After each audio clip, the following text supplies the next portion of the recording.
Hello everyone, I'm very glad that you listened to my story. Please give me a follow and like the video if you enjoyed it.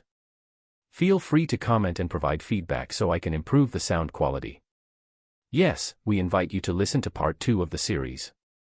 Chapter 61, the father of 30 children breaks through to the 4th layer of chi refinement, _1. Chapter 61, the father of 30 children breaks through to the 4th layer of chi refinement, _1. Could it be that this peach blossom immortal is some kind of flower thief? Otherwise, what upstanding person would cultivate such a goo?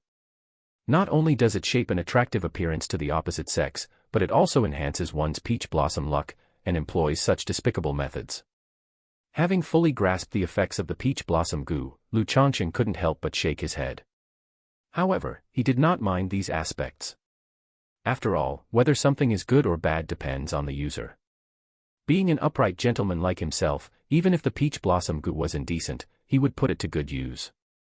The next moment, Changsheng put away the peach blossom goo. The peach blossom goo flew directly to the center of his forehead, forming a pink peach blossom petal mark on his brow. In the time that followed, this peach blossom goo would subtly improve his physical condition and imperceptibly boost his peach blossom luck.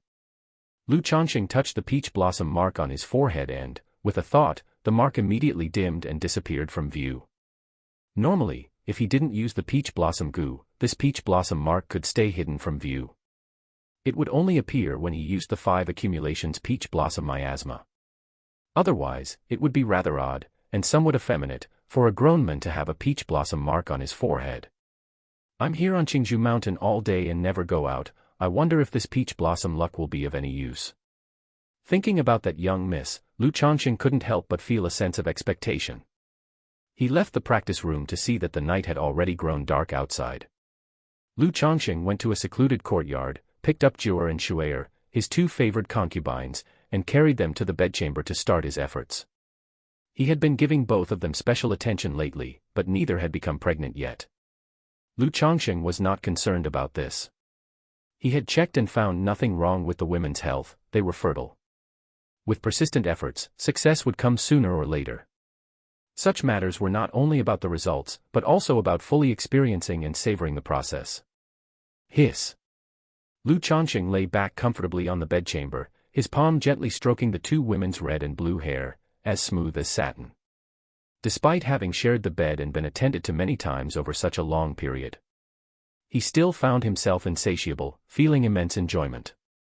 Changsheng found out that Shu'er had successfully conceived, and there was a new breath of life in her womb.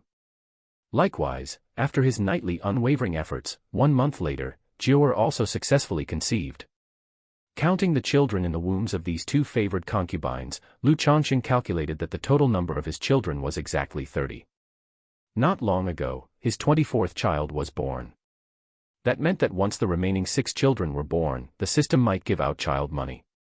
He was still very much looking forward to the system's child money. After all, at this stage, he couldn't count on his children at all, and could only rely on the system to lend him a hand. In the blink of an eye, another month had passed. He had been refining the peach blossom goo for over 2 months now. At first, Changsheng had been quite expectant of the peach blossom goo. But as the 2 months passed, he felt that he hadn't undergone any changes, nor had the so-called peach blossom luck appeared.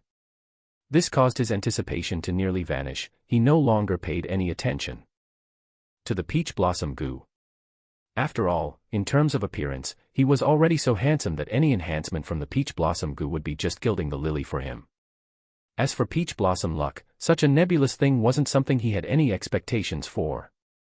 Inside the practice room, while Changsheng was sitting in meditation and refining qi, he suddenly felt a throb. The bottleneck where he had been stuck at the 3rd level energy refinement for a year finally showed a trace of loosening. The 4th elder had provided him with guidance on his cultivation practices, helping him understand that this sense of loosening was the opportunity to break through from the 3rd level energy refinement to the 4th level. He instantly took out a yellow dragon elixir from his storage bag and swallowed it, then grasped several spirit stones, closed his eyes to concentrate, and rapidly circulated the returning origin technique. No sooner had the elixir entered his body than it dissolved, rapidly depleting under the operation of spiritual power, as spiritual energy from the spirit stones in his hand surged into his body. Lu Changsheng's spiritual power circulated faster and faster, his spiritual pressure grew greater and greater, even carrying a sense of irresistibility. After a long time, Lu Changsheng's entire body shook violently, his hair and vestment robe dancing. Filth was secreted from his pores, making his body suddenly feel as light as if it were floating. The spiritual energy in his Dantian sea was no longer strand by strand. Instead, it intertwined like streams. Fourth level energy refinement, spiritual energy like streams, the body excretes worldly filth. I've finally broken through to the middle stage of energy refinement. Lu Changsheng opened his eyes, feeling the stream-like spiritual power circulating within him. A sense of joy naturally emerged. A year ago, he had already practiced up to the peak of the third level energy refinement. But he had been stuck for a full year until today when he was finally able to break through. He felt that if it weren't for his 9th grade spiritual root advancing to an 8th grade more than 2 months ago, he would probably have been stuck for even longer. No wonder Hong Yi remained at the 3rd level energy refinement for 3 or 4 years without breaking through to the 4th level. Lu Changsheng also understood why Hong Yi had stayed at this realm for so long. In Qingzhou Valley, he enjoyed the benefits of a 2nd grade spiritual vein. His meals consisted of jade bamboo rice, demon beast meat, and spiritual vegetables. He drank spiritual tea and occasionally indulged in spiritual wine, and every month he had a yellow dragon elixir to assist his cultivation. Even under these circumstances, he was still trapped by the bottleneck for so long. Although Hong Yi had an 8th grade spiritual root, in the secular world where spiritual energy was scarce and resources limited, and he was busy with errands, breaking through the bottleneck was even harder. This also made him think of Xiao Xie, who had broken through to the 4th level energy refinement during their 3-year agreement. Thinking about it now, it could only be said that a 4th grade spiritual root was truly terrifying. If it were an upper grade spiritual root, or the legendary Earth Spirit root, heavenly spiritual root, how terrifying they would be. Lu Changsheng didn't think too much about it, stood up, and used a cleansing technique to remove the impurities and filth excreted from his body during the breakthrough. Then he walked out of the practice room somewhat excitedly. It was winter at this time, and snowflakes were fluttering outside, with a layer of pure white snow covering the ground. Although his Qingzhou robe offered protection against the heat and cold, the sudden opening of the door and the cold wind that blew in still made Lu Changsheng feel a hint of chill. But it was only a momentary chill. The spiritual power within his body and the vestment robe he wore made the cold dissipate immediately. Unknowingly, I've also been at the Lu family for 5 years. Lu Changsheng looked at the green, vigorous, and sturdy Qingzhou bamboos amidst the snowflakes. He thought of the time when he had awakened his previous life's memories on the heart-questioning platform, after being eliminated by the Qingyun sects examination. He chose to become a son-in-law who entered the Lu family by marriage. Over the past 5 years, relying on his relentless efforts, he had cultivated from an ordinary person to the 4th level energy refinement. He had also fought from being a breeding son-in-law in the Lu family to a son-in-law who married the granddaughter of an elder. Lu Changsheng walked slowly to the front courtyard, seeing a few children in padded jackets running around in the snow playing. A faint smile appeared on his face. These were the fruits of his 5 years of hard work. Chapter 62, Daily Life _1. Chapter 62, Daily Life _1. In the courtyard, a group of children were playing. Daddy. A little girl dressed in a red cotton-padded jacket and fur coat, sitting on a swing and nibbling on a hawthorn stick, called out crisply when she saw Lu Changsheng. She then hopped off the swing and ran to Lu Changsheng with her little short legs, pitter-pattering away. She handed the hawthorn stick to Lu Changsheng and said with a smile, "Daddy, it's so sweet." A smile spread across Lu Changsheng's face as he tasted a hawthorn stick. Indeed, it was very sweet, sweet to the core. Casting a glance at Lu Ping'an and his sons, who were playing joyfully with the 9 netherhound, Lu Changsheng couldn't help but huff in mock annoyance before scooping up his daughter. He held her slightly cold hands and said softly, "Come, it's cold outside, let's go play inside." Daughters really are more considerate. Lu Changsheng carried his daughter, Lu Shila, into the main hall. There were several braziers placed on each side of the hall with charcoal burning to dispel the chill. His wives and concubines were happily chatting together. However, there were always a few toddlers who had just learned to walk wandering about. Not only did they seem like they could fall at any moment, but they also liked to pick up anything they saw and stuff it into their mouths, requiring constant vigilance. Da-da-da. At that moment, little Qi Lu Xianji rode over on a mechanical wooden horse and signaled to Lu Changsheng to move aside. Lu Changsheng saw this and stood his ground, refusing to move. Then Lu Xianji charged at Lu Changsheng with the mechanical wooden horse. The result was the whole person along with the mechanical wooden horse toppled over, leading to a fall on the ground with a pout forming on the little lips as if about to cry. Lu Changsheng couldn't help laughing at the sight. He immediately manipulated the mechanical wooden horse with his object manipulating technique to move da-da-da around his son. Lu Xianji, who was about to cry, stopped upon seeing this scene. He climbed back onto the wooden horse and ran around happily under Lu Changsheng's control, his face brimming with joy. This child had a spiritual root, but he was not precocious or particularly sensible and was just like a normal child. "Daddy, hug." Little Ten, who was playing nearby, saw Lu Changsheng and staggered over with his little short legs, arms outstretched, asking.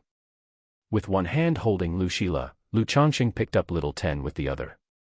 Seeing her holding a white jade bun, he said, "Give Daddy a bite." Little Ten thought for a moment, then lifted the bun in her hand to him. "Daddy will show you how to eat a big bun in one bite." Lu Changsheng said and, in one bite, devoured the white jade bun that was as big as an adult's fist from Little Ten's hand. He astonished Lu Shila, Little Ten, and a few other small ones nearby, who all stared with wide eyes. But the next moment, Little Ten looked down at her empty hand. "Eh? Where's my bun?"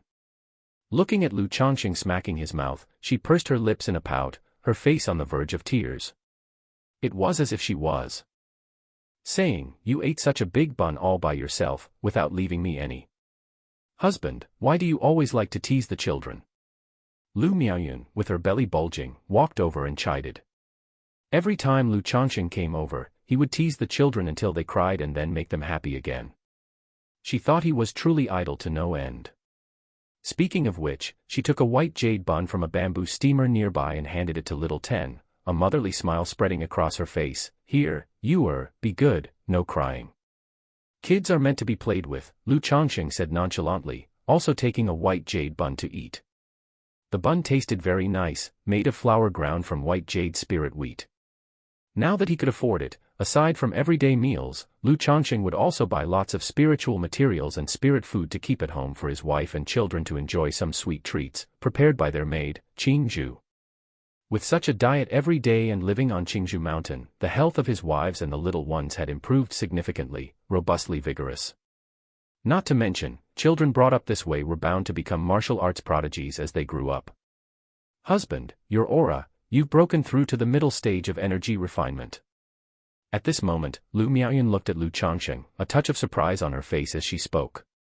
Having lived with Lu Changsheng all the time, she naturally noticed the change in the spiritual power aura emanating from him, which had become much more substantial than usual.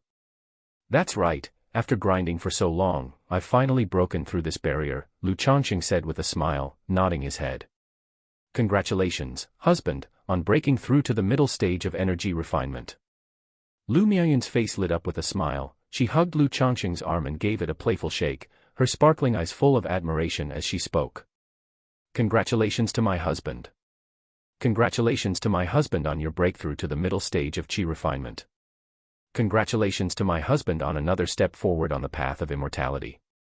A group of wives and concubines congratulated Lu Changsheng one after another. "Wow! Daddy is so amazing. Congratulations, Daddy." The children, seeing their mothers doing so, also gathered around Lu Changsheng, chirping and shouting excitedly. Lu Changsheng laughed heartily. Then, with a smile all over his face, he waved his hand and said, "It's just the fourth level of energy refinement." He had to admit, the feeling of being adored and admired by his wives and children was quite pleasant.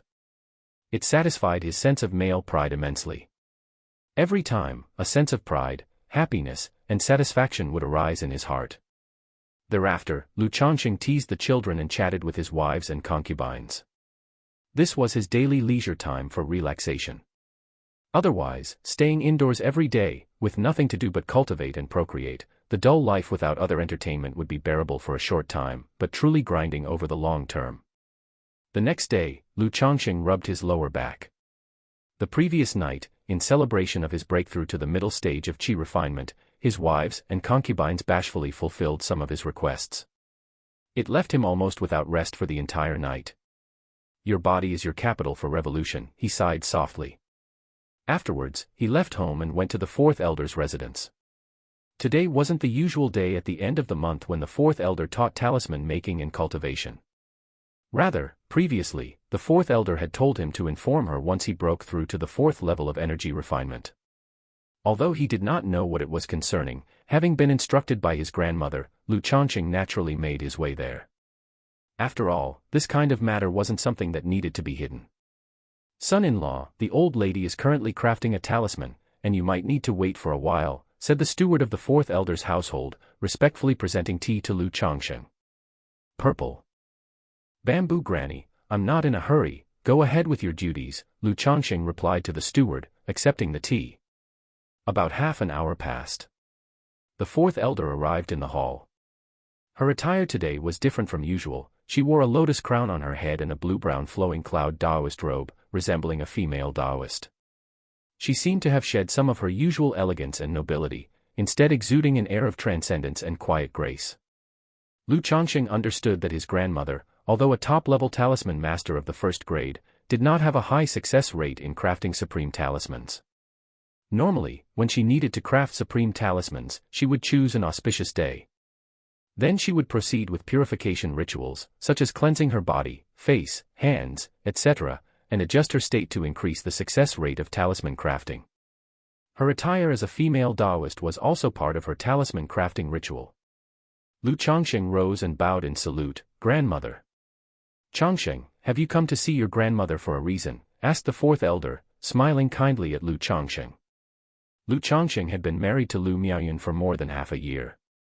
In that half-year, the fourth elder had observed all of Changsheng's actions. Industrious and steady, neither arrogant nor impetuous, and especially gifted in talisman making. This made her increasingly satisfied with this grandson-in-law. She believed that marrying Miaoyun to Changsheng was absolutely the right decision. She even started to become unconcerned about Changsheng having a multitude of wives and concubines. Because she had realized that Changsheng was not as she had known, immersed in the pursuit of female company all day. In this half-year, he had not neglected his talisman-making duties, and his performance only improved. Chapter 63, Managing the Spiritual Talisman Shop _1. Chapter 63, Managing the Spiritual Talisman Shop _1. HM. "Changsheng, have you broken through to the fourth level energy refinement?" At this moment, fourth elder noticed the change in spiritual power emanating from Changsheng's body, her face revealing a surprised yet delighted expression. Although Changsheng had used the aura concealment technique to hide his internal spiritual power, his mastery of the technique was not profound, merely at the stage of basic proficiency.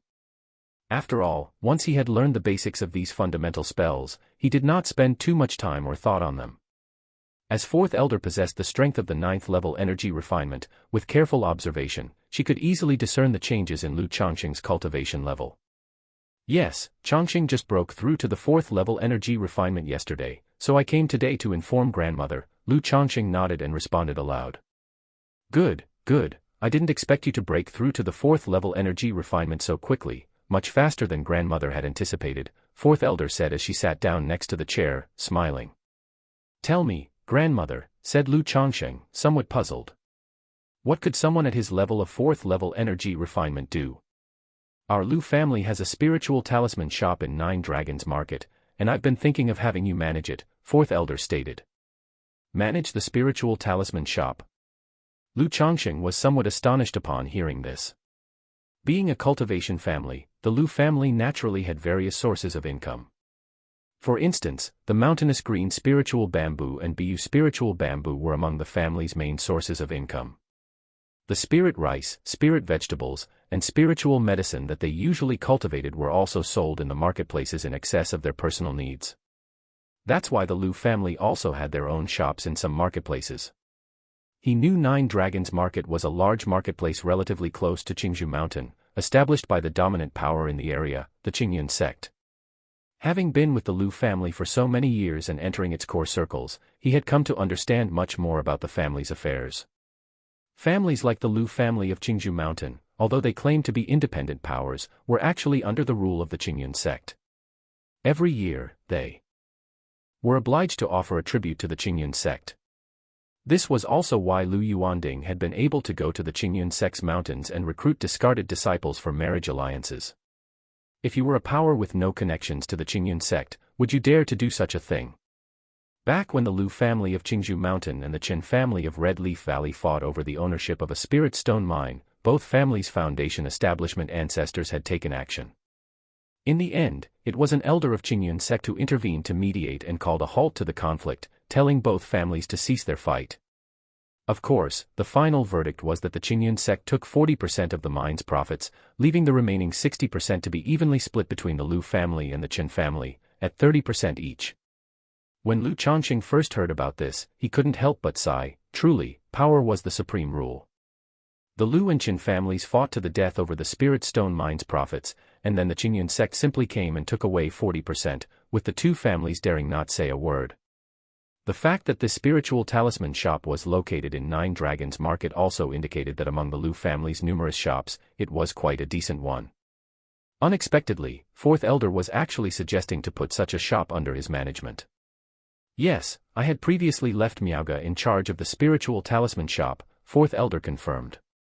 But as you know, Miaoga has now been promoted to middle-grade talisman master and is preparing to charge at the 7th level energy refinement, so she really doesn't have the time or energy to spare. That's why I thought of letting you learn to manage it, she continued. Your grandmother was somewhat apprehensive about you before, but now that you've broken through to the 4th level energy refinement, she feels much more at ease. Consider it a form of practice. Once you're familiar with it, grandmother will hand over the management of the spiritual talisman shop to you directly. The tasks are quite simple: keep an eye on the shop, replenish stock every month, and guide the apprentices occasionally. During this period, your grandmother will also provide you with an additional stipend. The Fourth Elder picked up the tea, took a gentle sip, and spoke slowly. In the Lu family, apart from Lu Changsheng, there are a total of 3 talisman masters. Her, Lu Miaoga, and a Lu family disciple who had recently advanced to an elementary talisman master. Now Lu Miaoga needs to concentrate on talisman making and spend time cultivating. She simply doesn't have much leisure time to manage the shop. That Lu family disciple has only just become an elementary talisman master, clearly not suitable. And Lu Changsheng is not only a middle-grade talisman master but also her grandson-in-law. She has been quite satisfied with his performance over the past 6 months, essentially recognizing Lu Changsheng as one of her own. So she thought of entrusting the shop to Lu Changsheng. That would spare them the trouble of hiring a talisman master to preside over the shop.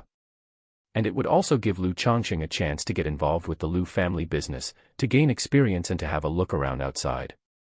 After hearing the Fourth Elder's words, Lu Changsheng's first impulse was to refuse. He just wanted to live a stable and low-key life in the Lu family. But with the Fourth Elder putting it that way, it would be hard for him to refuse when he had no good reason to do so. After all, in a cultivation family like the Lu family, members enjoy the benefits and treatment the family provides. At a certain age and level of power, they all have to contribute to the family. People like Lu Miaoga, who are talented and also possess an aptitude for talisman making, and who is the daughter of the family head, are no exception. Since he married Lu Miaoyun, he was now considered a member of the Lu family and naturally could not avoid such matters. Moreover, the Fourth Elder intended to entrust him with managing the spiritual talisman shop, which was a kind gesture for his benefit. It would not only bring him an additional income but also put him in charge of some business. He would get to know more things, and his status within the Lu family would also rise significantly. Changsheng will abide by grandmother's arrangements, Lu Changsheng said after a moment of thought, bowing in response. He also understood that it was unrealistic for him to expect to stay in the Lu family indefinitely without stepping outside or doing anything and still advance to foundation establishment. Since that was the case, he might as well agree. Nine Dragons Market, established by Qingyun sect, was a large marketplace with foundation establishment great cultivators standing guard. Inside the market, few dared to cause trouble. If he were to manage the spiritual talisman shop, he wouldn't need to worry too much about danger. Furthermore, taking care of the shop would mean an extra source of income. And with the thousands of talismans he had stored, he would find it easier to sell them. When it came to buying materials for cultivating the 100 refinements treasure body art, it would be much more convenient. In the past 6 months, during his talisman trade with Hong Yi's appointed persons, he also asked Hong Yi to purchase materials on his behalf. But it was not only time-consuming, the materials he needed were not always available, and the back-and-forth communications were extremely inconvenient. If he went to Nine Dragons Market himself, buying whatever materials he wanted in the future would become very convenient. The only downside was that life in Nine Dragons Market wouldn't be as comfortable as it was now. Without the benefits of a second-grade spiritual vein and his wives not by his side, he would fall behind in childbearing. However, if he went to the market, he could also look into taking a few fairies with spiritual roots as concubines. After all, when it comes to having children, especially those with spiritual roots, taking concubines is necessary. Perhaps his useless peach blossom goo might prove to be somewhat effective. At the moment, Lu Changsheng felt that he hadn't encountered any romantic luck simply because he never left the house, thus that peach blossoms couldn't find their way to him. Alright, then it's settled. When Miaoga returns in a few days, you'll go with her. The fourth elder agreed with a smile. Yes, grandmother. Lu Changsheng nodded in agreement. Afterwards, he took 2 boxes of spirit fruit pastries back home from the fourth elder's house. Chapter 64, The Hardworkingly Feiyu _1. Chapter 64, The Hardworkingly Feiyu _1. After returning home, Lu Changsheng spoke to his wives and concubines, including Lu Miaoyun and Chu Zhenzhen, about his plans to travel to Nine Dragons Market in some time. His wives and concubines reacted with mixed feelings upon hearing this news. They were pleased that Lu Changsheng was taking responsibility for the family's enterprise, which was a good thing and demonstrated the Lu family's esteem for him. The worry stemmed from the fact that Lu Changsheng would be away from home for a long while, which was quite hard for them to bear. The Nine Dragons Market is not far from Qingzhou Mountain. When the time comes, I can return home once a month, just like the young miss. Once your husband gets acquainted there, I will take you out for a visit too. Lu Changsheng said to his wives and concubines. He had always found life in Qingzhou Valley somewhat dull and boring. The wives and concubines naturally felt the same. Therefore, if it turned out to be relatively stable in Nine Dragons Market, he thought of bringing a few of his wives and concubines over to stay and have fun, as a way to unwind. Thank you, husband. The women were very happy to hear this. Husband, take Xiaoqing with you when you go, suggested Lu Miaoyun. That way, you'll have someone to look after you. Lu Miaoyun spoke up too. Lu Changsheng at this point. I'm a grown man, I don't need anyone to look after me. Besides, you need Xiaoqing to serve you right now, he replied with a wave of his hand, indicating he didn't need her to come. Husband, just take Xiaoqing with you. If I can't accompany you, let Xiaoqing be by your side, please. Lu Miaoyun immediately bit her tender lip, her large watery eyes gazing at Lu Changsheng. At the same time, she gently shook his arm while leaning against him, cooing sweetly in a tender and charming voice. All right, I'll take her, just as you wish, Yuner. Lu Changsheng had always been a man to yield to gentleness rather than force. Seeing his wife's coquettish pleading, he indulgently agreed right away. He guessed that Lu Miaoyun wanted him to take Xiaoqing not only for her company but also to have someone keep an eye on him. To prevent him from flirting with other women outside and bringing back a flock of women. However, Lu Changsheng didn't mind, he felt it would be fine to take Xiaoqing along. It is easy to go from frugality to luxury, but difficult to go from luxury to frugality. He had been served by others for years and would indeed feel unaccustomed in a place without someone to serve him. Having his own person by his side would be convenient. Moreover, if he really wanted to take additional concubines, it would make no difference whether Xiaoqing was with him or not. But let's first see what the situation is like over there before deciding. We don't even know what it's like right now, Lu Changsheng said, pinching his wife's cheek. After all, he was going there for business. Bringing a maidservant without knowing anything about the situation would seem as if he were going for pleasure rather than business, and it would leave a poor impression. Seeing her husband agree, Lu Miaoyun immediately gave a sweet and slightly naive smile. She also understood that preventing her husband from taking new concubines was impossible. But as a woman and a wife, it wasn't possible to just watch and do nothing, either. Knowing that Lu Changsheng would leave home in a few days, all his wives and concubines lovingly attended to him with tender care.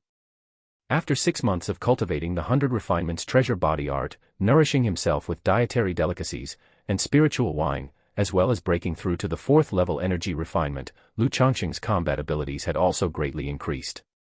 However, faced with the devoted affections and relentless attentions of his wives and concubines, Lu Changsheng was still overwhelmed. He even suspected that his wives were using this method to remind him not to flirt or take new women in 9 Dragons Market.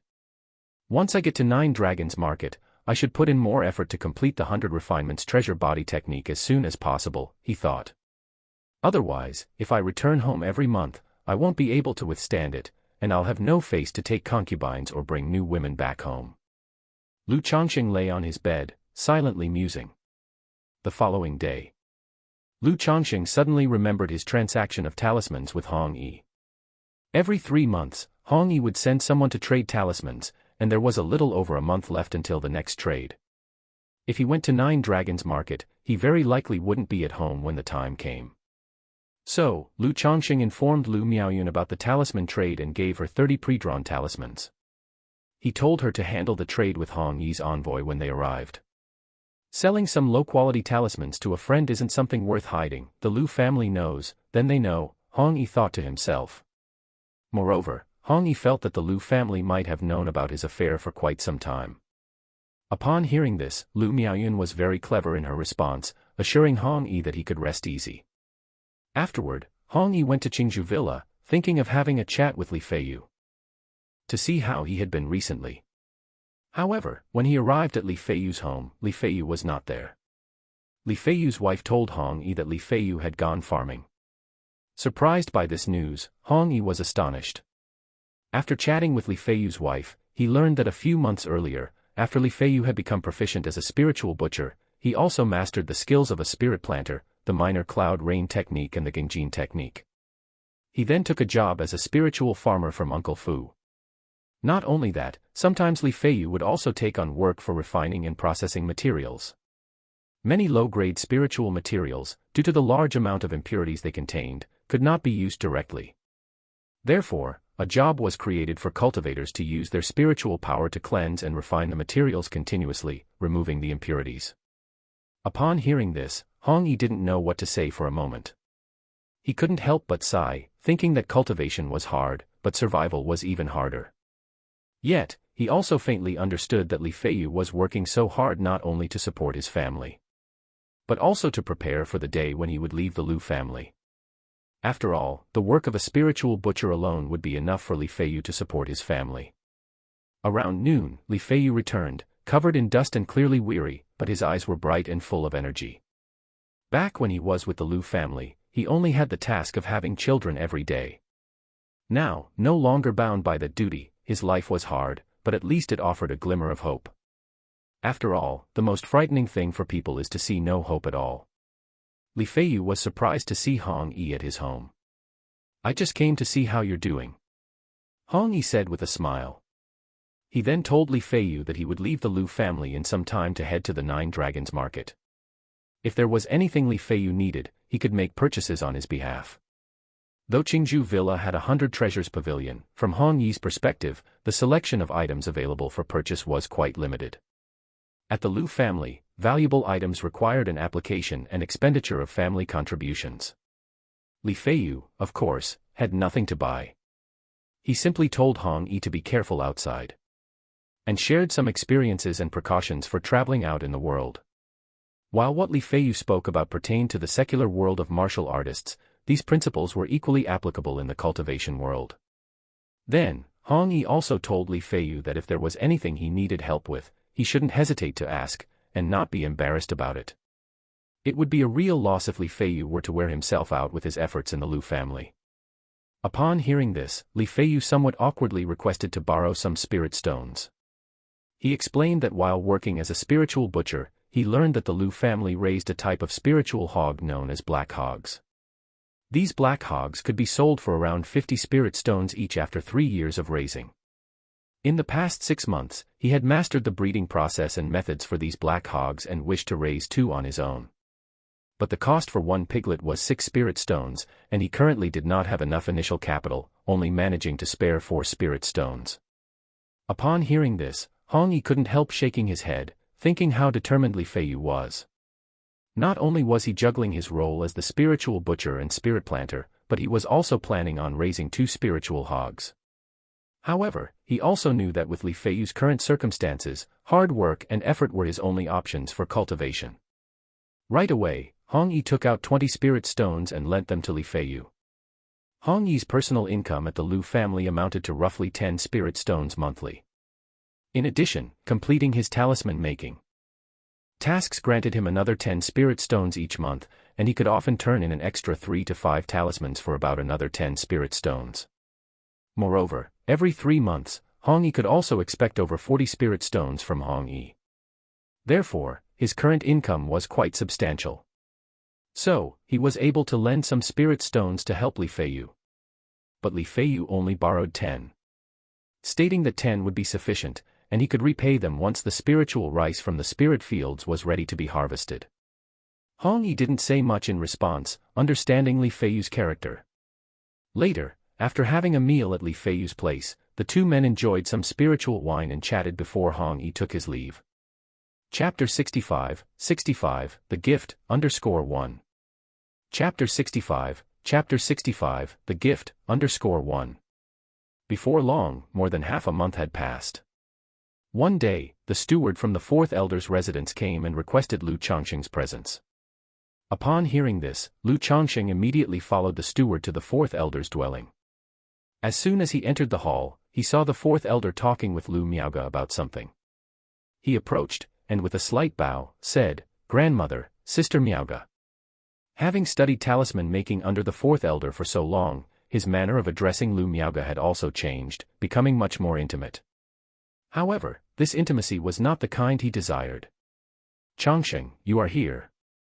Seeing Lu Changsheng arrive, the 4th elder smiled and nodded, saying, "I have already discussed with Miaoge the matter of you accompanying her to manage the spiritual talisman shop in the 9 Dragons Market. You will follow Miaoge's arrangements when the time comes. She will also be in the 9 Dragons Market for the next period, so you should ask her for advice often." So said the 4th elder. Lu Changsheng nodded and turning towards Lu Miaoge, bowed again. "I'll be relying on Sister Miaoge from now on. It's no trouble." Lu Miaoge gently shook her head, her voice always soft-spoken and gentle as water. "Changsheng, you rarely go out, so for this trip, grandmother has prepared some gifts for you," the 4th elder said to Lu Changsheng. In the midst of her words, she took out 3 brocade boxes of different sizes from her storage bag and placed them on the table. "Thank you, grandmother." Lu Changsheng's eyes brightened upon hearing this, curious about the 4th elder's gifts. His grandmother was an elder of the Lu family, a top-level talisman master of the 1st grade. Her gifts would certainly be generous. "Open them and see," the 4th elder said with a smile. Upon hearing this, Lu Miaoge also looked on curiously, wondering what gifts her great-aunt had prepared for Lu Changsheng. Lu Changsheng opened the first long-shaped brocade box. Inside lay a 3-foot-long sword in a green scabbard, with a tassel of green threads. This magical sword is named Green Face, and it is a middle-grade magic artifact. However, it contains a trace of green goldstone, making its sharpness far superior to others of its grade and very suitable for you to use now, the 4th elder introduced. Lu Changsheng was surprised as he looked at the green face sword in front of him. He had not expected his great-aunt to be so generous as to gift a middle-grade magical instrument. Lower-grade magical instruments typically cost around 50 spirit stones. Middle-grade magical instruments cost around 150 spirit stones. Although after breaking through to the middle stage of energy refinement, one can employ a middle-grade flying sword. Many cultivators at the late stage of energy refinement cannot afford, or are unwilling to purchase, a middle-grade magical instrument. Like those 3 robber cultivators he had killed on Bullhead Mountain. They had the cultivation levels of the 6th and 7th level of energy refinement, yet they all wielded lower-grade magical instruments. And this green face sword was clearly not just an ordinary middle-grade magical instrument. Its price was likely around 200 spirit stones. "Thank you, grandmother." Lu Changsheng expressed his thanks and picked up the magical sword. It was slightly heavy and cool to the touch. The Scabbard was entirely green like jade. The scabbard bore gold inlaid patterns, and the tassel was gold, clearly decorative additions made afterward. Magical swords like this one can generally change in size according to one's will. Seeing this style of magical sword, he knew that it was not in the same league as the flying sword he had obtained from Bullhead Mountain. It was clearly a high-end flying sword. Because with flying swords, the most common feature is sharpness, practicality. Only high-end flying swords would have effort put into their appearance. Lu Changsheng pulled the sword from its sheath. The blade was entirely silver-white, but the surface had a faint halo of green gold flowing over it, the cold light flickering. The fourth elder smiled and directly opened the second brocade box. Within the second box lay an exquisite and majestic vestment robe, with the light shimmering over its sky-blue fabric, edged with gold embroidery. For managing the shop on this outing, you should dress well to reflect your status.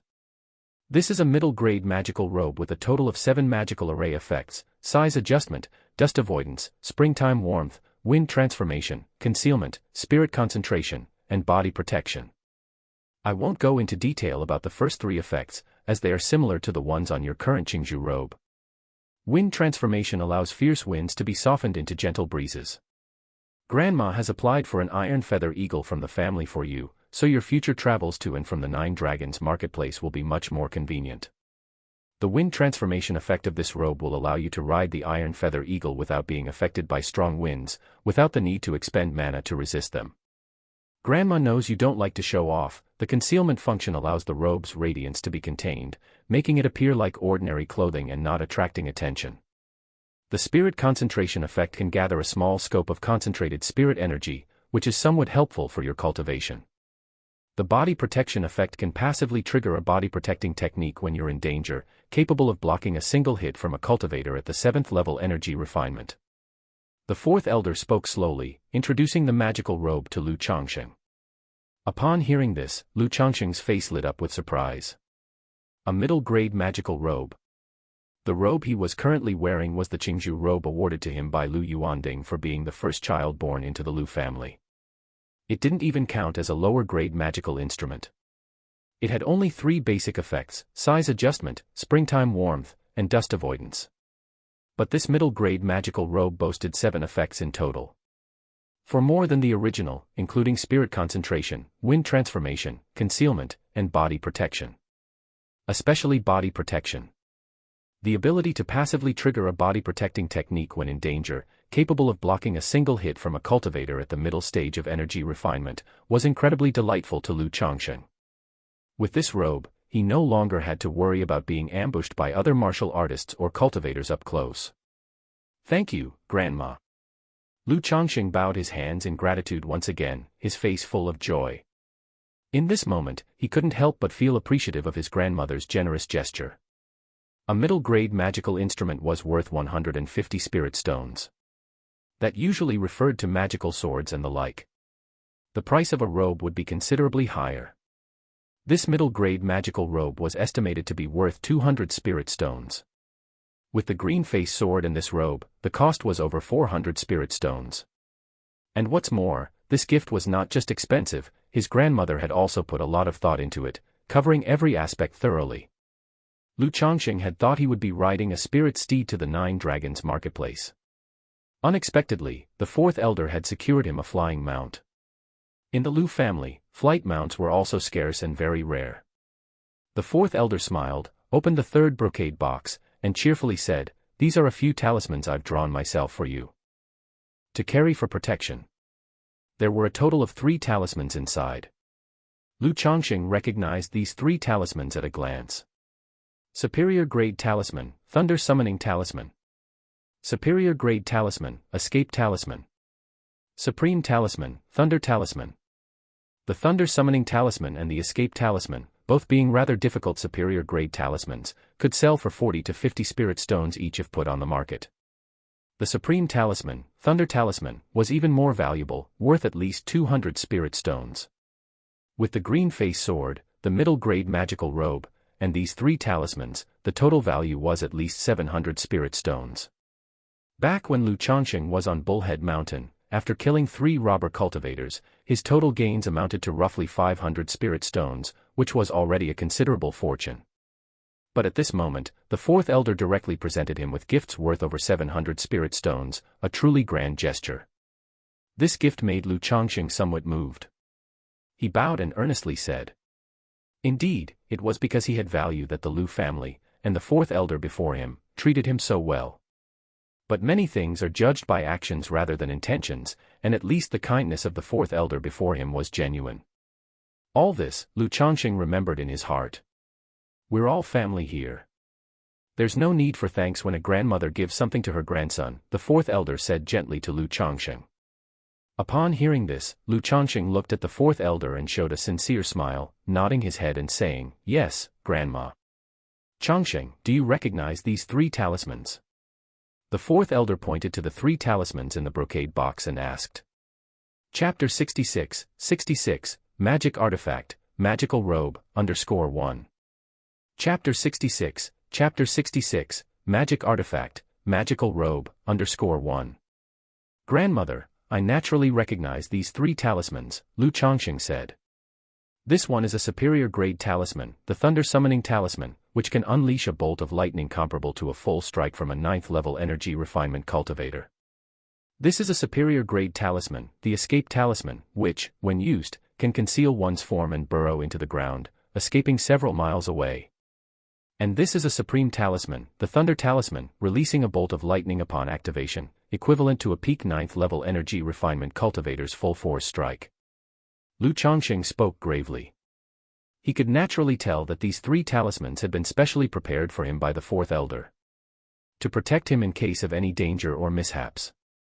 With these 3 talismans by his side, as long as he didn't encounter a Foundation Establishment grade cultivator, he basically had the power to protect himself.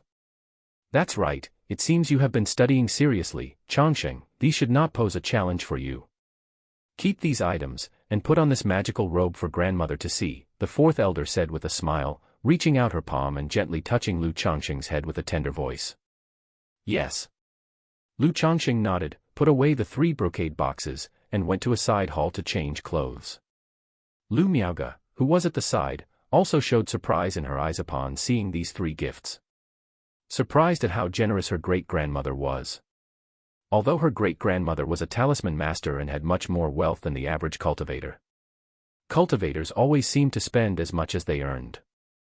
There was no habit of saving money, they would instead convert all resources into personal cultivation and strength. Therefore, this gift worth more than 700 spirit stones could really be considered a grand gesture. Moreover, the fourth elder had also put thought into these 3 items, all according to Lu Changsheng's current situation. Even though she couldn't help but envy the favoritism her great-grandmother showed towards Lu Changsheng. In her heart, she also understood the probable reason. On one hand, her great-grandmother wanted Lu Changsheng to fully integrate into the Lu family. On the other hand, it was also because of how Lu Changsheng had conducted himself in the past half-year, earning the liking of the fourth elder. Almost treated by the fourth elder as a biological grandson. That's why she was so indulgent and generous. Lu Changsheng came to the side hall. He took off the Qingzhou robe he had been wearing for 5 years. He put on the middle-grade magic artifact magical robe given by the fourth elder. Perhaps it was because the clan color of the Lu family of Qingzhou Mountain was green. Or maybe the fourth elder had always seen him in a green robe. Thus, the magical sword and the robe she gave were both green. However, having lived with the Lu family for so many years and always wearing the Qingzhou robe, Lu Changsheng had grown accustomed to the color and found it pleasing to the eye. The style of this magical robe was similar to the Qingzhou robe. But it obviously looked several classes higher, far more exquisite and luxurious. The sky blue brocade robe was embroidered with lifelike and vibrant bamboo leaves in a darker blue thread, with a layer of elegant and intricate gold thread trimming decorating the collar and cuffs. With the enhancement of formation, a faint spiritual light emerged while the robe was worn. As the saying goes, clothes make the man just as the saddle makes the horse. The already handsome and dashing Lu Changsheng looked even more distinguished with the embellishment of this robe. As expected of a middle-grade magic artifact robe, the experience of wearing it is clearly different, Lu Changsheng mused to himself, feeling joyful like a child getting new clothes during New Year in his previous life. He delightedly caressed the silky smooth magical robe, enjoying the wonderful feeling. Wearing it felt as light as a feather, which made him sense a clear difference from the Qingzhou robe he previously wore. As a middle-grade magic artifact robe, it didn't only possess the effect of 7 major formations, but its fabric was also incredibly durable, woven from demon beast fur and other spiritual materials. Being impervious to water and fire, and immune to the cut of blades were just the basic features, which didn't need to be mentioned further. Lu Changsheng tried to sense the self-dimming array within the magical robe. Instantly, the spiritual light on the magical robe faded and became restrained, and the fabric appeared plain. It now looked like a rather exquisite piece of brocade clothing. That looks much more normal, otherwise it's too conspicuous, practically telling others, I am a fat sheep. Lu Changsheng looked at the now discreet appearance of the magical robe and clicked his tongue. He thought highly of the effect of the self-dimming array, finding it perfect for himself, and decided that in the future, his clothes must have this feature. Then, he switched the self-dimming array off, letting the robe shine with spiritual light again. He attached the green face sword to his waist and walked out of the side chamber with a composed and serene demeanor. Inside the main hall. When the 4th elder saw Lu Changsheng, with his handsome, clear-cut features, tall and slender figure, wearing a sky-blue vestment robe with embroidered golden bamboo edges, and a jade longsword at his waist, his eyes lit up. A gentle and rich expression appeared on his gentle face, as he said with an affectionate smile of an elder, "Not bad, it seems my Changsheng was born to wear such magical robes, very handsome." Having practiced the immortal beauty technique for so many years and having received the peach blossom goo, Lu Changsheng's face could certainly be described as striking, with an extraordinary temperament. In terms of the immortal beauty technique, it was an outstanding peak, a half-step beyond the ordinary. With handsome features and a gentle temperament, his deep-set features came together just right, making him extremely pleasant to look at. It was like basking in the spring breeze. Now donning the magical robe with spiritual light circulating around him, the gentle and unhurried elegance of his temperament gained an air of immortality as if he were an exile from the heavens. "It's all thanks to grandmother's good eye for clothes." Lu Changsheng responded generously, his temperament soft and gentle as jade or a spring breeze. "Grandmother speaks the truth, Changsheng, you truly fit this kind of magical robe tremendously, giving off an aura of immortality," the 4th elder said with a smile. Then, he looked towards Lu Miaoge. "Right, Miaoge." Lu Miaoge, standing to the side, looked at Lu Changsheng. She had to admit that he looked indeed very handsome. She had seen men with better looks than Lu Changsheng before.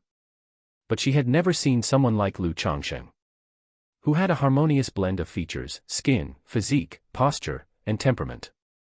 There was an indescribable harmony and comfort to his presence, making him exceedingly pleasant to behold, naturally engendering goodwill in others.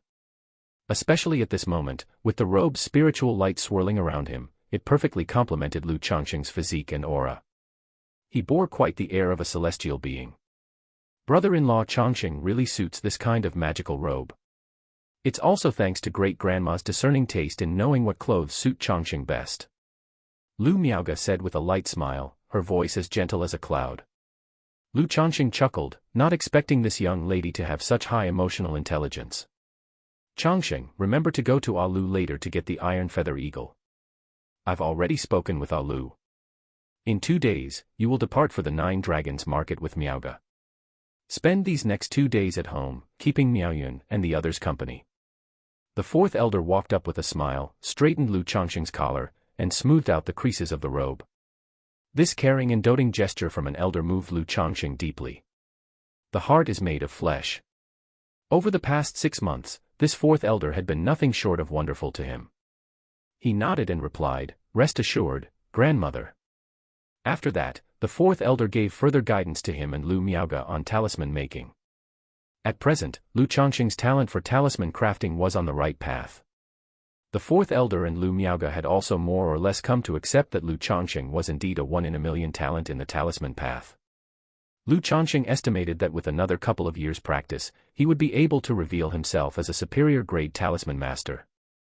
At that time, his standard of living would rise yet another step. He was quite looking forward to it. If he became a superior-grade talisman master, he wondered if the Lu family would marry more sisters to him in order to win him over and deepen his ties with the family. At noon, the two left the residence of the 4th elder. Lu Changsheng made the magical robe's spiritual light discreet and went to Lu Bo's residence to collect the iron feather eagle. Chapter 67, Iron Feather Eagle, _1. Chapter 67, Iron Feather Eagle, _1. Lu Changsheng, you've come to collect the Iron Feather Eagle, haven't you? Lu Bo recognized Lu Changsheng's intention as soon as he saw him. He glanced at the magical robe Lu Changsheng was wearing. Although after the spiritual light dimmed, the robe looked like ordinary fine clothing. But upon close inspection, differences could still be discerned from the fabric and craftsmanship compared to regular clothes.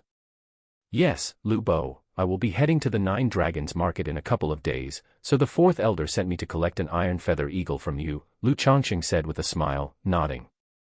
The Nine Dragons market is good, a fine place. It's not far from Qingzhou Mountain and it's safe. When you're young, you should go out and see the world, to gain experience, Lu Bo said, nodding with a smile. Lu Bo took out a yellow leather bag and a coppery yellow token, handing them to Lu Changsheng. This is your Iron Feather Eagle.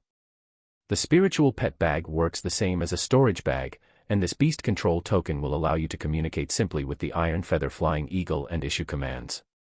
You haven't ridden such an Iron Feather Eagle before, so you should get used to it in advance. Let me take you outside to get accustomed to it, continued Lu Bo.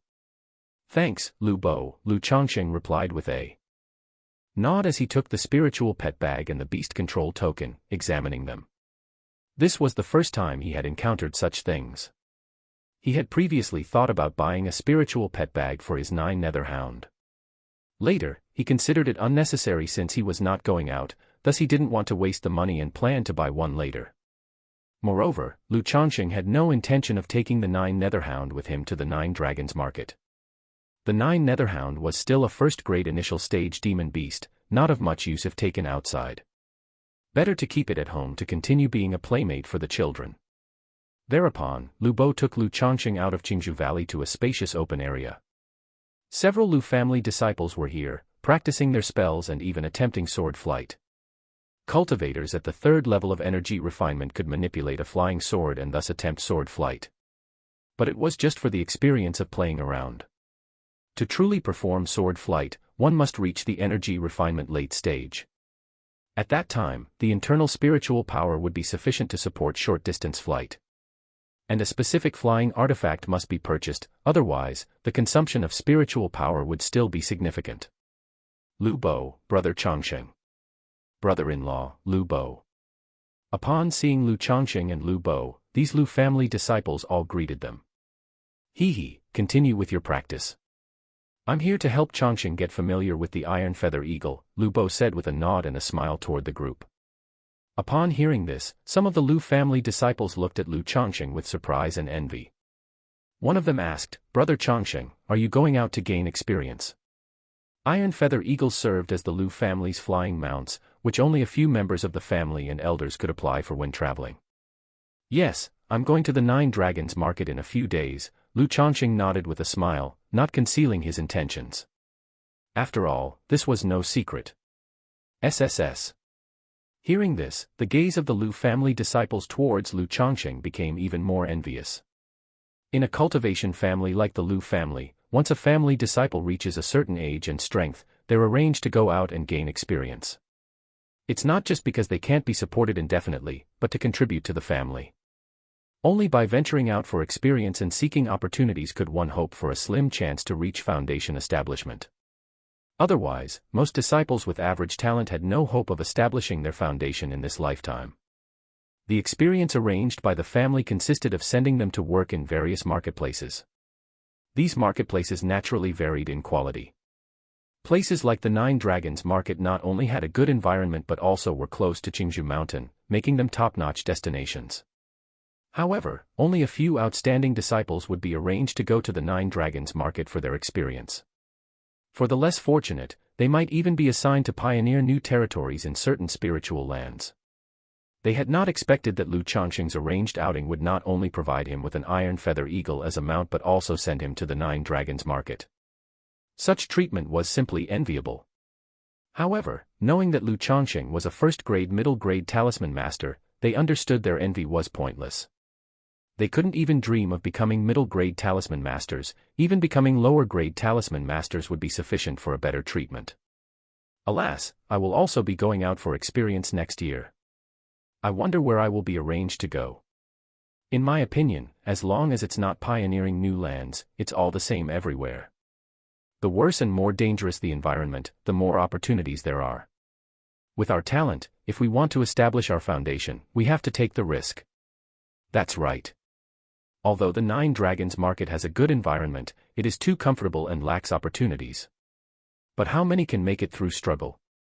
I'm just an 8th grade spiritual root, I won't even think about foundation establishment. I'd be content to take several wives and concubines like Lu Changsheng in the future. Several Lu family disciples couldn't help but discuss their futures. Despite their dedication to cultivation, they too felt a bit lost about what lay ahead. Lu Bo brought Lu Changsheng to an uninhabited place and said, "Lu Changsheng, you can get used to it here." Lu Changsheng nodded, looked toward his spiritual pet bag, and immediately sensed inside a vast eagle with feathers as dark as black iron. His mental spirit gave a slight flicker, and he opened the spiritual pet bag. The iron feather eagle turned into a shadow of dark light and flew out, landing in front of him, standing 2 meters tall with feathers shimmering with a black luster under the sunlight, looking very mighty.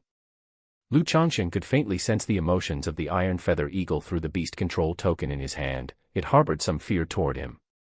This iron feather eagle has been tamed to lose its wild nature and is very gentle.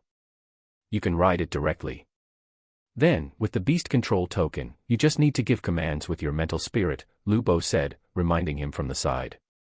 Be careful. At first, don't fly too fast, too high, or too far. Okay, Lu Changsheng replied, nodding his head. He cast the light body skill on himself and with a leap, he landed firmly on the eagle's back. First, he squatted on the iron feather eagle, tightly grasping its black iron-like feathers, then conveyed his command to the eagle through the beast control token. Take off. Instantly, the iron feather eagle flapped its wings vigorously and soared swiftly into the sky. Winds howled around Lu Changsheng, making it difficult for him to even keep his eyes open. But the next moment, the wind dispersion formation in his magical robe was activated, emitting a faint glow, dispersing the howling winds and turning them into a gentle breeze. The other Lu family disciples turned to look over when they heard the commotion. Witnessing Lu Changsheng seated on the iron feather eagle, their eyes were filled with immense envy. After all, it was a flying mount. For low-level cultivators, having a flying mount was not only convenient for travel, but it also made for an impressive spectacle. Is this what it feels like to fly? Lu Changsheng pondered, gripping the iron feather eagle tightly, feeling both nervous and excited. This sensation was entirely different from flying in an airplane in his past life. He did not let the iron feather eagle fly too high. If he were to fall from a great height, at the 4th level energy refinement, he wouldn't be able to withstand the fall. There was a reason the iron feather eagle was used as a flying mount by the Lu family. It flew very steadily. And with the effects of the magical robe dispersing the wind, Lu Changsheng felt extremely stable. After riding for a while, Lu Changsheng gradually loosened up and became comfortable. He let go of his grip and sat cross-legged on the eagle's back, letting the iron feather eagle fly through the air with him. After a few laps, Lu Changsheng had the iron feather eagle land. After all, Lu Bo was still waiting for him below. Chapter 68, Going Out for the Second Time, _1. Chapter 68, Going Out for the Second Time, _1. Not bad, Lu Changsheng, you're adjusting quite quickly. Some people are scared of heights and need several days to get used to their first flight. Lu Bo said with a smile after watching Lu Changsheng land. Lu Bo, do you know if this iron feather eagle can carry 2 people when flying? Lu Changsheng asked, looking towards Lu Bo. He felt that the iron feather eagle could carry 2 people without any problems, but he still wanted to ask for confirmation. After all, he planned to take Shaoqing to the marketplace in a few months. This iron feather eagle is a first-stage initial-level demon beast, not to mention 2 people, it can carry 3. However, with more people, the speed and endurance will both decrease, especially when traveling long distances. Lu Bo said so. He added, remember to take good care of this iron feather eagle. Feed it twice daily with ordinary raw meat, about 30 pounds per meal. Here is a bottle of spirit-nourishing pills. If you're in a hurry and don't have time to feed it, just give it 1 spirit-nourishing pill. Okay, I'm going back first. You can stay here and continue to train, get more used to it. From our Changsheng mountain to Nine Dragons Market, it takes 2 full days of flight on the Iron Feather Eagle. As Lu Bo spoke, he took out a porcelain bottle. Thank you, Lu Bo. Then I'll continue to get familiar here. Lu Changsheng nodded in thanks, took the spirit-nourishing pills, and after Lu Bo left, he leapt back onto the Iron Feather Eagle to familiarize himself with flying. It was his first time flying, and he found it refreshingly fun. An hour later, Lu Changsheng was more or less used to the Iron Feather Eagle. He was able to stand directly on the eagle's back and clasp his hands behind him. The vigorous wind, softened by the wind-resisting effect of the vestment robe, turned into a gentle breeze that lightly moved his hair and robe, giving him an exceedingly dashing appearance. Feeling that he had about had enough, Lu Changsheng let the Iron Feather Eagle land and jumped off its back. If only I could switch to a white crane, it would look so much better. Looking at the Iron Feather Eagle in front of him, Lu Changsheng thought that with his appearance and temperament, it would be better if the Iron Feather Eagle were a fairy crane. But having a flying mount was already good enough, and there was no need to ask for more. Practicality was paramount. Good looks were something to pursue only when conditions allowed. He put the Iron Feather Eagle back into the spiritual pet bag and thought about the green face sword given to him by the fourth elder. He tried to take it out and play with it. But without anything to use as a reference for attack, he couldn't really feel the sharpness of the green face sword. A middle-grade magic artifact is a bit of a strain for me to use now, I can't wield it for long. After playing around for a while, Lu Changsheng put the green face sword away. The higher the quality of the magic artifact, the more spiritual power it consumed. At his current 4th level energy refinement, he could only wield a middle-grade flying sword. If he were given a high-grade flying sword, he wouldn't have the spiritual power to support it. Of course, this was normal, as the higher the quality of a flying sword, the greater its power. Lu Changsheng didn't continue experimenting and returned the green face sword to the storage bag, then headed home. Thinking that after he went to the Nine Dragons Market, he could sell the flying sword and flying daggers he had obtained at Bullhead Mountain for some money. Now that he had the green face sword, he no longer needed those. As he reached his house, Lu Changsheng turned on the spirit light effect on his vestment robe. Although this effect was very flashy, Lu Changsheng had to admit that the spirit light indeed looked good, quite eye-catching. This time, heading home naturally meant showing off to his wives and concubines. Sure enough. The group of wives and concubines, seeing Lu Changsheng in this attire, all had sparkling eyes and voiced their admiration. This gave Lu Changsheng's masculine pride a nice boost of satisfaction. He thought to himself that on the trip to Nine Dragons Market, he could also buy a vestment robe for each of his wives and children. That way, they wouldn't fear the change of the seasons. However, thinking of his numerous wives and children, even if it was just one robe per person, it would be too expensive for him. So he temporarily dismissed the idea.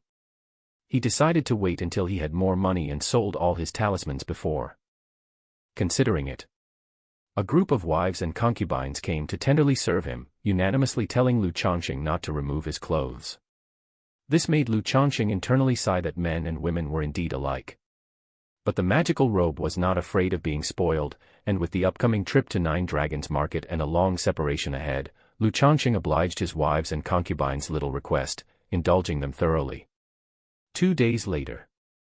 All right, I'm off now. Miaoyun, if anything happens at home, just send a message to me. Lu Changsheng, rubbing his slightly sore lower back, bid farewell to his wives. Husband, rest assured, your concubine will manage the household affairs properly. Lu Miaoyun hugged Lu Changsheng affectionately and spoke softly. May your journey be smooth, husband. Husband, you must take care of yourself when you're alone outside. Husband, why not let your concubine accompany you? That way, you'll have someone to look after you. Husband. The other wives also spoke up, their expressions filled with reluctance. After many years of living together and having had several children, their affection for Lu Changsheng was naturally deep. After all, aside from having married a few more, and his fondness for having children, Lu Changsheng truly left nothing to be desired in terms of treating his wives and children, an absolute good man indeed. And in this world, having multiple wives and concubines was considered entirely normal.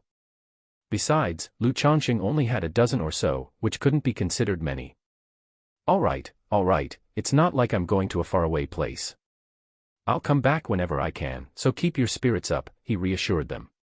After bidding farewell to his wives and children, Lu Changsheng headed to the main hall. He spoke to Lu Miaoge, who was dressed in white, her hair like a cascading waterfall, and her demeanor as elegant as a fairy. She was waiting silently while sipping tea. Sister Miaoge, let's go. Lu Miaoge nodded, stood up and walked out shoulder to shoulder with Lu Changsheng. Husband and the eldest missus look so well matched walking together. They both seem to exude an air of immortality. Could it be that husband is going to the marketplace and working together with the eldest missus? What are you thinking, silly girl? Since husband has married Sister Miaoyun, how could he possibly be involved with the eldest missus? Several wives, watching Lu Changsheng and Lu Miaoge walk side by side like a perfect pair, felt a sense of crisis in their hearts. Seeing their figures walk away, Lu Miaoyun also became slightly lost in thought. Do you feel a bit reluctant to leave? Lu Miaoge could see a hint of reluctance on Lu Changsheng's face and said softly. A little bit, making Sister Miaoge laugh at me, he said with a nod. Although he could return every month, there was indeed a bit of reluctance in his heart this time departing. Perhaps, that's the taste of home, where there's always something to miss. This issue was raised by me and Madame Lu. We mentioned not having much time to manage the spiritual talisman shop, so that's why we're troubling you, Lu Miaoge said with a hint of apology. No problem, I also want to go out and have a look. One can't always stay inside without ever leaving. Lu Changsheng laughed. Though he felt a bit of reluctance, it was just the sorrow of parting. It wasn't something too difficult to bear or too hard to let go of. The aspiration of a great man should be like the Yangtze River rushing eastward to the sea, and not linger in the soft land before one's eyes. His trip to the Nine Dragons market was not only to manage the spiritual talisman shop but also for other matters. There's no need to elaborate on taking immortals and beauties as concubines. It was imperative to master the 100 refinements treasure body art. Otherwise, after a few more days of recent life, his back really wouldn't be able to withstand it. Moreover, Lu Changsheng felt it was necessary to acquire a manual of bedroom techniques, a dual cultivation secret technique. Not to mention using it to enhance his cultivation level, at the very least, he could learn and improve his combat power, reducing deficits. The business of the spiritual talisman shop won't keep you busy. If you miss home, you can come back often. Besides, I will also be in the Nine Dragons market for the coming period, so you can come back anytime if there's any matter, said Lu Miaoge, with a tone as gentle as water. All right, Lu Changsheng nodded without saying much else. From Qingzhou Mountain to the Nine Dragons market, the journey spans about 8,000 miles. However, if we ride the Iron Feather Eagles and fly straight north, we can reach the Nine Dragons market in 2 days, she explained. Just have your Iron Feather Eagle follow mine, she said. After they left Qingzhou Mountain, Lu Miaoge released an Iron Feather Eagle from her spiritual pet bag, speaking in a gentle voice. The Iron Feather Eagle was likely a flying mount uniformly purchased or raised by the Lu family.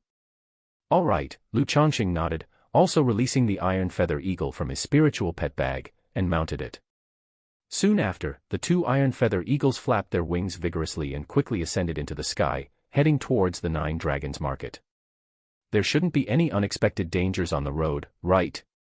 Lu Changsheng thought to himself as Qingzhou Mountain grew smaller and smaller. It should be fine, the young miss goes back and forth every month without any incidents, he reassured himself.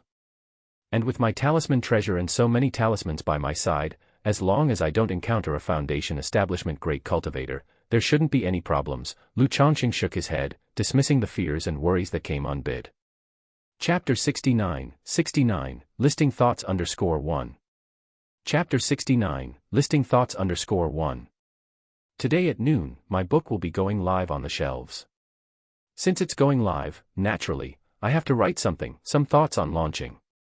First of all, I very much appreciate the readers and big shots for following, and for the support for this book. As a newbie to writing, this being my first book, achieving such results is, to tell the truth, really surprising, quite unexpected.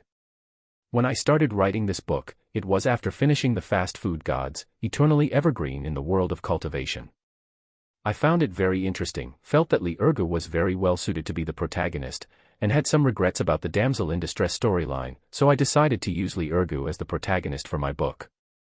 It so happened that there wasn't much going on at the factory at the end of the year, so I went home early for the new year, and, bored at home, I started writing just for fun.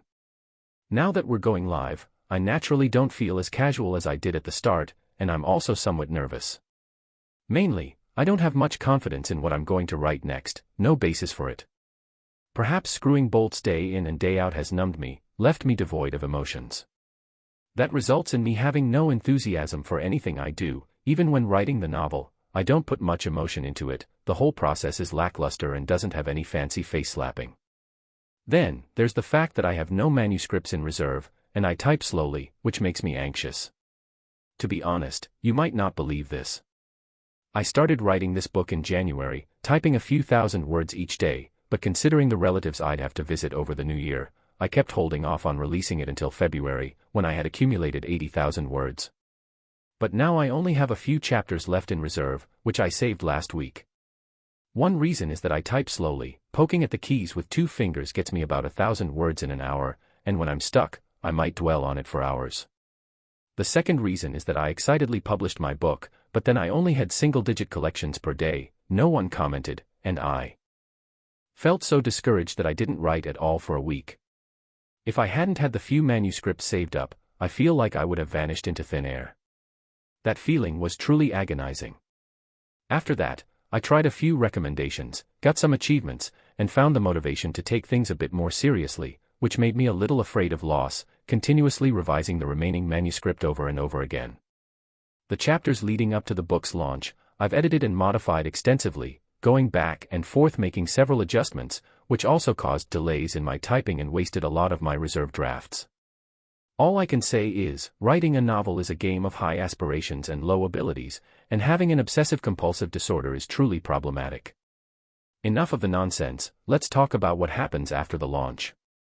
The book will go live precisely at noon, and at that time, I will release the few chapters one have saved up. Looking at it, there's a total of 12,000 words, which also meets the rule of 5 updates for a launch, and with what I continue to type today, reaching 15,000 won't be an issue. In any case, I will try to write as much as I can. Regarding additional updates, I'll do 1 extra chapter for every patron and 5 for each alliance leader, plus 1 for every 500 monthly tickets. That should be enough to motivate me, since I have no reserve and type slowly, I can't manage more than that anyway. As for the updates, I'm afraid of jinxing myself by promising too much, so I'll commit to at least 5,000 words. If the first day's performance is good, I'll try to do 7,000, and see if I can push myself not to be so idle. That's it. I thank all the readers and lords for your support, and every person who has voted for, rewarded, and commented on this fledgling author. I also hope that all the readers and lords will consider subscribing in support. Many thanks. Many thanks. Chapter 70, 69, Sister Miauga, I've never been to this kind of place before, _1. Chapter 70, Chapter 69, Sister Miauga, I've never been to this kind of place before, _1. 2 iron feather eagles, like sharp swords, shuttled through the clouds and mist. Changsheng, the 9 dragons market is just ahead. Get ready to descend. Be careful not to collide with the market's formation, or you'll face an attack from the formation. Clad in a long white dress with raven-black hair cascading over her fragrant snow-white shoulders, Lu Miauga sat elegantly upon an iron feather eagle, transmitting her voice to Lu Changsheng. Okay, Sister Miauga. Lu Changsheng nodded. He could already see the vast 9 dragons market ahead of him. Looking down from high above, the entire marketplace appeared to be even larger than Qingzhou Mountain, covering an estimated tens of thousands of acres. It was surrounded by 9 towering peaks, piercing the sky and forming an arch. This was also the origin of the name 9 Dragons Market. On the 9 peaks, one could see terraced fields filled with spirit plants, and around the marketplace, large tracts of spirit fields were cultivated. The interior of the marketplace was obscured by formations, appearing hazy, only allowing a general outline to be discerned, without clear details. As they neared 9 Dragons Market, the number of cultivators coming and going increased significantly. Some rode spiritual birds, some flew with magical instruments, and others steered flying boats.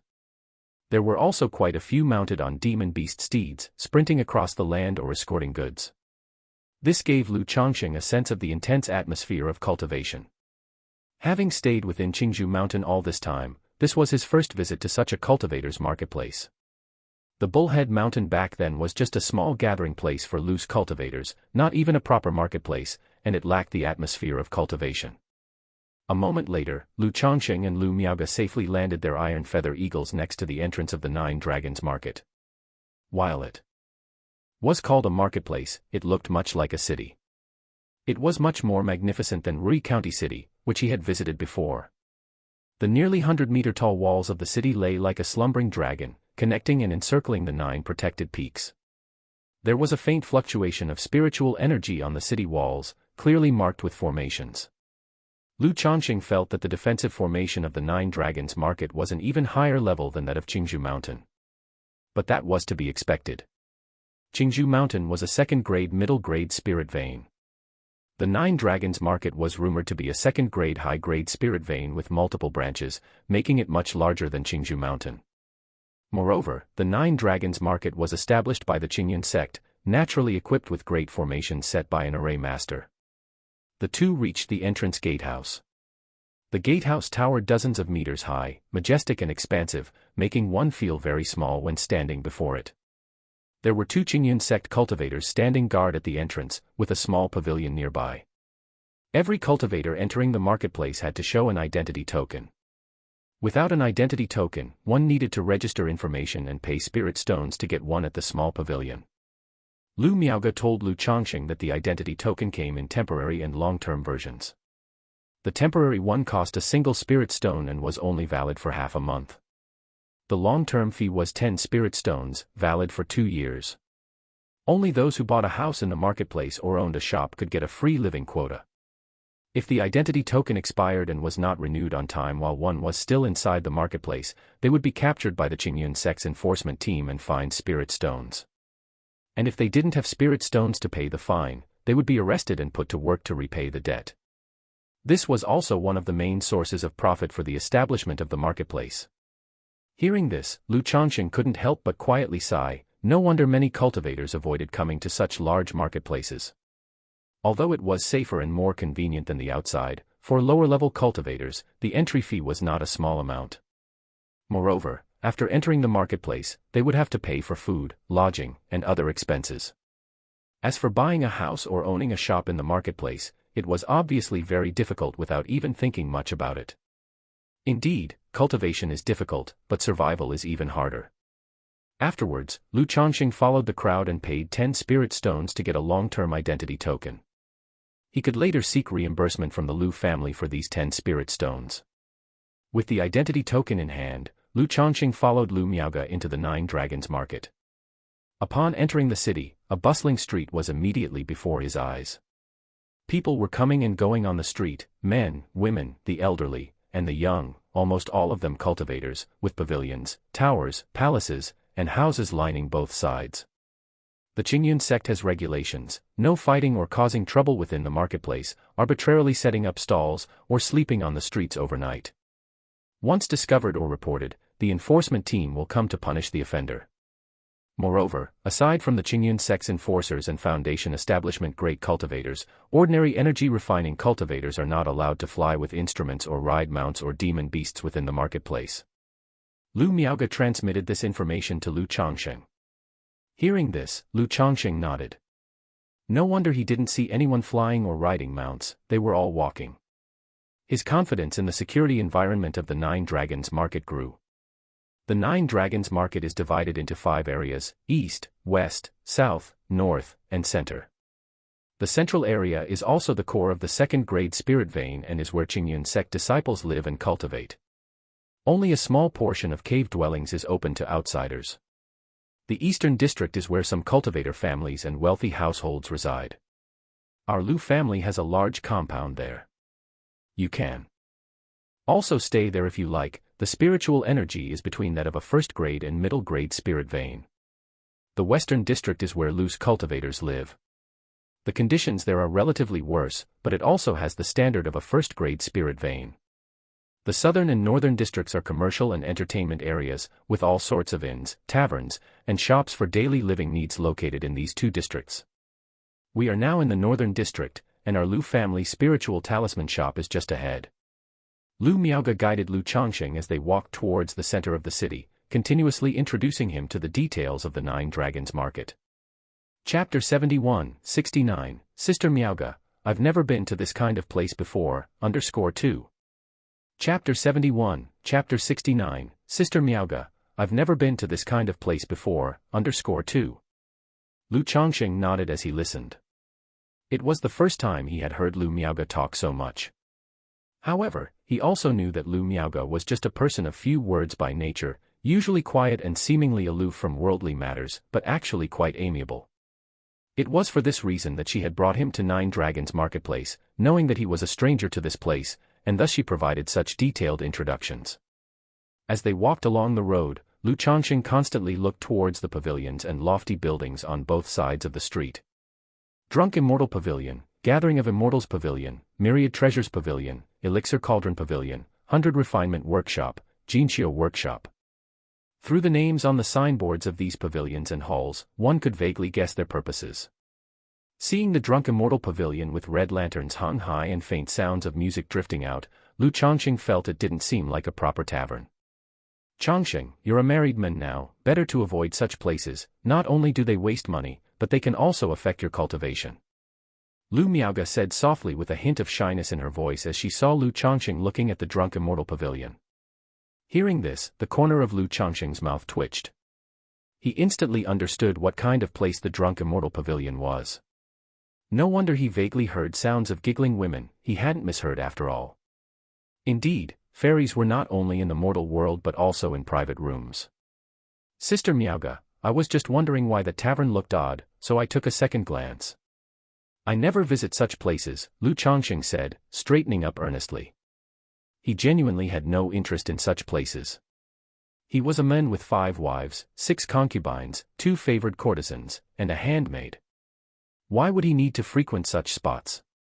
Even though he constantly thought of taking concubines, specifically fairies, to have his children. He would never go there to persuade a celestial maiden to lead an honest life. Wouldn't that be insane? But the young miss apparently knew about such places. No surprise there, she might not seem of this world, but she is 6 years older than himself. Having frequented the marketplace over the years and managed shops, she could hardly be a completely naive young girl. That's good, then. Lu Miaoga slightly pursed her lips and responded indifferently, not elaborating on the subject. Then she continued to introduce some information to Lu Changsheng.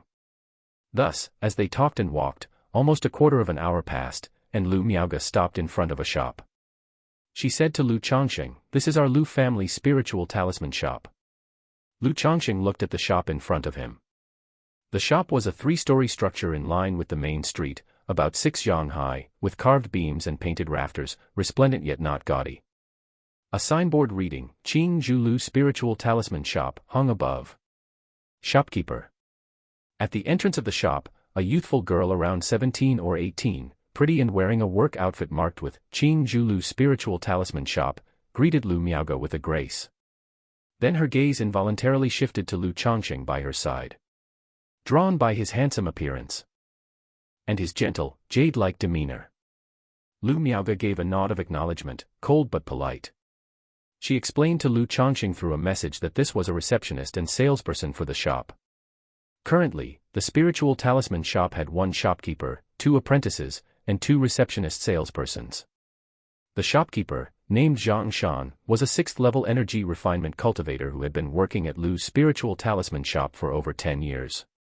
The 2 apprentices, named Li Shi and Wang Wu, had been at the shop for 5 or 6 years. They were descendants of cultivators from Nine Dragons Marketplace with only 9th-grade spiritual roots, but had some talent in talisman making, which led their families to send them to the spiritual talisman shop as apprentices. Their daily work involved drawing talismans and making talisman paper and spiritual ink. The 4th elder who mentioned guiding the apprentices was referring to these 2. Such apprentices were bound by a long-term contract, only requiring food and accommodation, and occasional guidance in talisman making sufficed, without even needing a monthly salary. Learning skills was just like this. Whether it was talisman making, alchemy, artifact refining, every high-threshold skill required perseverance. Even if one didn't succeed in the end, no one could be blamed. As for the 2 receptionist salespeople, they were mortals. Although Nine Dragons Marketplace was a cultivator's marketplace, not everyone there was a cultivator, and many were mortals. Some had come here following cultivators, while others were descendants of cultivators, working and living here. Living in the marketplace was not easy. But as long as they could find a job, even mortals could survive. They could even save up a spirit stone or two. After all, if one made gold and silver in the common world, in Nine Dragons Marketplace, they earned spirit stones. "He Lu, come inside for a moment. I have something to talk to you about." Lu Miaoge glanced at the young woman, then walked into the shop with Lu Changsheng in tow. The shop was roughly 200 square meters. Furnished very simply, with exquisite counters on both sides and in the center, displaying various talismans, as well as talisman paper, spiritual ink, talisman brushes, and other talisman-related items. In the hall, there was a middle-aged man in his 40s or 50s, with a lean face, and a young girl in work attire. Upon seeing Lu Miaoge and Lu Changsheng, they bowed and saluted. "Uncle Zhang, call Li Shi and Wang Wu over. I have something to tell you all," Lu Miaoge directed at the lean-faced middle-aged man. "Yes," Zhang Shan responded and went to the inner chamber. In a moment, he returned with two women around 20, pretty, and dressed in Qingzhu Lu's spiritual talisman shop work outfits. Though they were cultivators, their cultivation levels were not high, just at the second or third level of qi refinement. "This is Lu Changsheng, a middle-grade talisman master of our Lu family. From now on, as I won't have time to manage the shop, Changsheng will oversee it. He is now the second master of the shop." Chapter 72, 69, Sister Miaoge, I've never been to this kind of place before, _3. Chapter 72, Chapter 69, Sister Miaoge, I've never been to this kind of place before, _3. Uncle Zhang, from now on, for any matters concerning the store, you can report directly to Changsheng. Li Shi, Wang Wu, if you have any issues, also report directly to the second master.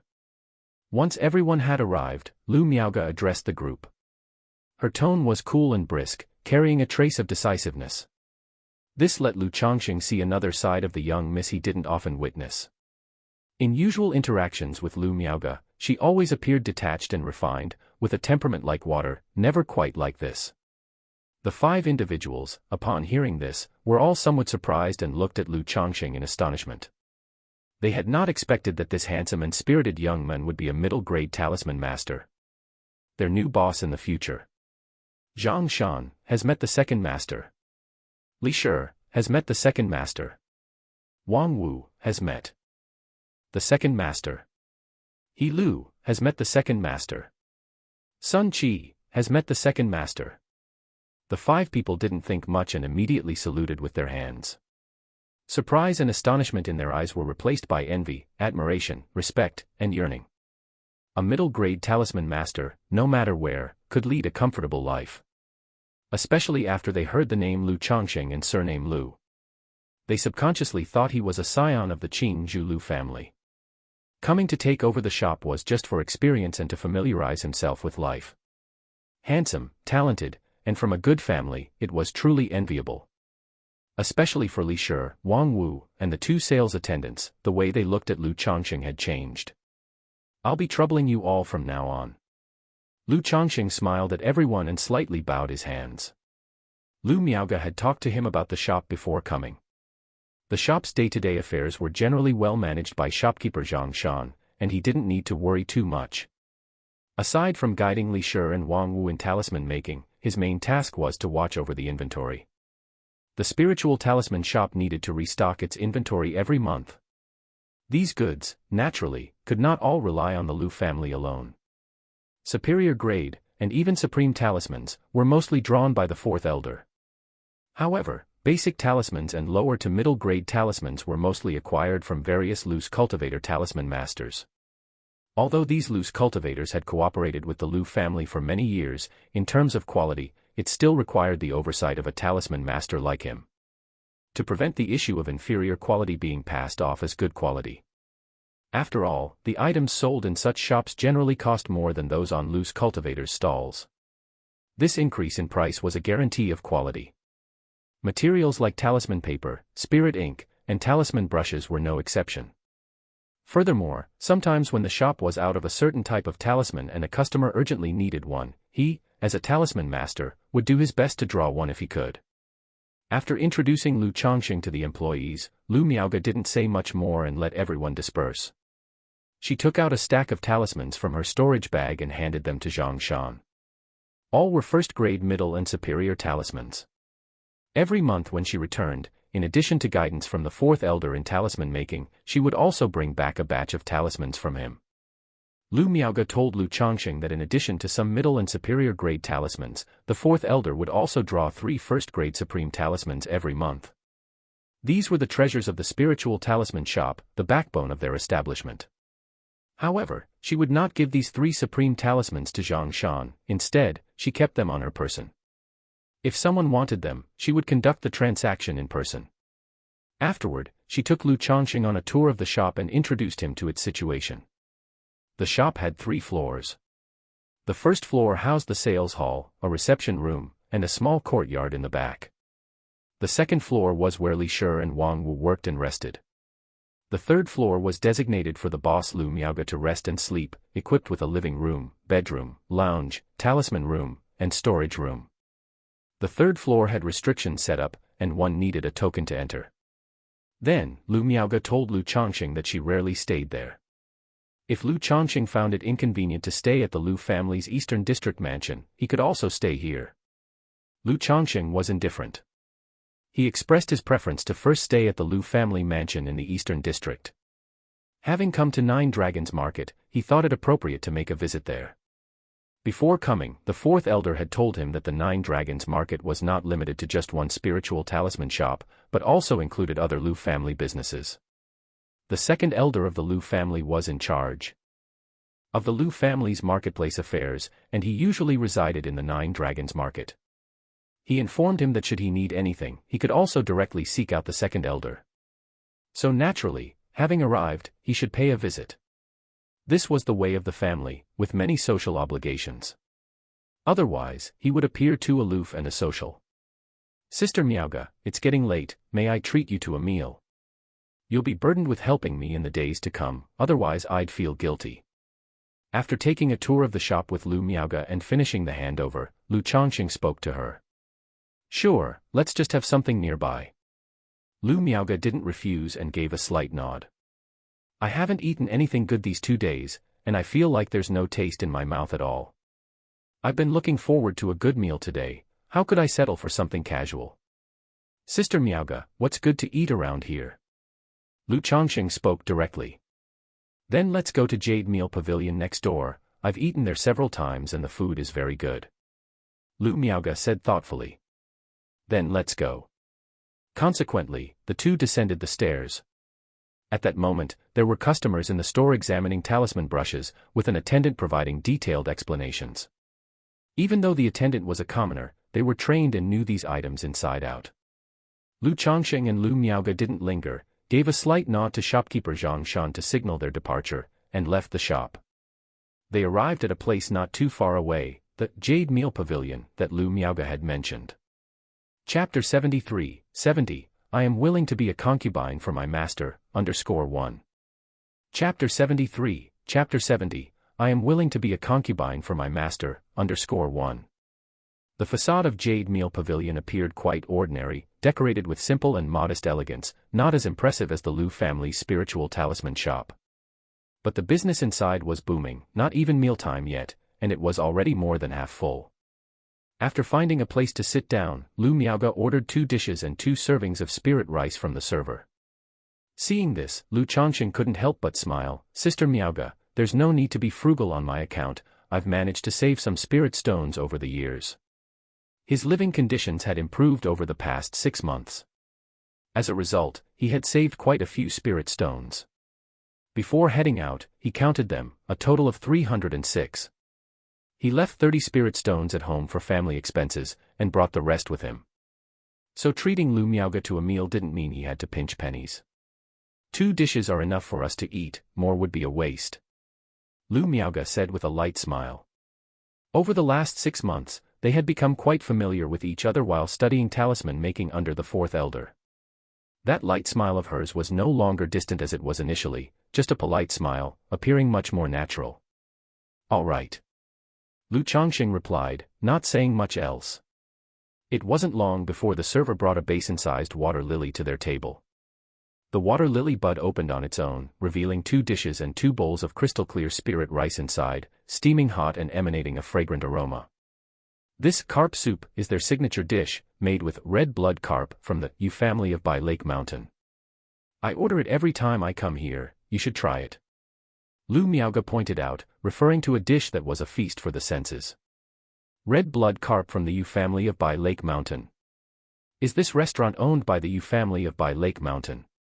Lu Changsheng asked in surprise upon hearing this. The Yu family of Bai Lake Mountain was also a major cultivation family under the jurisdiction of the Qingyun sect. With 3 foundation establishment great cultivators in their family, they were 1 level above the Lu family of Qingzhou Mountain. The red blood carp was a specialty of Bai Lake Mountain. It was somewhat similar to the green jade bamboo wine and emerald spirit rice of Qingzhou Mountain. The owner of this restaurant married a woman from the Yu family of Bai Lake Mountain, which is why they can consistently get a batch of red blood carp from the Yu family every month. Lu Miaoge explained softly. I see. Lu Changsheng nodded, not asking further, and sampled the carp soup. Immediately, he felt a rich yet not greasy delicious taste spread from his mouth to his stomach, then to his abdomen, and finally to his brain, leaving a long-lasting aftertaste. Delicious. Lu Changsheng couldn't help but exclaim in admiration. He thought he had become accustomed to exotic delicacies at the Lu family, but this carp soup was indeed exceptional. So the chef here is also a spirit cooking master? Lu Changsheng inquired. While the red blood carp was a type of spirit fish, such flavor couldn't be achieved without a spirit cooking master. Correct, the chef here is the owner of the restaurant, and he is a spirit cooking master. The prices here are more affordable compared to other places, so the business is always good. Lu Miaoge said in a soft voice. She then pointed to the other dish. This earth mole meat also tastes excellent and counts as one of their specialties. Lu Changsheng tried a piece of the meat, finding it crispy on the outside, tender on the inside, juicy, smooth, and invigorating, and he couldn't help but reach for another piece. Nodding in approval, he said, tasty. At that moment, he noticed Lu Miaoge wasn't eating but was simply watching him enjoy his meal. He promptly said, Sister Miaoge, why aren't you eating? Let's eat together. Okay. Lu Miaoge nodded gently, and only then did she pick up her chopsticks and begin to eat the earth mole meat. Her manner of eating was very elegant, yet she ate quite swiftly. Lu Changsheng had only had a few bites when she had already eaten 7 or 8. By the time Lu Changsheng had eaten less than half of his bowl of rice, Lu Miaoge was finished. Lu Changsheng was somewhat astonished at this sight. Hard to believe that Lu Miaoge, a woman as ethereal as a fairy, could eat at such a pace. I normally eat quite fast. Lu Miaoge, feeling somewhat impolite and embarrassed, blushed on her flawlessly exquisite face. It's fine, it's just that I'm a slow eater. Lu Changsheng chuckled, feeling that the young lady before him suddenly seemed even more charming and much more approachable. Indeed, there are not so many pristinely untouchable fairy maidens in the world. It's just that the great difference between 2 people makes one seem unattainable, creating such a perception, an illusion. When the relationship becomes intimate and you spend time together, things turn out to be quite normal. He immediately gestured for the server to add 2 more dishes and some more rice. No need, I'm full. Lu Miaoge said upon seeing this, taking out a handkerchief to gently wipe her mouth. Lu Changsheng replied, not insisting, and then finished the rest of the food and went to pay the bill. 2 dishes and 2 servings of spirit rice came to a total of 4 spirit stones.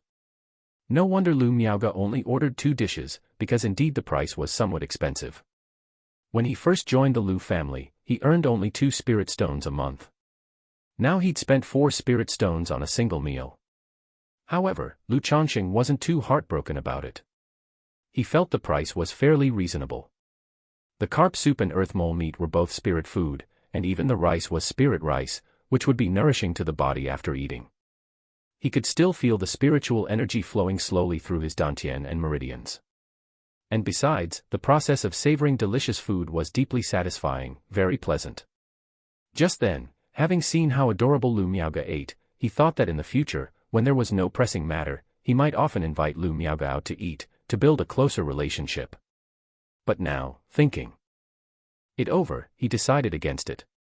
His current financial situation simply didn't allow for it. Maybe after he had sold all his talismans and turned them into spirit stones, it would have been more feasible. Sister Miaoge, is there a place in the Nine Dragons market where loose cultivators set up stalls for trading? Chapter 74, 70, I am willing to be a concubine for my master, _2. Chapter 74, Chapter 70, I am willing to be a concubine for my master, _2. Lu Changsheng inquired Lu Miaoge. On this trip, he also thought of selling talismans and buying the heavenly and earthly treasures for cultivation of the 100 refinements treasure body art. So he thought of first going to see the loose cultivators' stalls. At the junction of the Western District and the Southern District, there are several streets specifically set aside for people to set up stalls and trade freely. Although the items there are cheaper than in the shops, there are many scams, and there's hardly any chance of getting a good deal by stumbling upon something undervalued. If you're looking to buy something, it's still best to make purchases from legitimate shops. Upon hearing this, Lu Miaoge guessed Lu Changsheng's intent and voiced a reminder. I'm just curious about this kind of stall setup, want to take a look and gain some experience. He wasn't holding out hope for any treasures or particularly cheap bargains.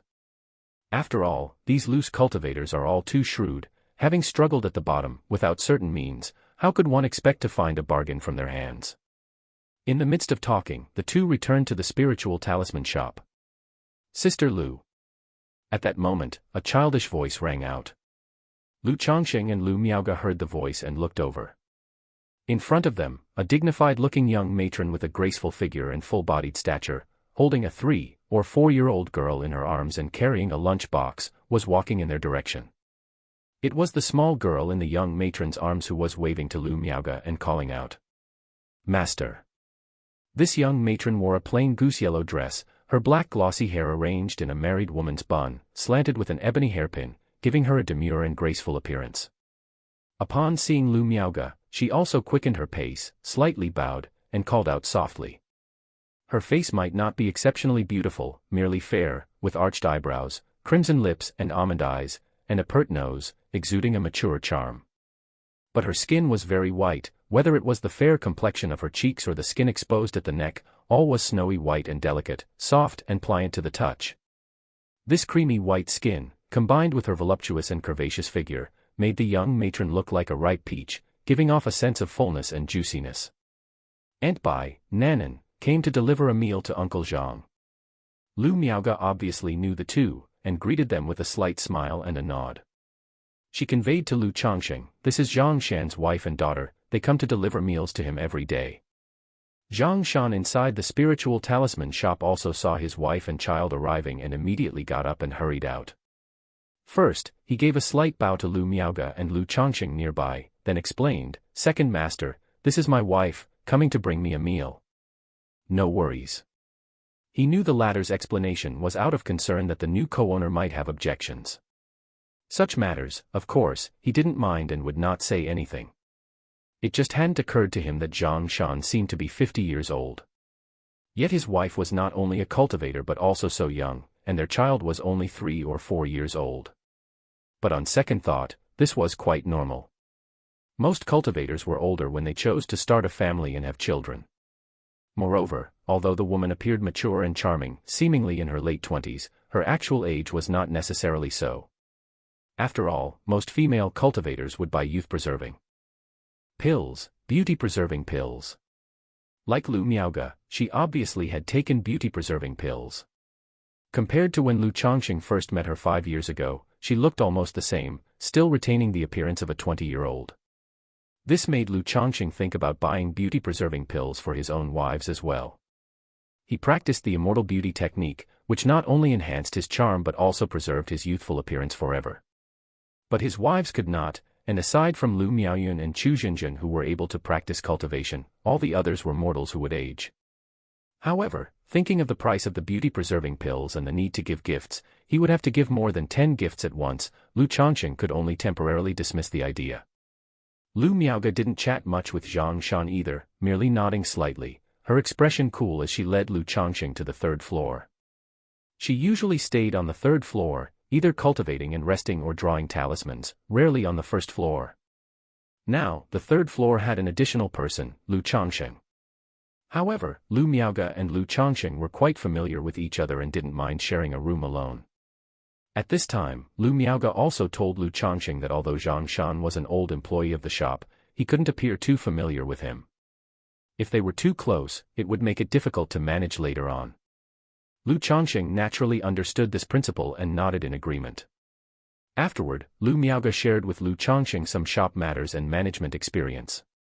These were all simple and easy to understand experiences, most of which Lu Changsheng already knew. He had never eaten pork before, but he had seen pigs run. In his past life under the baptism of big data, he knew quite a bit about the art of managing people. Of course, knowing is one thing, doing is another matter altogether. Sister Miaoge, I used to think you were the kind indifferent to worldly affairs, but I didn't expect you to know so much. It's like getting to know you all over again. After listening to Lu Miaoge, Lu Changsheng joked with a laugh. Today he surely saw another side of Lu Miaoge, so the conversation was much less restrained than before. Hearing this, Lu Miaoge couldn't help but smile, her beauty blossoming like a celestial flower, captivating. I don't know whether to take your words as a compliment or an insult. But I'll just assume it's a compliment. With painted brows and eyes, Lu Miaoge said with a soft smile, all right, I have to go make talismans. You can go to the lounge to rest, or cultivate. Normally, there's not much to do at the shop, and Zhang Shan and the others will notify us if anything comes up. Having said so, Lu Miaoge stood up and went to the talisman room to focus on talisman making. Lu Changsheng nodded and went to the lounge to rest. Chapter 75-70, I am willing to be a concubine for my master, _3. Chapter 75, Chapter 70, I am willing to be a concubine for my master, _3. After all, they had been traveling for the past 2 days and hadn't really rested. Although they couldn't be considered extremely tired, they still needed to recover their mental spirit through sleep.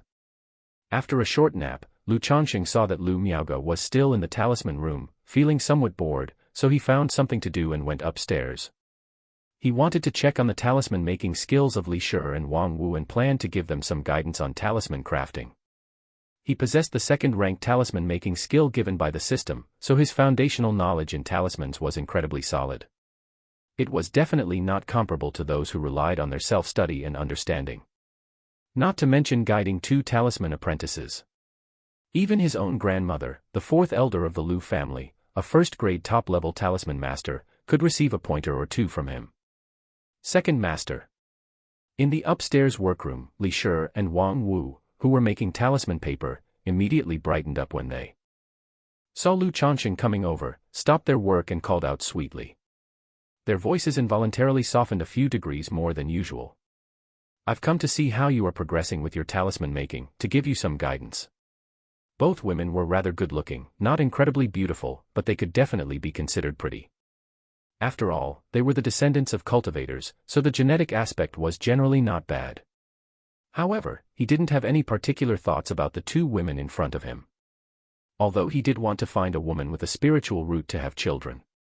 It was not to the extent of asking any woman he met to bear his children. Moreover, he had just arrived at the shop and hadn't done much. It wouldn't look good if he started making moves on an apprentice.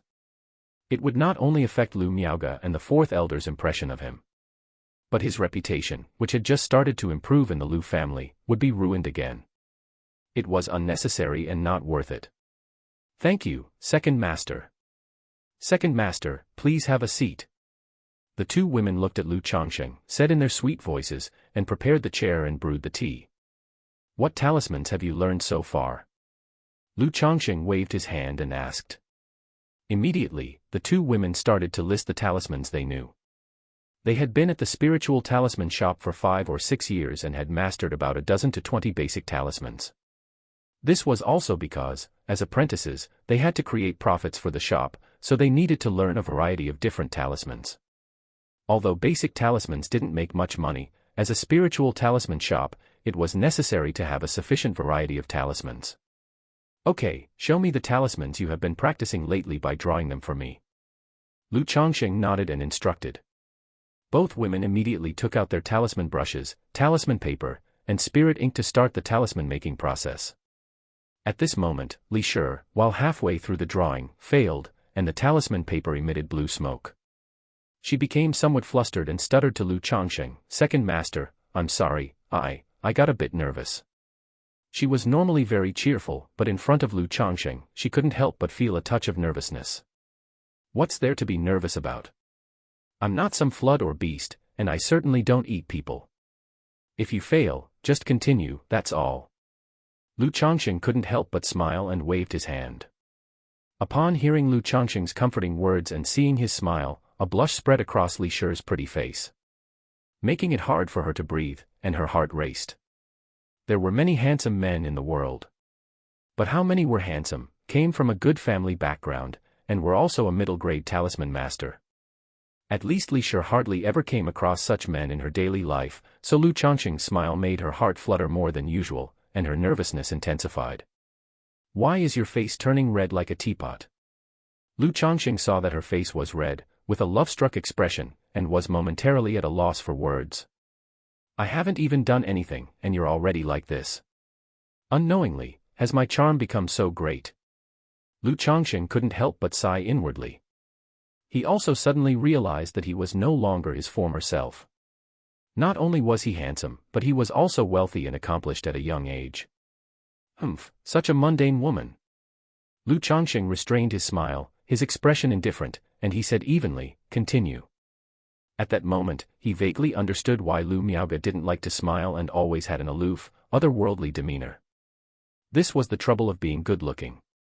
"Yes, second master." Li Shi, hearing these words, quickly nodded, immediately focused her mind, not daring to look too much at Lu Changsheng, and started to draw talismans again. Lu Changsheng could tell that the two women had a solid foundation in basic talismans. They were almost ready to try drawing lower-grade talismans. However, he had no immediate plans to teach the two women how to do so. Once they started learning to draw lower-grade talismans, most of their time and energy would be consumed in that endeavor. This would undoubtedly interfere with their current work. Better to have the two women continue to lay the foundation until they were completely solid, and then try lower-grade talismans. Soon after, Lu Changsheng, with a detached manner, gave the two women pointers on talisman making. The two apprentices felt that this second master explained things more thoroughly and understandably than the senior master, proving extremely beneficial to them. "That's enough, practice more on your own during your free time. Wait a while longer, and if you perform well, I'll teach you lower-grade talismans." After drawing them a proverbial carrot, Lu Changsheng left the second floor. He could clearly sense that, despite his indifferent demeanor, he couldn't deter the two women's enthusiasm at all. He estimated that with just a wave of his hand, the two apprentices would take the initiative to come forward. Yet, he still had no such intentions. It was still the same reasoning as before, it wasn't necessary and the cost wouldn't be worth the benefit. Speaking of which, does this count as peach blossom luck? Lu Changsheng suddenly thought. "Thank you, second master." The two women, hearing his words, were overwhelmed with joy, and their eyes seemed to brim with tears as they looked at Lu Changsheng. Handsome, from a good family, and a middle-grade talisman master, he was the man of their dreams. "If only I could marry the second master," Li Shi murmured after Lu Changsheng's retreating figure had disappeared. "You silly girl, smitten much? Is your heart aflutter?" Wang Wu teased. "With the second master being so handsome and speaking so kindly, and also as a middle-grade talisman master, don't you like him?" Li Shi said defiantly in response to Wang Wu's teasing. "Of course I like him, but what good is liking him? We're not worthy of the second master. I'd even be content to marry him as a concubine," Wang Wu said with the same conviction. Li Shi felt a bit disheartened upon hearing this. In the cultivation world where men outnumbered women, young female cultivators were highly prized. People like them naturally had suitors, and many came knocking to propose. But they both had some talent in talisman making and a future as elementary talisman masters loomed. Once they became talisman masters, even if only elementary, they could expect to marry into a respectable household. But now, before Lu Changsheng, the thought of marriage made them feel inferior. Chapter 76-71, Meeting the Second Miss Again, Chenggu takes you to read books and taste tea, _1. Chapter 71, Meeting the Second Miss Again, Chenggu takes you to read books and taste tea, _1. After coming down from the second floor, Lu Changsheng arrived at the first floor to check the items for sale in the shop. He looked to see if there was anything he wanted. On this trip, he also wanted to buy a magic artifact drawing pen and some supreme talisman paper and supreme spirit ink. While at the third-level energy refinement stage, Lu Changsheng had attempted to draw superior-grade talismans. But limited by his cultivation level and talisman-making tools, his success rate was very low. He only drew a dozen or so to carry with him for emergencies. Not long ago, after breaking through to the fourth-level energy refinement, he tried drawing superior-grade talismans again, which was still somewhat difficult. He could only draw a few simpler superior-grade talismans. And the success rate was only about 40 to 50%. For other talisman masters, this success rate was already quite remarkable. But in Lu Changsheng's view, it was still lacking. Therefore, he thought of buying a better magic artifact pen, and then some supreme quality talisman paper and spirit ink. This way, not only could his success rate improve, but he would also be confident in drawing the more challenging superior grade talismans. Whether he'd sell the talismans was another matter. At least having more superior grade talismans on hand would give him an extra sense of security. Otherwise, what would he do if he encountered unforeseen dangers while traveling between Nine Dragons Market and Qingzhou Mountain? Lu Changsheng began to check the items for sale in the shop. Most of the talismans for sale were of the lower grade, primarily. Then there were basic talismans and middle-grade talismans, as well as a few superior-grade talismans. In addition to spirit talismans, the shop didn't only have drawing pens, talisman paper, and spirit ink, but also some related raw materials and books on talismans. Then, he looked at the prices of the magic artifact pens, supreme talisman paper, and supreme spirit ink at the talisman-making tool counter. Lower-grade magical instrument pens, 70 spirit stones. Middle-grade magical instrument pens, 200 spirit stones. Superior-grade magical instrument pens, 600 spirit stones. Supreme talisman paper comes in different qualities, divided into fine quality and good quality. Fine quality, 50 spirit stones per stack, 10 sheets. Good quality, 30 spirit stones per stack, 10 sheets. Supreme spirit ink also comes in different qualities, divided into fine quality and good quality. Fine quality, 50 spirit stones per box. Good quality, 30 spirit stones per box. So expensive, Lu Changsheng said, unable to help clicking his tongue as he looked at the prices. He had felt quite wealthy before. But looking at the prices, he suddenly realized he was quite poor, especially poor. After buying a middle-grade magical instrument pen, he wouldn't have much left. For my current needs, a middle-grade magical instrument pen is enough, he said. Moreover, unlike ordinary pens, a magical instrument pen is very durable, can be used thousands of times, and I don't need to worry too much about it being damaged, he added.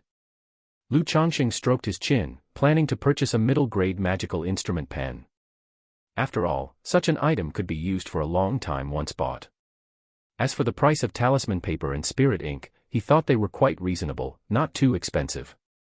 After all, a superior-grade talisman could sell for 30 to 50 spirit stones. And a supreme talisman could sell for more than 200 spirit stones. However, being able to sell at such prices was also because of the barriers and difficulties involved. Like Fourth Elder, being a first-grade top-level talisman master, he only sells 3 supreme talismans per month, also due to the high failure rate. After deducting the time and material costs, the profit is limited. Not everyone is like Lu Changsheng, who has a knack for talisman making, as easy as eating and drinking. I'm not in a hurry.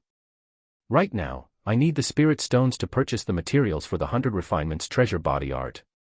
I'll go to Southwest Street tomorrow to see, he said.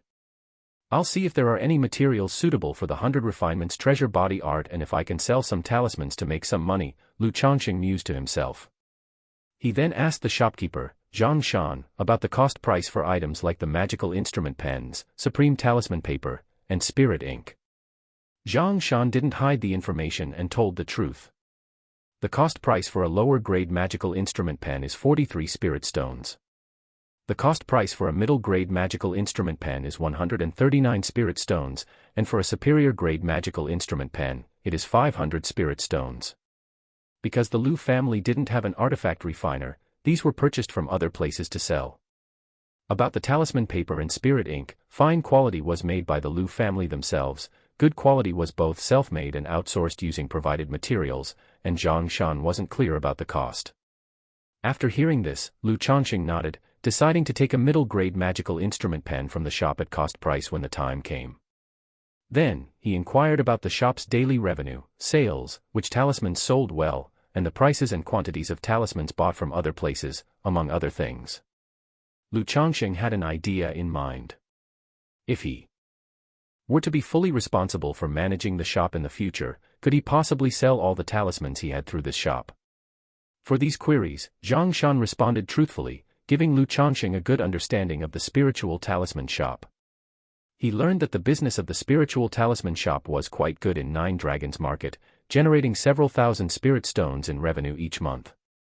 It seems that the Lu family spiritual talisman shop does better business than I imagined, Lu Changsheng thought to himself after gathering the information. After chatting with Zhang Shan for a while, Lu Changsheng didn't continue to ask more questions. He returned to the third floor's rest room, found Lu Miaoge still in the talisman room, and began to meditate and cultivate. As dusk approached, Lu Miaoge came out from the talisman room. She told Lu Changsheng that this was the time when they could usually head home.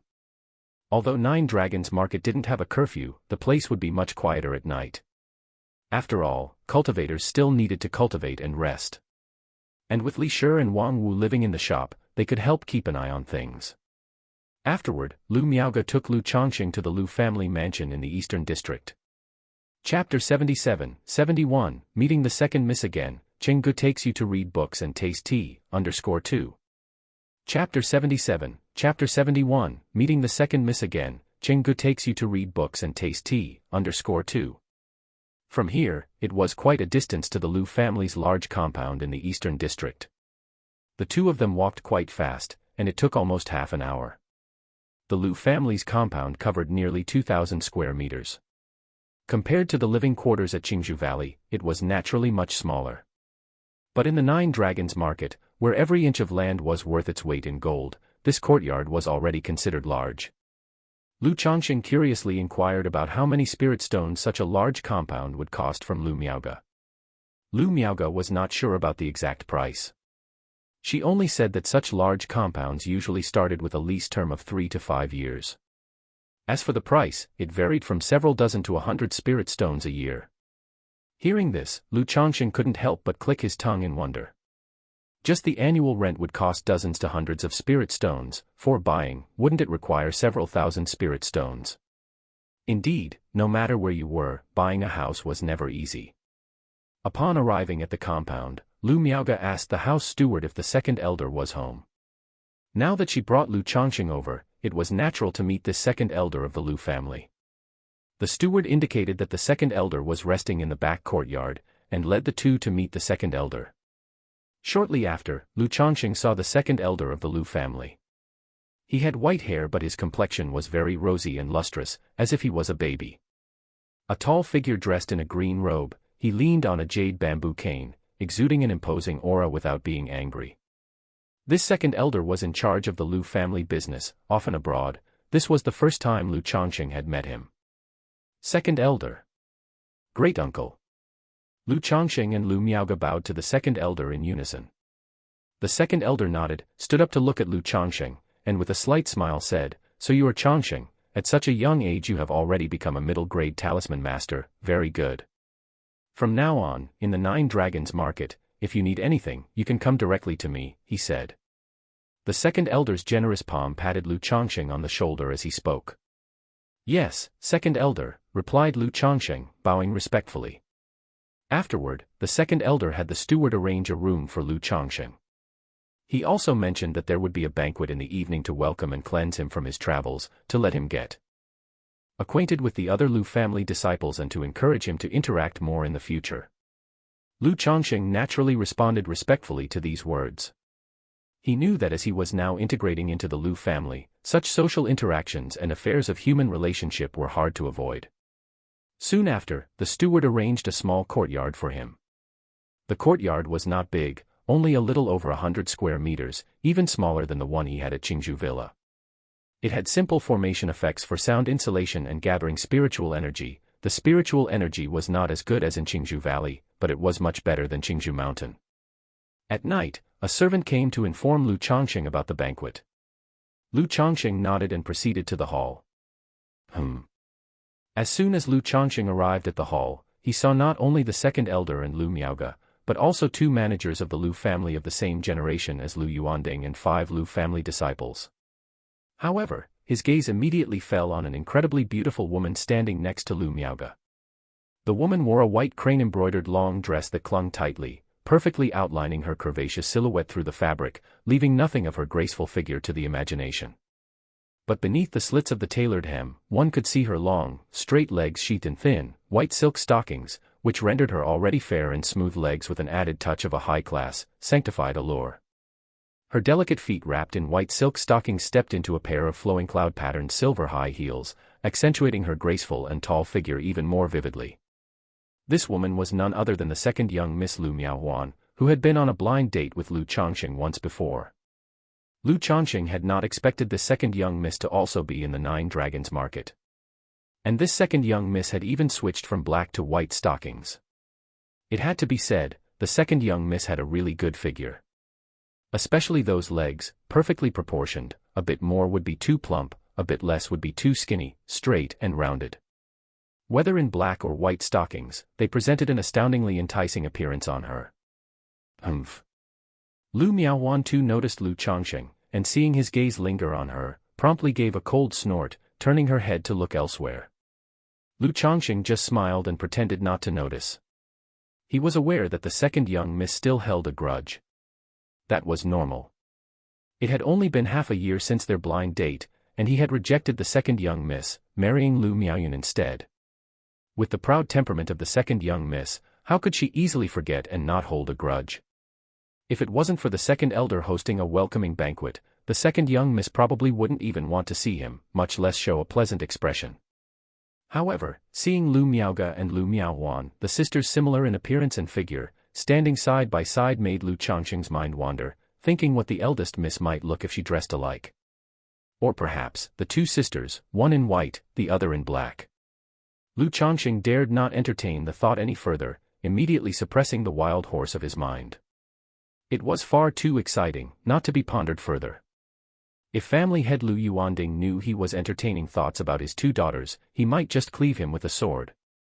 Second elder, he greeted as he bowed to the second elder. Changsheng, let me introduce you to. The second elder naturally saw Lu Miaohuan's small gesture but said nothing.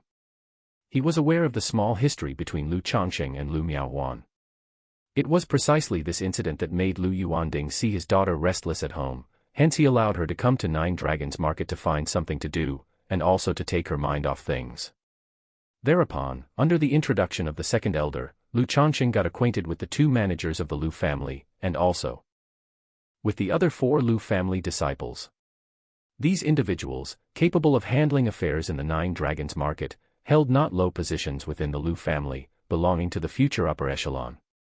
Chapter 78-71, Meeting the Second Miss Again, Chenggu takes you to read books and taste tea, _3.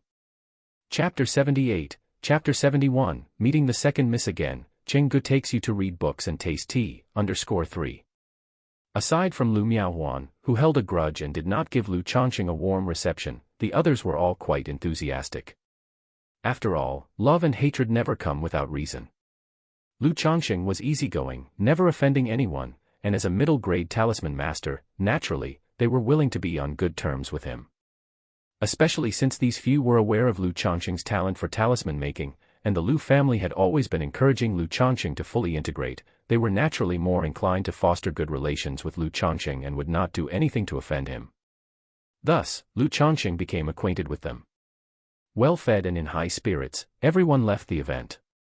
A young man named Lu Miaoqing slung his arm over Lu Changsheng's shoulder and said as if they were old friends, "Changsheng, since it's your first time out and about, as your host, Brother Cheng will take you to read books and taste tea tomorrow." Read books and taste tea. Lu Changsheng was stunned. That's right, this tea house is very good, with many famous teas and all kinds of books. Just yesterday, a batch of new teas and books arrived. You won't be disappointed, Lu Miaoqing said with a meaningful look. Brother Cheng, this reading books, tasting tea, is it legitimate? Lu Changsheng asked with a strange tone in his voice, sensing something off. Lu Miaoqing glanced around and lowered his voice. Don't worry, would I take you to a reputable place? How about it, shall we broaden our horizons tomorrow? Lu Changsheng fell silent for a moment. Indeed, he hadn't guessed wrong, this was not a proper, read books, taste tea. I'm your brother-in-law, for crying out loud. What kind of brother-in-law would take their brother-in-law to broaden their horizons in such a way? Also, you bring this up as soon as I arrive at Nine Dragons Market and want to take me to such a place, isn't that a bit improper? Or is that how you see me in your heart? Lu Changsheng thought to himself, then said, Brother Cheng, I'm not that kind of person, I don't go to those places. But if you don't see the world, how will you gain experience?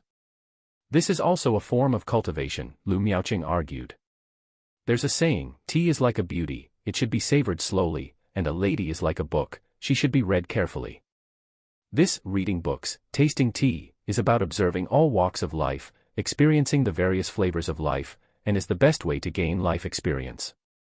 Don't worry, I definitely won't tell Sister Miaoyun about this, Lu Miaoqing assured. Lu Changsheng. Damn it, a visit to a brothel is being made to sound so classy and pure. Lu Changsheng had not expected the Lu family to have such a talented speaker. However, he did feel that there was some truth to what was said, it was indeed a way to gain experience and see the world. When someone travels alone, they should see more of the world, right? Maybe next time, Lu Changsheng said after some contemplation. While he wanted to gain experience, the idea of doing such things just upon arriving at Nine Dragons Market gave him a sense of guilt. Moreover, he had more important things to do, he planned to stroll around the loose cultivator marketplace tomorrow. Alright then, whenever you want to go, you can look for Brother Cheng. I know every corner of Nine Dragons Market, Lu Miaoqing said, patting Lu Changsheng's shoulder, feeling a bit bored. He had heard of Lu Changsheng's reputation and thought he could find a kindred spirit, but to his surprise, Lu Changsheng actually refused. Alright, thanks Brother Cheng. Lu Changsheng nodded, then returned to his room to meditate and cultivate for 2 hours before lying down to sleep. But as he lay in bed, he found it difficult to fall asleep, feeling like something was missing. Sigh, suddenly being alone, I'm not used to it, Lu Changsheng sighed softly. Used to cuddling with his wife and concubine each night, the sudden solitude made him feel uneasy and not at peace. He then got up, took out his talisman-making tools from his storage bag, and began drawing talismans. After creating 3 middle-grade talismans, he felt a sense of mental fatigue and took a sip of white jade 100 flowers wine before lying back down and gradually falling asleep. The next day, Lu Changsheng got up, had a simple breakfast, and went to find his sister-in-law, Lu Miaoga, to accompany him to the spiritual talisman shop. During the process, he saw Lu Miaowan again. But she showed no warmth toward him whatsoever. Although she was chatting with her sister, Lu Miaoga, the moment she saw him come over, she immediately let out an icy snort, her face full of disdain. Huan just has that temperament, she doesn't mean any harm, don't take it to heart, Lu Miaoga said, her face showing a hint of apology. Last night, Lu Miaohuan had come to ask her why Lu Changsheng had come to Nine Dragons Market. She hadn't hidden anything and had told her sister about the fourth elder's plans to hand over the shop for Lu Changsheng to manage. After hearing about the matter, Lu Miaohuan, despite her cold and disdainful remarks about Lu Changsheng and his ability to manage the shop, was certain he would succeed. But she who knew her younger sister's personality very well understood. The more she acted like this, the more it indicated her sister was actually concerned about Lu Changsheng. If Lu Miaohuan wasn't concerned about Lu Changsheng, she wouldn't have acted this way at all. Reflecting on this made her let out a small sigh. If Lu Changsheng were just an ordinary cultivator, in time, her sister might gradually forget and not dwell on it. But the problem was, Lu Changsheng was no ordinary cultivator. Not only was he handsome, but he also had an exceptional talent in the talisman path, unparalleled and leading the rest by far.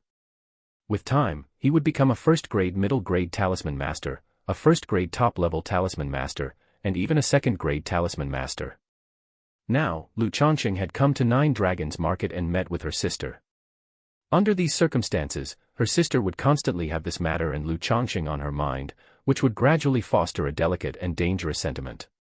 But when it came to this kind of issue, she didn't know how to advise her sister. because Lu Miaowan didn't like being preached to and might even react defiantly. It's fine, the second miss is straightforward, why would I mind? Besides, it was my fault to begin with. Lu Changsheng said, shaking his head slightly. He wasn't particularly concerned about Lu Miaowan's attitude. After all, during the matchmaking encounter, he really did regale her with a bunch of flattery and praise. When she finally agreed, he turned her down, which would understandably vex anyone. Especially given Lu Miaowan's proud and haughty nature as a young lady. Moreover, Lu Changsheng felt that he might have a bit of a bias for good looks. He tended to be more forgiving towards attractive women. As the two walked and chatted, they arrived at the spiritual talisman shop. Lu Changsheng told Lu Miaoge that if there was nothing else happening today, he would like to go out and browse around. Upon hearing this, Lu Miaoge fell silent for a moment, then said, "You usually spend little time with Miaoqing, don't follow him to unseemly places." Lu Changsheng was initially startled upon hearing this, slightly confused, then he couldn't help but curse inwardly. Damn, how bad can Brother Cheng's reputation be? Lu Miaoqing had just slapped him on the shoulder yesterday and exchanged a few words with him. And now, when he mentioned wanting to go out for a stroll, Lu Miaoge suspected that he was planning to go to the tea house with Lu Miaoqing. This left Lu Changsheng at a loss for words. He even had the strange impression he might be caught by his wife while visiting a courtesan's quarters. "Sister Miaoge, Brother Cheng invited me to read and taste tea yesterday, but I outright refused. I just thought I'd wander around and take a look at the loose cultivators market on Southwest Street." Lu Changsheng immediately spoke up, distancing himself from any association with Lu Miaoqing. He truly hadn't anticipated that the latter's reputation could be so tarnished. "Okay, I'm here at the shop, you go ahead. Why not let Li Shi or Wang Wu accompany you? They are very familiar with the marketplace." Lu Miaoge advised without much ado, nodding slightly. "No need, I'll just wander around by myself." Lu Changsheng waved his hand, indicating it wasn't necessary. He still vividly remembered the way Li Shi and Wang Wu looked at him the day before. So, he didn't want to interact too much and distract his employees from their work. "All right, just be sure to come back before dark. Do you have a transmission talisman with you? If you get lost, you can message me. There are also many guides in the marketplace who specialize in showing people around and directing them to shops. If you want to buy something, you could hire a guide." Lu Miaoge spoke in a soft voice, as if advising Lu Changsheng like an elder would. Lu Changsheng suddenly felt as if Lu Miaoge was turning into the fourth elder before his eyes, treating him as if he were a child who hadn't experienced the world. Keep in mind, he was the father of 30 children, after all. However, he knew that Lu Miaoge was treating him like a brother or something similar. "All right, don't worry, Sister Miaoge," Lu Changsheng said with a smile, waving his hand. He felt in his heart that if Lu Miaoge truly saw him as a brother, it would make it even more difficult for those feelings to change. Chapter 79-72, Cat Girl. Fox Lady. Snake Princess, _1. Chapter 79, Chapter 72, Cat Girl. Fox Lady. Snake Princess, _1. After parting with Lu Miaoge, Lu Changsheng wandered around the streets for a while before entering a deserted alley. He took out the human skin mask from his storage bag, put it on, and donned a wide, gray-brown robe. He poured some pre-prepared liquid onto his palm and smeared it over his hands and neck, making his skin appear less fair. In an instant, his handsome and dashing appearance changed into that of an ordinary-looking youth with dark skin. Still, his stature remained tall and slender. This was a basic disguise technique he had learned from Li Feiyu. It wasn't very sophisticated, but it was sufficient for his needs. Then, Lu Changsheng took out a talisman from his storage bag and used it on himself, causing his spiritual power aura to retract. A middle-grade aura concealment talisman. Its effects were the same as the aura concealment technique. But it was several times more effective than the aura concealment technique that Lu Changsheng had just started to learn. Unless it was an energy refinement late-stage cultivator using the spiritual eye technique, they wouldn't be able to perceive his cultivation level. This was also why Lu Changsheng usually didn't spend too much time and energy on cultivating spells.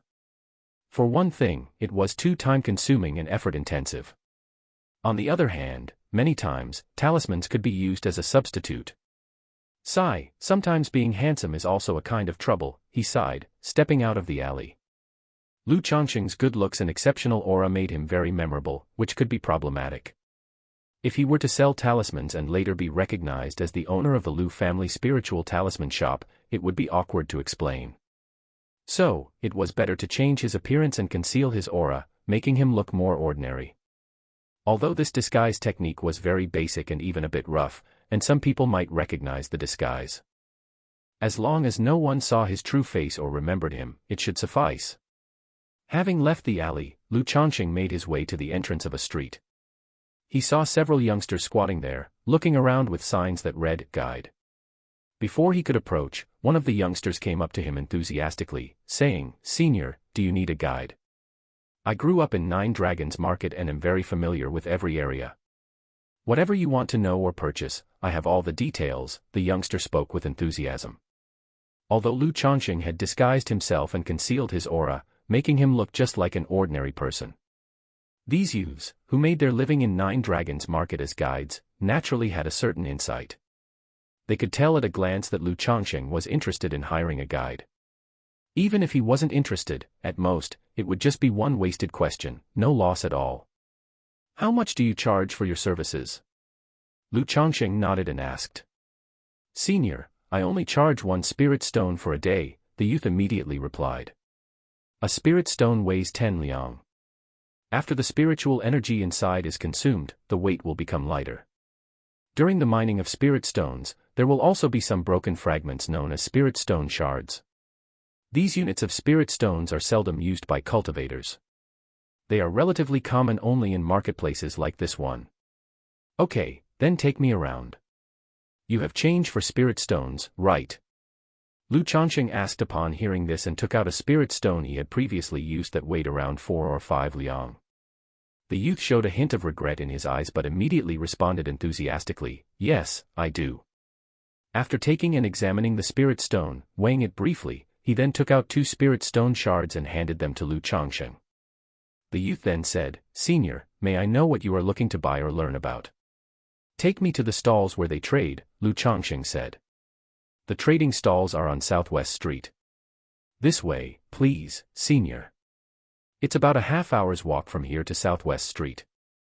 If you have anything specific you wish to purchase, you can also tell me. I know of quite a few shops where the quality of the items is guaranteed." The youngster continued. As guides, the real money was in taking cultivators to spend in shops. "Is there any shop in the marketplace that sells rare treasures and exotic goods?" inquired Lu Changsheng. "If senior wishes to purchase rare treasures and exotic goods, you can go to Qingyun Commerce Guild and Myriad Treasures Pavilion. Not only are their prices reasonable and their selection vast, but the quality is also guaranteed. If senior wants to spend a little less money, I also know quite a few shops selling rare treasures and exotic goods with guaranteed quality that I can take you to," the youngster said immediately. Even though he wanted to earn money by bringing customers to shops, he wouldn't blindly lead others astray. He couldn't afford to deceive people. After all, he was just a mortal. If he dared to deceive a cultivator and was found out, it would mean certain death. "What if I want to sell some talismans, are there any shops that will buy them?" Lu Changsheng asked in an even tone. Hearing that Lu Changsheng wanted to sell talismans, the youth immediately realized that Lu Changsheng might be a talisman master. However, as a guide, he naturally wouldn't inquire further. His job was to provide information. He promptly said with respect, "Senior, most of the spiritual talisman shops in Nine Dragons Market will buy talismans." "Then, are there any well-reputed talisman shops in the marketplace?" continued Lu Changsheng. "Actually, to be able to open a shop in the marketplace, they all have a good reputation, but if we are talking about the best reputation for talismans, naturally it's the Tianfu Pavilion of the Shen family. Their talismans not only guarantee quality, but they also often have special offers. However, they don't usually buy talismans from outsiders." Next would be the shops of families like Bai Lake Mountains Yu family, Qingzhou Mountains Lu family, Red Leaf Valleys Chen family, and Wugong Ridges Jing family. Their quality and reputation are guaranteed, the youngster said. If senior is looking to buy talisman paper, I would recommend the Lu family of Qingzhou Mountain and the Chen family of Red Leaf Valley. Their talisman paper is made with their own materials, which makes it much better than average. Chapter 80, 72, Cat Girl. Fox Lady. Snake Princess, _2. Chapter 80, Chapter 72, Cat Girl. Fox Lady. Snake Princess, _2. The youth spoke incessantly. Upon hearing Qing Zhulu's spiritual talisman shop, Lu Changsheng nodded slightly. He knew that what the young man said was quite credible, and it was almost the same as what he had learned yesterday from Zhang Shan's account of the shop. White Jade Tower. At that moment, Lu Changsheng saw a quaint and ancient-looking pagoda-like building not far away. The sign on the building bore the 3 characters, White Jade Tower, reminding him that Hong Yi had mentioned spending a considerable price to buy his 2 favored maids, Jiu'er and Shu'er, from there. Seeing Lu Changsheng's gaze toward the White Jade Tower, the youth immediately spoke. Senior, White Jade Tower specializes in matching matrimonial alliances, introducing wives and concubines, and selling maids. If Senior is thinking of taking a wife or concubines, or purchasing maids, you can visit White Jade Tower. White Jade Tower is also an established brand. I've heard that it's not just in 9 Dragons Market, but has branches in many marketplaces and even in Immortal City. The youth spoke, saying this. Oh.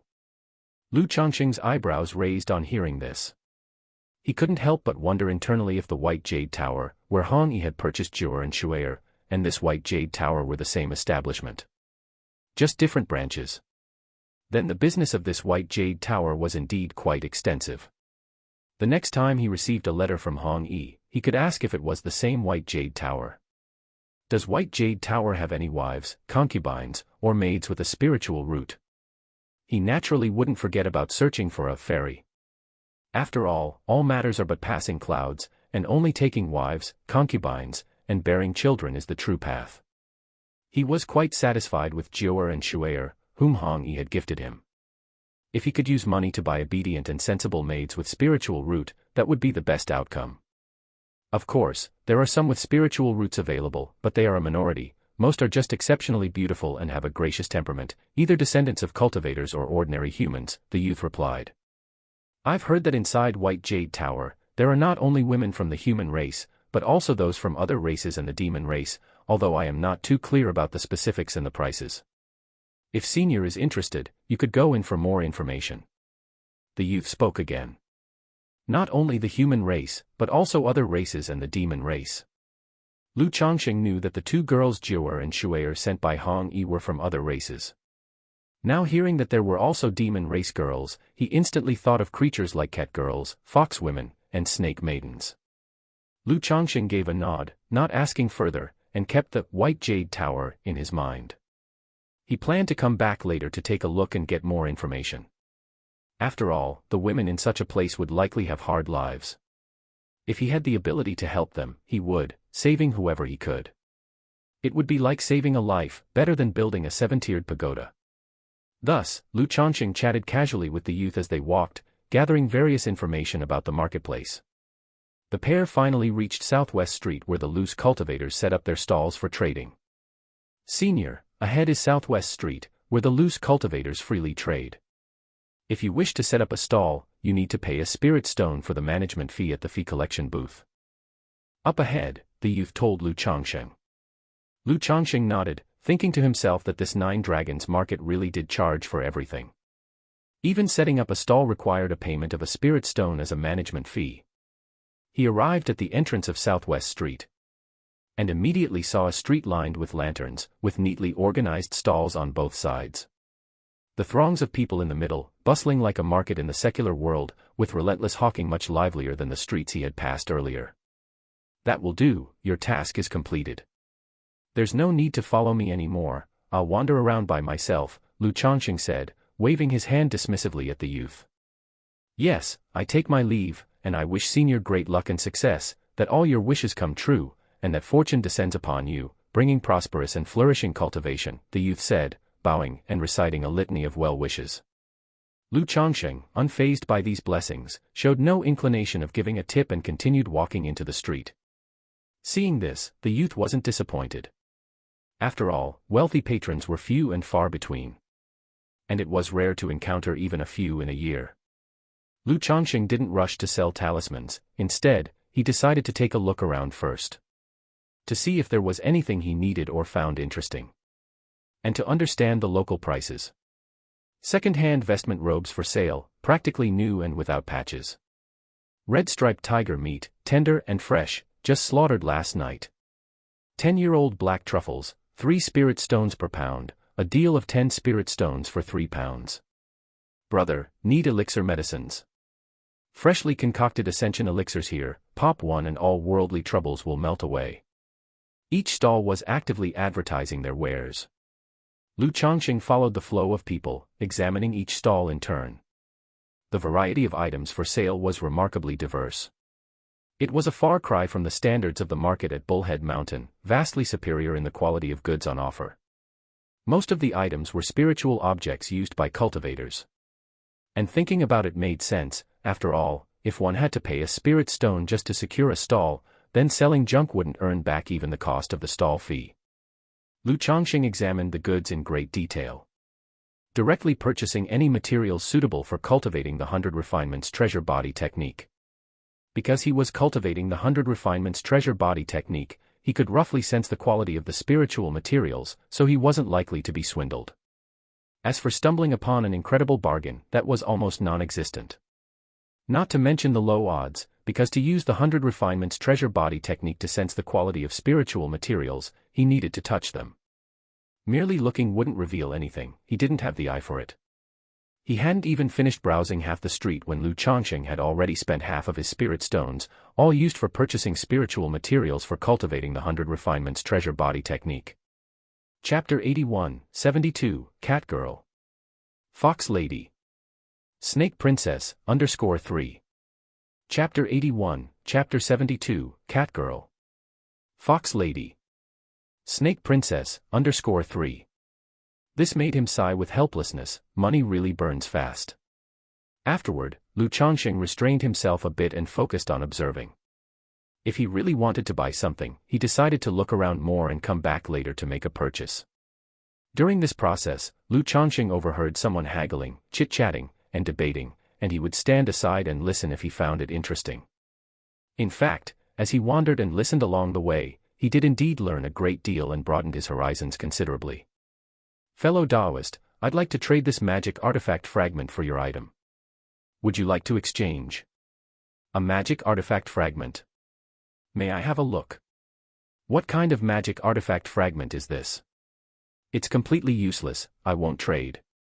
At that moment, Changsheng's attention was caught by a conversation at a nearby stall, and he turned to look in that direction.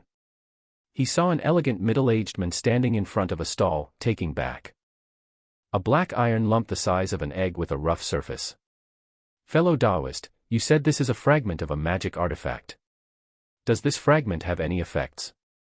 A woman in blue stepped forward and politely inquired of the elegant man.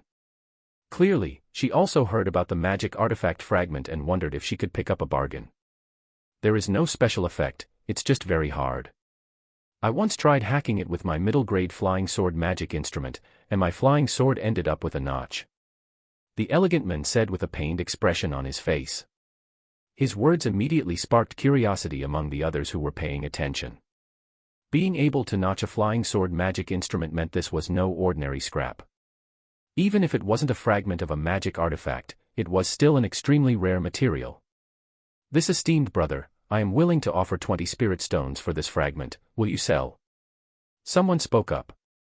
Won't sell. If you want it, you have to pay at least 100 spirit stones. The elegant man waved his hand dismissively. 100 spirit stones is too expensive, fellow Taoist, I am willing to offer 30 spirit stones. Fellow Taoist, could you use your flying sword to hack it again in front of me? If it really notches the sword, I am willing to offer 40 spirit stones. Another person proposed. However, upon hearing this, the elegant man's face darkened instantly, and he scolded, "Scram! Fellow Taoist, may I take a look at this magic artifact fragment?" In the meantime, Changsheng also stepped forward and with a bow, he spoke. His 100 Refinements Treasure Body art required heavenly materials and treasures for cultivation. If the piece in front of him was indeed a fragment of a magic artifact, and he could integrate it into his body for cultivating the 100 Refinements Treasure Body art, then he wouldn't just offer 100 spirit stones. Even 200, 300 spirit stones, in his view, would be worthwhile. Even if it wasn't a magic artifact fragment, but some kind of heavenly material or treasure, it would still be beneficial for him. 100 spirit stones, not a single spirit stone less. The elegant man handed over the lumpy black iron piece to Lu Changsheng. Lu Changsheng took the piece, which was cool to the touch and somewhat heavy, weighing at least 20 or 30 pounds. This heaviness of such a small lump of iron also indicated it was out of the ordinary. Lu Changsheng slowly operated his 100 refinements treasure body art, his fingertips reddened slightly as he sensed the essence of heaven and earth within the iron lump. He immediately felt that the essence contained within was far more vigorous than any of the materials he had purchased before. Even though he did not know if it was a piece of a magic artifact. Lu Changsheng was certain it was a good item and that purchasing it was unlikely to result in a loss. Fellow Taoist, I don't have enough spirit stones on me, could I use these 2 superior grade talismans to offset some of the spirit stones? Lu Changsheng said calmly, taking out 2 superior grade talismans from his sleeve. He currently had only 140 spirit stones left on him. If I buy this shard, I won't have enough spirit stones to buy anything else. So I'll try bartering with goods, while also using up some of the talismans I have on me. As I've wandered around, I've seen quite a few exchanges of goods for goods. After all, most loose cultivators don't carry that many spirit stones on them for transactions. Flying Ascension Talisman, Golden Light Barrier Talisman. The refined man immediately recognized the 2 talismans, his eyes lit up, and he said, I won't take advantage of you, these 2 spirit talismans can offset 70 spirit stones. You just have to give me 30 more spirit stones. The refined man stated very directly. He only guessed that this iron chunk was a fragment of a magical treasure but wasn't certain himself. It had been put up for sale several times, and he had sought appraisals, but no one was willing to pay a high price for it. Otherwise, he wouldn't have asked for only 100 spirit stones. Seeing that Lu Changsheng was interested, he was of course very willing to sell. All right, but I'd like to see the notch on this iron chunk that you said was chopped by flying swords. If it's true, I'll make the deal immediately, Lu Changsheng spoke. The prices for these 2 talismans were roughly 30 spirit stones each, and the other party was indeed sincere. However, although he knew the iron chunk was valuable, he couldn't let on as if he had made a huge gain, as that could raise suspicions. Sure. Upon hearing this, the refined man took out a deep blue flying sword from his storage bag. Pointing to a small notch on it, he sighed and said, You see, this notch is the one I regretfully made with a casual chop. Lu Changsheng could see that there was a notch as wide as a finger in the middle of the flying sword. He nodded immediately, handed over the 2 talismans to the men, and took out 30 spirit stones, saying, All right, in that case, I'll take the shard. Good. The fellow cultivator is decisive. The refined man accepted the talismans and spirit stones, his face showing delight as he gave a bow. Lu Changsheng also bowed slightly, tucked away the iron shard, and continued to stroll around. TSK, someone actually spent 100 spirit stones on this so-called magical treasure shard. This iron piece, able to notch a flying sword, is indeed good material, it's just too small. If it were really worth that much, he would have taken it to the Myriad Treasures Pavilion for appraisal and sale by now, would he have asked for just 100 spirit stones? Even if it is indeed a fragment of a magical treasure, it must be from a large magical artifact, otherwise, there wouldn't be a complete lack of enchantments. That's correct, such fragments of magical treasures are not so easy to melt down. This thing, those who could use it wouldn't want it, and those who would want it can't use it. Indeed, it's of no use to us energy-refining cultivators.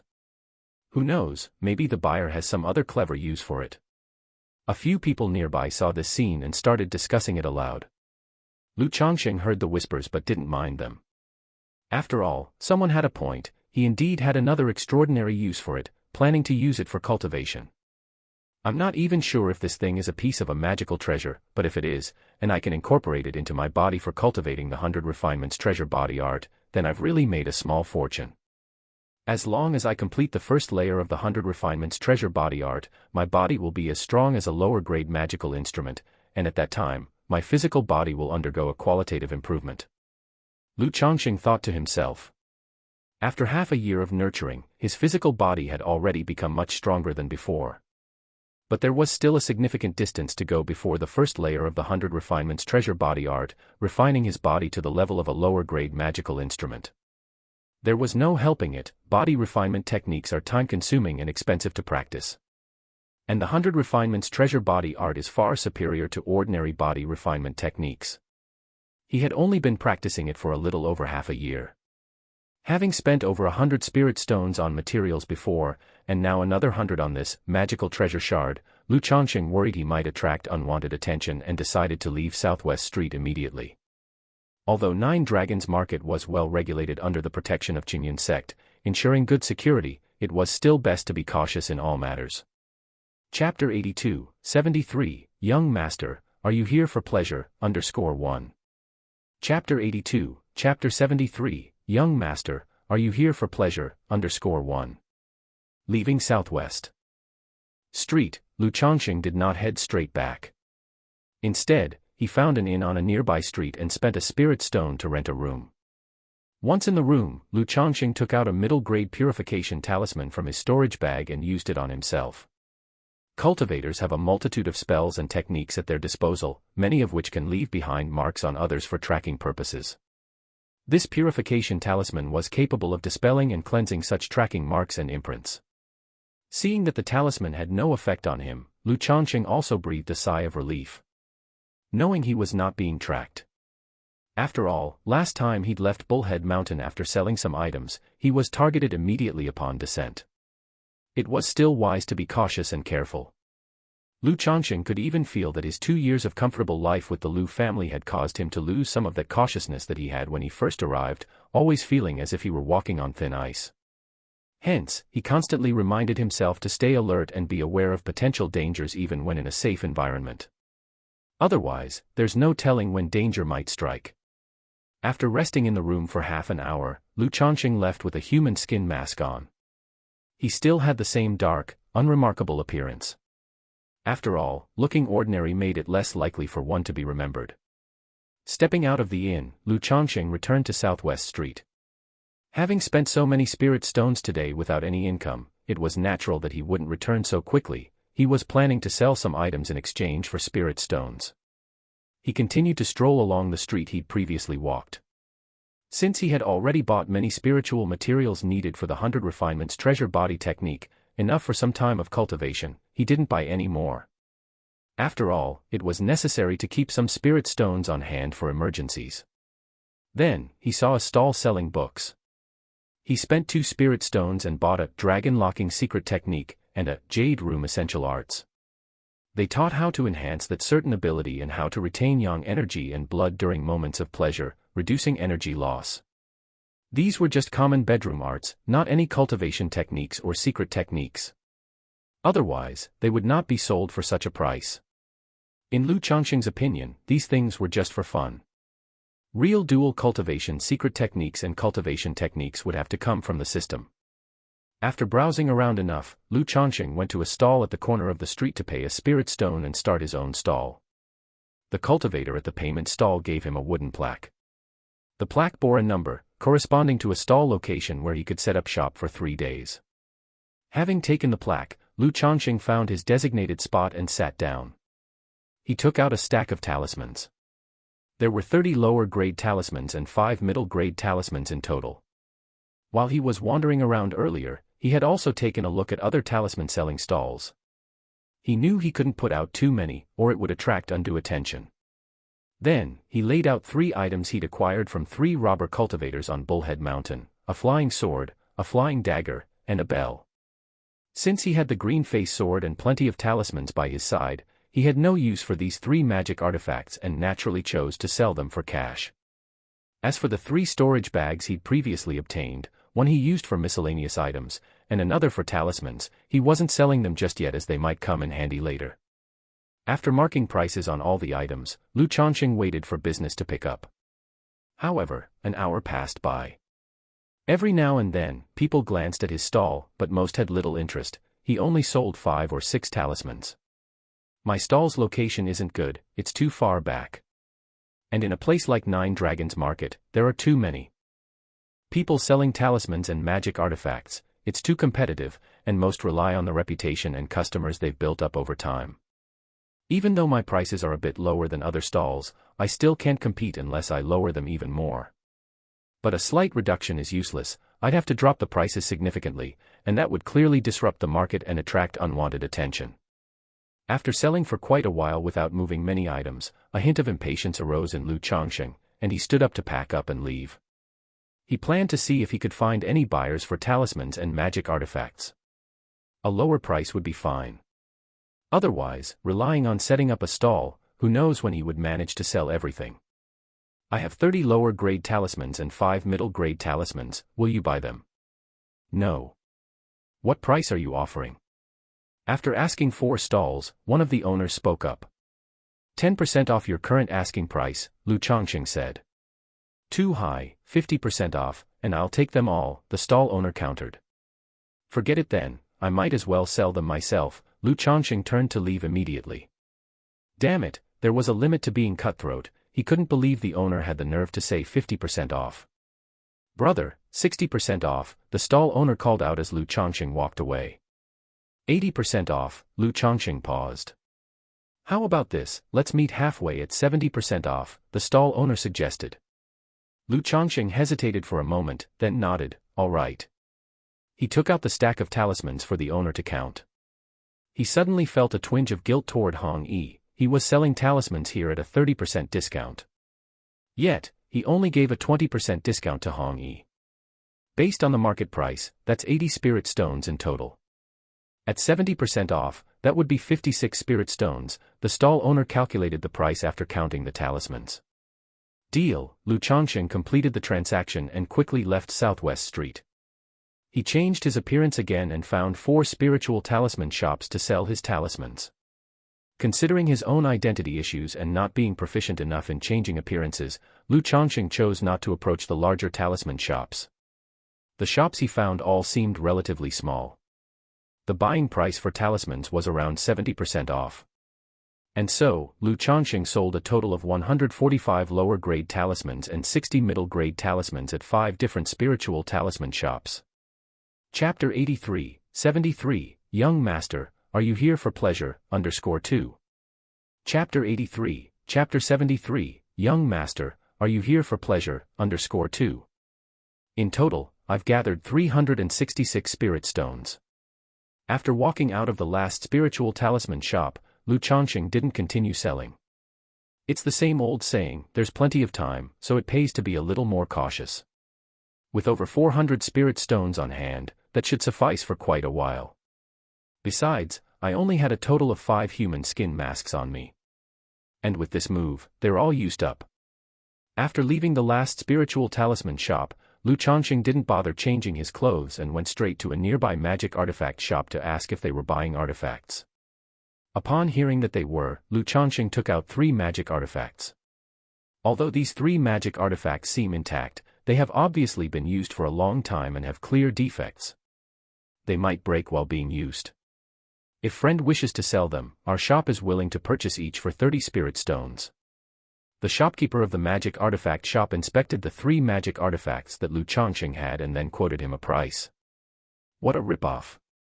Upon hearing this, Changsheng couldn't help but mutter this sentiment in his heart.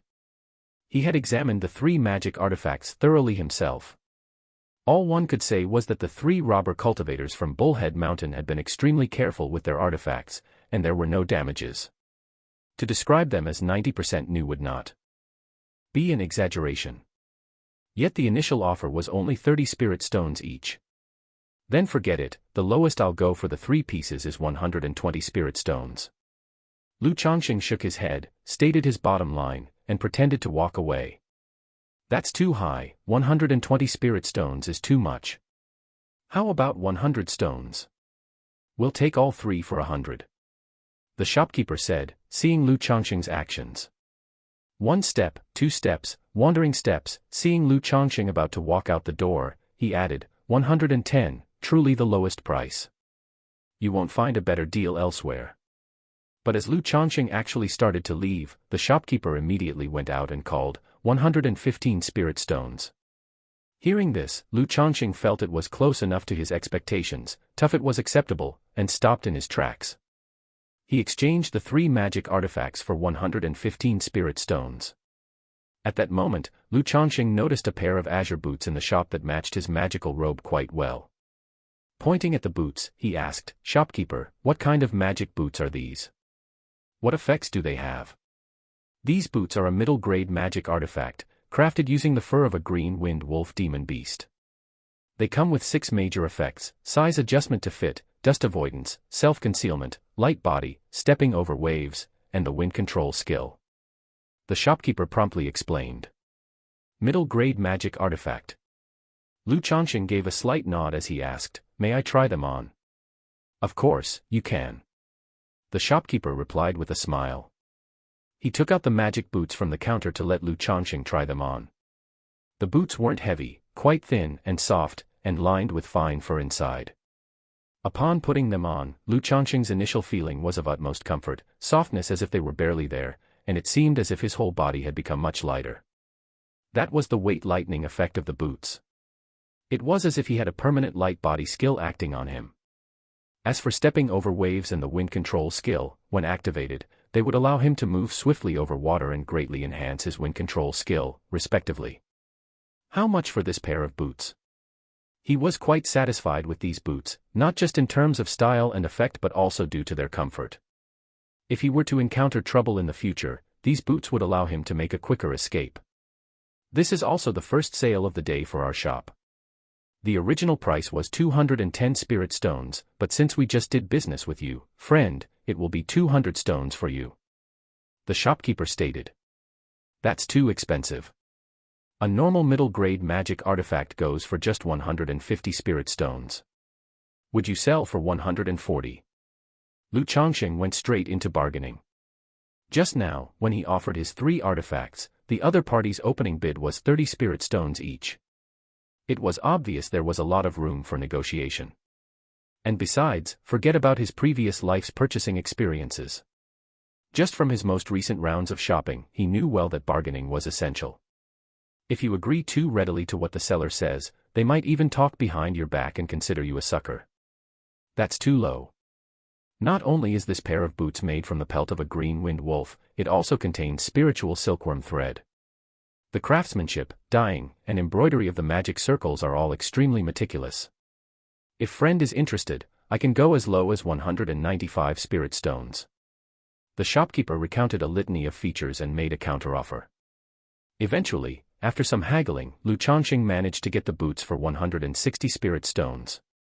After purchasing the boots, Lu Changsheng took another look around the shop to see if there were any artifacts suited for his use. He felt his means were too limited and that he needed to arm himself with more methods of self-protection. He then spent 63 spirit stones and 210 spirit stones in the shop to buy a lower-grade magic artifact, 100 Changes mask, and a middle-grade magic artifact, Chill Jade spiritual pendant. The 100 Changes mask, once tailored to the face, could be freely altered to another visage. And unless it was a cultivator in the late stages of spirit refinement using the spiritual eye technique, nobody could detect anything. With this magical mask, he needn't bother buying ordinary human skin masks anymore. And the Chill Jade spiritual pendant, when worn, provided clear-mindedness, concealed spiritual power, masked one's aura, and shielded against divine sense probing.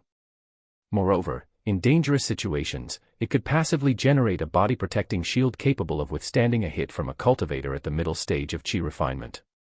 "Take care, friend," the shopkeeper said, smiling while he saw Lu Changsheng out of the store.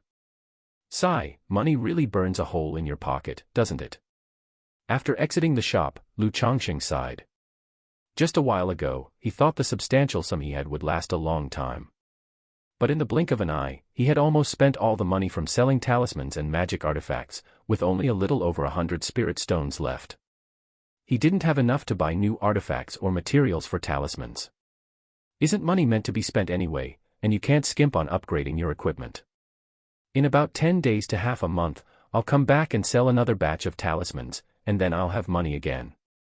Chapter 84, 73, Young Master, Are You Here for Pleasure, _3. Chapter 84, Chapter 73, Young Master, Are You Here for Pleasure, _3. Lu Changsheng let out a breath and went to another inn to open a room. He used a purification talisman to check if he was marked for tracking.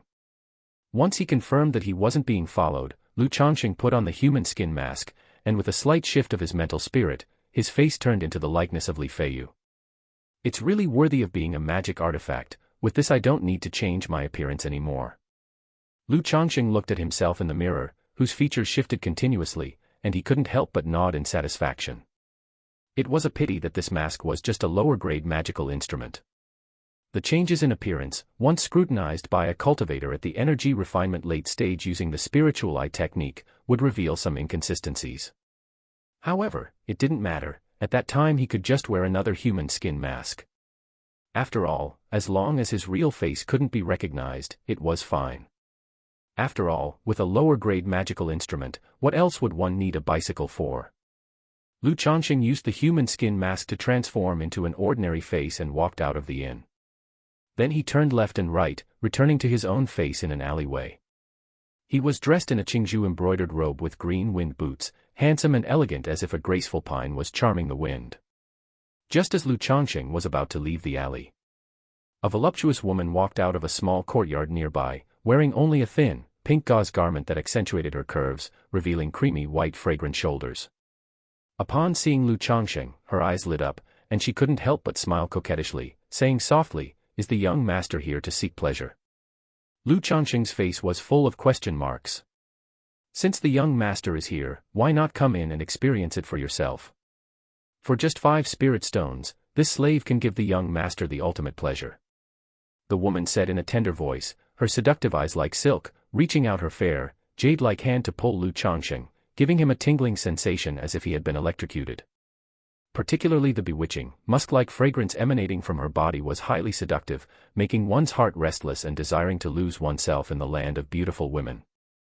At the same time, the cold jade spiritual amulet worn on Lu Changsheng's chest produced a clear spiritual energy that suppressed the restlessness he was feeling. Bewitching technique. Lu Changsheng immediately became wary, realizing the woman in front of him was using a bewitching technique on him. He hastily stepped back, shaking his head and saying, "I'm sorry, I'm just passing by. Today, this slave is very fond of the young master. For just 2 spirit stones, I can be at the young master's." The woman continued to speak, her lovely and charming face taking on a pitiable look. It made one irresistible not to feel pity and the urge to indulge in her and ravish her. Upon hearing her words, Lu Changsheng repeatedly chanted, "Namo Amitabha Buddha," in his heart, folded his hands, and quickly left. "Young master, at least for today, this slave won't take your spirit stones," the woman called out in a soft voice again. However, Lu Changsheng didn't turn back and quickly walked out of the alley, leaving the woman with a somewhat ugly expression on her face. She cursed resentfully, oblivious to what's good for him, as if being handsome is such a big deal. Then she turned and went back into her courtyard. Phew! Lu Changsheng walked out of the alley and exhaled a long breath. He felt no hint of longing, only relief at the close call. "I had thought myself battle-hardened, weathered through numerous trials, with a resolve as firm as steel, never to be easily swayed by the charms of a woman, yet I hadn't expected the power of a bewitching technique to be so formidable. The female cultivator just now should not have had a very high cultivation level, just middle stage to late chi refinement. Nevertheless, in such a situation, I actually felt enchanted. If it were a cultivator of great cultivation level or one adept in bewitching techniques, it would truly be an unstoppable defense." Lu Changsheng couldn't help but inwardly remark. The woman he had just met was indeed good-looking, with a very seductive figure, but that alone wouldn't have affected him so much. Yet as she approached, her words and actions made his heart restless and eager to plunge into desire. Strength, it's the increase of strength that is the true path. Lu Changsheng took a deep breath and silently thought to himself. If he really encountered a powerful bewitching technique or other unpreventable tactics, even with a body full of talismans and possessing talisman treasures, he might be unable to use them. I mustn't wander carelessly in these alleys in the future, one never knows when danger might strike. Lu Changsheng shook his head and walked towards the spiritual talisman shop. He planned to keep to the more crowded streets from now on. The Nine Dragons Market was known for its good public order, but that did not mean it was entirely devoid of hazards. Accidents would happen from time to time, and in these deserted alleys, there might lurk heretic cultivators or robber cultivators. On his way back to the spiritual talisman shop, Lu Changsheng passed White Jade Tower and involuntarily paused. Then, eyeing the white jade tower before him, his gaze narrowed, and he strode in. After all, one mustn't stop taking wives, concubines, and fathering children. That was his foundation for settling down and establishing himself in this world. If one could simply buy maids or concubines with a spiritual root, it would naturally be the best option. Otherwise, if left to his own devices to find them, it would be difficult. This difficulty did not solely refer to the challenges of taking multiple wives or concubines. Lu Changsheng knew that with his current circumstances, marrying a few more fairies with spiritual roots would not pose an issue. But after taking a wife or concubine, investing the time, effort, and emotion into having children with them was substantial. Even now, with his several wives and concubines, Lu Changsheng could already feel the limitations of his time and attention. He could not possibly care for each and every one equally. If these matters could be settled with money, relatively speaking, he wouldn't need to invest so much emotion and effort. The interior of the white jade tower was spacious and elegantly furnished, set up with simple yet refined seats, where 7 or 8 young ladies in uniform red dresses stood. Inside the hall, 2 young women in red dresses were explaining something to 2 cultivators who appeared to be customers. What would the young master like to know about? Do you wish to take a wife or concubine or to purchase a maid? Let me introduce you to our services. At that moment, a woman in a red dress saw Lu Changsheng, approached with a beaming smile, and spoke. Do you have maids or concubines with a spiritual root here? Lu Changsheng asked directly. The woman in the red dress was momentarily stunned. After carefully observing Lu Changsheng's appearance and demeanor, and verifying that he was not joking, her smile grew even deeper. Knowing that Lu Changsheng was a potentially significant customer, she promptly led him to the second floor. The furnishings on the second floor differed from the main hall below, divided into many private rooms. The woman in the red dress led Lu Changsheng to a room and knocked on the door. Come in. A languorous and tantalizing voice came from within, soul-stirring and causing anyone who heard it to tremble slightly in their spirit. Chapter 85, 74, Do You Smell Like Another Woman, _1. Chapter 85, Chapter 74, Do You Smell Like Another Woman, _1. The lady in the red dress pushed open the door and led Lu Changsheng into the room. The room was very simple, furnished only with an ancient-looking table and chair set and a bookshelf, creating an elegant and comfortable ambience. By the window of the room, there was also a purple incense burner, with strands of incense burning inside, filling the room with a faint sandalwood fragrance. A beautiful woman in her 30s sat by the window, holding a scroll in her hand. Her black hair was lightly coiled up into a cloud bun and fixed with a golden phoenix hairpin. She wore a black phoenix bird mist gauze dress with its lapel slightly open, revealing her slender neck, delicate collarbone, and a proud expanse of snow-white bosom. On her arms were long, black gauze sleeve gloves, one hand holding a scroll and the other holding a cup of strong tea, exuding dignity and elegance, yet full of seductive charm. Beneath the gauze dress, her long, shapely legs were crossed, allowing one to catch a glimpse of plump and fair legs wrapped in black silk stockings, with one leg raised slightly. Her toes were hooked in a black phoenix bird-patterned high heel, hanging as if by a thread, highly provocative. When Lu Changsheng saw this beautiful woman, he couldn't help but take a second glance. This woman, oh so seductive. She was different from the enchanting woman he encountered in the alley just now. Not that type of charm that came from employing bewitching techniques. But rather, she exuded an alluring air from head to toe. Merely sitting there, she was incredibly tempting, stirring fires in a man's heart. One could only say, White Jade Tower truly understood men. Utterly skilled in men's hearts. The beautiful lady saw Lu Changsheng come in, and without any hurry, placed down her scroll. Her bright red lips lightly sipped from her teacup, leaving a mark on the porcelain edge, then smiled softly at Lu Changsheng. That smile was like a whirlwind of flirtation and endless charm. Meanwhile, the lady in the red dress who had arrived with Lu Changsheng quickly stepped forward and whispered a few words in the ear of the beautiful woman. After hearing the words, the beautiful lady also stood up. Her slender high heels sounded a light tap tap tap on the floor as she swayed up to stand, laughing lightly. This one is the White Jade Tower's manager, Feng Jianyang. May I have the honor of knowing your name, young master? Han Li. Lu Changsheng had not intended to conceal his name. After all, he had come in person. But looking at this bewitching woman before him made him subconsciously give a false name. So it is. Young Master Han, please take a seat, said the beautiful woman as she ushered Lu Changsheng to sit down, then bent over to pour tea for him. Lu Changsheng could not only smell a rich fragrance but also caught a glimpse of Snow White between the fullness of the woman's chest. Damn vixen. Lu Changsheng thought to himself. There was no need to think, he knew the woman was doing it intentionally, tempting him. Indeed, the tricks in the city were deep. He had only come to find out more about White Jade Tower, not planning to immediately buy anything or take a concubine or buy a maid.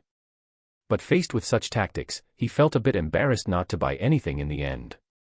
Young Master Han must be visiting our establishment for the first time, said the beautiful woman slowly, having finished pouring tea, smiling and speaking with a soft, tempting voice.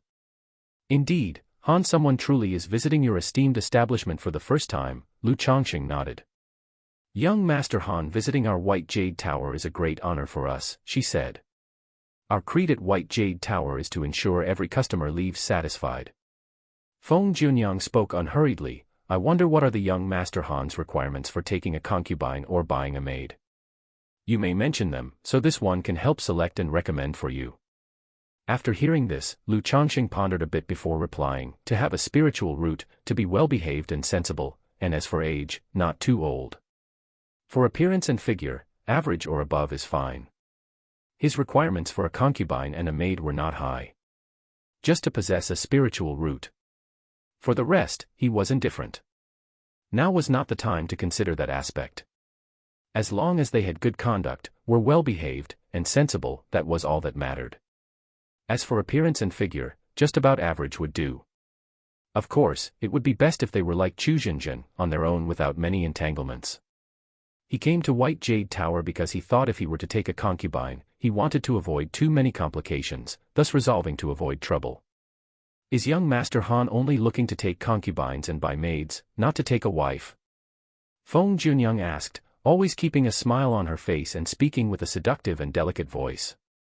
Exactly, Lu Changsheng nodded.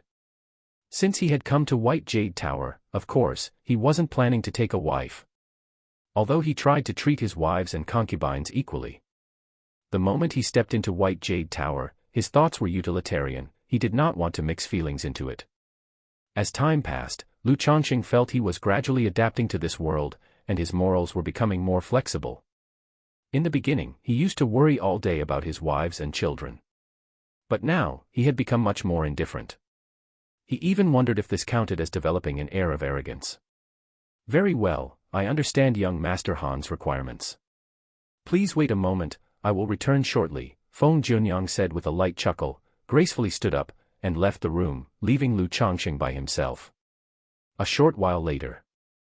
The alluring sound of tap tap tap from high heels approached. Accompanied by a burst of fragrant air, Feng Junyang returned to the room, came to the table, and placed 5 jade slips on it. I just checked, and there happen to be 5 ladies who meet young Master Han's requirements. These 3 are maids, and these 2 are concubines. Young Master Han can take a look to see if there is anyone to your liking, said Feng Junyang.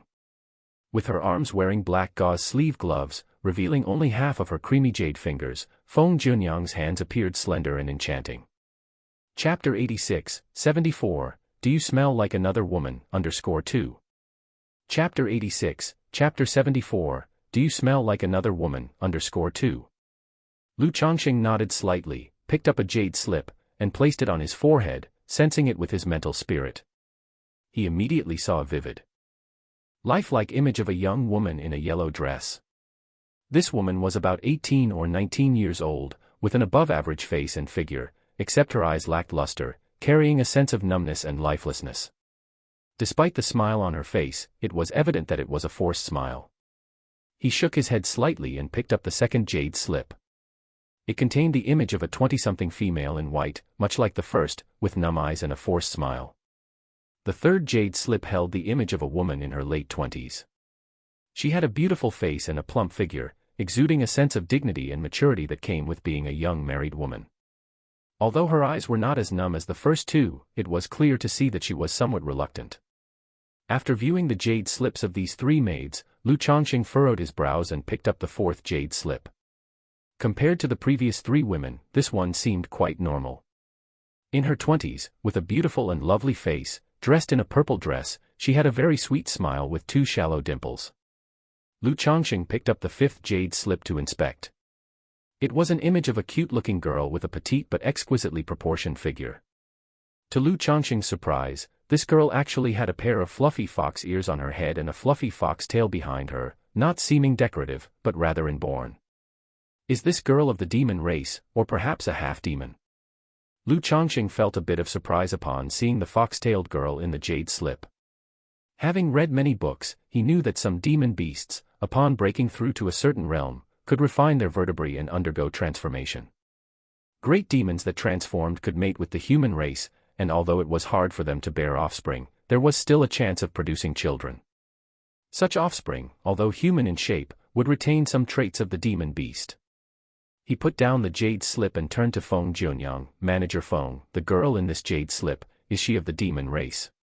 Correct, this girl is a half-demon with a cultivation level of 7th level energy refinement. She not only possesses a 6th grade spiritual root but also the high-rank bloodline of the golden-pupiled white fox, Feng Junyang replied. Although this girl is willing to become a concubine, her requirements are relatively higher.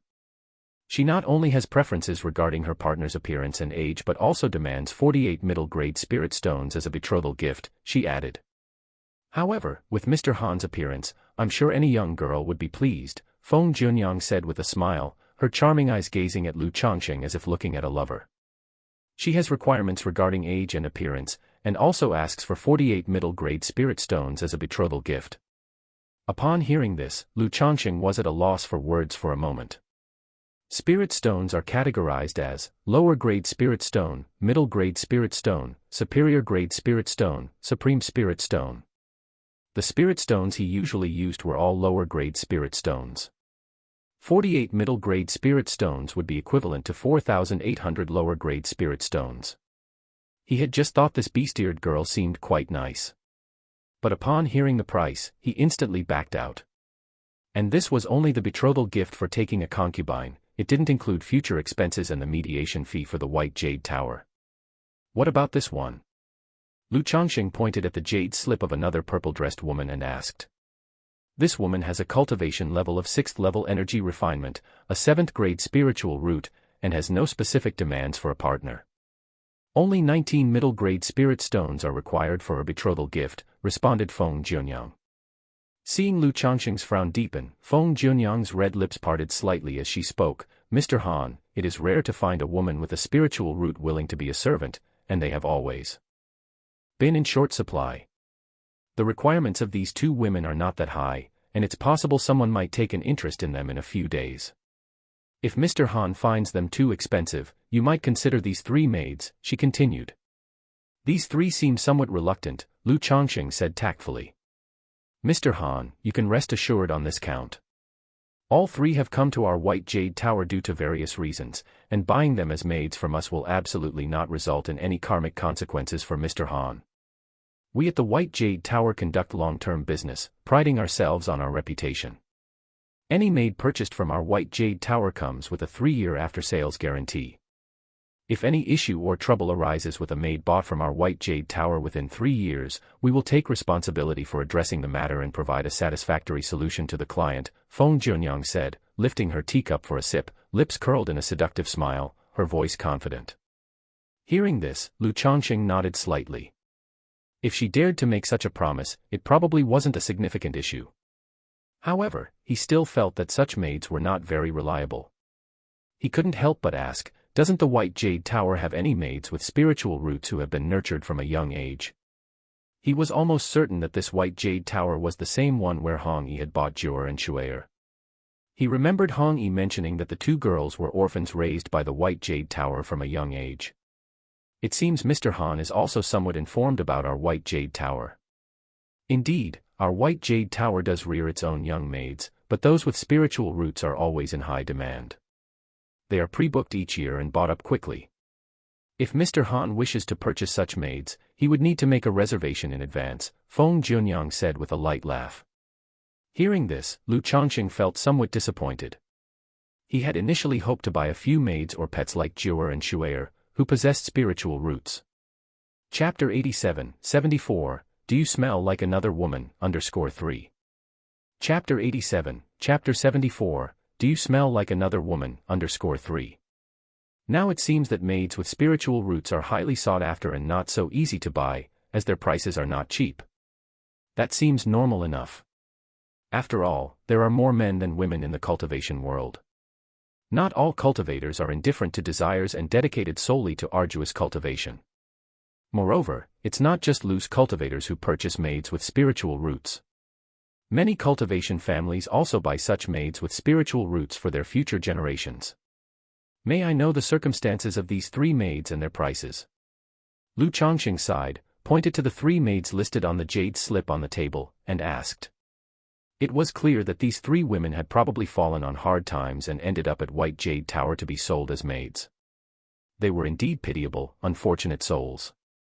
If possible, one should lend a hand to save them, after all. To bear one's children, that must be better than their current situation, right? Besides, they would have no better way to repay a life-saving favor than to offer themselves and bear children as repayment. That seemed quite reasonable. This woman is at the 2nd level energy refinement, with a 9th grade spiritual root, and the price is 150 spirit stones. This woman is at the 4th level energy refinement, with a 7th grade spiritual root, and the price is 650 spirit stones. This woman is at the 6th level energy refinement, with a 6th grade spiritual root, and the price is 15 middle grade spirit stones. Feng Junyang pointed to each of the 3 jade slips and introduced them one by one. Hearing these prices, Lu Changsheng nodded slightly.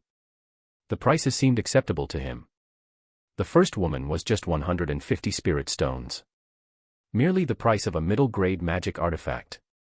Today, he had spent over 400 spirit stones on several artifacts. Are the prices of these 3 set according to their spiritual roots and cultivation levels? Lu Changsheng asked curiously.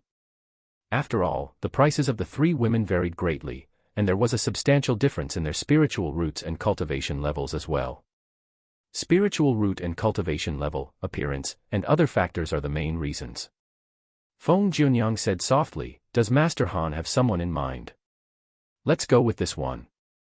Lu Changsheng pondered for a moment, pointing to the first woman, priced at 150 spirit stones. Right now, he could only afford this maid. The main reason was that he was still uncertain about maids from White Jade Tower.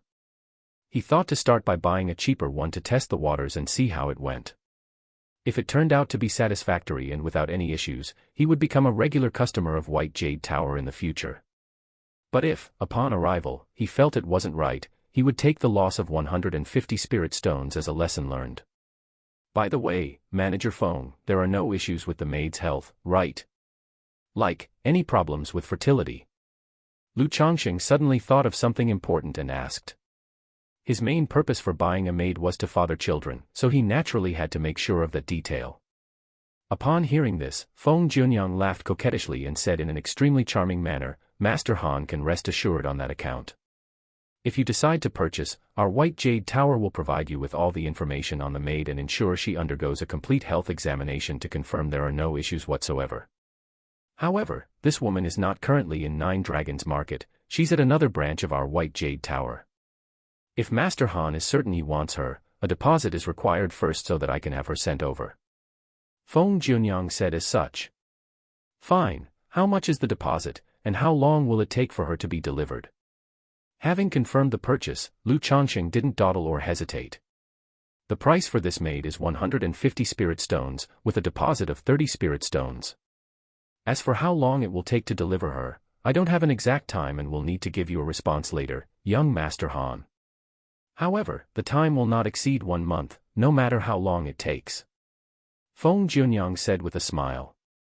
Lu Changsheng took out 30 spirit stones. Then Feng Junyang produced a spiritual contract and a set of information on the maid.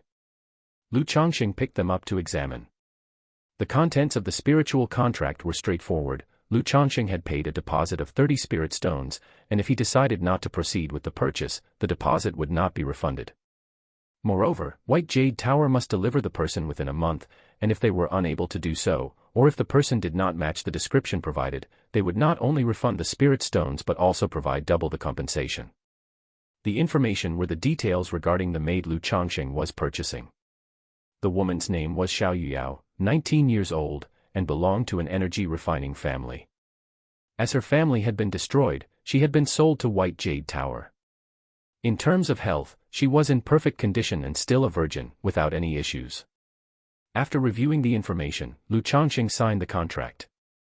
If young Master Han resides in the Nine Dragons Market, you can tell me your address, so once the person is delivered, I can have someone notify you directly. Feng Junyang said, dividing the spiritual contract so that each had a copy and giving Lu Changsheng a seductive smile. Okay, when she arrives, you can send someone to notify me at the Lu family spiritual talisman shop in Qingzhou. Lu Changsheng didn't hide his address. Firstly, as the reputation of White Jade Tower was quite good, he didn't need to worry about any potential issues, and it indeed made things much more convenient. Secondly, it was a way to show that he wasn't a loose cultivator and had the backing of the Qingzhou Lu family.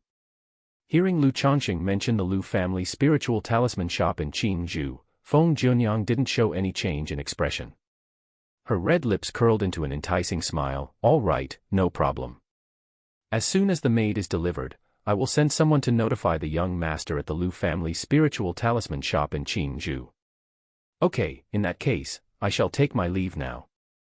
Lu Changsheng put away the spiritual contract and rose to bid farewell. If young Master Han visits White Jade Tower in future, simply ask for me by letting the maids know. Feng Junyang said laughingly, her demeanor oozing allure. Lu Changsheng let out a long sigh of relief after exiting the White Jade Tower. He thought the manageress of White Jade Tower was quite the enchantress, with every movement she made filled with seduction. I wonder if the White Jade Tower sells its own people. A thought suddenly flashed through Lu Changsheng's mind. With a grin and a shake of his head, he cast aside such whimsical thoughts and headed towards the spiritual talisman shop. A quarter of an hour later, upon returning to the spiritual talisman shop, Lu Changsheng nodded slightly to a few employees and went straight to the third floor. Upon reaching the third floor, he saw Lu Miaoge, who was sitting by the window deeply engrossed in reading a book, with her long, beautiful hair falling loosely over her shoulders, and her white dress clinging to her body, revealing her graceful figure. Hearing some noise, she slightly turned her stunning profile towards Lu Changsheng and gave a small nod. Changsheng, you're back. Sister Miaoge. Lu Changsheng smiled and nodded. The sight of Lu Miaoge reading reminded him of Feng Junyang from the White Jade Tower. When he had entered the room, Feng Junyang was also sitting by the window reading a book, but the two had completely different reading demeanors and styles. Just as Lu Changsheng sat down, Lu Miaoge suddenly furrowed her delicate brows, gazing at him as she sniffed lightly. Chapter 88, 75, Treasure Bone Technique, Your Maid Has Arrived, _1. Chapter 88, Chapter 75, Treasure Bone Technique, Your Maid Has Arrived, _1. Lu Changsheng noticed Lu Miaoge's subtle actions. He too sniffed gently. Immediately, he detected a faint scent of sandalwood and a woman's fragrance on himself. It was left behind in the White Jade Tower while discussing matters with Feng Junyang. Miss wouldn't think that I went to visit a brothel, right? Looking at Lu Miaoge's expressionless and detached demeanor, Lu Changsheng didn't know why, but he felt a slight pause in his heart. A feeling of guilt unexpectedly arose. But the next moment, thinking that he only went to the White Jade Tower to buy a maid, not to visit a brothel, what was there to feel guilty about? Sister Miaoge, I just passed by the White Jade Tower on my way back. Thinking of buying a maid, I went in to inquire about it, he added. By the way, is the White Jade Tower reliable? Lu Changsheng found a topic to talk about, using it as a way to explain the fragrance on his body. As for buying a maid, he had no intention of hiding it. After all, it wasn't something shameful, there was nothing to conceal. Eventually, when the maid arrived, he would bring her back and keep her by his side, so it was better to inform Lu Miaoge now. The White Jade Tower. At that, Lu Miaoge was slightly taken aback, hearing a hint of explanation in Lu Changsheng's words. She said softly, the White Jade Tower is almost everywhere in the marketplaces of Jiang country, and I haven't heard of any issues. Its reputation is quite good. I've heard that the White Jade Tower not only has a presence in Jiang country but also has influence in many countries within the southern wilderness cultivation realm, with a nascent soul true monarch backing it. Lu Miaoge remarked. They have influence in other countries, and a nascent soul true monarch backing them. Lu Changsheng was surprised upon hearing this. As someone who loved to read, he certainly understood that this world was vast beyond measure. Jiang country was but a small part of it. His realm was called the Southern Wilderness. In the Southern Wilderness, there were well over 100 countries like Jiang country. Jiang country had only one nascent soul true monarch to guard it, ranking it as average among these countries. However, the White Jade Tower's ability to establish itself in multiple countries was certainly no small feat. Most likely, there wasn't just one nascent soul true monarch behind it. Indeed, one wouldn't dare to conduct such business without some strength. Changsheng, for us cultivators, our cultivation level is fundamental, she stated. Although your spiritual root talent is average, you have an exceptional talent in the talisman path. If you can become a second-grade talisman master, there might be hope for you to achieve foundation establishment in the future, Lu Miaoge spoke softly. Through prolonged contact, she could tell that Lu Changsheng was not the type to be merely indulged in the pleasures of women. He was very ambitious. His marrying and taking concubines was due to his poor spiritual root, knowing that the path of immortality was out of reach. Hence, through his family, he sought to continue his pursuit of immortality through his lineage. Sister Miaoge, I understand, Lu Changsheng sincerely acknowledged, knowing that Lu Miaoge meant well, and he wouldn't refute her words. After all, what Lu Miaoge said was true. In the cultivation world, only one's cultivation level and strength were fundamental. Family heritage, lineage, leaving a mark in history, none of those mattered as much as one's own cultivation and strength, one's own longevity and becoming a legend. I take wives and concubines and sire children, all for the sake to become an immortal, to pursue longevity and become a legend in history. Lu Changsheng's eyes glittered with depth and determination. Seeing the firmness in Lu Changsheng's eyes, Lu Miaoge thought he was taking her words to heart.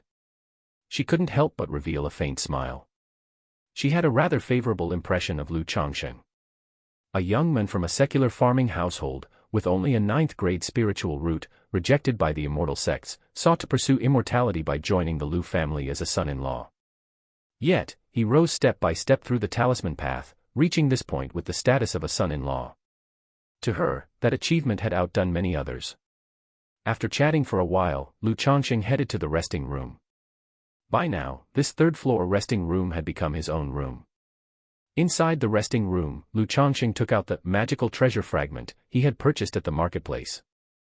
I wonder if this thing really is a fragment of a magical treasure, he thought. If it is, then I've struck it rich. Lu Changsheng looked at the uneven black iron piece in his hand and mumbled to himself. Without further ado, he began to refine the black iron block using the sacrificial refinement technique of the 100 Refinements treasure body art. If he succeeded in the refinement, it would confirm that the block was indeed a fragment of a magical treasure and could be integrated into his body as part of the 100 Refinements treasure body technique. As Lu Changsheng's mental spirit surged with spiritual power, like an invisible flame, he started refining the black iron block before him. Under the influence of his mental spirit, the black iron block revealed a faint dark glow. As time passed, Lu Changsheng expended all of his spiritual power and exhaled deeply. Is this black iron piece actually a magical treasure fragment? However, all the inscriptions within are destroyed, possessing no special effects. It must be just a fragment of some large magical treasure. Nevertheless, it is sufficient. As long as I refine this magical treasure fragment and integrate it into my body, my 100 Refinements treasure body technique will progress rapidly. Lu Changsheng, looking at the black iron block before him, showed a weary, yet surprised expression. Through the refinement he just performed, he had confirmed that the black iron block was indeed a fragment of a magical treasure, albeit a thoroughly damaged one. Inside, all enchantments and special effects were gone, it was simply a particularly hard material. However, even in this damaged state, it wasn't easy for him, a mere 4th-level energy refinement weakling, to refine it and integrate it into his body. Probably, it would take him the better part of a month to complete. Lu Changsheng took out some jade bamboo wine, drank a sip, then took out a spirit stone and held it in his hand, starting to recover his spiritual power. Chapter 89, 75, Treasure Bone Technique, Your Maid Has Been Delivered, _2. Chapter 89, Chapter 75, Treasure Bone Technique, Your Maid Has Been Delivered, _2. Just like that, after cultivating until evening, Lu Miaoge knocked on the door, and then he left the room. He left the spiritual talisman shop with Lu Miaoge and returned to the eastern district, to the Lu family courtyard. In the following days, Lu Changsheng devoted his time to talisman making, cultivation, and refining the black iron chunk. He moved back and forth between the Lu family courtyard and the spiritual talisman shop. Whenever there was an issue in the shop that required the owner's intervention, Lu Miaoge would tell Lu Changsheng how to handle it and let him take care of it. During this period, Lu Miaocheng also came to find Lu Changsheng several times. He invited him to read or to enjoy some tea. But Lu Changsheng declined every time. One reason was that Lu Miaoge had told him to avoid associating too much with Lu Miaocheng, so he kept his distance. Another was that he felt somewhat averse to this kind of place deep down. Why not buy a few maids or take a few concubines, isn't that nice? In the blink of an eye, half a month had passed. At the Nine Dragons marketplace, on the third floor of the spiritual talisman shop. Inside the resting room, Lu Changsheng looked at the black iron chunk floating before him, showing a delighted expression in his eyes. After his half-month-long refining, this magical treasure fragment was finally fully refined by him and could be condensed into his body. Condense. Lu Changsheng spread open his chest, revealing his muscles marked with flowing lines. Then he formed a spell with his hands and pointed toward the black iron chunk. The black iron chunk slowly entered his chest, integrating bit by bit with it. The 100 Refinements treasure body art could refine the body into an unrivaled magical treasure in one go, or it could be trained gradually, part by part. Therefore, the method of refining with the aid of magical treasures could also be applied to different parts of the body. In the method of condensation, there are 7 parts in the human body where magical treasures can be condensed into. These parts are the skull, sternum, spine, and limbs, a total of 7 parts. Among them, the limbs pertain to the individual refinement of each part. The sternum, spine, and skull can affect the entire body. However, condensing into these 3 parts is much more dangerous. Especially the skull, which involves the brain, is extremely perilous, and a single misstep could result in self-injury. Luckily, having mastered the 100 Refinements treasure body art completely, Lu Changsheng had a fair amount of confidence in condensing into his sternum. After some time, the black iron chunk fully entered Lu Changsheng's chest and was condensed into his sternum. On his chest, one could faintly make out the uneven pattern of the black iron chunk. So ugly. Lu Changsheng looked at the pattern on his chest, resembling a birthmark tattoo, and pursed his lips in distaste. But ugliness aside, for the sake of cultivation, it's a small price to pay. With the assistance of this magical treasure fragment, I estimate that at most half a year, no, with my own daily cultivation, within 3 to 4 months, I could master the 100 Refinements treasure body art. Lu Changsheng quietly felt the effects brought about by the magical treasure fragment. Now, the 100 Refinements treasure body art, like the immortal beauty technique after foundation establishment with the 5 elements spiritual materials, was able to cultivate automatically, nourishing the whole body. This magical treasure fragment won't support my cultivation for too long, at most only for 1 year. But 1 year is enough, perhaps by that time, I'll draw a magical treasure through the system. With a magical treasure, if I can condense it into my body for cultivation, my 100 Refinements treasure body art will truly progress at a rapid pace. Lu Changsheng's eyes flickered as he murmured to himself. After making initial progress with the 100 Refinements treasure body art, I can also start to cultivate the Baogu method. Using the power of magical treasures to nurture the sternum, hand bones, leg bones, spinal bones, and skull, turning the human skeleton into treasure bones. Once the treasure bones are formed, they're like spirit talismans, and even in the Qi refinement realm, I could exert part of a magical treasure's power. Lu Changsheng licked his lips in anticipation. The 100 Refinements treasure body art, being an orthodox level cultivation technique, naturally contained innumerable mysteries. It had not only cultivation methods but also various supporting techniques like condensing magical treasures and the Baogu method. After finishing the refinement of the magical treasure fragment, Lu Changsheng noticed it was still early, and it had been quite some time since his last visit to Southwest Street. He mentioned to Lu Miaoge that he was going out for a while. Lu Miaoge did not ask too many questions or make further comments. Once outside, just like he did before, Lu Changsheng changed his appearance and visited 3 spirit talisman shops, selling over 100 low-grade talismans and more than 30 middle-grade talismans, earning a total of 259 spirit stones. After each trip, Lu Changsheng would find an inn, change his appearance and clothes again. He also made it a routine to check whether anyone was keeping tabs on him. Under the effect of the purification talisman, there was no issue with him. However, at this moment, one of the spirit stones he had just received began to emit strands of black smoke. Just for selling a few talismans, I'm being watched. Little Talisman Hall, I've noted you. Lu Changsheng narrowed his eyes slightly as he watched the black smoke billowing out. He hadn't expected that just selling a few dozen talismans in one shop would attract attention. It might also be because I have sold talismans at this Little Talisman Hall before, and the shopkeeper saw through me this time. Lu Changsheng speculated in his mind. After all, his ability to disguise wasn't all that sophisticated. And in the Nine Dragons marketplace, everyone living off their wits had their own means, so it was plausible for someone to notice something odd. Looks like I'll need to lay low for a while. Lu Changsheng slightly frowned, then took out another high-grade purification talisman. He applied it to himself and everything in his storage bag, checking over the spirit stones to ensure there were no other issues. Once he confirmed there were no problems, Lu Changsheng breathed a sigh of relief. He planned not to sell talismans this way for the next month or two. Otherwise, he might attract the attention of other interested parties. He wasn't just reading books for nothing, he knew that in the cultivation world, there were many unique and various techniques. Chapter 90, 75, Treasure Bone Technique, Your Maid Has Arrived, _3. Chapter 90, Chapter 75, Treasure Bone Technique, Your Maid Has Arrived, _3. Even mystical beasts capable of sniffing out spirit stones, spiritual medicines, treasures, and the like exist, as well as secret techniques to do the same. Therefore, sometimes without any rhyme or reason, one might inexplicably become the target of someone else's interest. While the Nine Dragons market has good public order, one never knows if someone might take a risk, seeing someone with a low cultivation level but carrying money. After changing his appearance, Lu Changsheng switched ins twice more before reverting to his true form and returning to the spiritual talisman shop. He then took a middle-grade magic artifact pen from the spiritual talisman shop at the cost price of 139 spirit stones.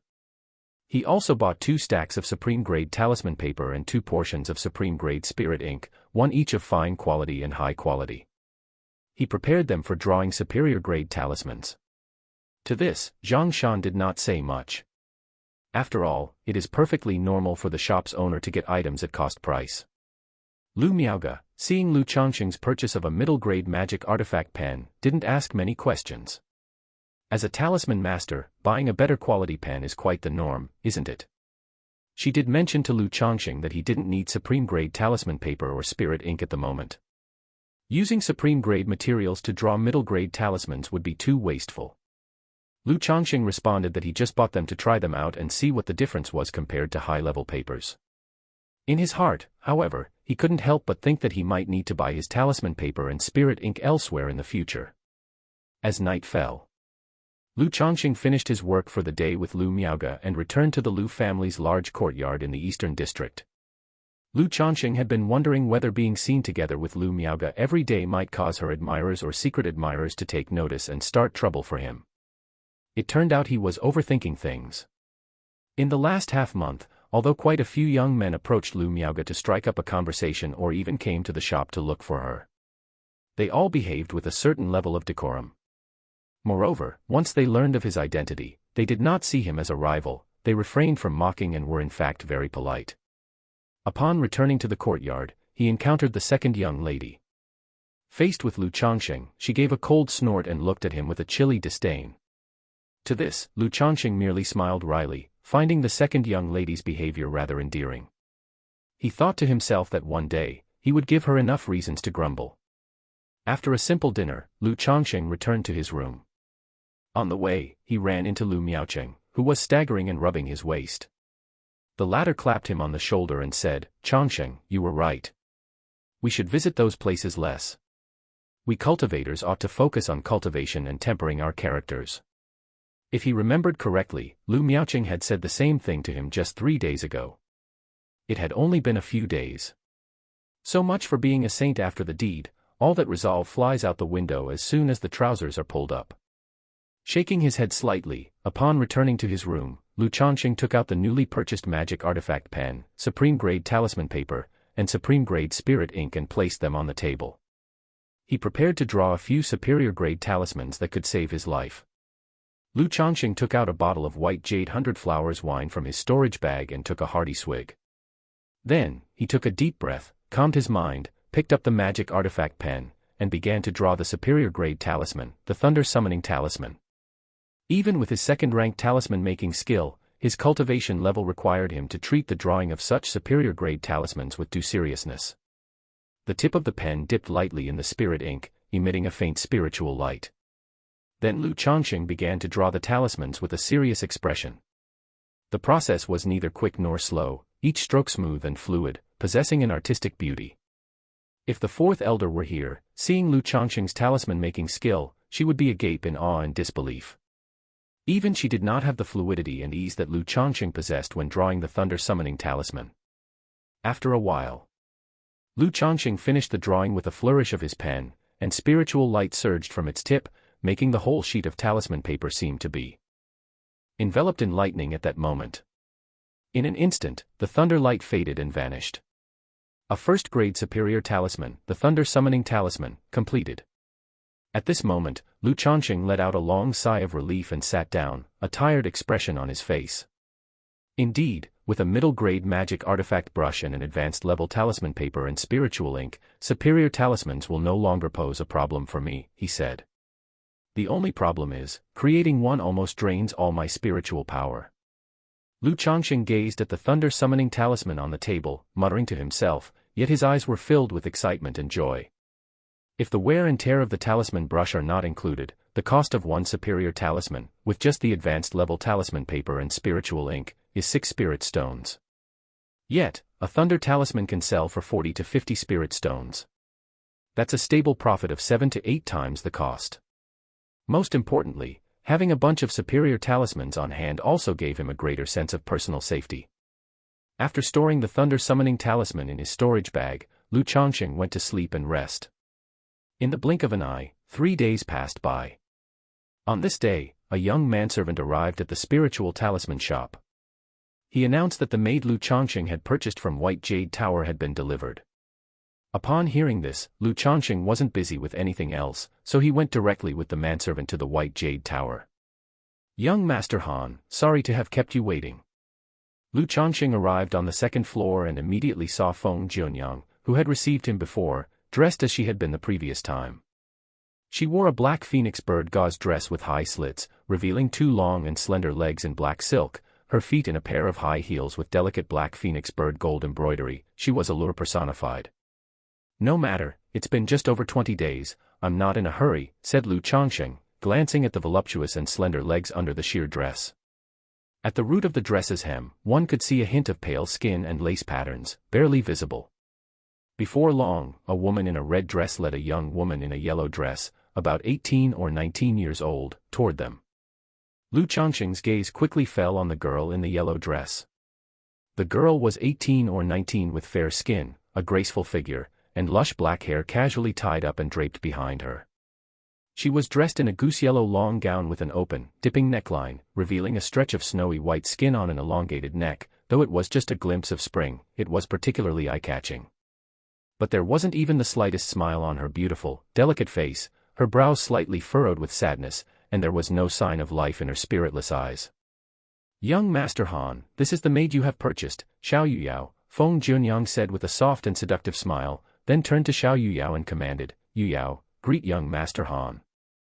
Her voice was as tender and entrancing as before, but it carried an undeniable and unquestionable authority. Only then did the girl in yellow lower her eyes slightly and politely greeted Lu Changsheng, "Yuyao greets young Master Han." When she saw Lu Changsheng, a trace of vitality appeared in her lifeless eyes. After all, with the downfall of her family and being sold to the White Jade Tower, she knew what lay ahead for her. She could either be bought to become a cauldron, harvested until death, or be bought as a tool for bearing children, continuously birthing offspring. Only a minority were bought to become maids serving others. Seeing the buyer was such a young and handsome man, she too relaxed a little, feeling moderately lucky that her fate wasn't as miserable as it could have been. After all, even if she were to become a cauldron or a childbearing tool, who wouldn't prefer someone good-looking and handsome? "Young Master Han, are you satisfied?" Feng Junyang made a welcoming gesture toward Lu Changsheng and asked. According to the terms of the spiritual contract, once the maid was delivered, if the buyer found that the reality did not match the information provided, they could voice their objections. They could even choose to reject her. But in that case, depending on the situation, a certain deposit would have to be forfeited. Chapter 91, 76, From now on, you're my half-brother from another father and mother, _1. Chapter 91, Chapter 76, From now on, you're my half-brother from another father and mother, _1. Miss Xiao, would you be willing to become this young master's maid? Lu Changsheng looked at Xiao Yuyao before him and asked with a smile. Although whether he asked didn't really make a difference, the woman before him had no right to refuse anyway. But it could be hypocrisy, or perhaps a flexible moral bottom line, so he still posed the question. After all, he, Lu, never coerced anyone against their will. Xiao Yuyao appeared slightly taken aback. Then, looking at Lu Changsheng, she squeezed out a bit of a smile and said, I am willing to serve as the young master's maid. Good, Manager Feng, I'm quite satisfied with her. Hearing this, Lu Changsheng didn't say much more and nodded towards Feng Junyang. In his view, with her figure and the presence of a spiritual root, 150 spirit stones was not expensive at all, quite a bargain indeed. Just bearing him a few children with spiritual roots would mean he had struck gold. Immediately afterwards, Feng Junyang waved her hand, signaling the girl in the red dress to take Xiao Yuyao out. To complete the subsequent transaction with Lu Changsheng. After Lu Changsheng had paid the remaining spirit stones, he was also given a spiritual contract. It was Xiao Yuyao's deed of servitude. But this spiritual contract was much more authoritative, able to decide Xiao Yuyao's life and death. And for the next 3 years, should any issues arise with Xiao Yuyao or she brought about any karmic troubles, Lu Changsheng could bring this spiritual contract to White Jade Tower and have them handle it. Young Master Han, please take care. If you need anything in the future, feel free to visit us often. Feng Junyang warmly saw Lu Changsheng and Xiao Yuyao off the premises of White Jade Tower. As a manager at the White Jade Tower, she could tell from Lu Changsheng's clothing, appearance, and demeanor that he was a highly potential major client. Otherwise, for such a small transaction, she wouldn't have been so courteous. Okay. So, Lu Changsheng, taking Xiao Yuyao with him, first returned to the spiritual talisman shop. It was high noon, and Zhang Shan's wife, along with their child, came to the spiritual talisman shop delivering food in a lunch box. Seeing a beautiful woman with a meek appearance following behind Lu Changsheng, Zhang Shan couldn't help but show a hint of envy. Upon reaching the 3rd floor, Lu Miaoge saw Xiao Yuyao and simply asked if this was the maid Lu Changsheng had purchased from White Jade Tower. Lu Changsheng nodded and briefly explained Xiao Yuyao's situation. Lu Miaoge didn't say much upon hearing this. She was even more aware than Lu Changsheng of the cruelty faced by the lower ranks within the cultivation world. Every day, countless tales unfolded of bones buried in the wilderness, families destroyed and scattered. If one were to sympathize with every such case, it would be overwhelming.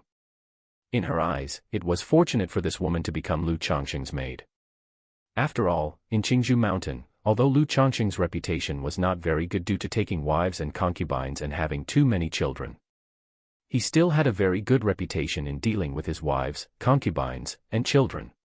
Night fell.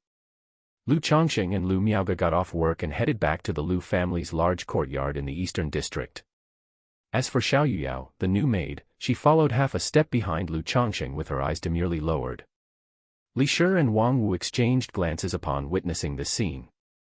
They could both see a touch of sorrow in each other's eyes. Although they aspired to dedicate themselves to Lu Changsheng, they understood. A man like Lu Changsheng was never short of women. The few in the Lu family's courtyard didn't make any remark about Lu Changsheng bringing home a woman. After all, it was just the purchase of a maid. Only the second daughter saw this and let out a louder snort than usual, her face showing even more disdain. Lu Changsheng smiled wryly, returned to his small courtyard and directly instructed Xiao Yuyao. Go and prepare a bath for me. Since he had bought her to be a maid, naturally she was to be put to work. Though he had a moral bottom line, he did not have an obsession with moral cleanliness. He didn't go so far as to preach equality and treat a purchased servant with the same regard as anyone else. A maid should naturally look and act as one. As if realizing something, Xiao Yuyao's eyes trembled, and she quietly acknowledged with a yes. Then, carrying a bath bucket and bringing hot water, her cheeks flushed as she began to undress Lu Changsheng. She also pursed her lips, undressing herself, and together with the swooshing sound of the water, entered the bath with Lu Changsheng, her delicate, soft hands washing over his body. As a cultivator clad in a magical robe, Lu Changsheng's body never really accrued any dirt, making bathing somewhat unnecessary. But taking a bath was a form of relaxation and indulgence. With the means, one should enjoy such pleasures. Otherwise, wasn't life just a relentless pursuit of immortality? After she had scrubbed Lu Changsheng's body thoroughly, the blush on Xiao Yuyao's cheeks deepened, and with shy arms loosely embracing Lu Changsheng's neck, she spoke in an embarrassed tone, "Young master." Despite the stiffness in her movements and voice, it was clear that White Jade Tower had trained her well. She was very accommodating. Right then, Lu Changsheng could no longer suppress himself. After all, it had been nearly a month since he last indulged in the pleasures of the flesh. Suddenly, inside the bathtub, the water surged tumultuously, splashing everywhere, with vigorous agitation. Indeed, it said that solitude yields no life, and singularity brings no growth. The harmony of yin and yang is essential. Lu Changsheng emerged from his room feeling refreshed and invigorated. It's truly better to have someone by your pillow. Without cuddling the tender warmth of a beauty, even sleep seemed to lack something. He didn't take Xiao Yuyao with him to the spiritual talisman shop. As he stepped out of the courtyard, he ran into Lu Miaocheng. Changsheng. Lu Miaocheng, seeing Lu Changsheng, hurriedly approached him. His somewhat haggard face showed a hint of awkwardness as he smiled and said, "Changsheng, do you have any spare spirit stones on you? Could you lend me 20? Lu Changsheng had thought that the other was looking for him to perhaps discuss books or tea again. He hadn't expected a request for spirit stones. And to start with asking for as many as 20 spirit stones. Though he was often lavish with money, 20 spirit stones was not a small sum. Chapter 92, 76, From now on, you are my half-brother from another father and mother, _2. Chapter 92, Chapter 76, From now on, you are my half-brother from another father and mother, _2. After all, when it comes to lending money, one must be prepared for the possibility that the other party won't repay it. Lu Miaocheng also managed a shop, but his monthly earnings were not much. Last time at Spring Abundance Building, there was a female cultivator I particularly liked, so I've spent all my spirit stones recently, which is why I've come to borrow some from you, he said. Changsheng, let me tell you, the women of Spring Abundance Building are not only stunning in appearance but also can offer you the ultimate pleasure, incomparable to ordinary maids and concubines. Lu Miaocheng continued, his handsome face breaking into a smile that seemed somewhat lecherous at that moment. Lu Changsheng had also heard of this Spring Abundance Building. He knew. It was a brothel in the marketplace. All the workers there were celestial maidens skilled in the art of love. So the prices were also extremely high. A single experience could cost several spirit stones, or even dozens. Lu Miaocheng had probably been frequenting the place lately. It was normal for him to have spent all his spirit stones. After all, such places were truly gold sinks. No matter how many spirit stones you had, they wouldn't last if you went there every day. Cousin, I've almost spent all my spirit stones these days, and I've just bought a maid, so I don't have many left, Lu Changsheng said with a look of difficulty, and then took out 20 spirit stones. He was, after all, a member of a prominent family. There were frequent interactions where they would see each other. These past days, he had received many greetings from him. Although it was always invitations to read or appreciate tea, there was a certain camaraderie, so it was difficult to outright refuse. If the other party really didn't repay, then he would consider the 20 spirit stones as lost to the water. Good brother, thank you. I will repay you once I have spirit stones, and then I'll take you to experience Spring Abundance Building properly. Lu Miaocheng said, smiling as he took the spirit stones and then turned and left. Sigh. Watching Lu Miaocheng's departing figure, Lu Changsheng shook his head. This cousin, despite being a Qi refinement 5th layer cultivator, has come to borrow spirit stones from me because of his frequent visits to the brothel that have left him haggard. Places like that, better to avoid them if possible. With that money, wouldn't it be better to take a few concubines or buy some maids? Doesn't that sound nice? No, that's not right, am I, Lu, someone who lusts for pleasure and brief romantic encounters? Even if I take wives and concubines, it's for the great Tao, for long life and clear sight. Lu Changsheng mused to himself, his eyes bright with determination, and his posture a bit more erect. Shortly afterward, he strode upright, accompanied by Lu Miaoge, to work. Arriving at the spiritual talisman shop, Lu Changsheng proceeded as usual to draft a few middle-grade talismans. He had come to Nine Dragons Market to manage the shop, but the monthly tasks given by the Lu family for drawing talismans were still ongoing and needed to be completed on time. However, Lu Changsheng didn't want to give up on this task himself either. After all, not only did he earn spirit stones from it, but he also got to keep all the extra materials for himself, a lucrative deal. At noon, Lu Changsheng invited Lu Miaoge to eat at Jade Meal Hall. Though slightly expensive, the food really was delicious. Treating oneself to a meal there every so often was not bad. Yet, during the several trips Lu Miaoge and Lu Changsheng had made to Jade Meal Hall, Lu Miaoge had not let Lu Changsheng pay, suggesting they take turns covering the bill. Lu Changsheng didn't mind and certainly wasn't about to fight to pay. Qing Lu Spiritual Talisman Shop. Inside the talisman room. Could there be defects even in premium talisman paper? After finishing a superior grade talisman, the dungeon talisman, Lu Changsheng looked surprised. He had almost failed in creating this talisman just now. The reason was simple. There was a tiny flaw on the talisman paper that almost caused his talisman making to fail. Subsequently, Lu Changsheng checked the remaining dozen or so sheets of paper, all of which were fine. It was only the one he had just worked on that had a small defect. Seeing this, Lu Changsheng didn't pay it much mind or take it to heart. After all, finding a minor defect in a stack of talismans could still be considered acceptable. After a short rest, Lu Changsheng thought that it had been almost a month since he came to Nine Dragons Market. In a few days, after inspecting the monthly inventory, he would be able to return home. I should buy some gifts to take back since I'm returning soon. He then gave Lu Miaoge a heads up and went out to buy gifts for his wives and children. Lu Changsheng's eyes were slightly narrowed as he lay back in the bath. After a while, Xiao Yuyao's head emerged from the water, covering her mouth, coughing softly. Lu Changsheng gestured with his hand, using the object manipulating technique to pour a cup of tea from the teapot on the side table, which landed in his hand. He handed it to the maid in front of him, speaking softly, "There's really no need to swallow it. It's fine, young master." Xiao Yuyao took a sip of tea and spoke softly, her eyes downcast. Her clear eyes no longer had the numbness they had before. Through their interactions over these days, she had come to understand that her young master was a decent person. Especially yesterday. The woman who had always looked at her young master with disdain had given her a couple of pointers. She said that apart from being desirous of women, her master was decent regarding females. As long as she behaved well, apart from bearing children, she would not be mistreated. Spiritual Talisman Shop. Boss, here is this month's stock. Including 496 basic talismans, 851 lower-grade talismans, 388 middle-grade talismans, ordinary talisman paper. Zhang Shan handed over a list and 5 storage bags to Lu Miaoge to inspect. Lu Miaoge nodded and then went to the 3rd floor, calling Lu Changsheng over to help check the inventory. Of course, they couldn't possibly check all these goods. Otherwise, they wouldn't know when they would finish. Chapter 93, 76, From now on, you are my half-brother from another father and mother, _3.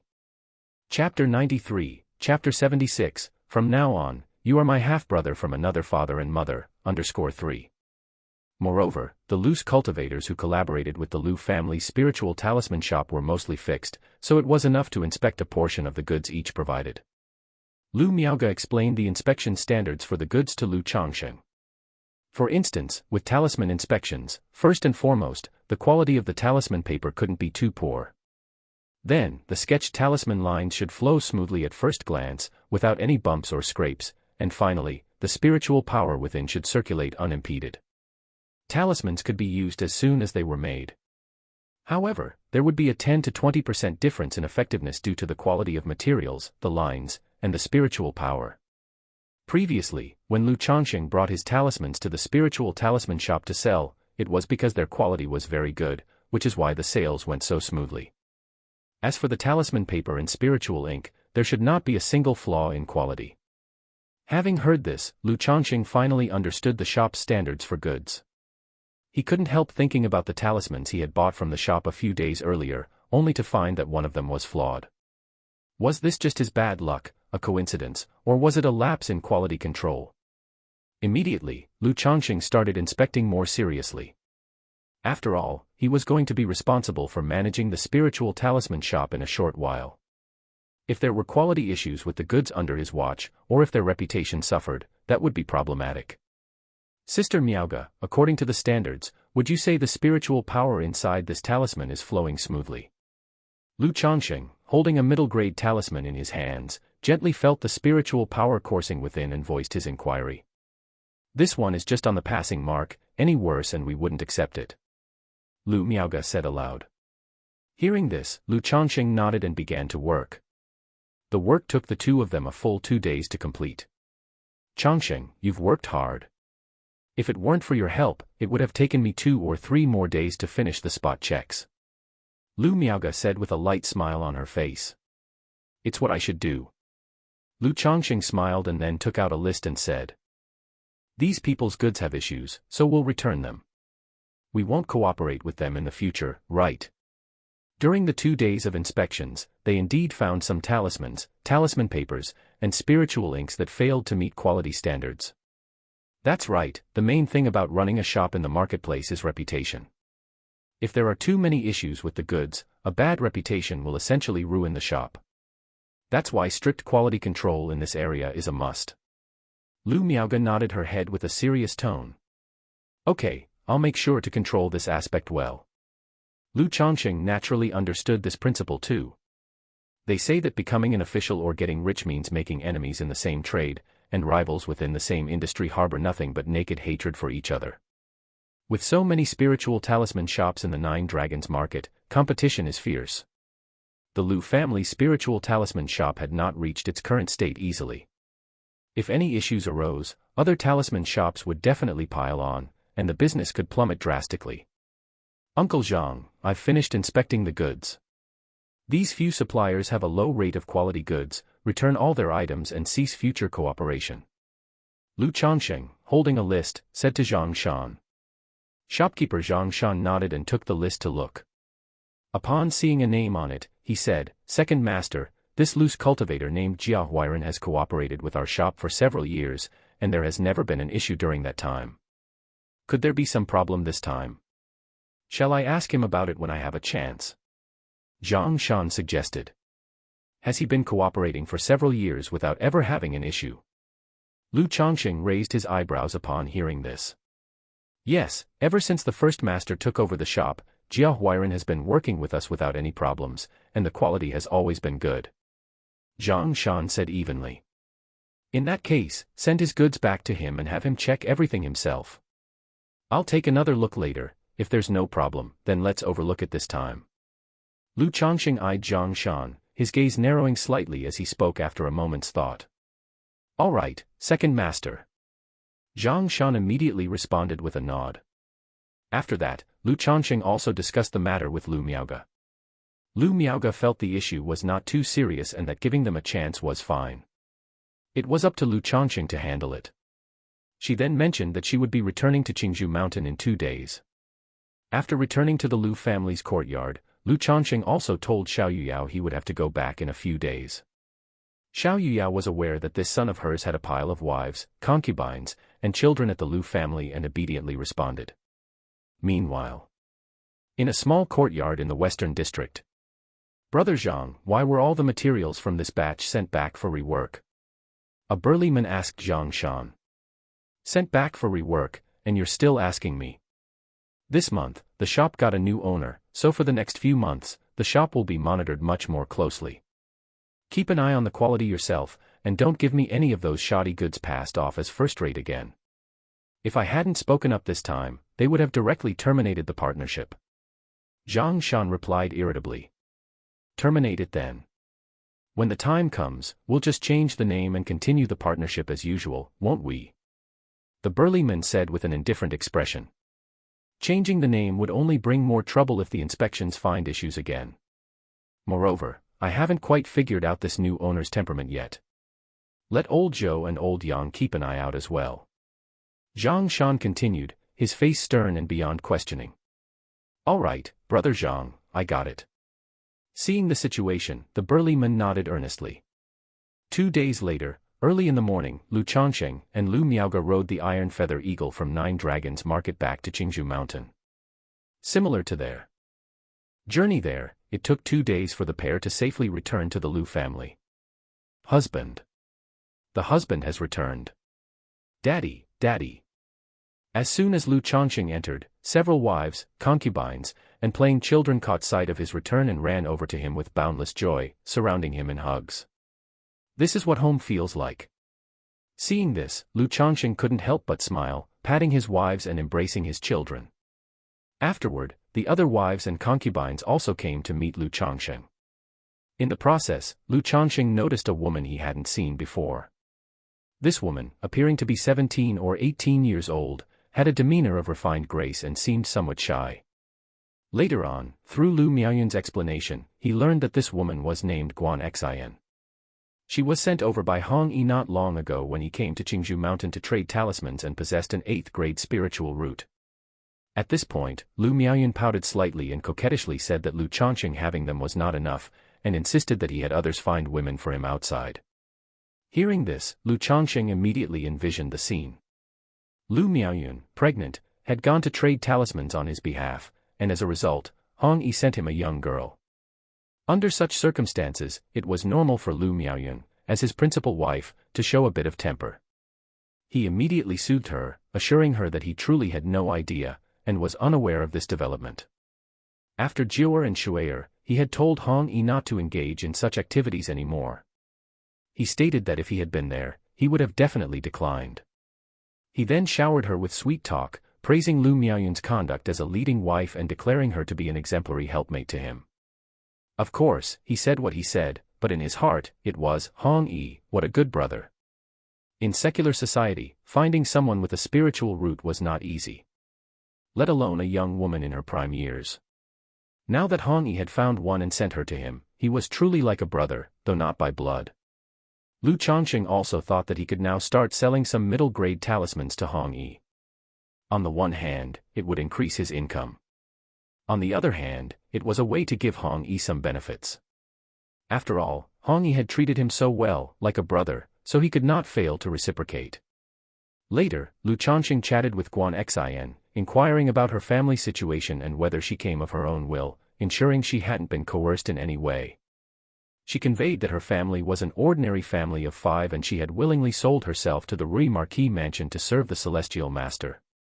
Hearing this, Lu Changsheng was relieved. A gentleman adores the fair sex but always acts in an upright manner. His bottom line, Lu's own, was not to coerce anyone and to avoid any possible trouble. Chapter 94, 77, all right, I was wrong, okay. _1. Chapter 94, Chapter 77, all right, I was wrong, okay. _1. There's a saying that absence makes the heart grow fonder. That night, after successive intense battles, there was much tossing and turning. The passion of the process, sweet and lingering, was not for others to know. Due to this trip home, I'd only be staying for 3 days. So, during these 3 days, Lu Changsheng didn't do much cultivation or talisman making, instead spending all his time with his wives and children. In the meantime, Lu Changsheng also mentioned to Lu Miaoyun that he'd bought a maid while at Nine Dragons Market. There was nothing to hide about such matters, his wives would eventually find out once Xiao Yuyao became pregnant. Lu Miaoyun, knowing her husband's temperament all too well, didn't mind too much and didn't make much of it. After all, when she agreed to marry Lu Changsheng, she was already mentally prepared for this aspect. She simply showed concern, asking with full attention how Lu Changsheng's life had been at Nine Dragons Market, and whether he had been well. Warmed by his little wife's concern, Lu Changsheng expressed that aside from missing his family, everything else was fine. Later, Lu Changsheng also went to visit the 4th elder and received guidance on talisman making. During this, the 4th elder also showed concern and inquired about his adaptation to life in Nine Dragons Market. Lu Changsheng naturally said there were no problems. Then on the way back, he stopped by the 5th elder's place and bought a batch of spiritual wine. Thus, the 3 days passed in the blink of an eye. Lu Changsheng and Lu Miaoge were ready to start their journey back to Nine Dragons Market. His 25th child was about to be born in the coming days. But Lu Changsheng didn't wait at home for the birth of the child before leaving. This situation would arise again in the future, and he couldn't always be by their side. Everything has its first time. On the journey back to Nine Dragons Market, Lu Changsheng's iron feather eagle was joined by a maid named Xiaoqing. Taking Xiaoqing to Nine Dragons Market was partly because Lu Miaoyun had mentioned it earlier, asking him to bring Xiaoqing over. Moreover, having babies couldn't be halted, and Xiao Yuyao alone was not enough by his side. If not for the inconvenience of the iron feather eagle carrying too many people, Lu Changsheng would have also liked to bring Guan Xian to Nine Dragons Market. However, he wasn't in a hurry, as it would be the same if he brought her over the next month. Because he brought Xiaoqing, the journey took half a day longer than before. Also, as Xiaoqing wasn't protected by a magical robe, she consumed 3 of Lu Changsheng's wind-avoiding talismans while traveling through the clouds on the iron feather eagle. If Lu Changsheng didn't have an abundance of talismans and didn't mind the cost, just those 3 talismans would have cost 6 spirit stones, which was a significant expense. Upon entering the city, Lu Changsheng also got a long-term identity card for Xiaoqing. He couldn't help thinking to himself that bringing people to live in the marketplace also entailed quite an expense. When he brought Xiaoqing back to the Lu family compound, Lu Changsheng encountered Lu Miaohuan. The latter huffed with disdain and scorn written all over her face. This made Lu Changsheng somewhat displeased. Now and then your occasional snorts are fine. But do you have to huff with disdain every time we meet? Despite being the dream of untold numbers of fairies in the future, I'm still so unwelcome. Moreover, at the initial arranged meeting, although I was at fault, it was your excessive demands of not allowing a husband to take other wives or concubines that led me to refuse. If not for that, with your face, your figure, your legs, and your 6th grade spiritual root, if you were even half as good-natured as Lu Miaoyun, I feel I might have agreed. Second miss, are you sure there's nothing wrong with your health? Every time I see you, you're frowning and huffing. If something really is wrong, you should get it checked out soon, or it might get worse. Lu Changsheng glanced at the second miss and said with a touch of annoyance. After speaking, he took Xiaoqing back to his own courtyard. Lu Miaohuan didn't expect that after so long, not only did Lu Changsheng not apologize to her, but he also made sarcastic remarks, which left her feeling upset. She said coldly, I'm in perfectly good health. I just dislike you. Is that a problem? Her voice was still clear and beautiful. Hearing the second miss speak so frankly and righteously, Lu Changsheng was momentarily at a loss for words. Looking at Lu Miaohuan's icy, indignant, yet still exquisite face, Lu Changsheng couldn't help but respond, then don't look. I will look if I want to. Do you think you can stop me? Lu Miaohuan's face puffed up with anger, her delicate chin lifted, a picture of cold and noble beauty. I can't stop you. If you insist on making yourself miserable, then by all means, continue feeling upset.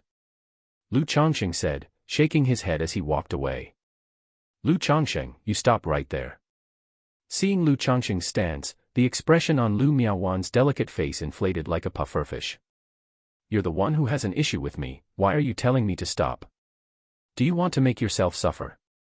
Lu Changsheng paused mid-step and looked sideways. What kind of attitude is that?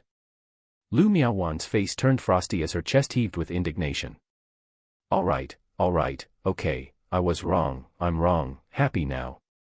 Lu Changsheng's face was full of insincerity, uttering words that could infuriate anyone.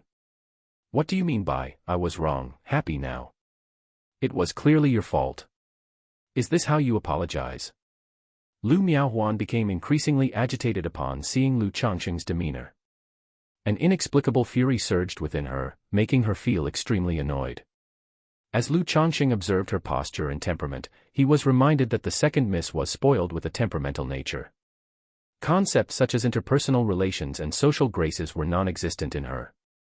Not wanting to argue or fight with her, he turned around, bowed slightly, and earnestly said, All right, it's my fault. I sincerely apologize to Second Mississippi. Please forgive me. Seeing Lu Changsheng's earnest apology, Lu Miaohuan's puffed cheeks deflated, her lips pursed, and with a huff, she walked away with high heels clicking, the epitome of a cold and noble beauty. Chapter 95, 77, alright, I was wrong, okay. Underscore 2. Chapter 95, Chapter 77, alright, I was wrong, okay. Underscore 2. Lu Changsheng witnessed this scene and couldn't help being speechless. How is the second miss behaving like a child? The first miss, although appearing otherworldly, actually has a high EQ and handles interpersonal relationships very well. Lu Changsheng couldn't help shaking his head. He also felt there was no need to take the second miss so seriously, and when it was time to apologize, he might as well just do it. It would be like humoring a little girl, best to just humor her and be done with it. Son-in-law, it seems the second miss has taken a fancy to you, said the maid Xiaoqing, giggling as she watched the two of them bicker. Nonsense. Lu Changsheng flicked Xiaoqing's pale forehead with his finger. It's true, the little maid said, pouting her lips while covering her forehead that had been flicked, knowing her master's temper.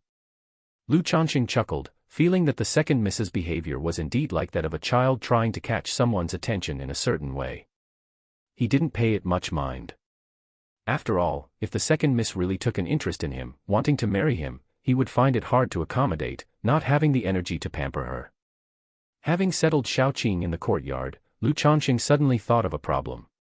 If the number of his wives, concubines, and maids increased, he might need to consider renting a house in the marketplace.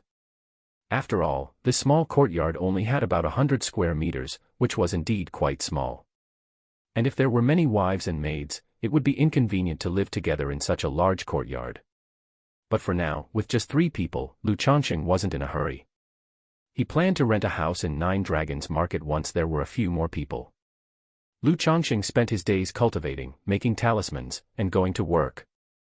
Sometimes he'd go shopping with the little maid and would occasionally invite the first miss to eat out. Life was quite leisurely and comfortable. One day, Lu Miaoqing came to find Lu Changsheng again. Lu Changsheng thought he was coming to repay the money. But unexpectedly, the man was here to ask for a loan again. There's a saying, borrowing and returning makes for further borrowing not hard, but don't lend to the desperately poor. For someone like Lu Miaoqing, who hadn't repaid the first loan and was likely borrowing money to indulge in pleasures again, Lu Changsheng naturally would not lend any more. He stated straightforwardly that he had no money. Not only did he claim to be out of money, but he also directly pleaded poverty, asking Lu Miaoqing when he would return the spirit stones. Under Lu Changsheng's acting, Lu Miaoqing could only leave disappointed. After all, to ordinary people, Lu Changsheng's income would indeed not amount to much if he had to support so many wives and children. He came to borrow money from you. Better to keep your distance from that sort of person. But you two do seem to have something in common, no wonder he came to you for a loan. Lu Miaohuan, just returning from work, passed by and saw Lu Miaoqing leaving. Guessing what had happened, she sneered. How are we of the same ilk? I, at the very least, have 5 wives, 6 concubines, 2 favored consorts, and 3 maids. Do I need to go to such places? Lu Changsheng, seeing Lu Miaohuan's expression, snorted in disdain and walked away. Lu Miaohuan, hearing Lu Changsheng's words and watching his retreating figure, didn't know why, but felt her anger rising incessantly, very annoyed. After. Xiao Yuyao and Xiaoqing leaned languidly in Lu Changsheng's embrace. My lord, I think I might be pregnant. Xiao Yuyao said in a soft voice. Pregnant? Lu Changsheng's spirits lifted upon hearing this. There's a saying that a lone yin does not produce life, nor does a lone yang endure, and these days he had been harmonizing yin and yang with Xiao Yuyao nightly. Now after such a long time, her being pregnant was natural. Instantly, he pressed his head to Xiao Yuyao's belly. He could faintly feel a weak life force gestating. Lu Changsheng repeatedly cheered, his face full of delight, and asked, when did you realize it? Xiao Yuyao was also a cultivator, with a qi refinement level of the 2nd level, so it was natural for her to be aware of her own pregnancy. It was just a couple of days ago, but at that time I wasn't sure yet. I only confirmed it today. Xiao Yuyao said gently. She knew that her lord particularly adored children. Good, from now on take good care of yourself and pay attention to your health.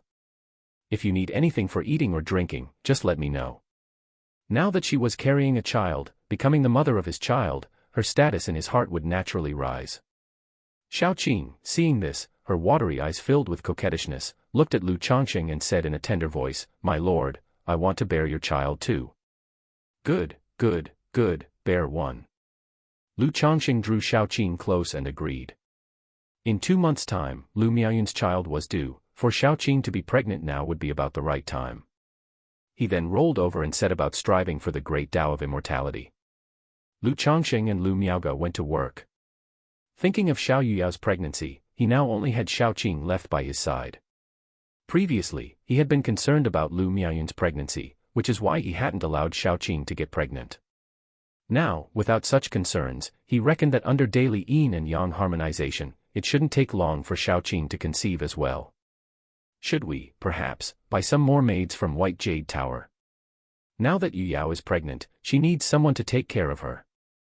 If Xiaoqing gets pregnant, she'll need someone too. Lu Changsheng mused inwardly. He hadn't really thought that the maids he bought must possess a spiritual root. Indeed, his intent was to practice eugenics, but it was also to do so as much as practicable under the circumstances. Currently, he clearly did not have the conditions for that. However, the first order of business is to earn some spirit stones. Lu Changsheng shook his head slightly. The spirit stones he had previously earned, spent on magic artifacts, talisman brushes, talisman paper, and spirit ink, together with the expenses incurred in recent times, had almost depleted his reserves. Chapter 96, 77, all right, I was wrong, okay. _3. Chapter 96, Chapter 77, all right, I was wrong, okay. _3.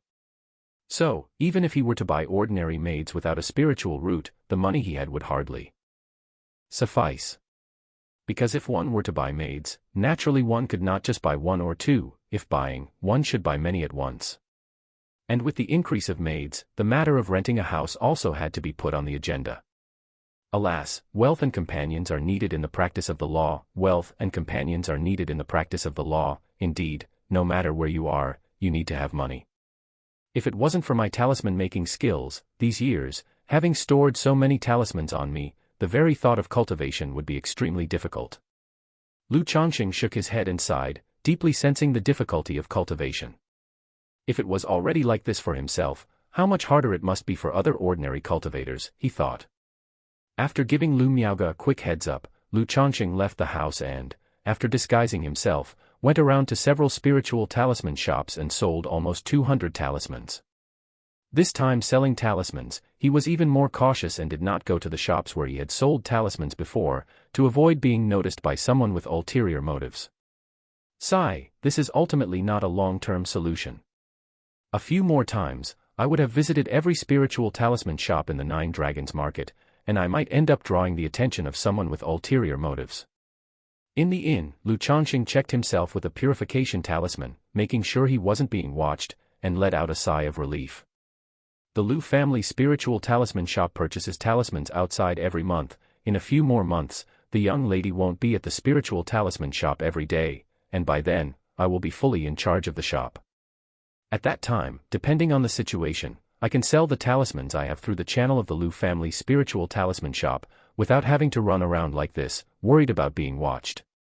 Lu Changsheng's eyes flickered. He had thought before about whether he could sell his own spirit talismans through the Lu family spiritual talisman shop. And this month's observations made him feel it was increasingly feasible. All he needed to do was to forge a supplier, as long as the goods provided were fine. Once the shop was under his full responsibility, such a thing would be easier than ever. Lu Changsheng also asked Xiaoqing to find out about the housing prices and rental situation in the Nine Dragons Market and planned to rent a 400 to 500 square meter house. For the location of the house, he told Xiaoqing to look in the eastern and northern districts and not to go to the western district. The western district was the gathering place for loose cultivators. Not only was it far, but it was also a mixture of good and bad, and there might be unexpected dangers. So it wouldn't matter even if it cost a bit more money. Even though the northern district was a commercial and entertainment district, belonging to the bustling city, there were still many houses for rent. It's just that the cost-effectiveness wasn't very high. Considering the northern district was mainly to be as close as possible to the spiritual talisman shop for convenience. This would not only save him the daily commute time but also make explanations to the Lu family simpler. Xiaoqing showed Lu Changsheng several houses to pick from. Looking at the conditions and prices of these houses, Lu Changsheng also gained an understanding of the housing prices in the Nine Dragons market. In the Eastern District, a house of 400 to 500 square meters, depending on different lease terms, location, and environment, the price would be roughly between 60 and 100 spirit stones. The houses in the Northern District, however, were much cheaper. The rent for a year was around 30 to 80 spirit stones. After looking at the houses Xiaoqing had picked out, Lu Changsheng immediately made a decision. He chose a house in the Northern District, not far from the spiritual talisman shop. The walk was almost 15 minutes. The house was about 400 square meters, and the minimum lease term was 5 years. The annual rent was 50 spirit stones, which could be paid yearly, and 1 year's rent would be required as a deposit. After deciding to rent the house, Lu Changsheng mentioned the matter to Lu Miaoge that same night and also informed the second elder. After all, it wouldn't seem right to just rent a house and move out without saying a word when he was living comfortably in the area. And he had a ready-made reason. He was planning to have some of his wives and concubines come to stay in the marketplace for a while, which would be somewhat cramped at his current place and not very convenient. Moreover, he didn't want to walk back and forth every day, so he decided to rent a house near the spiritual talisman shop, which would make things much more convenient on a daily basis. When the second elder heard this, he initially suggested giving Lu Changsheng a larger courtyard. But upon Lu Changsheng's insistence, he didn't say much else.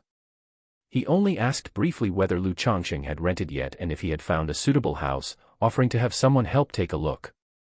Lu Changsheng stated that he hadn't rented yet but had seen some and had a few in mind, and he showed his choices to the second elder.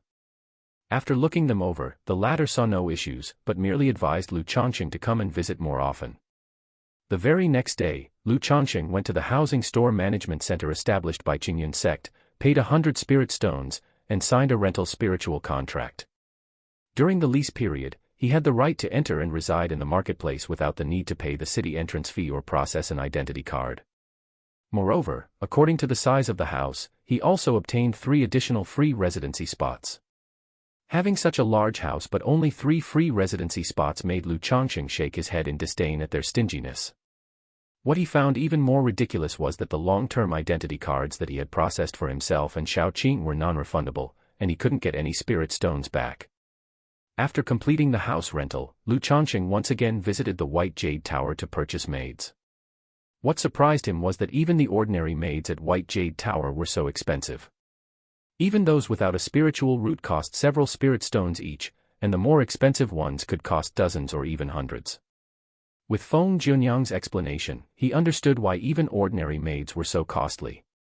One reason was the brand reputation of White Jade Tower. It guaranteed absolute assurance in the maid's appearance, figure, and loyalty. Additionally, these maids were trained and educated by White Jade Tower, not only proficient in music, chess, calligraphy, painting, and the pleasures of the boudoir. They were also skilled in martial arts, and even the cultivation techniques they practiced could enhance and solidify one's foundation. For maids without a spiritual root, there were more options available. Essentially, as long as one had the money, White Jade Tower could provide whatever looks, figure, and personality one desired. In the selection, Lu Changsheng also saw exotic female figures like Jiu'er and Shu'er, as well as maidens of the demon race. However, most of these demon race women partially possessed demon bloodlines, which were activated by White Jade Tower through certain methods, giving rise to demonic features. Such maids were only suitable as cherished concubines and generally lacked the ability to bear children, which Lu Changsheng found regrettable. In the end, Lu Changsheng spent 116 spirit stones to purchase 9 maids with unique features. 2 of them were already in the White Jade Tower, while the rest would be sent over later. Immediately, Lu Changsheng settled the 2 maids in his newly rented house, and that very day he packed light, moving in with Xiao Yuyao and Xiaoqing. Chapter 97, 78, Lu Changsheng, a full-time artisan, _1. Chapter 97, Chapter 78, Lu Changsheng, a full-time artisan, _1. After moving, Lu Changsheng cast a spell to do a simple sweep of the house and the yard. This house only has a basic soundproofing formation, it seems I'll need to buy a few small formations later. Lu Changsheng observed the situation in the yard and thought to himself. Even though Nine Dragons Market had good public order, it still couldn't compare to living in Qingzhou Valley's Lu family compound in the Eastern District. He still needed to be cautious and have some security measures. Otherwise, what would happen if he was not at home and his wives encountered danger while at home? Moreover, these small formations could be taken along and reused after purchasing when moving houses in the future. The next day, before going to work, Lu Changsheng gave Xiaoqing 20 spirit stones. He asked her to buy some spirit rice, spirit vegetables, and spiritual materials to store at home. Now that he had Xiaoqing, a spirit cooking chef, he could enjoy better quality food. He also asked Xiaoqing to prepare lunch for two and deliver it to the spiritual talisman shop around noon. On his way to the spiritual talisman shop, Lu Changsheng saw an array shop and went in to inquire about the prices of small formations, formation implements, and array plates. As for the formation implements, there are formation flags, array plates, and formation eyes as part of the set, and the specific cost depends on the area you want to cover. The shopkeeper of the formation shop began to introduce. Subsequently, Lu Changsheng asked how much the formation implements would cost for a yard of around 400 or 500 square meters. There are many types of formations. For this size, the most common first-grade lower-quality formation, the minor misleading array, costs 180 spirit stones. As for some stronger formations, it's not enough to just have the formation implements, you also need an array master to set it up and inscribe the array patterns. The shopkeeper, recognizing Lu Changsheng, spoke more, sharing knowledge about formations with him. Upon hearing this, Lu Changsheng involuntarily clicked his tongue in wonder. Just to cover 400 square meters with a first-grade ordinary lower-quality formation implement would cost 180 spirit stones. The price for a complete set of first-grade middle-quality formation implements was around 400 or 500 spirit stones. As for a complete set of first-grade high-quality formation implements, the price was basically 1,000 or more spirit stones. And for complex formations, the cost was even higher because it included the fee for the array master's services. Truly, compared to array masters, alchemists, and artifact refiners, talisman masters are still a bit lacking. I also wonder if I will be able to draw formation skills in the future. If I could become an array master, then once I am settled down, I won't have to worry about someone breaking into my home. After chatting with the shopkeeper for a while, Lu Changsheng shook his head and left. He didn't have the money now, and even the first-grade lower-quality formation implements were beyond his reach. Moreover, in his opinion, the first-grade lower-quality formation implements were actually somewhat mediocre in effect. At noon, Xiaoqing came to deliver food, carrying a lunch box. When Lu Miaoge found out there was also a portion for her, a smile appeared on her face. Lu Changsheng had Xiaoqing prepare 2 portions, naturally including one for the young miss.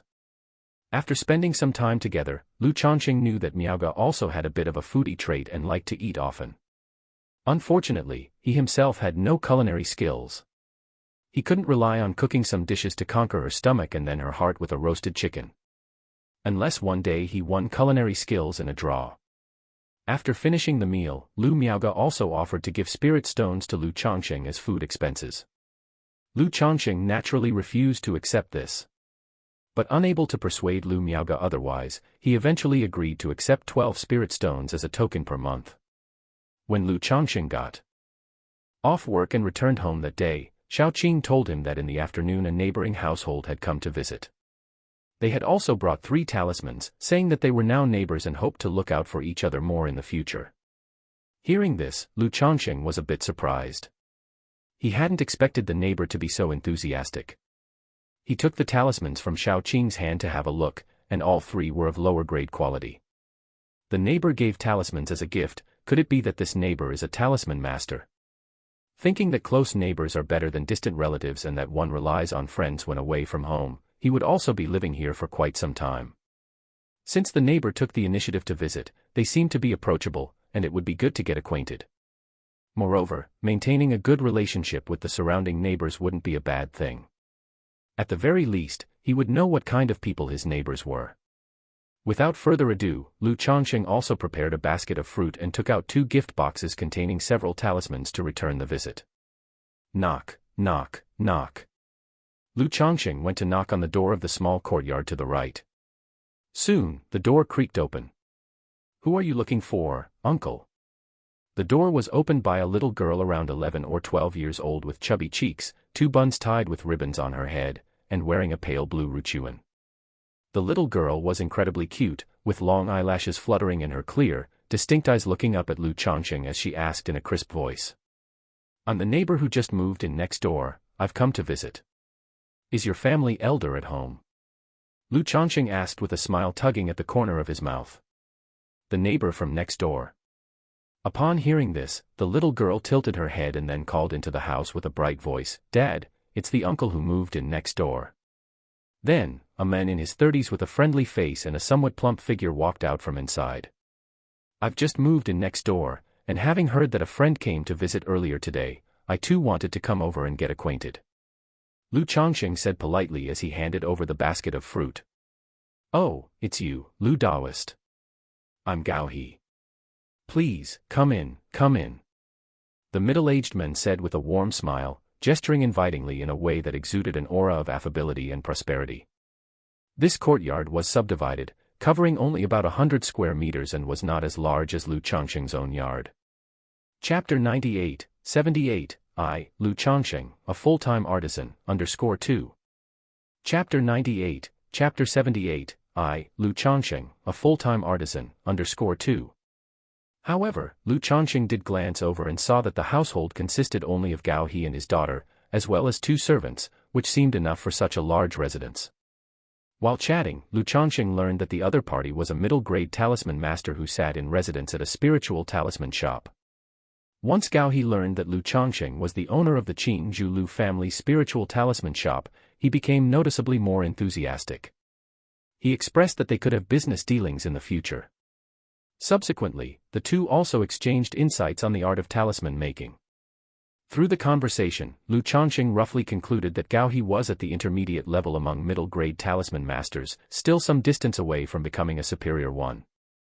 After leaving Gao He's home, Lu Changsheng also took the opportunity to visit the residence across the street.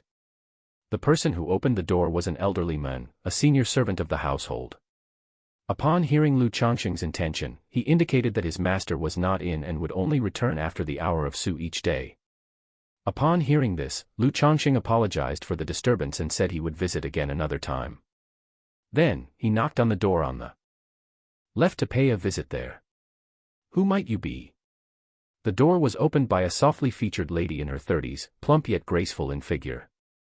Her skin was as white as snow, her eyebrows like emerald feathers, her nose like a distant mountain, and her lips were as rosy as blossoms, with her jet-black hair coiled up into a bun. She was draped in a light blue dress, with a slim waist tightly cinched by a belt, revealing a proud and curvaceous body. A gentle smile graced her lips, emanating a mature charm unique to a beautiful matron. "My name is Lu Changsheng. I've just moved in next door, so I've taken the liberty to come and introduce myself." Lu Changsheng, with a genial face and a smile, bowed slightly with his hands clasped and presented a gift box containing talismans. Inside were 3 low-grade talismans and 1 middle-grade talisman. After all, a small gift for a new acquaintance need not be too valuable. "So, it's Daoist Lu. Please, come in." Upon hearing this, the matron invited Lu Changsheng into the courtyard, served tea and water, and called out her husband to greet him. Her husband was a man in his 40s, tall and brawny. This man was entirely different from the genial Gao He, being somewhat taciturn. In his presence, Lu Changsheng even sensed a somewhat fierce aura, feeling that this person was not easy to approach. After a brief conversation, Lu Changsheng took his leave, mentioning he would be available for future talisman purchases. The man introduced himself as Zhao, who made his living by hunting demon beasts. He told Lu Changsheng that if he ever wished to buy demon beast meat, he could come to him. After paying his visits to the 3 neighboring families to the left and right, Lu Changsheng returned to his own residence. After a bath, he called upon Shaoqing and 2 maids, determined to strive for immortality. Just as Lu Changsheng was preparing to leave, he heard a knock at the door. Upon opening, he saw a man with a tall stature and a refined appearance of middle age. It was his neighbor from across the way, who, having heard of Lu Changsheng's visit yesterday and noticing some activity this morning, took the opportunity to return the visit while at home. The neighbor knew him and was aware that he was the new owner of the Lu family spiritual talisman shop. Through his self-introduction, Lu Changsheng realized that this was the owner of the Jade Meal Hall, whom he had noted several times before. Probably a born businessman, the owner of the Jade Meal Hall was also very amicable. He suggested they should interact more in the future, offering discounts whenever Lu Changsheng dined at the Jade Meal Hall. Lu Changsheng, too, was the type of person who responded amiably when others spoke kindly to him. After exchanging pleasantries with the men, he finally set off. He thought to himself that among the three neighboring families, aside from the somewhat fierce family on the left, the others seemed rather nice. Time flew, and before he knew it, the end of the month was almost upon him. Zhang Shan brought the inventory and list of goods purchased during the month for Lu Changsheng and Lu Miaoge to spot check. It took 2 days for the two of them to finish inspecting the goods. As before, they found some defective and flawed items, but not too many. This prompted Lu Changsheng to inquire if Lu Miaoge's suppliers for the shop weren't long-term partners, why there were always some defective and flawed items in every shipment. Faced with this question, Lu Miaoge merely said that although they were long-term collaborators, only some were fixed and long-term. There were sometimes changes, necessitating the search for new suppliers. Hearing this, Lu Changsheng nodded in understanding. He recognized that the Lu family supply chain was not entirely stable. Thus, quality issues like this were simply unavoidable.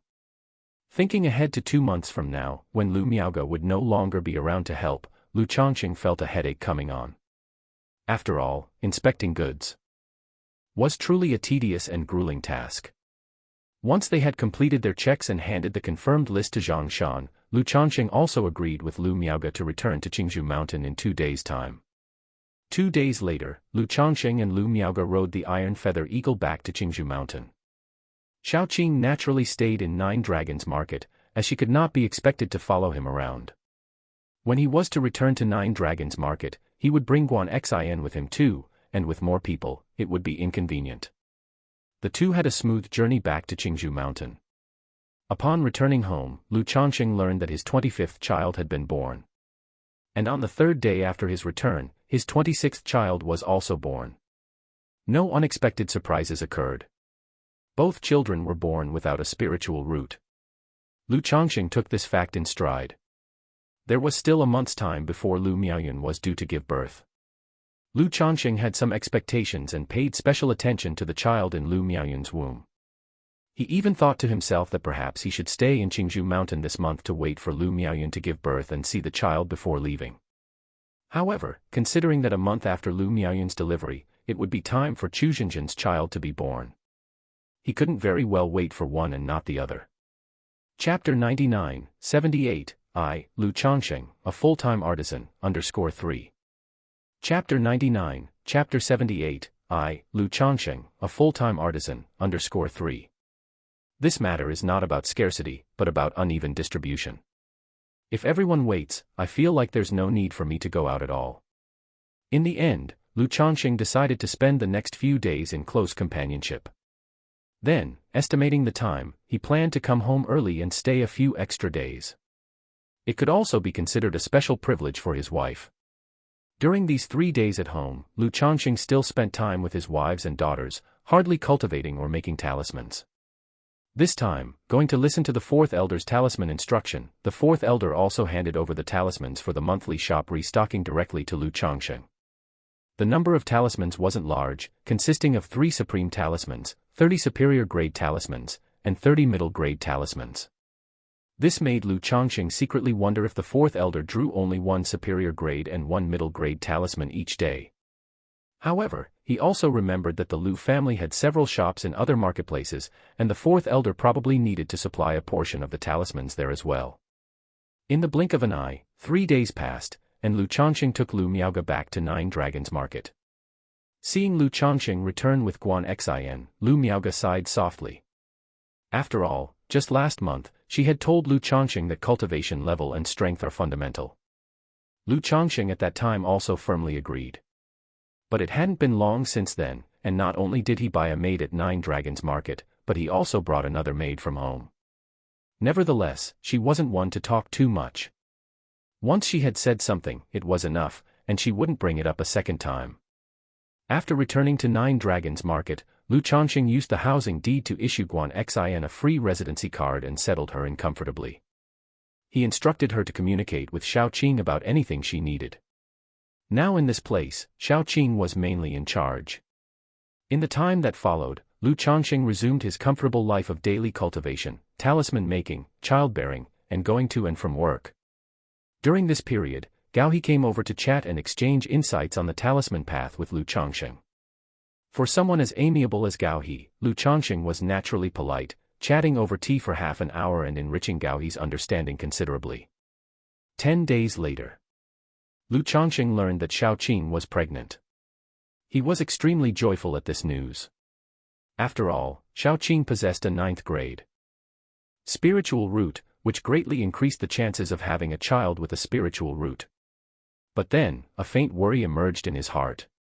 Whenever there was something to be done, he had always relied on Changsheng. Now that Changsheng was pregnant, it wasn't good to have her bustling about anymore. Thinking that anybody capable of working by his side would soon be pregnant and unable to work, he realized that he would never have someone stable by his side to handle tasks. I need to find someone, specifically to do the work, to be the steward of this courtyard, Changsheng thought to himself. His mind suddenly turned to the beast-eared girls of White Jade Tower. These beast-eared girls were cultivated by White Jade Tower through special methods and secret techniques, rendering them barren. Purchasing one as a steward seemed like a good idea. However, these beast-eared girls were quite expensive.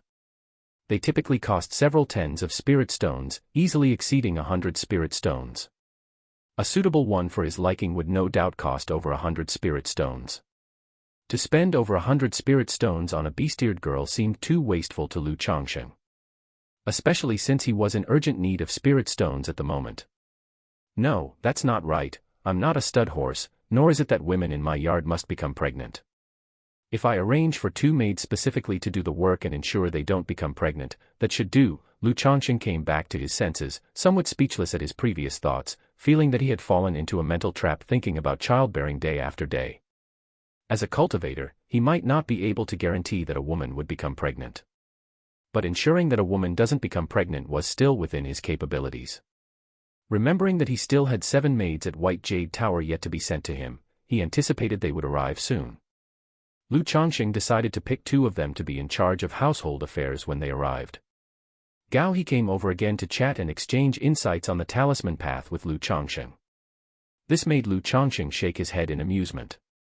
In his opinion, as neighbors, this sort of thing should just be an occasional conversation. If they really wanted to talk, there wasn't much to talk about in this area. Mainly because the 2 were not on the same level. Discussing the talisman path with Gao He was like a professor discussing elementary school homework with a grade school student.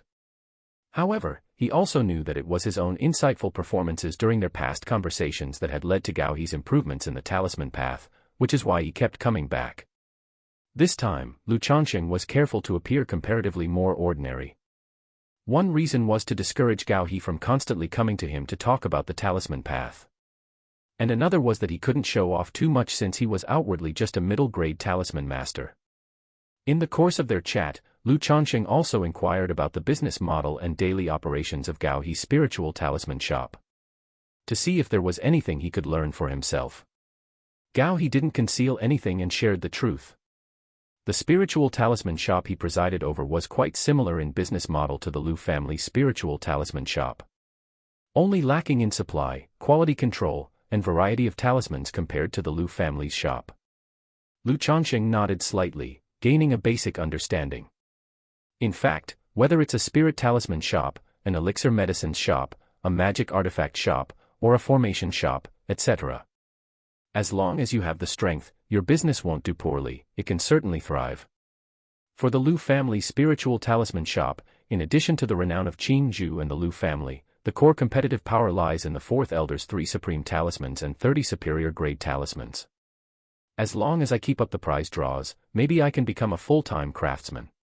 By then, I can train my children in this direction or cultivate more craftsmen, ensuring not only a stable income for the family but also sparing my children from having to fight to the death outside to earn resources. Chapter 178, Changsheng, a full-time artisan, _4. Chapter 100, Chapter 78, Changsheng, a full-time artisan, _4. After all, what I seek is stability, and having everything stable outweighs everything else. Lu Changsheng thought again about his future path. 3 days later, a servant from White Jade Tower came over, indicating that the maids Lu Changsheng had purchased had been delivered. Upon hearing this, Lu Changsheng and the servant went to White Jade Tower. He was greeted by the same charming and seductive Feng Junyang as always. Every time he saw Feng Junyang, Lu Changsheng couldn't help but sigh in admiration. What a stunning beauty. Master Lu, are you satisfied? Feng Junyang led the 7 maids over and asked Lu Changsheng. Lu Changsheng didn't continue using the name Hanli, he revealed his real name. After all, he just impulsively borrowed a false name at the time. And he knew that the manager of White Jade Tower obviously knew his true identity. There was no point in hiding it anymore. Otherwise, it felt weird every time he was addressed as Master Han, and he would have to explain it to the maids he bought afterwards. Lu Changsheng looked at the 7 utterly charming and distinct maids before him and nodded. These 7 maids were not only beautiful and well-formed. Some of them were skilled in martial arts and had practiced charming lady elemental cultivation. Otherwise, for mere ordinary maids, he wouldn't have spent 116 spirit stones to buy 9 maids. At White Jade Tower, you truly get what you pay for. After handing over the remaining spirit stones, Lu Changsheng took the spiritual contracts of the 7 women, left White Jade Tower with them, and went back to his residence. Walking down the street with the 7 enticing maids following him made Lu Changsheng turn many heads. Who is that young master? To be out and about with 7 charming lasses. Don't know him, he must be a young master from some family. Seems to be the new boss of the Qing Ju Lu family spirit talisman shop. That's the life I dream of. Humph, they're just ordinary mortal women. I could have as many of such women as I want. Look at their appearance, figure, and demeanor, they're obviously not average worldly women. I just saw him come out of White Jade Tower, must have bought them there. To be rich, how nice. Indulging in pleasure and women, how can one cultivate in such a state? Exactly, this is nothing but decadent behavior. Passers-by looked at Lu Changsheng with envy and jealousy, disdain, or measured up Lu Changsheng with different expressions. Many women also gave Lu Changsheng sidelong glances, and upon seeing his handsome face, tall and straight stature, and his composed and gentle demeanor, their eyes lit up with interest. Some female cultivators even mustered the courage to approach Lu Changsheng and struck up a conversation, asking whether he was married or if he had any intentions of taking a wife. Faced with such forward propositions, although Lu Changsheng was somewhat tempted, he declined them all. He stated he was already married and had no intentions of taking another wife at this time, though he might consider concubines and maids. His caution wasn't just personal prudence towards marriage. He also had considerations towards the Lu family. In his view, taking a few concubines and buying some maids to serve him was one thing. But constantly taking new wives would be disrespectful towards Lu Miaoyun and the Lu family. After all, it had been less than a year since he married Lu Miaoyun. Shortly thereafter, Lu Changsheng quickly returned home with the 7 women. Looks like in the future when buying maids from White Jade Tower, I'll either bring them back in batches or have White Jade Tower deliver them directly to my home. Otherwise, this kind of situation is a bit too conspicuous.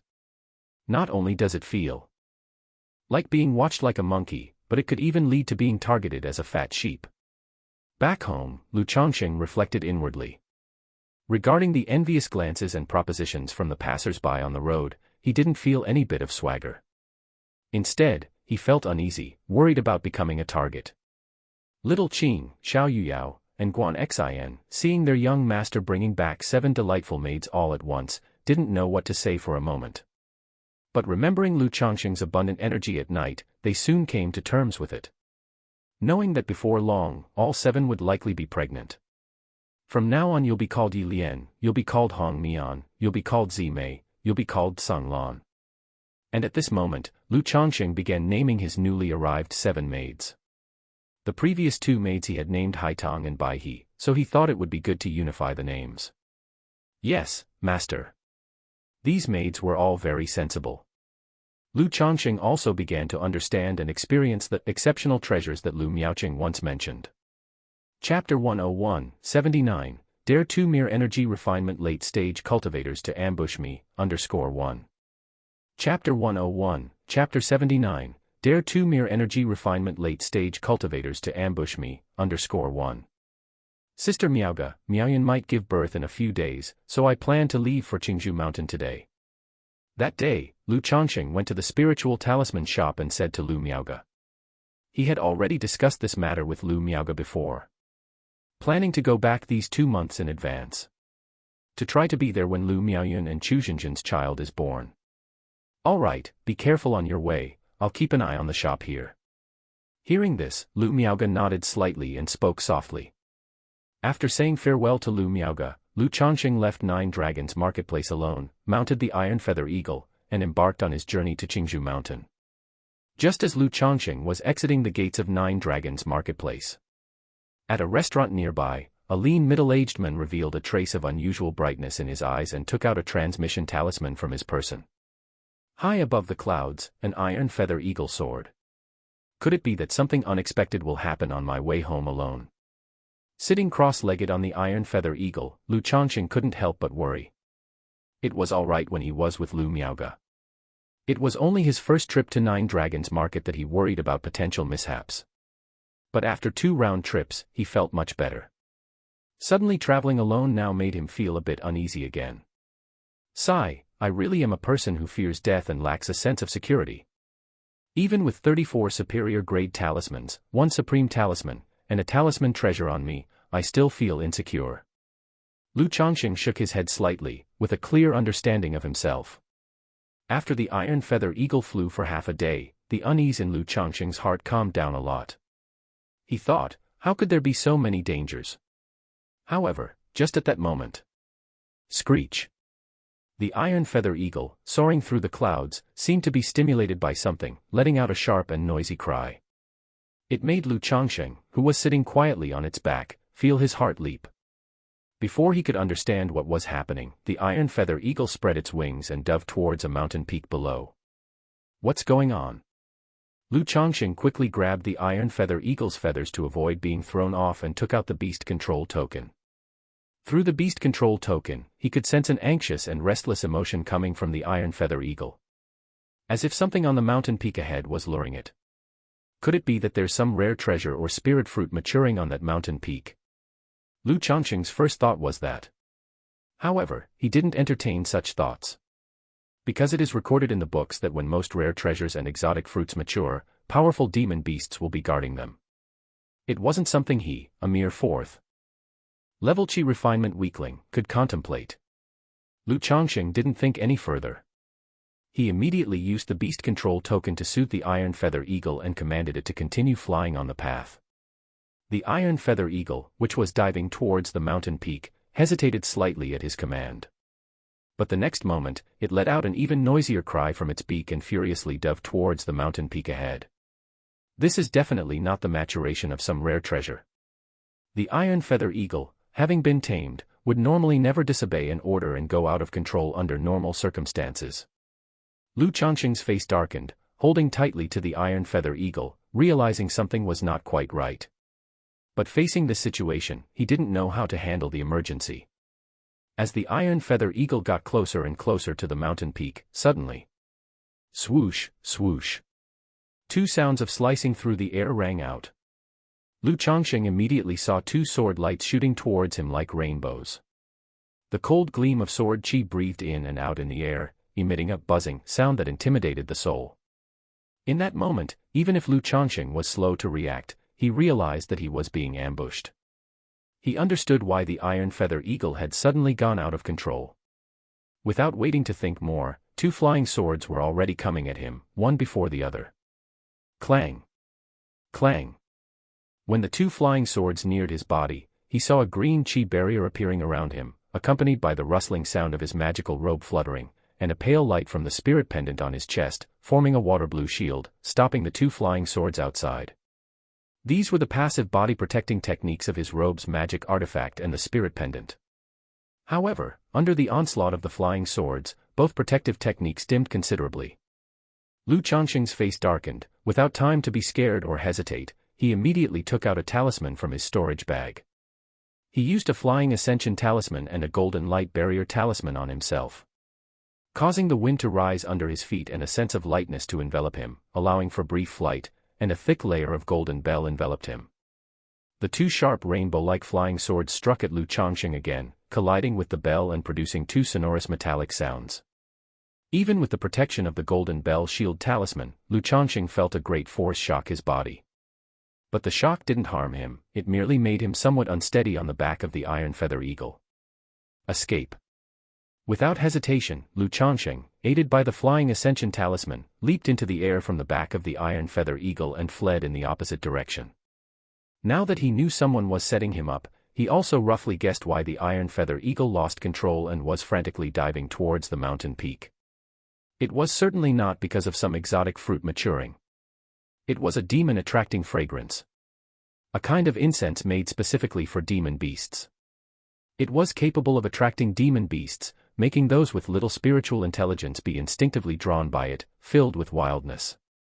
Many hunters and cultivators would use demon-attracting fragrance to lure and hunt demon beasts. The way the iron feather eagle was behaving, it was most likely affected by the demon-attracting fragrance. Chapter 102, 79, 2 Mere Energy Refinement Late-Stage Cultivators Dare to Ambush Me, _2. Chapter 102, Chapter 79, 2 Mere Energy Refinement Late-Stage Cultivators Dare to Ambush Me, _2. So he had no choice but to abandon it. Trying to run, where do you think you're going? I've been squatting on you for so long, did you really think you could escape? Seeing Lu Changsheng trying to flee with the help of a flying ascension talisman, two figures, one fat and one skinny, immediately shot up into the sky from the mountain peak where the iron feather eagle was diving. They were stepping on a round flying artifact, rapidly pursuing Lu Changsheng. Controlling a flying artifact. Both these men are at the energy refinement late stage. When Lu Changsheng saw the two figures that appeared, his heart sank once again. He knew that with the speed granted by the flying ascension talisman, he would never be able to outrun these two men.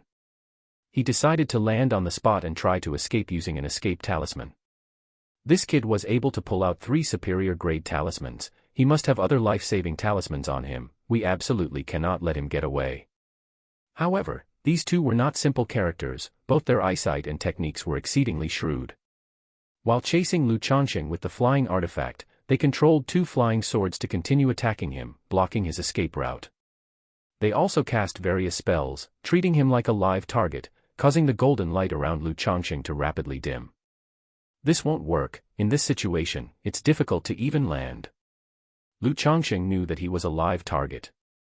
To rely on talismans to hold on until he landed and then try to escape using another talisman was very unlikely. Moreover, he didn't know whether the other two had other means of pursuit. The best plan was to retaliate and kill the 2 men. So what if it's the energy refinement late stage? They're just 2 energy refinement late stage cultivators. With the talismans and talisman treasures I have on me, should I be afraid of those at the energy refinement late stage? With a fierce look in his eyes, Lu Changsheng promptly applied another golden bell shield talisman to himself, ready to counterattack. Another golden bell shield talisman. This kid is just a middle-grade talisman master, how can he have so many superior grade talismans? Indeed a fat sheep, all that waiting hasn't been in vain. The fat and skinny duo, seeing this, had their eyes gleaming sharply, filled with greed and viciousness. Just as they intensified their offensive, Lu Changsheng also turned around and threw out a batch of talismans. All of them were middle and lower grade talismans, about 20 in total. This was the most Lu Changsheng could stimulate at once with his mental spirit. Any more than that, and he wouldn't be able to control them properly. Under the control of Lu Changsheng's mental spirit and spiritual power, these talismans transformed into fireballs, rolling boulders, ice spikes, wind blades, sharp arrows, cold winds. With a ferocious momentum, they all howled towards the fat and tall duo. So many talismans. The dark fat man, upon seeing this, was shocked and hurriedly brought out an earthy yellow shield magic artifact to block this overwhelming offensive. Lu Changsheng's talismans hit the shield, only creating thuds. While resisting the attack, the dark fat man called out to the skinny white man, "Stop dilly-dallying, get rid of this kid quickly. Otherwise, if we let him use up all his talismans, we'll be at a huge loss." In their eyes, everything on Lu Changsheng was as good as in their pockets. Every talisman used was like spending their money.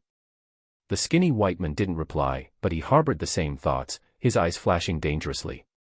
He slapped his storage bag, and with a spell gesture, summoned a cold gleaming curved saber magic artifact. Like a crescent moon, the curved saber flew towards Lu Changsheng with a swiftness that cut through the air. However, at this moment, Lu Changsheng also applied another golden light barrier talisman on himself, and simultaneously cast 3 more talismans. The previous assortment of middle and lower grade talismans was just the appetizer. It was merely to distract them for a moment. Now was the main event. Hum. A sound like thunder rumbled through the void, causing the air to tremble slightly. Superior grade talisman, soul-shaking talisman. It was designed to shock the mental spirit of others, inducing panic, fear, and unease. The soul-shaking talisman used by Lu Changsheng caught the fat and skinny duo somewhat off guard. In that moment, their minds went blank, overwhelmed by fear, and they were momentarily dazed. However, right in that instant. Boom. Boom. 2 talismans flew out, enshrouded in purple lightning, turning into 2 violent thunderstrikes aimed at the 2 men.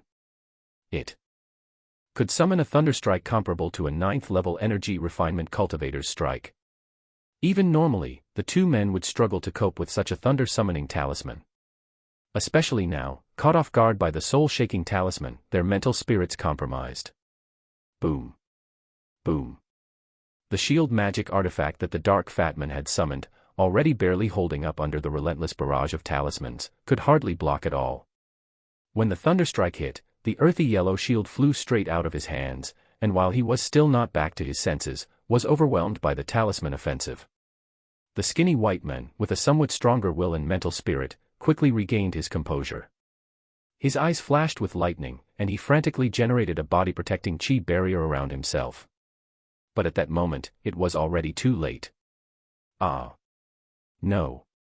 The body-protecting chi barrier shattered like flimsy paper under the ferocious attack of the thunder-summoning talisman. Soon after, the men let out a roar of unwillingness and disbelief. Suddenly, 2 charred bodies fell from the sky. Both bodies turned to char, crumbling into ash in midair. The curved saber magic artifact that was still attacking Lu Changsheng's golden light barrier lost spiritual power support and fell straight down from the sky. They're dead just like that. Holding the Thunder Talisman and Golden Light Barrier Talisman treasure, Lu Changsheng, still ready to continue, saw that the 2 men were turned to char under the attack of the Thunder Summoning Talisman and fell from the sky. He was momentarily stunned. It was just getting started, and the 2 men were already gone. But in an instant, he understood clearly that the battles between cultivators often ended in the blink of an eye. Chapter 103, 79, 2 Mere Energy Refinement Late Stage Cultivators Dare to Ambush Me, _3. Chapter 103, Chapter 79, 2 Mere Energy Refinement Late Stage Cultivators Dare to Ambush Me, _3. A single misstep, a mere carelessness, could easily result in death and the end of one's path in cultivation. Although both of them were formidable, they were only cultivators at the energy refinement late stage. Let alone facing a first-grade, high-quality thunder-summoning talisman. Without enough preparation to defend oneself, a single middle-grade talisman could potentially cost one their life directly.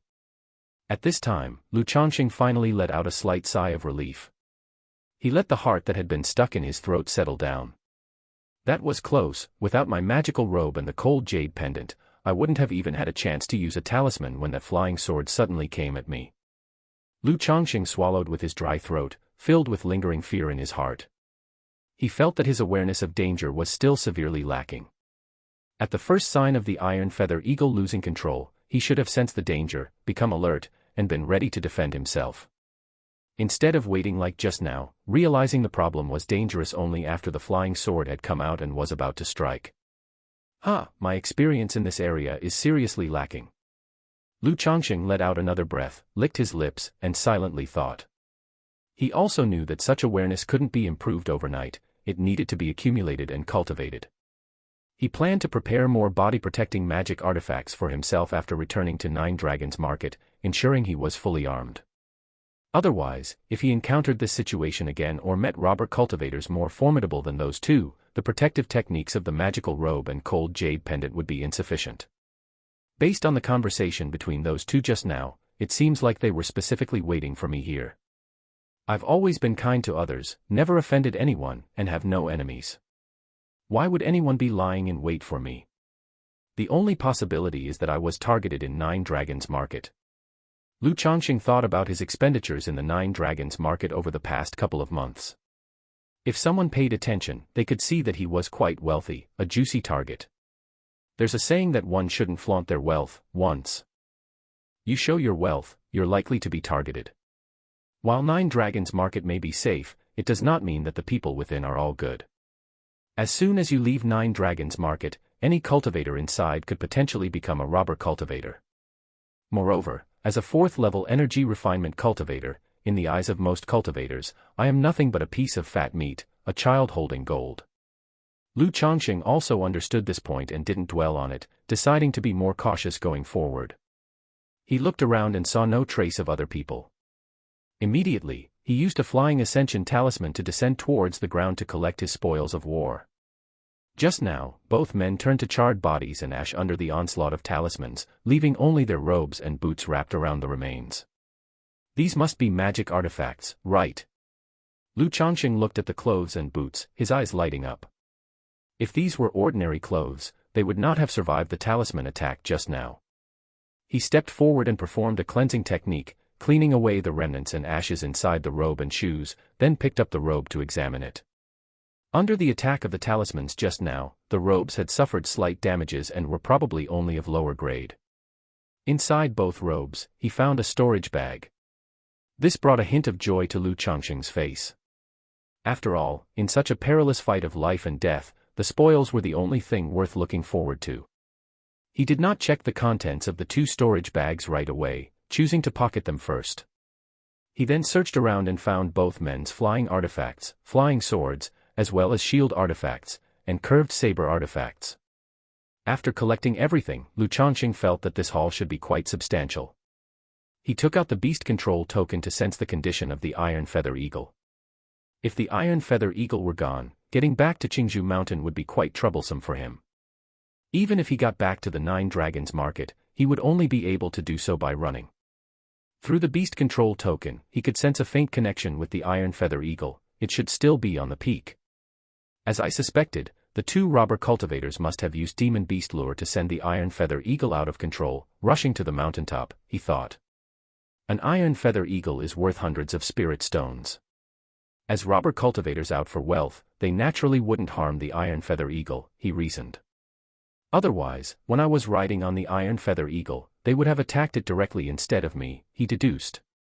Lu Changsheng thought for a moment and decided to go to the peak to retrieve the Iron Feather Eagle. Seeing that the effects of the Flying Ascension talisman on him were wearing off, Lu Changsheng gritted his teeth, took out another talisman, and used it on himself. Then, with caution in his heart, he hastened toward the mountaintop. Though only two people had come to assassinate him just now, they likely didn't have accomplices. But given what had just happened, it was best to be extra cautious. Moreover, demon beasts might also be present between these forested mountains. When Lu Changsheng arrived at the peak with great caution, he immediately saw a light brown incense stick as big as an adult's arm, burning on a giant boulder on the mountaintop. Thick white wisps of smoke were slowly floating upward, spreading into the air. Meanwhile, the Iron Feather Eagle was next to the incense, squawking violently and uneasily. It really is demon beast lure, he confirmed. It seems these two went to great lengths to ambush me, preparing well in advance and putting in a lot of effort, he surmised. Wait a minute, I left the Nine Dragons Market ahead of schedule to go home. How could they calculate my movements so accurately if they were lying in wait out here, he wondered. Surely, they can't be lighting a demon beast lure every day in advance, can they, he questioned. And looking at this demon beast lure, it appears to have only been burning for about 2 or 3 hours, he observed. Lu Changsheng's eyes narrowed slightly as he watched the burning demon beast lure in front of him. He sensed that something was amiss. The attackers must have another accomplice. This accomplice was likely in the Nine Dragons Market, watching him in secret. The moment he left the Nine Dragons Market, they would signal here. Otherwise, how could they be so precise? After all, the Iron Feather Eagle was already quite fast. To prepare even faster, only a transmission talisman would do. It seems I'll need to be even more careful when I return to the Nine Dragons Market, he reflected inwardly.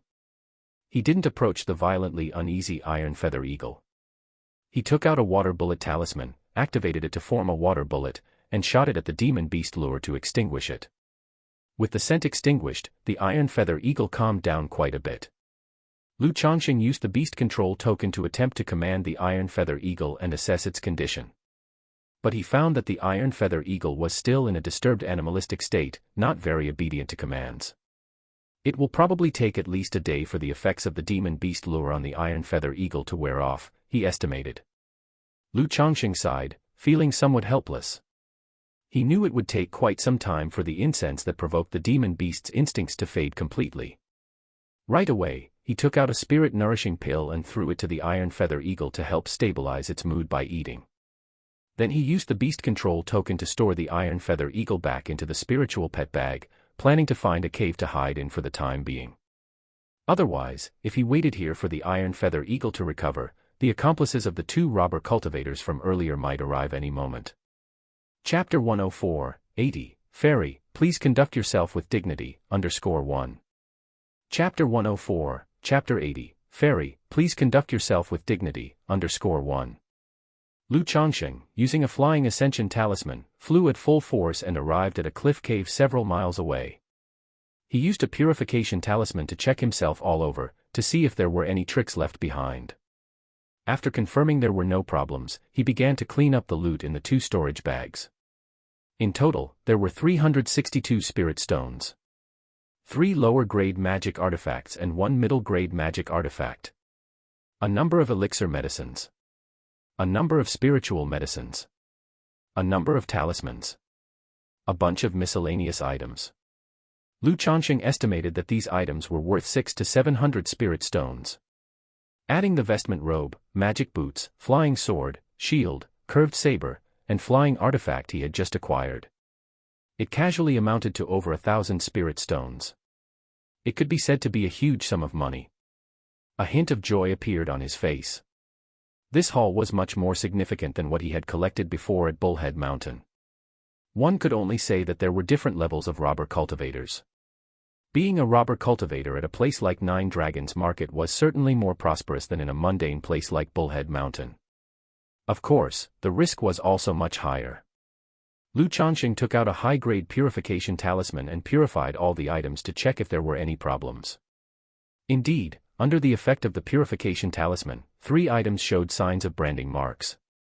After destroying these items along with some other suspicious ones that he did not recognize, Lu Changsheng continued to flee to another place.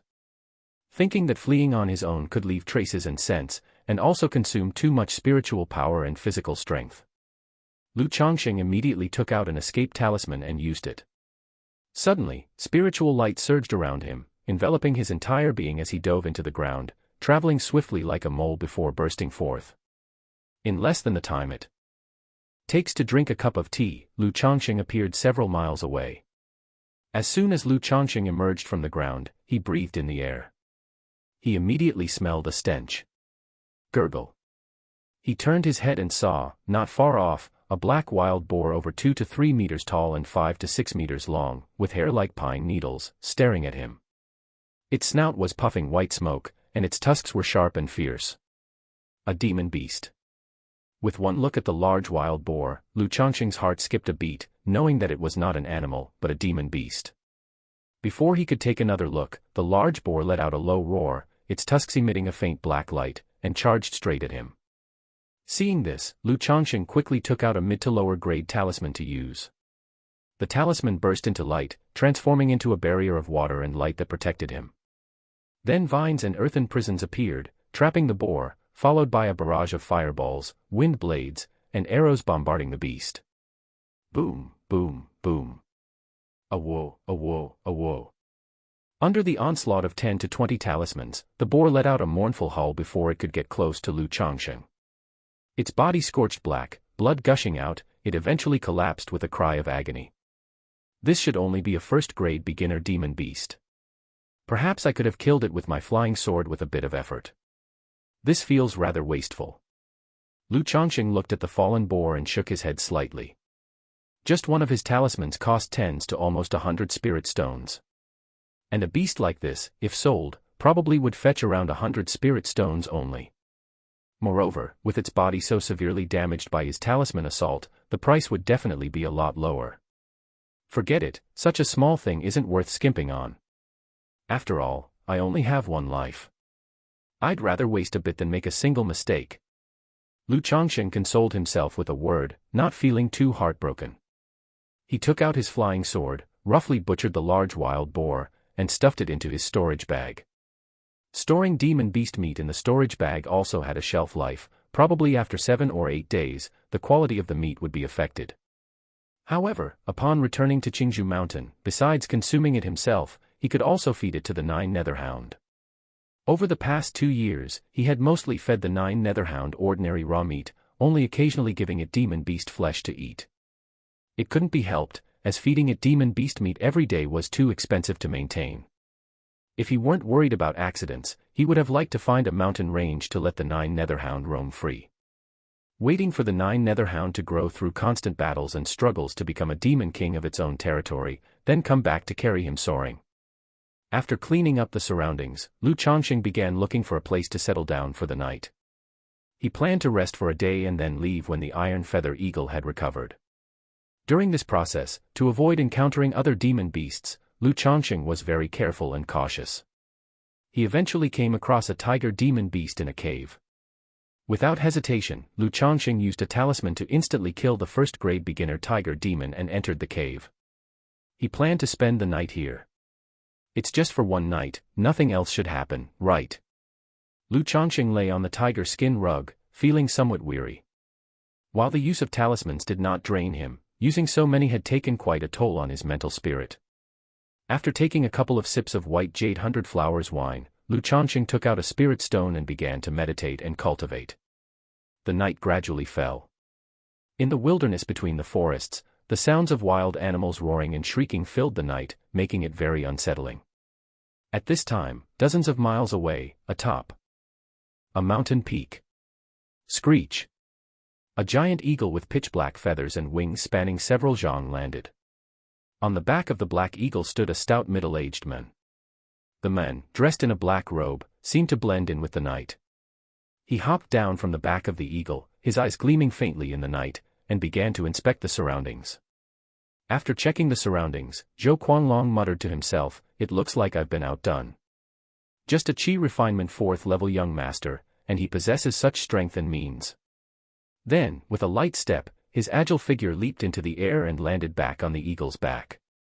Chapter 105, 80, Fairy, please conduct yourself with dignity, _2. Chapter 105, Chapter 80, Fairy, please conduct yourself with dignity, _2. The black-winged eagle immediately soared into the night sky. It hadn't flown far when suddenly, a violent surge of light erupted in the distance. This light was so brilliant that it was like a great sun ascending in the night sky, too dazzling to look at directly. What is this? Zhou Quanlong on the back of the black-winged eagle looked toward the source of the light. But with his peak Qi refinement cultivation level, he couldn't see it clearly. As the light dimmed slightly, a clash of colorful halos and black-red tornadoes could be seen colliding together, erupting with thunderous booms. Boom, boom, boom. The two streams of light moved across the sky, constantly colliding and sweeping across, unleashing a heavenly turbulence. The shock waves that landed on the mountains below caused them to tremble violently and crumble incessantly. The fierce birds and beasts in the forest were so frightened that they trembled and fled in all directions. This is a battle between nascent soul immortals. Zhou Quanlong finally made out that within the colorful halos and the black-red tornadoes, there were faintly visible figures, a woman dressed in colorful garments and an old man in red robes. They exchanged blows, lighting up the night sky and making the clouds roll and unfold. Run, we must quickly escape from here. Seeing that the two nascent soul immortals were moving in his direction, he immediately urged his black-winged eagle to leave quickly. However, at this moment, the large black eagle beneath him, under the astonishing aura in the distance, had already begun to let out cries of fear. Damn it, I've raised you for so long, and at the critical moment, you're totally unreliable, Zhou Quanlong cursed, seeing his pet mount tremble. But he knew that although his black-winged eagle had high-rank bloodline, it was after all only at late first grade. In the face of such terrifying auras from nascent soul immortals, it would instinctively feel fear and terror. It wasn't just pets, he himself was also panicking. After all, this was a battle between nascent soul immortals. If even a slight shockwave hit him, he would be either dead or crippled. Right then, he had the black-winged eagle land straight away, planning to find a place to hide. Otherwise, being in the air was just too conspicuous. He might be noticed by one of the battling nascent soul immortals who found him bothersome and killed him with a flick of their hand. In the night sky, the woman in colorful garments wielded a long sword, and with every swing, rocks and debris were sent flying, creating countless waves. He, Yun Wanshang, you can't escape. You've been touched by my red phoenix karma fire, so you'd better surrender willingly. However, the old man in red robes was shrouded in black-red mist that gradually turned pink, making the sword light pass through him without effect, piercing right through him. Ha ha ha. Around the old man, the pink mist churned, stirring up strong winds and agitating the spiritual energy around him. Amidst the mist, the sound of men's and women's soft moans constantly assailed the mental spirit, stirring up inner desires. So this is a nascent soul immortal, truly terrifying. Zhou Quanlong had just landed when a shockwave hit close by. The terrifying force made his blood roil, and where the shockwave hit the ground, a crater several zhang wide appeared. He was not only at the peak of qi refinement but also practiced body refinement, yet even just a touch of a shockwave made him sense danger. He dashed towards another area, while keeping an eye on the shockwaves above to avoid getting hit. If he died like this, it would be unjust and frustrating. After running for a while, he saw the woman with the long sword in the night sky summon an ancient mirror above her head. This ancient mirror flowed with golden light, which shone like a great sun in the night sky, and shot a fierce light at the old men in red robes. Then with one slash of her sword, a bright golden divine thunder appeared in the sky. Ah! Yun Wanshang, you've actually mastered the divine sword thunder commandment. Confronted by the golden divine thunder, the old man in red robes let out a pitiful, shrieking howl, with blood spurting from his mouth. Yun Wanshang, divine sword thunder commandment, could this colorful-robed woman be none other than Yun true immortal from Qingyun sect? Who is this old man in red robes daring to strike a Qingyun sect's Yun true immortal within the territory of Jiang country? Zhou Quanlong, hiding in the woods, felt terrified upon hearing the scream in the air. But in the next moment, he saw the old man in red robes bring out a small cauldron, from which red flames billowed, setting the heavens ablaze and causing a rain of fire to fall from the sky. Zhou Quanlong was petrified, and without hesitation, he pulled out a hammer-shaped magical artifact to smash out a cave in the nearby mountain wall, where he quickly hid himself. He also took out an umbrella-shaped magical artifact to block the entrance to the cave to avoid being hit by the rain of fire. Truly, when immortals fight, mortals suffer. I, Zhou Quanlong, am at least a figure of some status and have seen all sorts of scenes. But in front of nascent soul immortals, I am nothing but an ant. Zhou Quanlong gasped for breath in the cave. Soon, there was a shaking of the ground and tremors of the mountain, and after a while, things seemed to calm down outside. Just as he was considering whether to go out, he heard voices talking outside. Yun Wanshang, you're being burnt by the red phoenix karma fire. If you don't unite with me, your death is certain. If you agree to unite with me, using your Tongyu phoenix marrow body to heal me and aid my cultivation, I, Huyan Shao, am willing to make the heart demon great oath and henceforth be loyal to you. An old and weak voice rang out. Red Phoenix old demon Huyan Shao. Zhou Quanlong immediately recognized the identity of the old man in red robes upon hearing the conversation outside. He was also a nascent soul immortal of Jiang country. A loose cultivator by origin, but due to his domineering behavior and disregard for all prohibitions, he was also called Red Phoenix Old Demon. He never would have thought that this Red Phoenix Old Demon would dare to lay hands on a Qingyun sect nascent soul immortal and even seek to practice cultivation in union with her. Cough, cough, you can dream on. A crisp and icy voice responded. If you refuse, the karma fire will surge, and if it erupts, both of us will die here today. Chapter 106, 80, Fairy, please conduct yourself with dignity, _3. Chapter 106, Chapter 80, Fairy, please conduct yourself with dignity, _3. In the Red Phoenix True Scripture I cultivate, there is a dual cultivation secret technique. As long as you're willing to become my Tao companion, in the future we both may have hope for nascent soul. The voice of Red Luan Old Demon was weak as he continued to speak. Huff. I'd rather die than, cough cough, let you. The cool voice of Cloud Gown Fairy rose, but it became more hurried, with panting breaths. Your body is already burning with red phoenix karma fire, I wonder how much longer you can suppress it, cough cough cough. The voice of Red Luan Old Demon was weak and sinister. You, huff, huff, won't you come out? At that moment, Cloud Gown Fairy's voice grew louder and more urgent, also carrying a captivating charm. Zhou Quanglong in the cave knew that the Fairy of Colorful Clouds was addressing himself. Although he possessed the peak Qi refinement cultivation level, how could he possibly conceal it from this nascent soul immortal? Another person. Cough cough. The voice of Red Luan Old Demon grew colder. Zhou Quanglong walked out from the cave and saw immediately in front of him a woman lying on the ground, clad in a colorful, radiant flowing gown made of gauze. The woman appeared to be in her mid-20s, her hair lightly coiled up and fixed with a glaze hairpin, a breathtakingly beautiful face at this moment flushed like peach blossoms, her slightly dazed beautiful eyes, and slightly parted lips, gently panting. Although he only heard of her great reputation and had never seen her in person, he knew at this moment that this supremely elegant woman was none other than the Fairy of Colorful Clouds, Yun Wanzhang, from Qingyun sect. Not too far away on the ground lay a rugged-faced old man in red robes. Presumably, he was Red Luan Old Demon.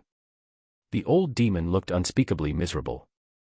Not only was he vomiting blood, but there was also a huge sword wound cavity in his chest, with golden sword energy rampaging within it, making his whole body's aura chaotic and struggling desperately.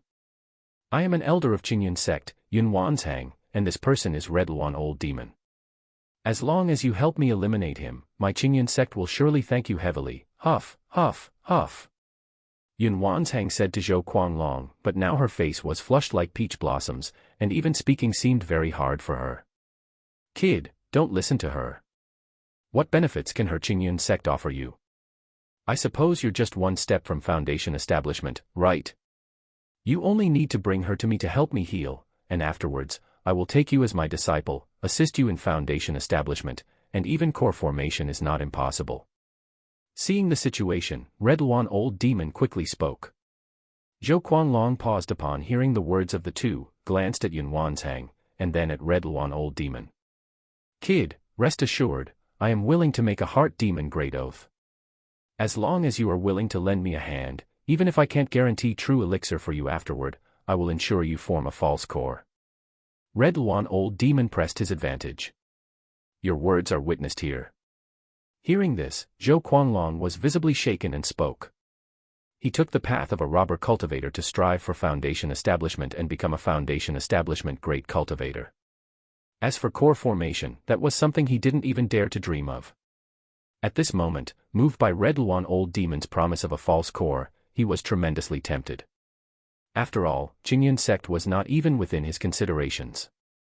If his actions were known by Qingyun sect, even if the sect forgave him, he would not receive any substantial benefits. Huff, huff, huff, how can you believe the words of this demon head, huff huff huff. Yun Wanzhang, seeing Zhou Quanglong seemingly to side with Red Luan Old Demon, showed a trace of panic in her dazed beautiful eyes, gasping as she spoke. I, Huyen Shao, have never sworn an oath in my life. If you don't believe me, cough cough cough. I can swear now. I, Huyen Shao, swear that today. Red Luan Old Demon, unable to move as he lay on the ground, forcibly lifted his palm and began to swear. For cultivators, a heart demon oath, the higher the cultivation level, the more binding it is. Seeing him take the oath, Zhou Quanglong immediately knelt before the old man and said, Disciple Zhou Quanglong pays respect to master. Cough cough cough, very good, good disciple. Quickly bring your master's wife over to me. She is currently entangled by my red phoenix karma fire, her desires rising like a tide. As soon as I ignite it with my mana, it will erupt instantly. Red Phoenix Demon immediately bared his teeth and spoke. Zhou Quanglong nodded slightly and walked towards Yun Wanzhang. Seeing Zhou Quanglong approaching, a flash of resolution appeared in Yun Wanzhang's eyes. Her cultivation method and physique were special. If given time to recuperate, she could suppress the red phoenix karma fire. But unexpectedly, a cultivator nearby chose to assist the red phoenix demon. She could only sigh in resignation to fate and time. Immediately, she slapped her storage bag with mana meant to suppress the karma fire, and suddenly, a fist-sized purple bead appeared from the storage bag. Hoo hoo hoo. The bead burst into light, thunder, and earth fire filling the air, and directly turned Zhou Quanglong and Red Phoenix Demon into ashes. At that moment, the only clarity left in Yun Wanchang's beautiful eyes vanished, her body quickly became hot, her skin like creamy white jade visibly turning pink. And just then, as if by instinct, she sensed something in the midst of the void and shot out like a divine rainbow. Not far away, inside a cave. Holy shit, it's finally quiet. The power and commotion just now, what level of fighting was that? It was terrifying, Lu Changsheng said. Seeing that there was no noise outside and everything was completely quiet, he breathed a long sigh of relief and let the anxiety that had been caught in his throat dissipate. Anyone cultivating quietly at night would panic if suddenly there were rumbles, and two people began to fight, causing earthquakes and landslides. Sigh, I'll head back early tomorrow morning as soon as the Iron Feather Eagle recovers. I won't run back and forth anymore. It's better to bring Miaoyun and Jinjin directly to the Nine Dragons Market from now on, he pondered. Otherwise, constantly traveling back and forth, I might encounter danger. Lu Changsheng thought to himself, feeling it's best not to leave the house if it isn't necessary. The outside world is just too dangerous. However, at that moment, a fragrant breeze suddenly wafted over. Before him appeared, seemingly out of nowhere, an exquisitely beautiful woman wearing colorful garments. Lu Changsheng was taken aback by the sudden appearance of this breathtakingly beautiful woman. He hadn't even grasped how she had appeared. This woman was none other than Yun Wanchang. Her face was flushed, her alluring eyes as soft as autumn water, filled with lust as she looked directly at Lu Changsheng and pounced on him.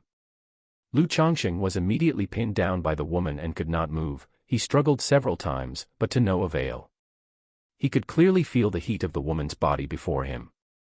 It felt like a raging fire was burning. He knew that her condition meant either she had been poisoned or was experiencing cultivation deviation. Fairy, please comport yourself. Lu Changsheng called out a few times, but the woman, out of her senses, didn't respond to his calls. Instead, she pinned him underneath her, and her moist lips came closer to kiss him. Who could withstand such a situation? Looking at the heavenly beauty before him, feeling her mature and soft body pressed against him, the intoxicating fragrance of her breath, Lu Changsheng let out a soft sigh. If this situation was inescapable, then there was no point in resisting. He might as well choose to enjoy it. Lu Changsheng lay back sprawled and relaxed. Afterward, the cave resounded with intense activity that lasted for a moment before a magical robe was thrown at the entrance of the cave. After a while, several more pieces of clothing were tossed out, including the intimate garments of the woman. Chapter 107, 81, You Feel Wronged, But I Feel Wronged Too, _1. Chapter 107, Chapter 81, You Feel Wronged, But I Feel Wronged Too, _1. In the cave. Lu Changsheng sat naked, hugging his knees, pitifully and helplessly crouching in the corner of the wall. He resembled a ravished fine lady or gentleman, looking aggrievedly at the stunning beauty in front of him.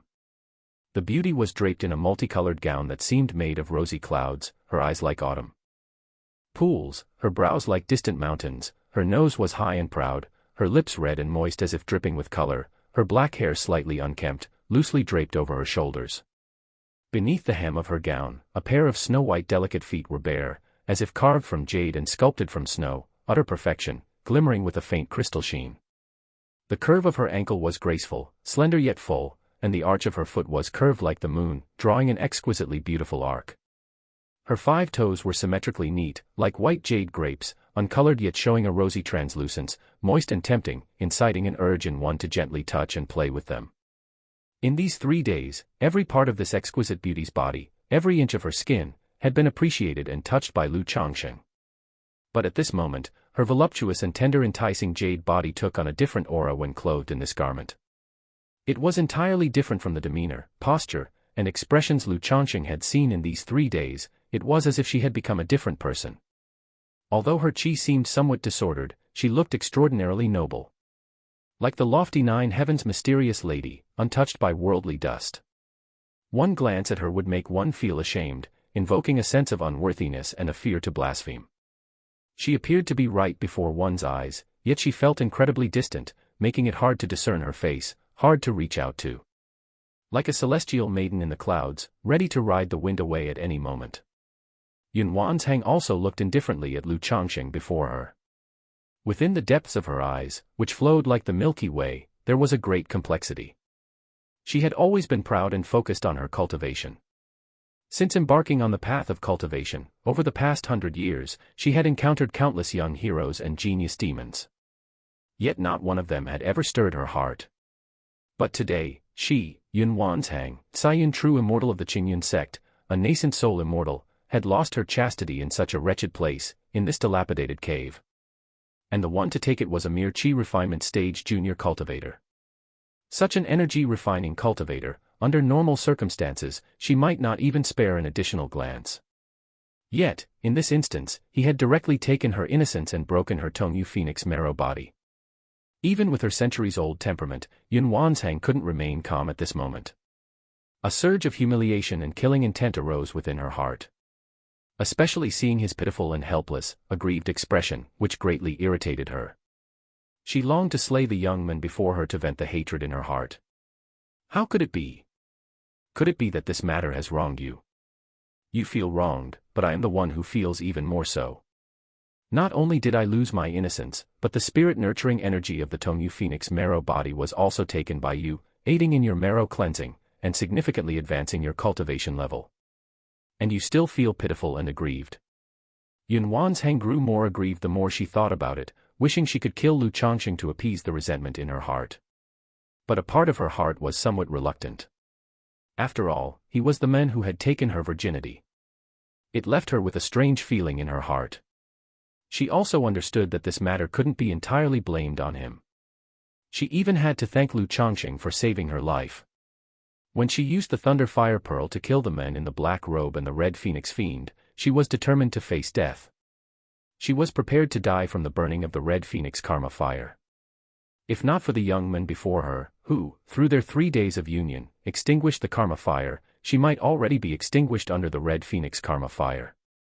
Moreover, after the fire began to recede, she also regained a trace of clarity in her consciousness.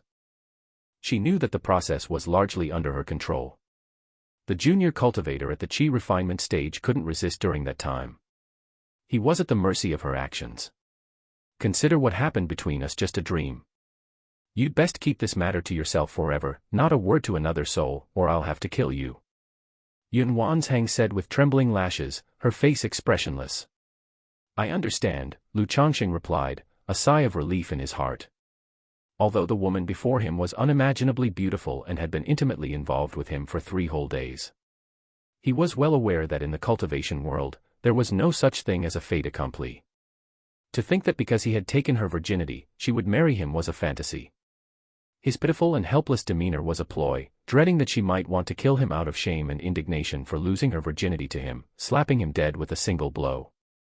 After all, Lu Changsheng was acutely aware of the woman's formidable nature, her cultivation level deep and unfathomable. Otherwise, his cultivation level would not have soared during their 3 days of bliss. In her presence, he was no different from an ant. If she wished to kill him, he would have no power to resist. After speaking, as if to further reassure the woman, Lu Changsheng earnestly continued, I will treat this matter as if it never happened, and will never mention it to anyone. If it leaks out, feel free to kill me. Yun Wansheng, on hearing Lu Changsheng agree without hesitation to act as if nothing had happened, not only felt no joy but a hint of displeasure. But with a faint chill in her voice, she said, as long as you know. With those words, the men and woman remained in silent deadlock, bringing quiet to the cave. Yun Wansheng felt somewhat awkward. Although she was a core formation stage true immortal, having grown up in the immortal sects dedicated to cultivation since she was young. She knew even less about matters of men and women, about emotions, than an ordinary young girl. Chapter 108, 81, You Feel Wronged, But I Feel Wronged Too, _2. Chapter 108, Chapter 81, You Feel Wronged, But I Feel Wronged Too, _2. When such an incident occurred, Lu Changsheng's instincts forbade him from divulging it. But deep inside, he was very agitated, unsure how to face it, unwilling to just let it go. Because during their intimate encounter, Lu Changsheng did more than just take her virginity. She possessed a very rare constitution, the Tongyu Phoenix marrow body. In the early stages, this constitution doesn't offer any benefits for cultivation. But after a breakthrough into the core formation stage, it becomes effective. A strand of spirit-nurturing energy would emerge within her body. This spirit-nurturing energy has the effect of purifying the true elixir and enhancing the consolidation of the nascent soul. Yet this spirit-nurturing energy, after her Tongyu Phoenix marrow body was deflowered, automatically entered Lu Changsheng's body. And there's no way to reclaim or regenerate this energy.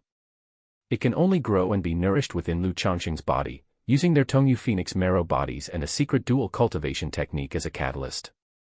Thus allowing the spirit-nurturing energy to benefit both the man and woman in refining the true elixir and enhancing the nascent soul.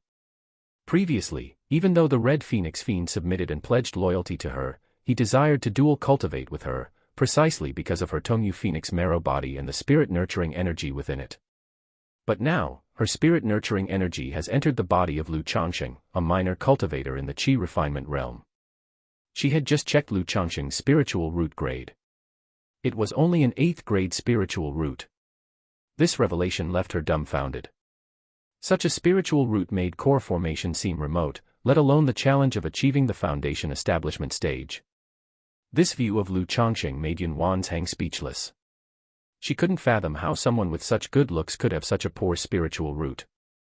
Having cultivated arduously to core formation and possessing the Tongyu Phoenix marrow body, she could have chosen any suitable husband, with a future prospect of reaching the nascent soul stage, but now her heart was filled with a sense of grievance.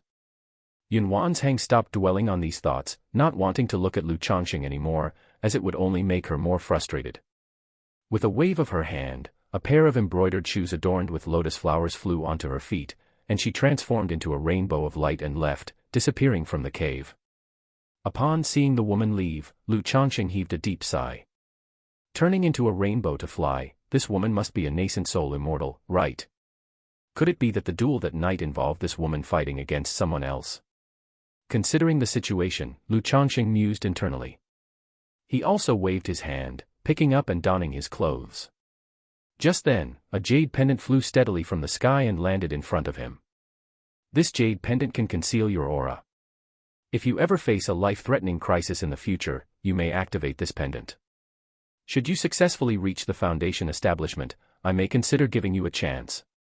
Meanwhile, a cold and indifferent voice sounded in Lu Changsheng's ears. It was Yun Wanshang's voice.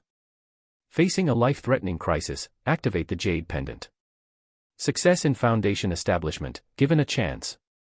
Upon hearing these words, Lu Changsheng picked up the jade pendant, his face lighting up with joy and excitement. It seemed this fairy wasn't as heartless as he thought, who would no longer recognize him once she'd put on her skirt.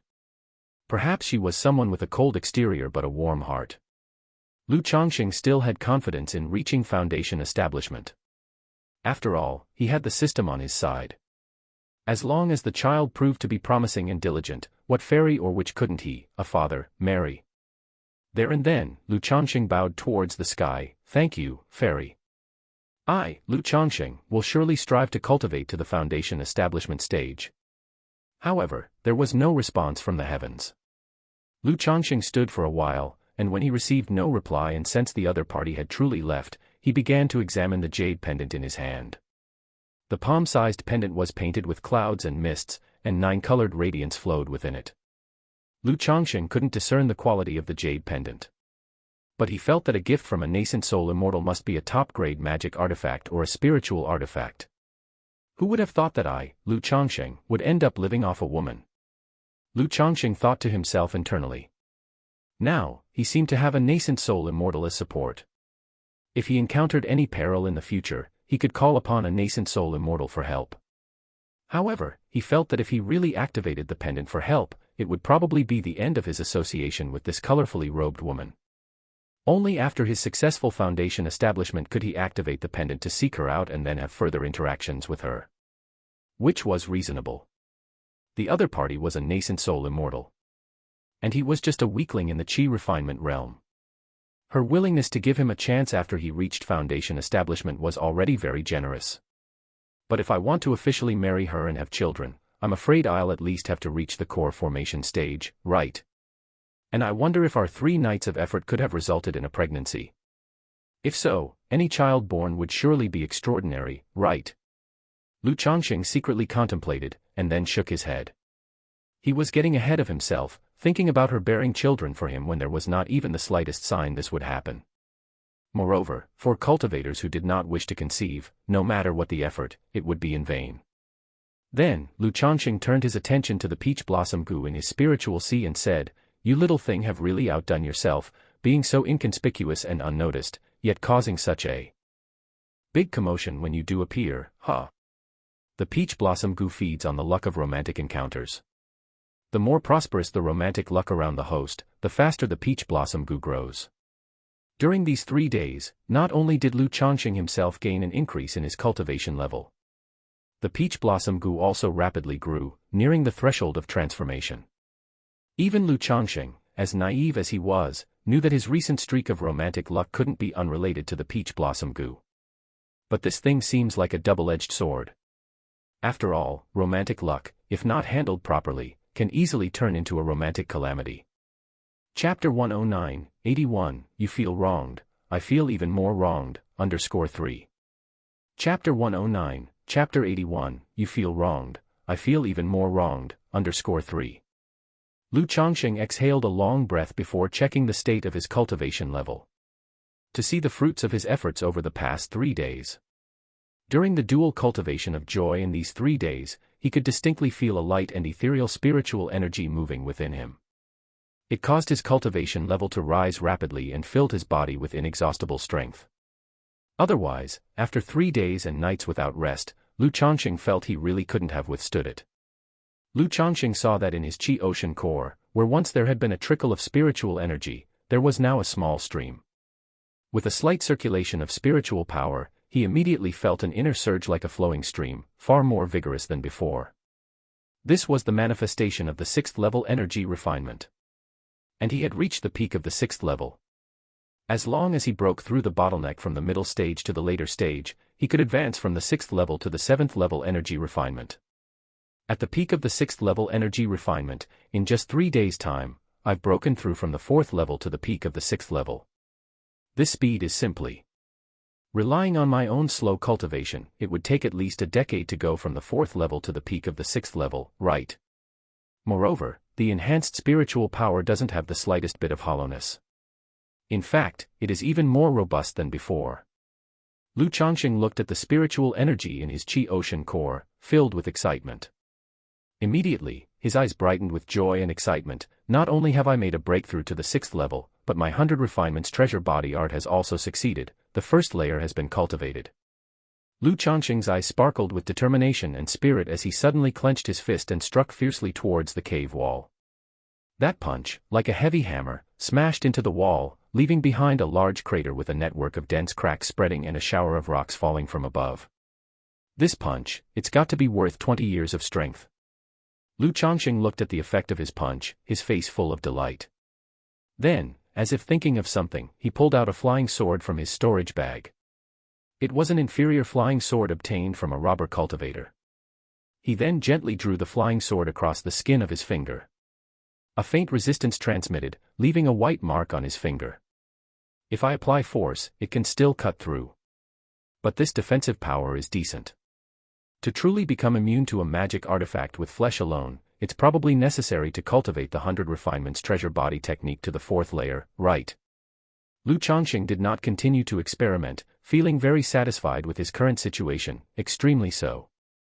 He felt better than ever before, as if he could entertain 10 women through the night.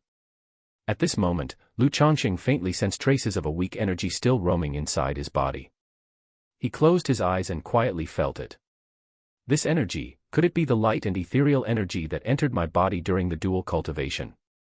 Could it still be in my body? Not only did this energy allow my cultivation level to break directly through to the 6th level energy refinement, but it also had an effect of marrow cleansing and nurturing the flesh. What exactly is this? Is it the effect of a cultivation technique, or could it be that she possesses some kind of spiritual body that's beneficial to dual cultivation? Lu Changsheng sensed this energy, which he couldn't control, and speculated in his mind. He immediately dismissed it as a cultivation technique. After all, that kind of cultivation technique was usually for cauldron-based cultivation. And how could someone capable of reaching nascent soul immortal be cultivating such techniques? That left only the spiritual body.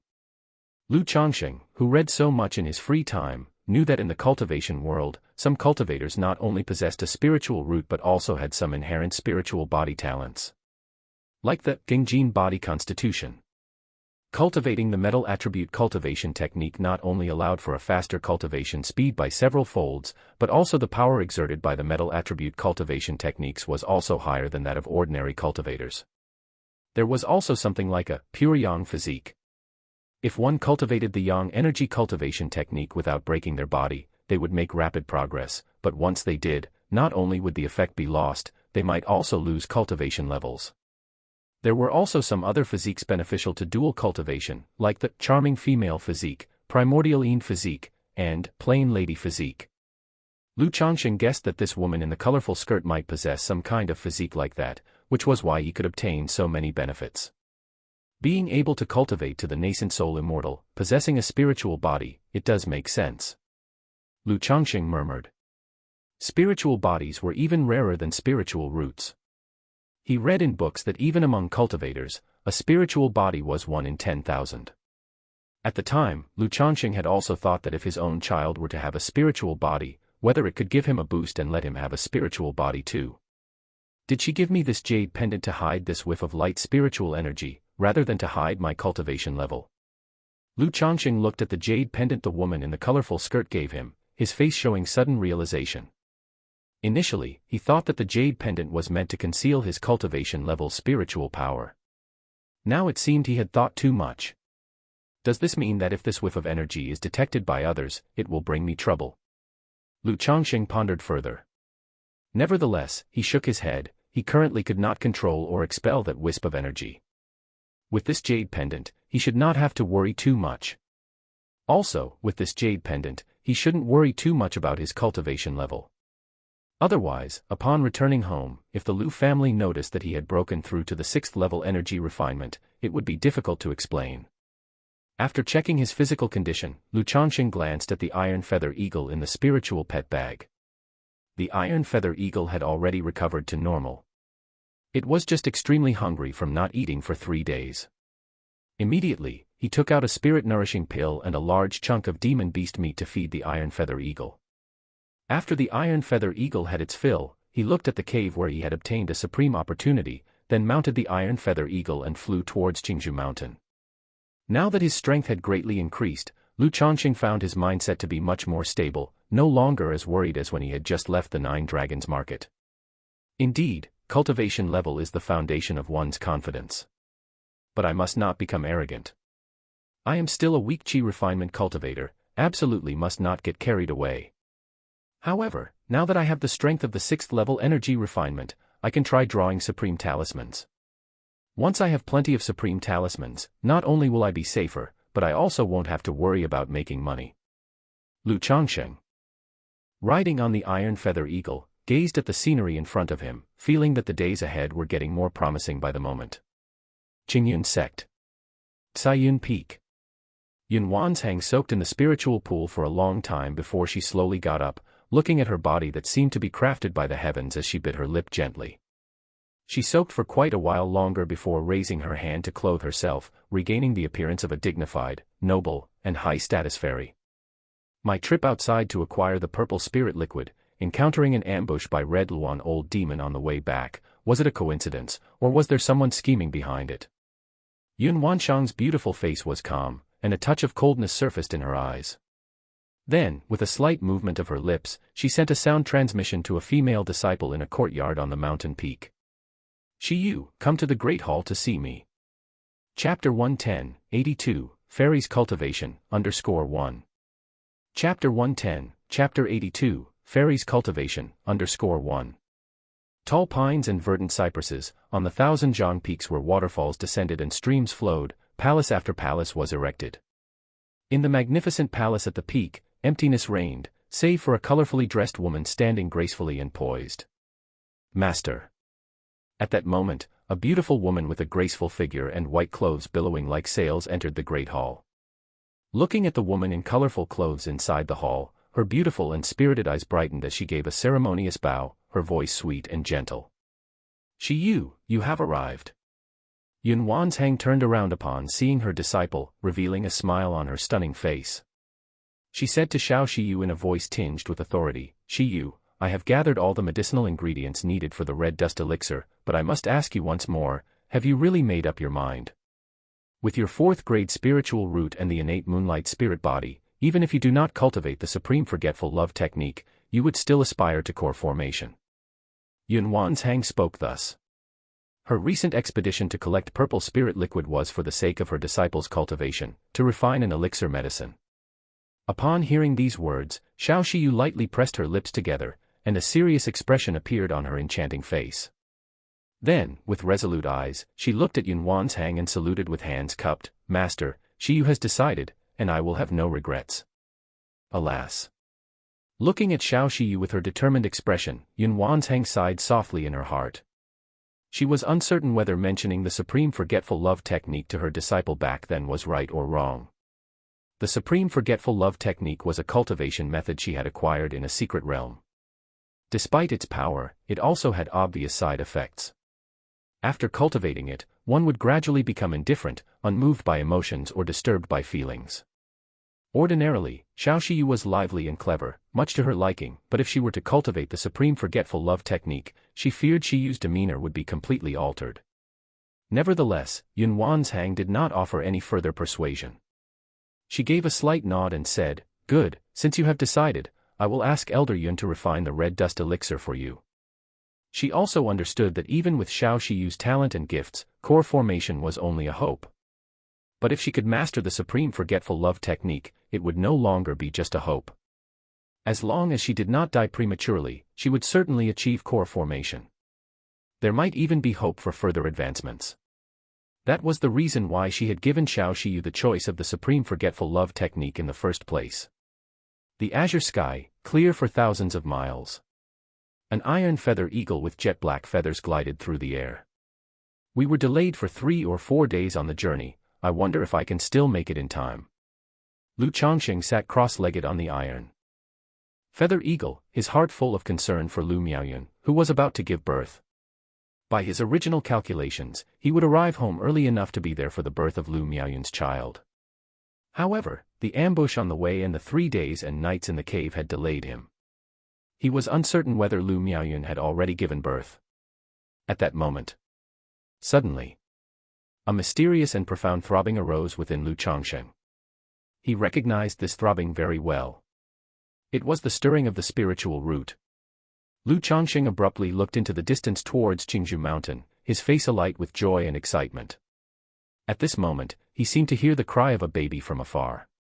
My child has been born." This profound throbbing gave Lu Changsheng a feeling as if there was a blood connection. He knew Lu Miaoyun had given birth, and his own child had entered the world. And this child did not disappoint his expectations or hopes.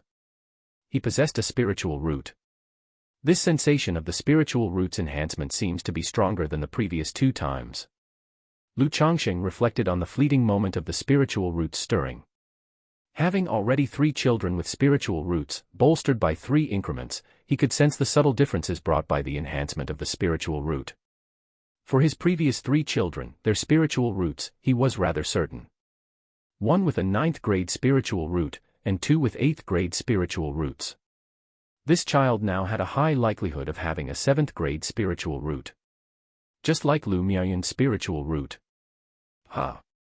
In that moment, Lu Changsheng exhaled deeply, his gaze fixed in the direction of Qingzhou Mountain, his heart yearning to return home. After a good part of the day, an iron feather eagle descended outside Qingzhou Mountain.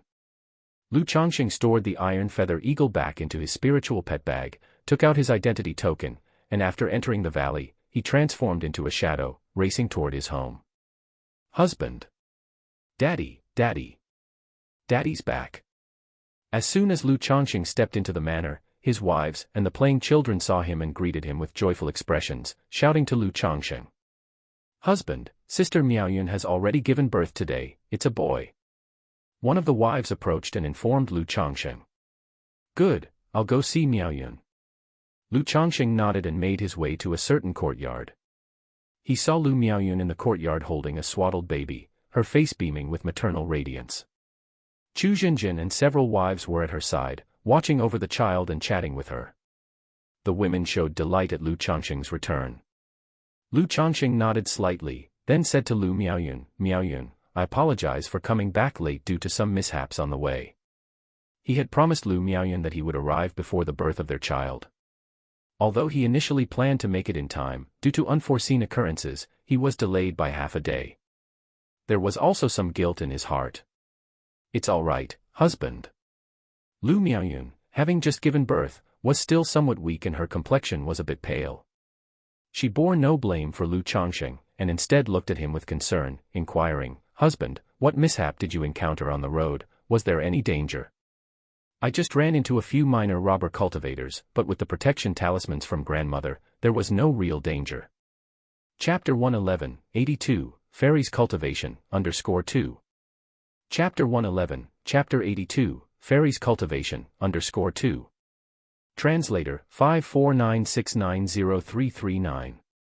Lu Changsheng smiled and said, "Robber cultivators."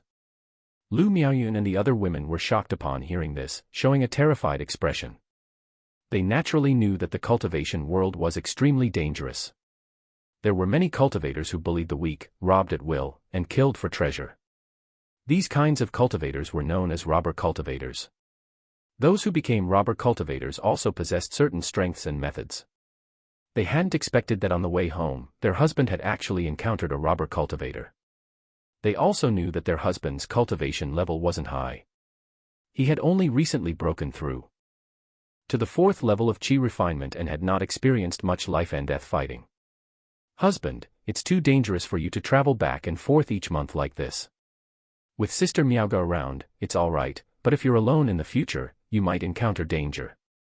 Why don't you talk to Grandma and stop coming back every month, or wait until second Grandpa comes home and travel back with him?" Lu Miaoyun said, her face showing a touch of worry. Upon hearing this, Lu Changsheng felt warmth in his heart. He had similarly considered this matter himself. He thought of bringing Lu Miaoyun and the other women like Chu Zhenjin to the 9 Dragons market as well. Otherwise, traveling back and forth each month could still lead to danger. Although he now had the cultivation of the 6th level of Qi refinement and could draw some supreme talismans to protect himself, not fearing ordinary robber cultivators. What if he met a Foundation establishment great cultivator? And if he encountered an accident like this time again? What if his stroke of luck turned into a disaster? So, for safety's sake, Lu Changsheng decided it was best not to travel back and forth as much. Instead, he planned to live quietly and securely in the 9 Dragons market. "Let's talk about this matter later, let me see our child first." Lu Changsheng smiled, planning to discuss the matter with the 4th elder later. He then looked toward the child in Lu Miaoyun's arms. Since both he and Lu Miaoyun were cultivators, this child also looked noticeably more adorable and attractive.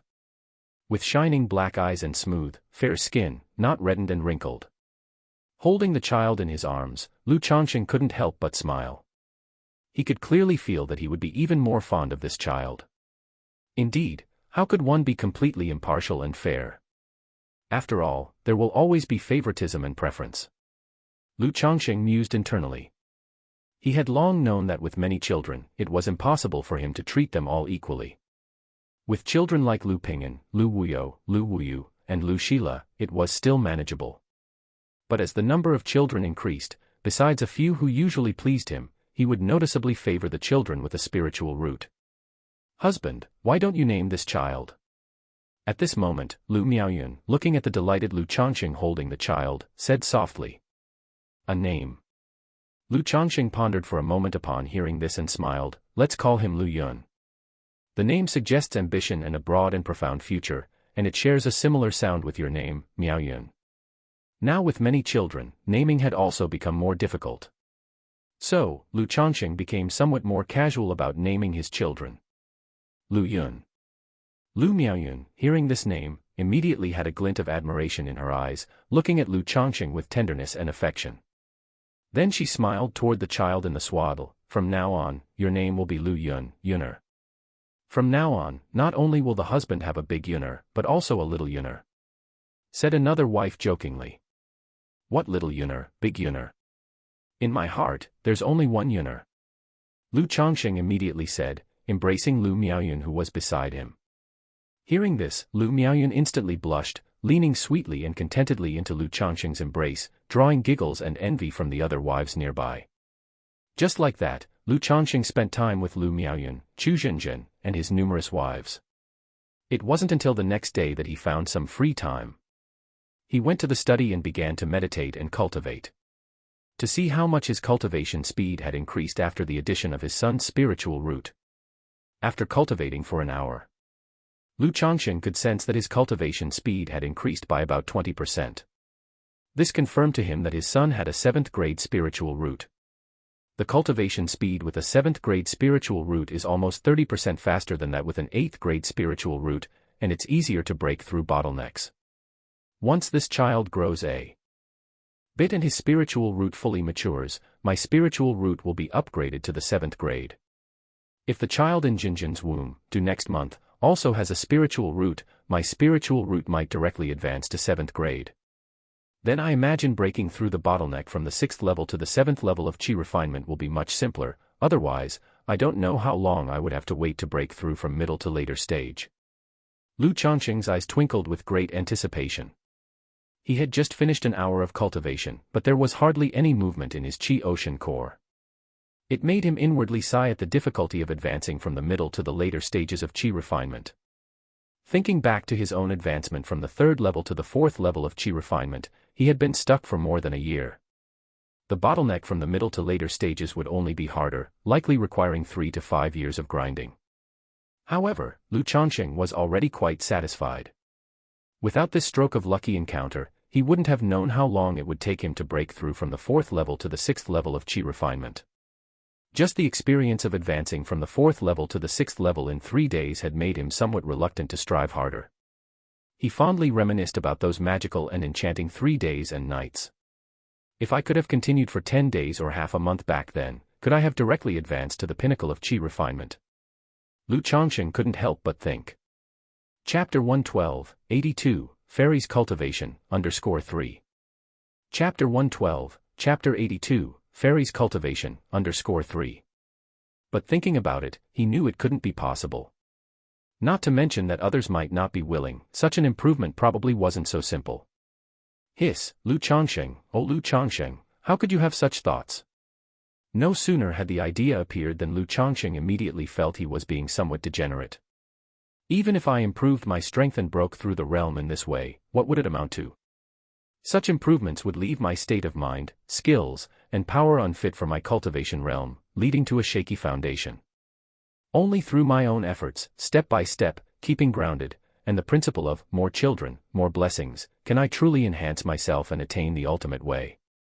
All other paths are but passing clouds. Only by taking wives and concubines, having children, and advancing step by step can one reach the end. Lu Changsheng immediately introspected, cast aside the crooked thoughts in his mind, firmed his belief, and adhered to the path of self-improvement with the more children, more blessings policy. Phew, don't forget why you started, and you will be able to endure to the end. Remember the original intention. Lu Changsheng took a deep breath and slowly exhaled. Afterward, he took out his talisman-making tools, ready to attempt crafting a supreme talisman. His biggest issue with crafting high-level talismans before was his cultivation level. Now, having broken through to the 6th level of energy refinement, this issue had been easily resolved. He laid out the talisman paper, and with a magic artifact pen in hand, he gently dipped it in spiritual ink. Then with his palm, where spiritual power flowed, he transferred it to the pen, making the tip brim with spiritual light. As the pen touched the paper, it moved like a dragon or snake, the strokes channeling spiritual power fluidly, without the slightest delay. A moment later, Lu Changsheng lifted his hand. Arcs of thunder spread over the talisman paper. A first-grade superior talisman, Thunder Summoning Talisman, was made. Previously, Lu Changsheng found it somewhat strenuous to craft the Thunder Summoning Talisman. He had to be extremely careful during the process to avoid failure. But now, it was like eating and drinking.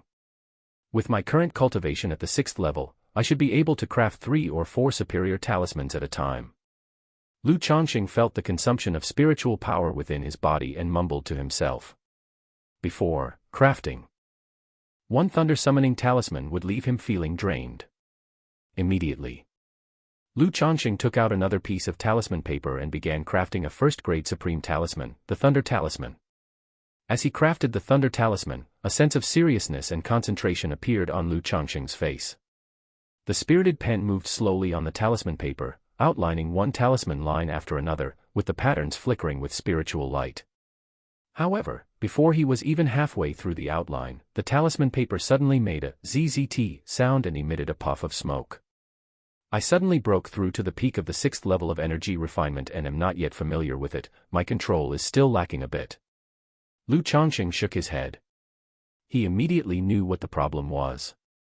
One issue was the middle-grade magic artifact pen, which wasn't quite up to the task of crafting a supreme talisman. The second was that his control over spiritual power was insufficient. So with both problems combined, the excessive spiritual power during the drawing process caused the lines to be unstable, resulting in a failed crafting. But these weren't real problems, just things that required a bit more familiarization. Feeling the spiritual power within his body, Lu Changsheng didn't continue with talisman making. He planned to wait until later when his spiritual power and mental spirit recovered before trying to craft a supreme talisman again. With a cultivation level at the 6th level, crafting a supreme talisman was not an issue. But he could likely only make one at a time, without the possibility of continuous crafting. Having just crafted one superior talisman and half of a supreme talisman, it had taken a toll on him. He needed to take it slow. Moreover, such matters were not to be rushed. Lu Changsheng left his home, ready to visit the 4th elder and discuss the matter of running between two places. But just as he stepped out, he learned that the 4th elder had already come to his home to visit his great-grandson. Immediately, Lu Changsheng headed to the backyard. He saw the 4th elder, with a loving smile, holding his son Lu Yun and chatting happily with Lu Miaoyun.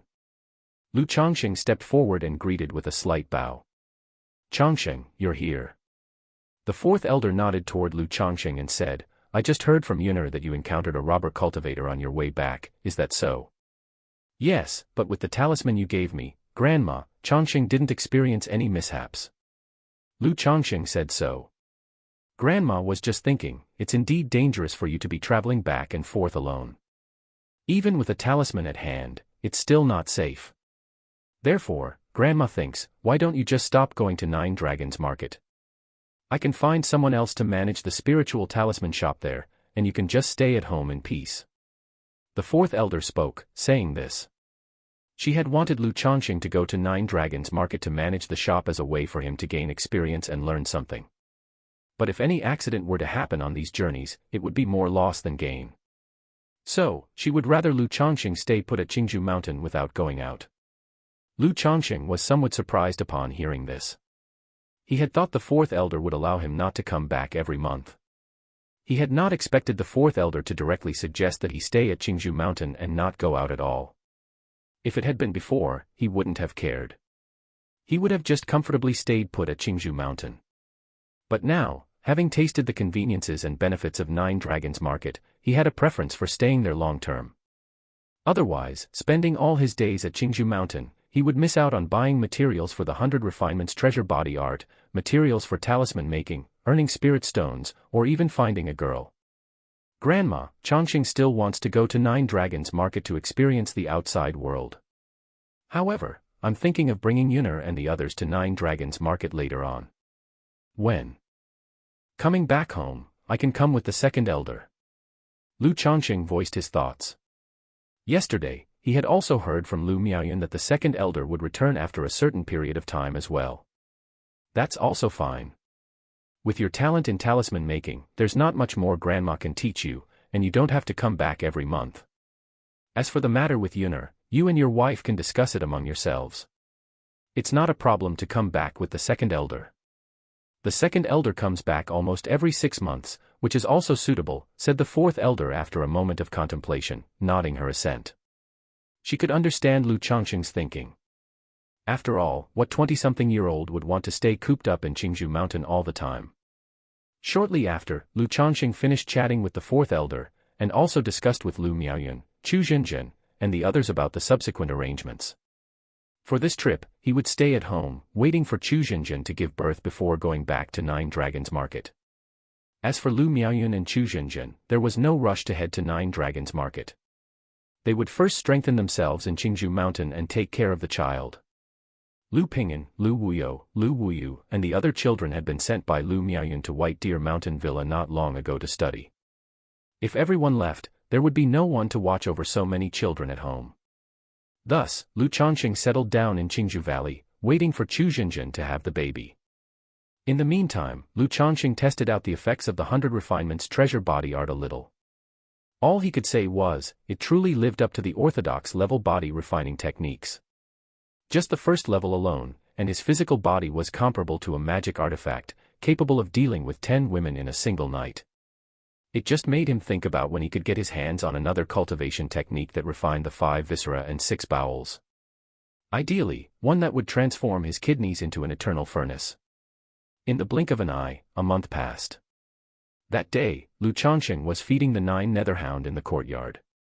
The 9 netherhound was now over a meter tall, its fur black and glossy, with sharp, interlocking fangs protruding from its mouth and vertical pupils that intimidated the soul. Lu Changsheng felt that in a few years, anyone would be able to see the 9 netherhound's extraordinariness.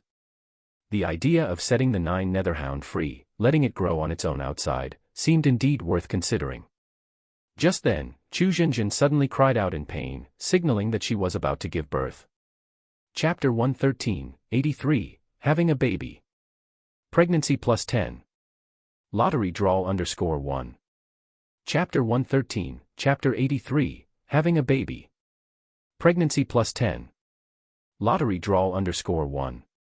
Outside the birthing room. Lu Changsheng, holding his son Lu Quanjun and accompanied by several wives and concubines, waited outside. Lu Quanjun was his first child with Chu Zhenjin, possessing an 8th grade spiritual root. Wah! Soon, a clear cry of a baby echoed from the birthing room, invigorating Lu Changsheng's spirit. However, at this moment, he felt no anomaly, no palpitations. Immediately, Lu Changsheng knew. The child Chu Zhenjin bore had no spiritual root. Having anticipated this for so long, upon learning at this moment that the child had no spiritual root, to say there was no disappointment would be impossible. But in a moment, Lu Changsheng came to terms with it. Even if both parents had spiritual roots, the probability of their child being born with one was only about 10 to 20%. That Chu Zhenjin's first birth and Lu Miaoyun's child last month both had spiritual roots was already a blessing. How could one expect each and every one to possess a spiritual root? Lu Changsheng was quite open-minded about this and walked into the birthing room, still holding Lu Quanjun. The midwife immediately carefully handed over the swaddled infant to Lu Changsheng with a full-faced smile, saying, "Congratulations, young master, it's a baby girl." "Good, thank you for your efforts." Upon hearing the words, Lu Changsheng smiled as he took the swaddle and looked at the child. Since Chu Zhenjin's previous child was a boy, and this one was a girl, they were blessed with both a son and a daughter. "Quanjun, this is your younger sister." Lu Changsheng looked at the newborn child and said to Lu Quanjun. "MMM. Lu Quanjun, already a year and a half old, could say some simple words. He looked at his newly born sister with curious eyes, babbling away. Lu Changsheng approached the bed and placed Lu Quanjun down. Seeing Chu Zhenjin's somewhat pale and weak face, Lu Changsheng felt pained as he took her small hand, saying, "Zhenjin, you've worked hard." He had always been quite fond of this girl, whom he had saved halfway through her life. One reason was the girl's indeed cleverness and understanding nature that endeared her to everyone. Another reason was that Chu Zhenjin had a spiritual root, and he had had ulterior motives when bringing Chu Zhenjin back to Qingzhou Mountain. Furthermore, given her pitiable background, alone with no one but himself, he afforded her an extra share of affection.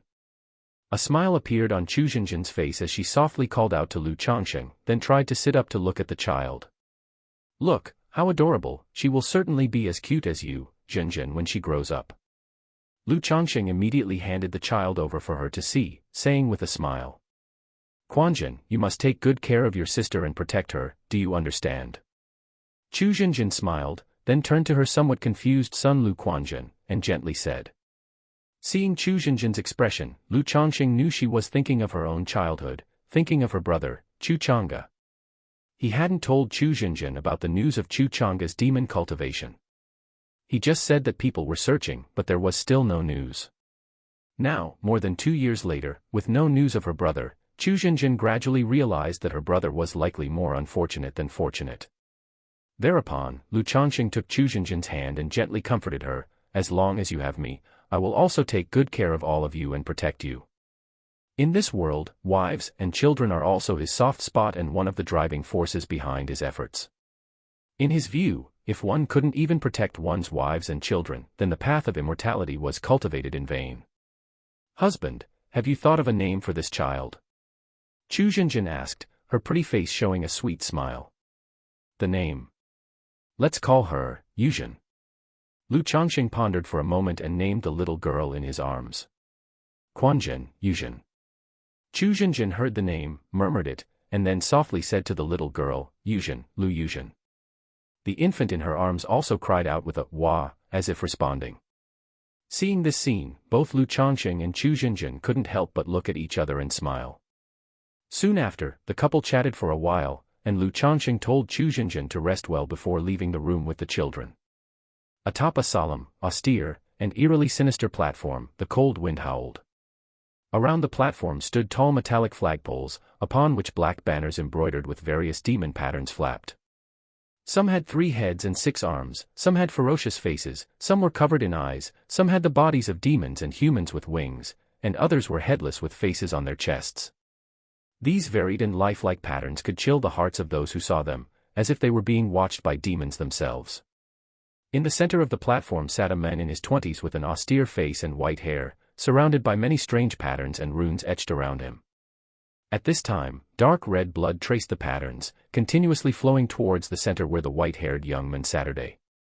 The man's face was contorted in pain, his fists clenched tightly, veins bulging, blood pulsing, and sweat pouring from his body. But the white-haired young man just bit down hard on his teeth, uttering no sound, enduring the ordeal. No one knew how much time passed when suddenly, the demon patterns on the surrounding banners seemed to come to life.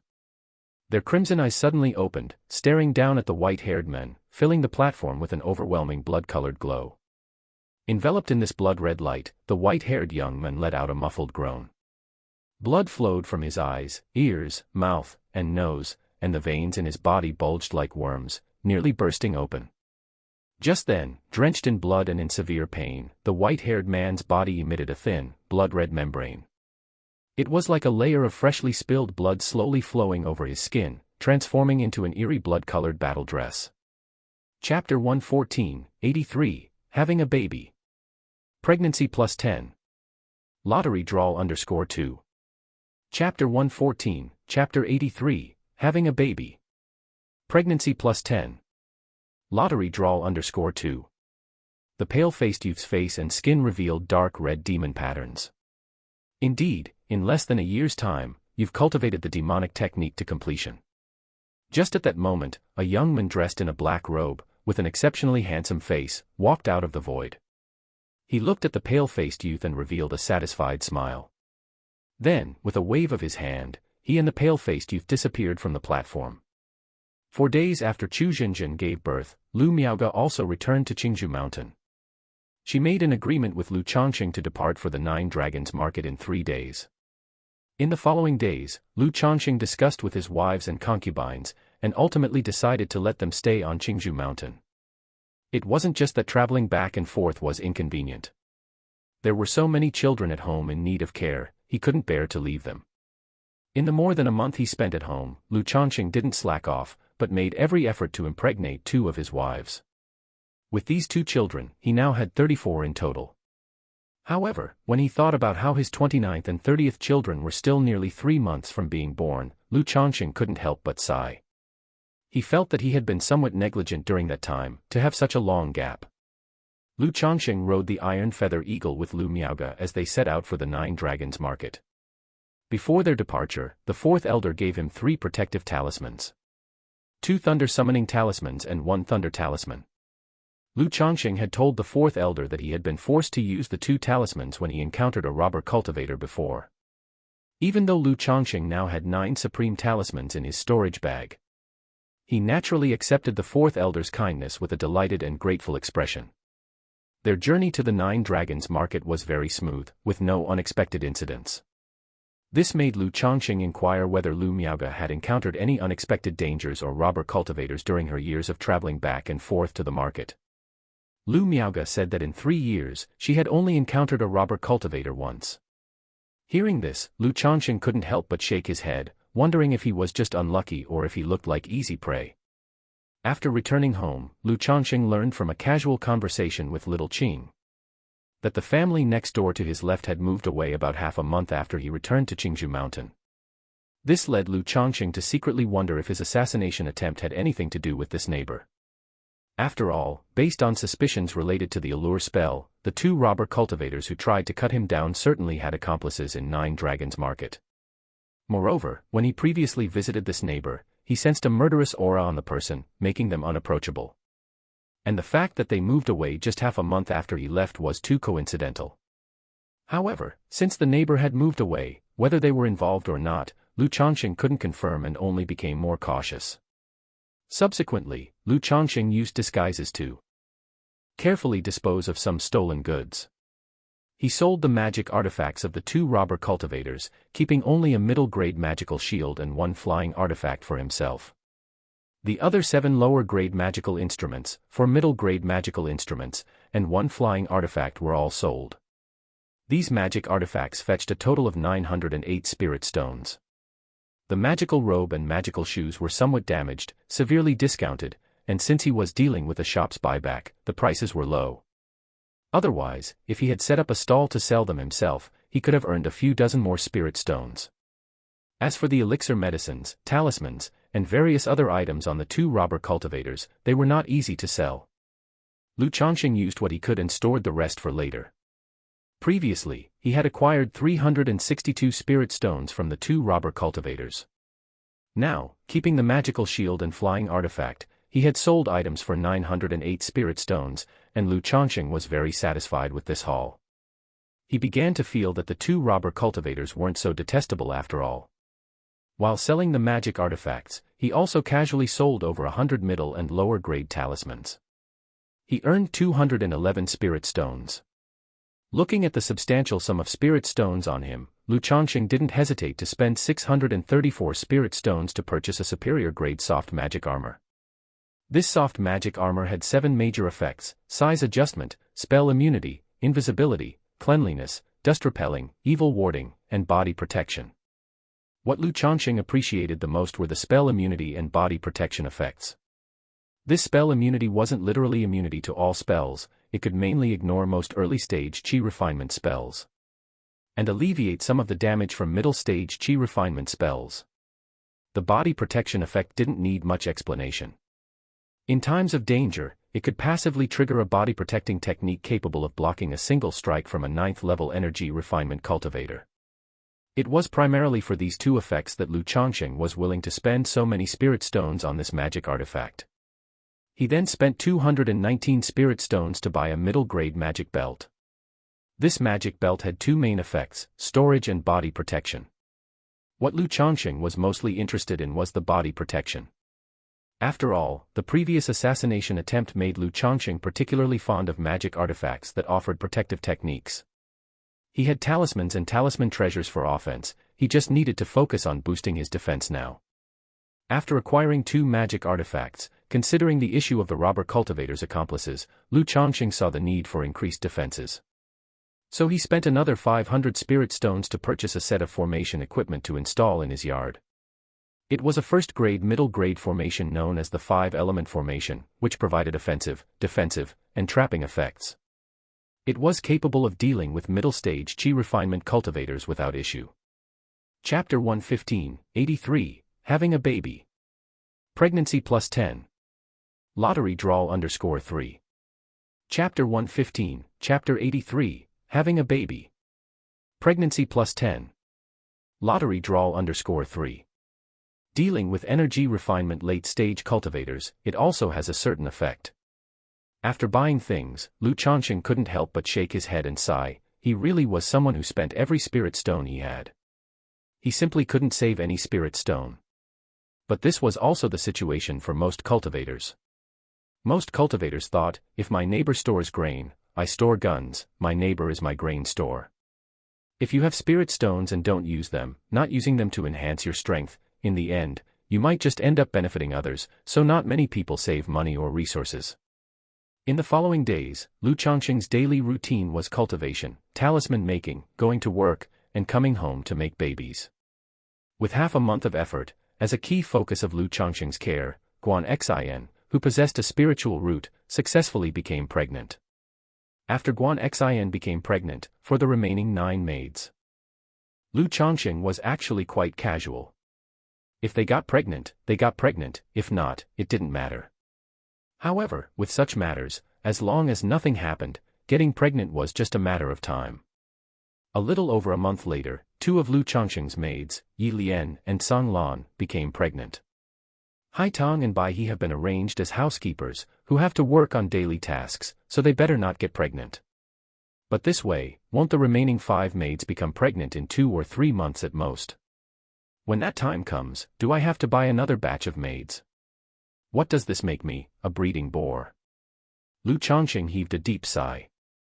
Deep down, he still felt somewhat uneasy and burdened by this sort of thing. Feeling it was purely for the sake of procreation, without any emotional connection, seemed too much like a stud horse, which wasn't quite right. No, the women in the White Jade Tower are already in a bitter lot. What I'm doing is rescuing them from their misery, which is better than creating a 7-story pagoda. Moreover, I am doing this for cultivation, for becoming an immortal, for the great Tao, so whether I'm seen as a stud horse or not, even if misunderstood by others, as long as my conscience is clear, that's all that matters. Lu Changsheng took a deep breath, his eyes showing a determined look toward his cultivation. Another month or so passed by. Maids Hong Mian, Zi Mei, and Xue Xiao became pregnant. Lu Changsheng planned, once the remaining 2 women became pregnant, to make another trip to the White Jade Tower. By then, he would also have saved a bit of extra money. He could see if there were any unfortunate ones with a spiritual root. One day, after Lu Changsheng arrived at the spiritual talisman shop, Lu Miaoge spoke to him. Changsheng, now that you're familiar with the shop, you can manage things on your own, she said. I'm planning to stop coming here after this month ends, and I'll just stay in the big courtyard in the Eastern District. If you have any problems, you can send messages or come find me. Lu Miaoge said. She had previously discussed this with Lu Changsheng, telling him that once he was familiar and adapted, she would no longer come. All right, Sister Miaoge, don't worry, I'll take care of the shop, Lu Changsheng said, nodding in agreement. He had been at the spiritual talisman shop for over half a year now. In this half year, he had completely understood and grasped the situation of the shop. There were no issues in managing it. And in the past 2 months, Lu Miaoge had completely let go of the reins and stopped managing affairs. She only came by to be available in case Lu Changsheng had any questions. So, last month, Lu Changsheng had set up a partnership with Zi Wusu. He would directly bring over 100 lower-grade talismans and 30 middle-grade talismans to the shop each month for purchase. As for the price, Lu Changsheng did not take much advantage of the shop, opting for a uniform 30% discount. This was mainly to avoid the unnecessary trouble and risk of disguising himself and running around every now and then. As for the superior grade talismans and supreme talismans, Lu Changsheng hadn't sold any at the shop for the time being. He planned to consider selling a few superior grade talismans at the shop after some time. Shopkeeper Zhang Shan handed the goods and the list over to Lu Changsheng for inspection and spot checking. Now without Lu Miaoge, it took Lu Changsheng a full 3 days to finish inspecting all the goods. I feel if I were to inspect these by myself, it really takes too much time and energy, he said. Lu Changsheng let out a long sigh, feeling a bit dizzy. When Lu Miaoge was around, it wasn't too bad. With a man and a woman working together, the workload was easier to bear. But now, inspecting the goods on his own was unbearably tedious and annoying. Gao He is also a middle-grade talisman master, maybe I should ask him to come over and help every month. Lu Changsheng suddenly remembered his neighbor, Gao He. Usually Gao He would come over to chat when he had nothing to do, inviting him over for tea. After interacting for so long, Lu Changsheng thought highly of Gao He. So he thought, why not ask Gao He to come and help out for a few days each month? Of course, he wouldn't let him work for nothing, he would just ask if Gao He wanted to earn some extra money. Tonight, after I go back, I will ask Gao He, he decided. Lu Changsheng made up his mind, planning to ask him later. This sort of thing wasn't something to be embarrassed about. After returning home and having dinner, Lu Changsheng took a short walk and then knocked on his neighbor Gao He's door. Gao He was teaching his daughter Gao Xiaoya how to make talismans, and his normally amiable, plump face was somewhat twisted and distorted at the moment. Uncle Lu. Dad, Uncle Lu is here. You guys talk, I'll go make some tea for you. When Gao Xiaoya saw Lu Changsheng, her eyes immediately brightened, and she quickly got up to make tea, looking relieved. She had absolutely no interest in talisman making and also had no talent for it. However, Gao He wanted his daughter to master the skill, no matter if she was talented or not. He planned to make it happen, even if it meant spending money. Brother Lu, do you have something on your mind? Gao He gave a wry smile at his daughter's behavior and then asked. Usually, it was mostly him inviting Lu Changsheng over, as Lu Changsheng seldom sought him out for a chat. So seeing Lu Changsheng come over, he guessed that there must be something up. It's not any big deal. Lu Changsheng immediately explained his situation. And he offered to pay 10 spirit stones for a day's work. For a middle-grade talisman master, this price was already quite good. Since Brother Lu trusts me, I'm more than happy to help. Gao He slapped his chest and said with a beaming smile. All right then, I'll be counting on you, Brother Gao, when the time comes. Having finished, Lu Changsheng chatted with Gao He for a bit more and then prepared to leave. Gao Xiaoya, who had prepared the tea, saw that Lu Changsheng was about to leave. She immediately called out, Hey, Uncle Lu, won't you sit for a while and have a cup of tea before you go? No, I still have things to do. Lu Changsheng immediately gestured with his hand and headed out. He had no interest in meddling in their father-daughter affairs. As soon as he stepped out of the door, Lu Changsheng heard Gao Xiaoya's loud, wailing voice and couldn't help but shake his head and smile wryly. In the blink of an eye, another half-month passed. The remaining 2 maids, Qinghe and Shuixian, also became pregnant. Lu Changsheng arranged for Haitang and Baiyi to take care of the daily chores. The other 7 maids all became pregnant within just over 4 months. There was also a month when Lu Changsheng had been away at Qingzhou Mountain and not returned.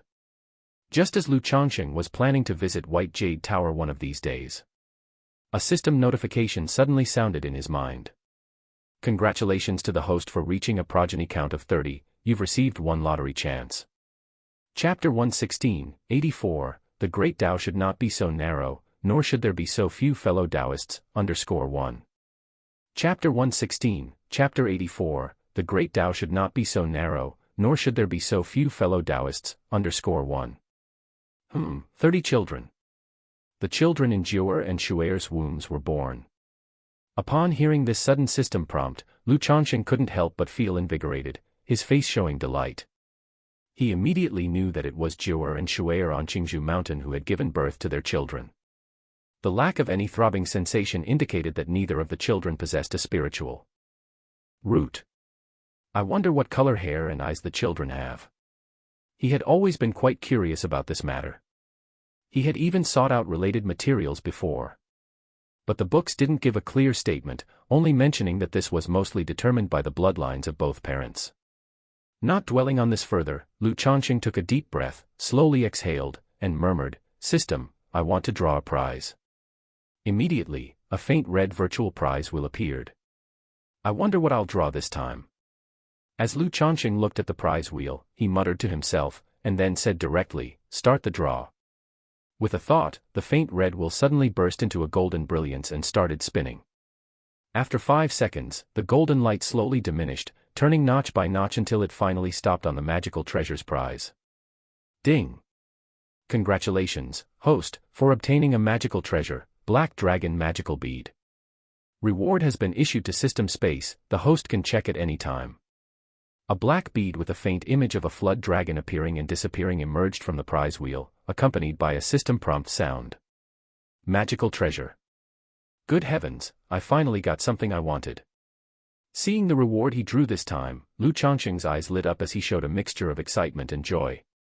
From low to high, the magic artifacts used by cultivators are categorized as magic artifact, spiritual artifact, magical treasure, and heaven-reaching spiritual treasure.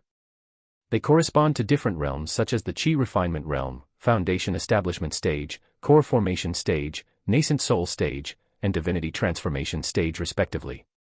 Only a nascent soul immortal can wield a magical treasure. Naturally, Changsheng was unable to wield a magical treasure. However, the practice art he cultivated, 100 Refinements Treasure Body Art, allowed him to refine a magical treasure into his body to accelerate his cultivation.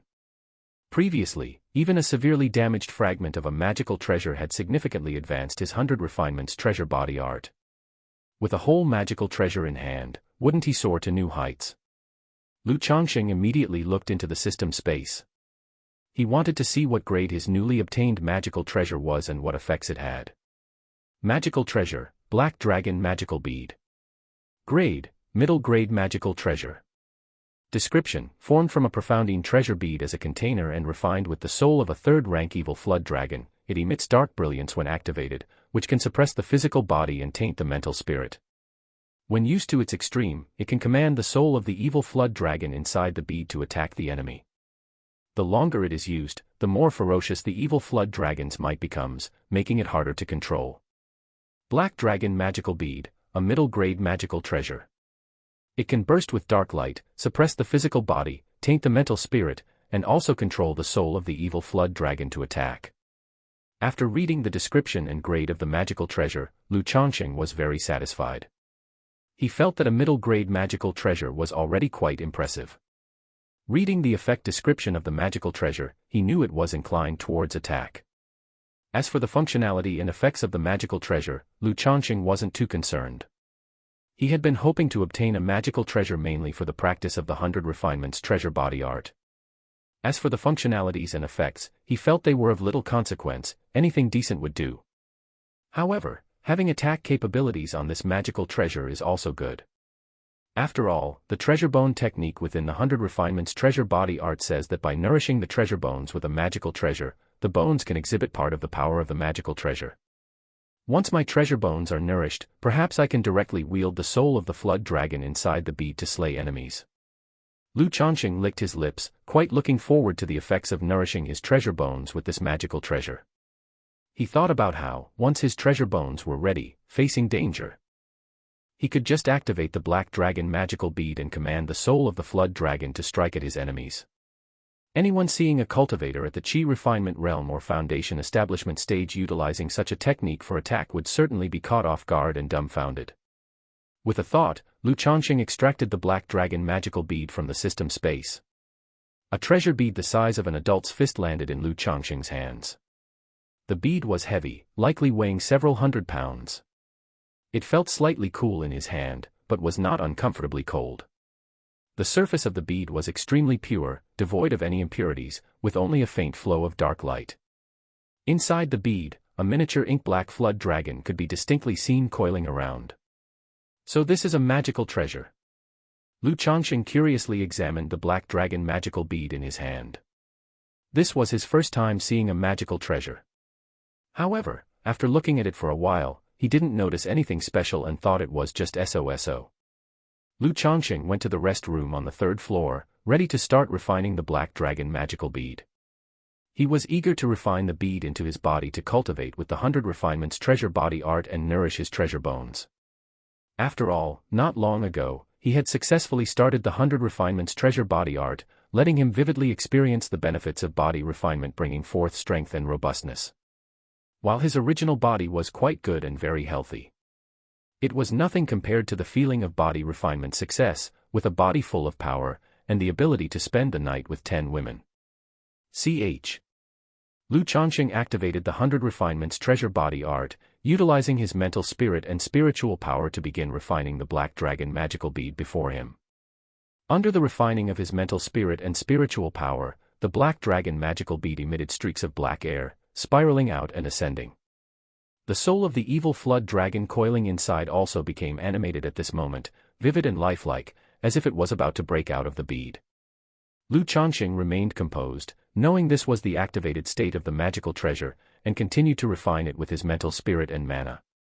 Chapter 117, 84, The Great Tao Should Not Be So Insignificant, One Should Not Have So Few Tao Companions, _2.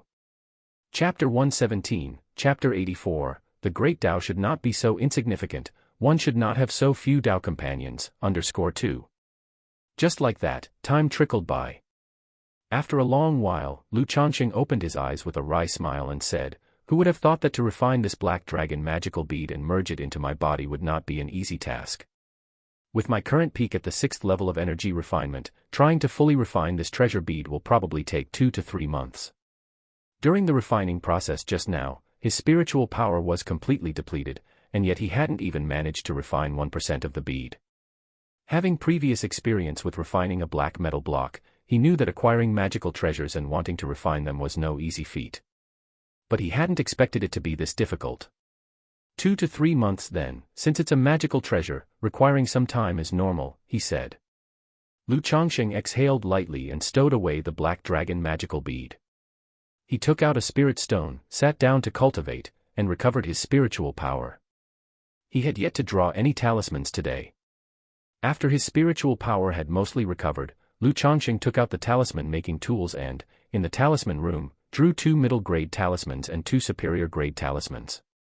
Now that his cultivation level was sufficient, there was no need to use top-grade talisman paper and ink for making superior-grade talismans.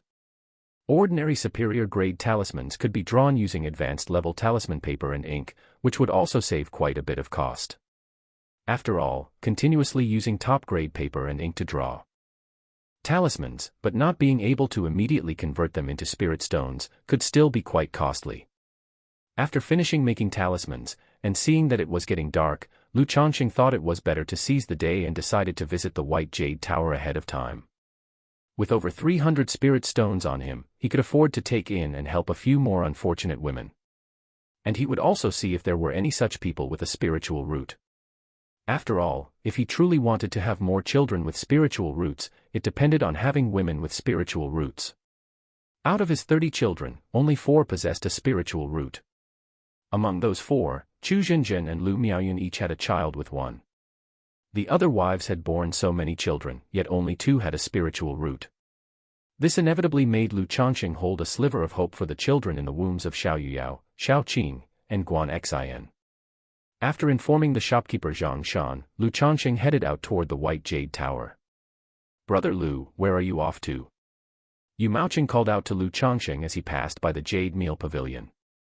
Since the two lived across from each other and their shops were located nearby, they would greet each other and chat briefly when they met.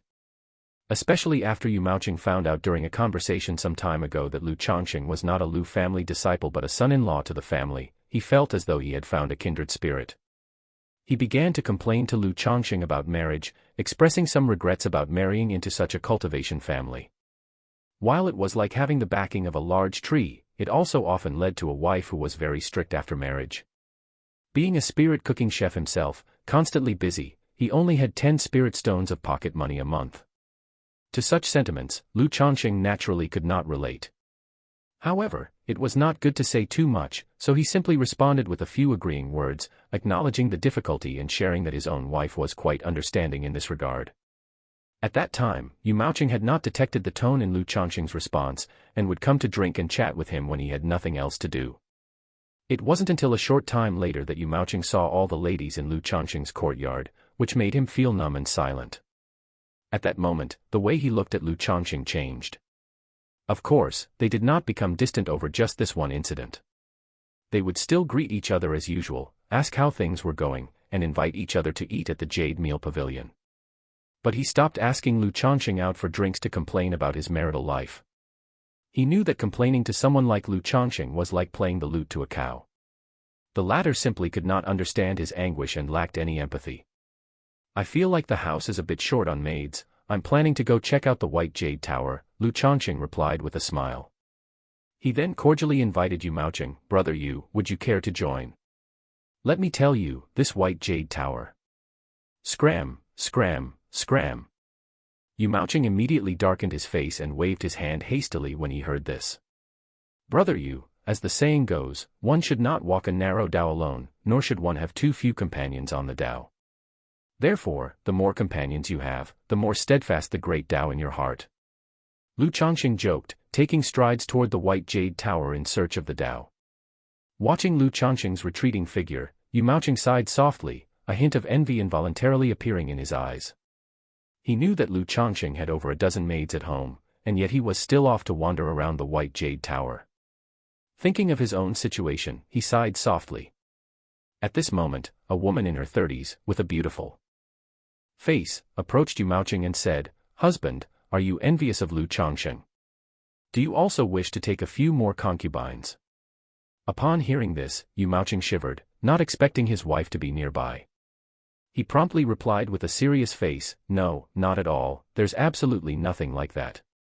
Although he harbored such desires, this was something he definitely could not admit. However, before he could further explain, the woman sighed and murmured, "Husband, it has been 20 years since I married you. In these 20 years, I've only borne you Fenger, Yuner, Yuer, and Shuer. Among them, only Shuer has a spiritual root and can cultivate. Perhaps you should take a few more concubines." "That wouldn't be right, would it?" Yu Maocheng hesitantly replied. "It's fine, husband. Whatever type you like, I will help you pick," the woman said with a gentle, soft smile. "How many would you like, 3, 5, or 10? No need, just one will do, one is enough," Yu Maocheng said with a smile on his face. "Great, Yu Maocheng, when I married you, I was a pure maiden. Not only did I secure this pavilion for you, but I also bore you 4 children, and now you think I'm old and want to take a concubine, don't you?" Chapter 118, 84, The Great Tao Should Not Be So Insignificant, One Should Not Have So Few Tao Companions, _3.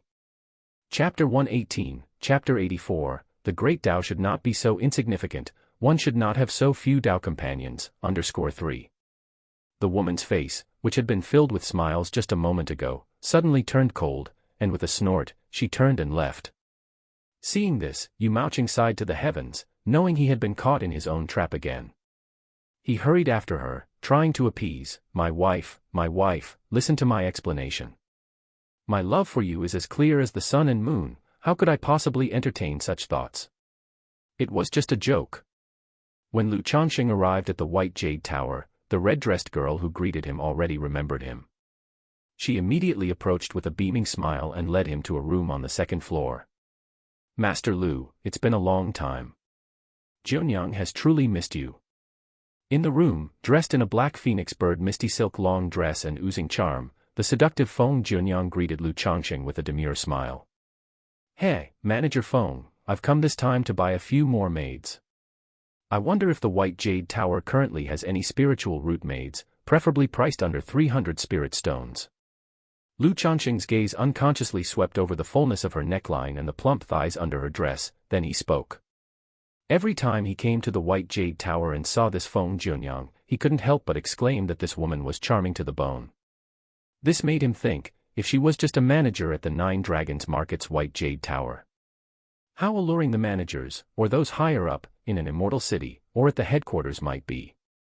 "Master Lu, please enjoy the tea, I will go see if there is an appropriate candidate for you," Feng Jianyang said with a soft, alluring smile, not minding Lu Changsheng's gaze. After pouring tea for Lu Changsheng and bending over, she swayed her slender waist and clicked out of the room. Before long, Feng Jianyang returned, placed 2 jade slips on the table, and said, "I've just checked, and currently, there are only 2 girls who meet Master Lu's requirements. Please see if you are interested." Lu Changsheng nodded, picked up a jade slip, and placed it on his forehead, sensing it with his spiritual mind.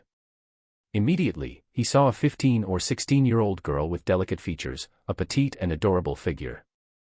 Her cute face held a look of grievance and reluctance. Without thinking, he knew this girl must have been like Xiaoyuyao, ending up in the White Jade Tower due to various circumstances and reasons. And so, he intended to rescue them.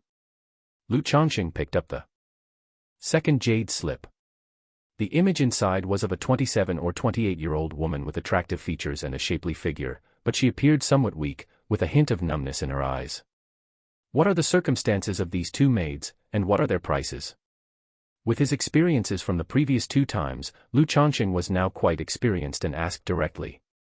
This woman has a Qi refinement 2nd level cultivation level and possesses a 9th grade spiritual root. She is priced at 210 spirit stones. This woman has a 7th grade spiritual root but no cultivation level, and she is priced at 300 spirit stones. Feng Jianyang pointed to the 2 jade slips and introduced. "Why does she have a 7th grade spiritual root but no cultivation level?" And isn't the price for a 7th grade spiritual root more than this? Upon hearing this, Lu Changsheng's eyebrows rose, questioning her. He had a general idea of the pricing for maids at the White Jade Tower. A maid with a 7th grade spiritual root would normally cost at least 500 or 600 spirit stones. This woman originally had a Qi refinement 5th level cultivation level, but her Qi ocean core was damaged, resulting in the loss of her cultivation level, which is why she has no cultivation level. And that is exactly why, despite having a 7th grade spiritual root, she only costs 300 spirit stones, explained Feng Jianyang. I see, said Lu Changsheng, nodding slightly. No wonder when he had looked at her in the jade slip just now, she seemed somewhat fragile. Presumably, her body was only beginning to recover and was still weak. Looking at it this way, this young matron must have suffered much more than the young girl. In that case, he decided to choose to rescue this young matron. Without delay, Lu Changsheng spoke, please show me her detailed information, Manager Feng. Feng Jianyang brought out the information about this maid. Lu Changsheng scrutinized it closely. The woman's name was Xiao Yueru, 30 years old, much like Xiao Yuyao, from a small Qi refinement family. Because her family was destroyed, she ended up at the White Jade Tower. She had been injured in battle, damaging her Qi ocean core, resulting in the dissipation of her cultivation level, and she was unable to cultivate further. There were no lingering side effects, she was capable of bearing children. However, she was not a virgin and had given birth to a child before. This should also be a factor in White Jade Tower's assessment of the price. All right, I'll take her. After inspecting, Lu Changsheng stated directly. Since he had come with the purpose of buying a maid, he didn't have many scruples. Moreover, she could be considered a decent woman. She wasn't like the celestial maidens from Drunk Immortal Pavilion or Spring Abundance Building, whose red lips had been tasted by thousands. As for cultivation level, Lu Changsheng didn't care at all. What he valued was the woman's 7th grade spiritual root. If it weren't for the fact that this woman's Qi ocean core was damaged, based on the previous prices at White Jade Tower, a woman with a 7th grade spiritual root would normally cost at least 500 to 600 spirit stones. In Lu Changsheng's opinion, for him, this was quite the bargain.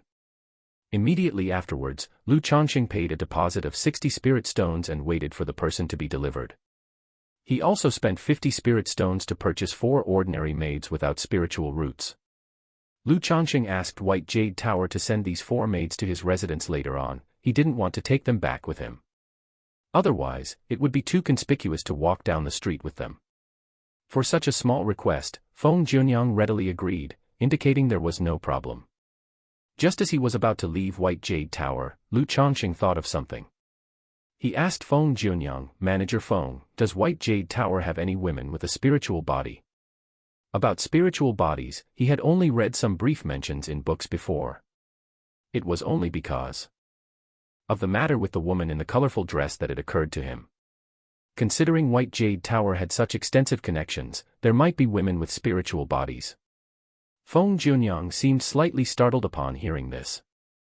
Then she softly smiled coquettishly, of course we do.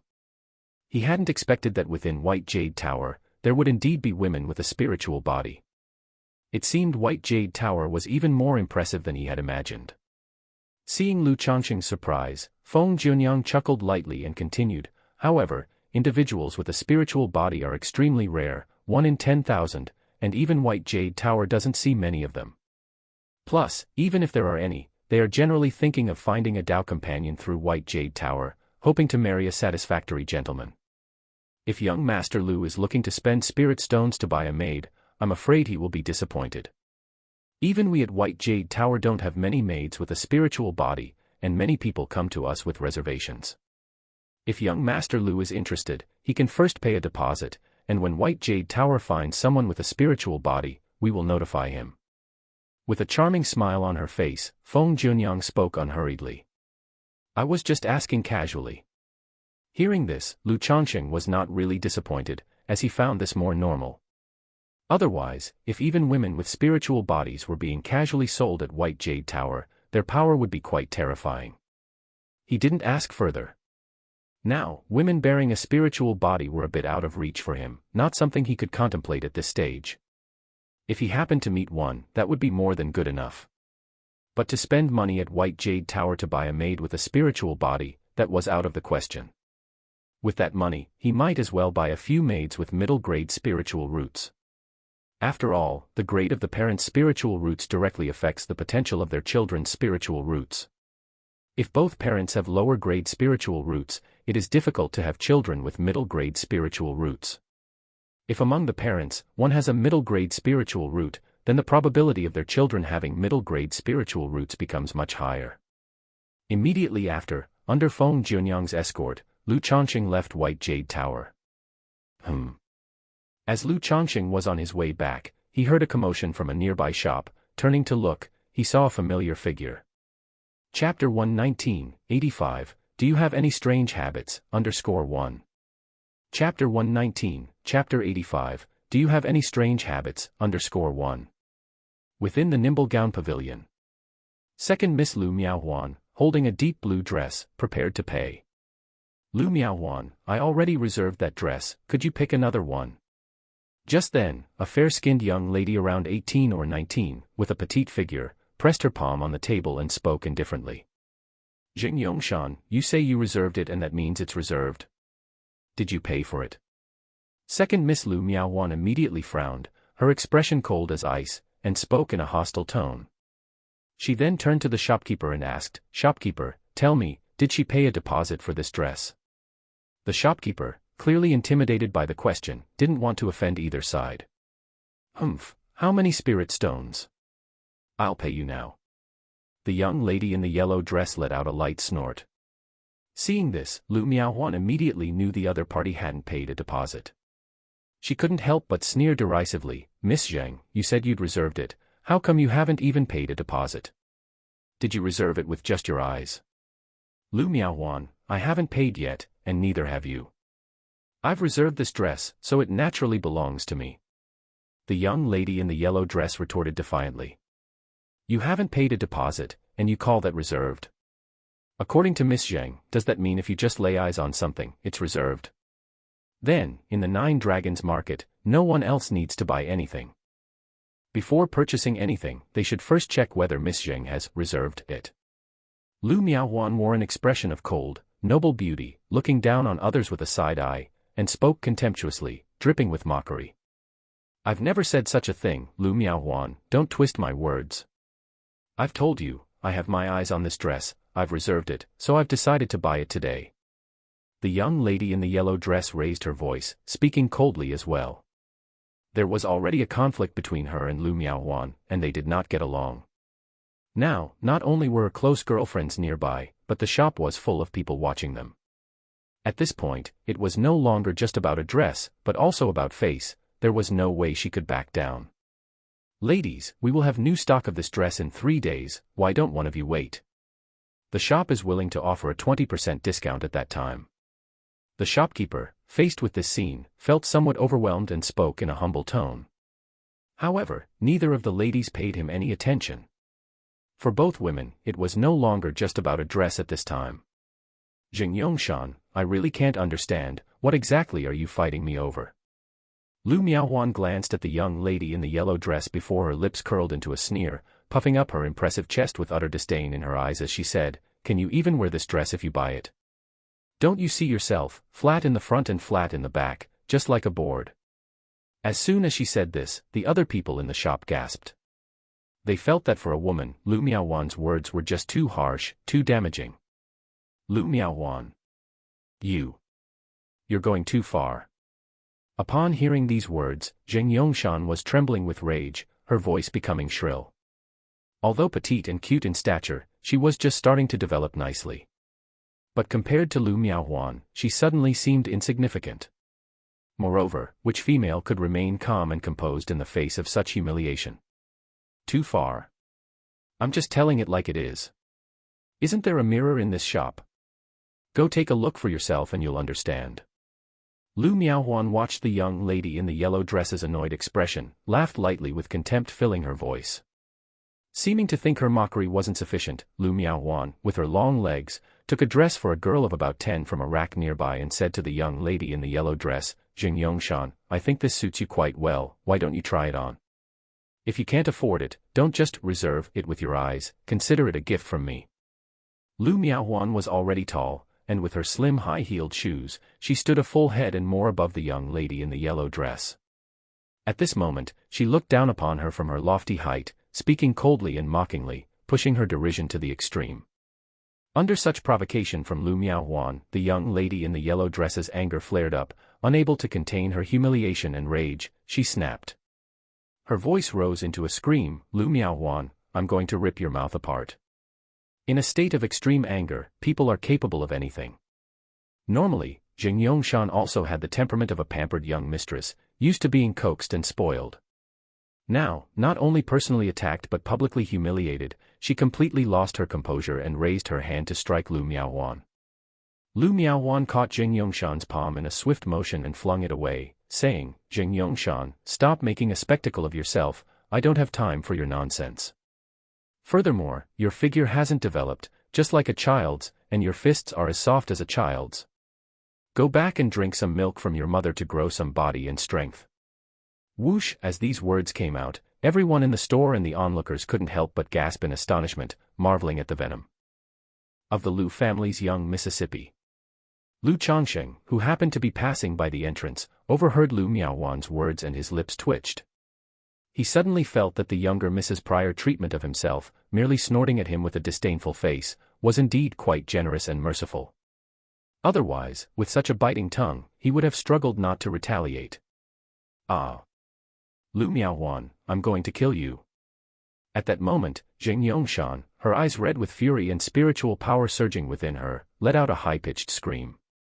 A fireball appeared in her hand, which she thrust towards Lu Miaohuan. "Ah!"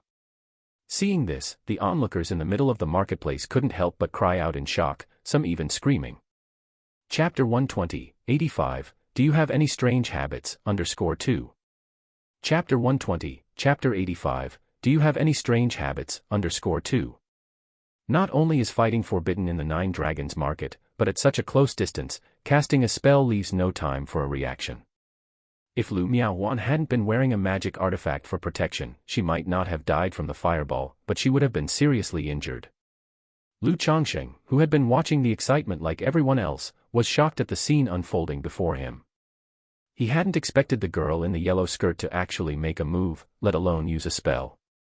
He also realized that if Lu Miaohuan hadn't had a magic artifact to protect her, there would have been trouble. In an instant, he stepped forward, and bolstered by the green wind boots, his body turned into a blur, appearing in front of Lu Miaohuan with his green robe billowing, displaying a body-protecting technique. The fireball hit Lu Changsheng's chest but was blocked by the protective spell on his robe. Lu Miaohuan was also stunned for a moment, not expecting Jing Yongshan to actually attempt to kill her, and she was surprised by Lu Changsheng's intervention. But in the next moment, she looked at the girl in the yellow skirt with a cold expression and said, "Jing Yongshan, you dare to attempt murder." As soon as she finished speaking, Lu Miaohuan's hand erupted with flames, and she slapped toward Jing Yongshan. However, a ding from Jing Yongshan's earring produced a faint glow, extinguishing the flames in Lu Miaohuan's hand, turning it into a crisp-sounding slap on her face. Lu Changsheng was somewhat taken aback by this. It appeared the girl in the yellow skirt had the temperament of a spoilt young lady, acting without considering the consequences. But this second miss wasn't any better off, as the two were evenly matched in their recklessness. "Ah! Lu Miaohuan, I'm going to kill you. Kill you." Jing Yongshan was humiliated and enraged by the slap, her voice becoming sharp and almost hysterical as she fumbled in her storage bag for a talisman to activate. Damn it! Seeing the talisman, Lu Changsheng immediately recognized it as a superior-grade talisman. He knew that the children of cultivation families always had some life-saving methods when out and about. If the two were to continue, the situation would escalate. Acting quickly, with a swift move, he snatched the talisman from her hand and said, "Miss, calm down, please calm down. Lu Changsheng, step aside. I want to see if she has the ability to kill me." Although Lu Miaohuan didn't understand how Lu Changsheng had appeared, she was equally angry, with two talismans appearing in her hand, ready to retaliate. "Shan, sister, let it go, let it go." At this time, two of Jing Yongshan's close friends stepped forward to mediate. They hadn't expected a minor issue to lead to such a confrontation between Jing Yongshan and Lu Miaohuan. They couldn't just sit by and watch the situation escalate further. That would not only draw the attention of the 9 Dragons Marketplace's enforcers. If one of them got hurt, it would involve the families behind them, the Lu family of Qingzhou Mountain and the Jing family of Wugong Ridge. Second miss, let it go, please. Seeing people persuading them, Lu Changsheng also promptly urged Lu Miaowan to stop. He wouldn't have gotten involved if he hadn't seen the other party make a move, fearing that Lu Miaowan might get into trouble.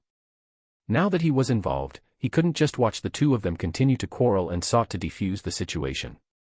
At his words, Lu Miaowan snorted softly, putting away the talismans in her hands.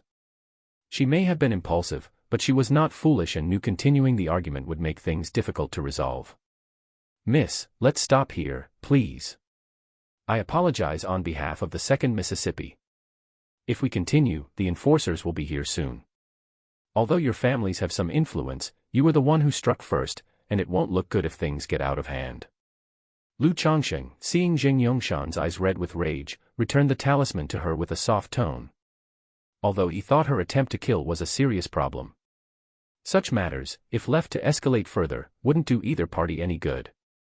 Eventually, one side had to back down and offer a way out, otherwise, there would be no end to it. Lu Changsheng, I did no wrong, why apologize to her? Lu Miaowan was not pleased when Lu Changsheng apologized on her behalf to Jing Yongshan.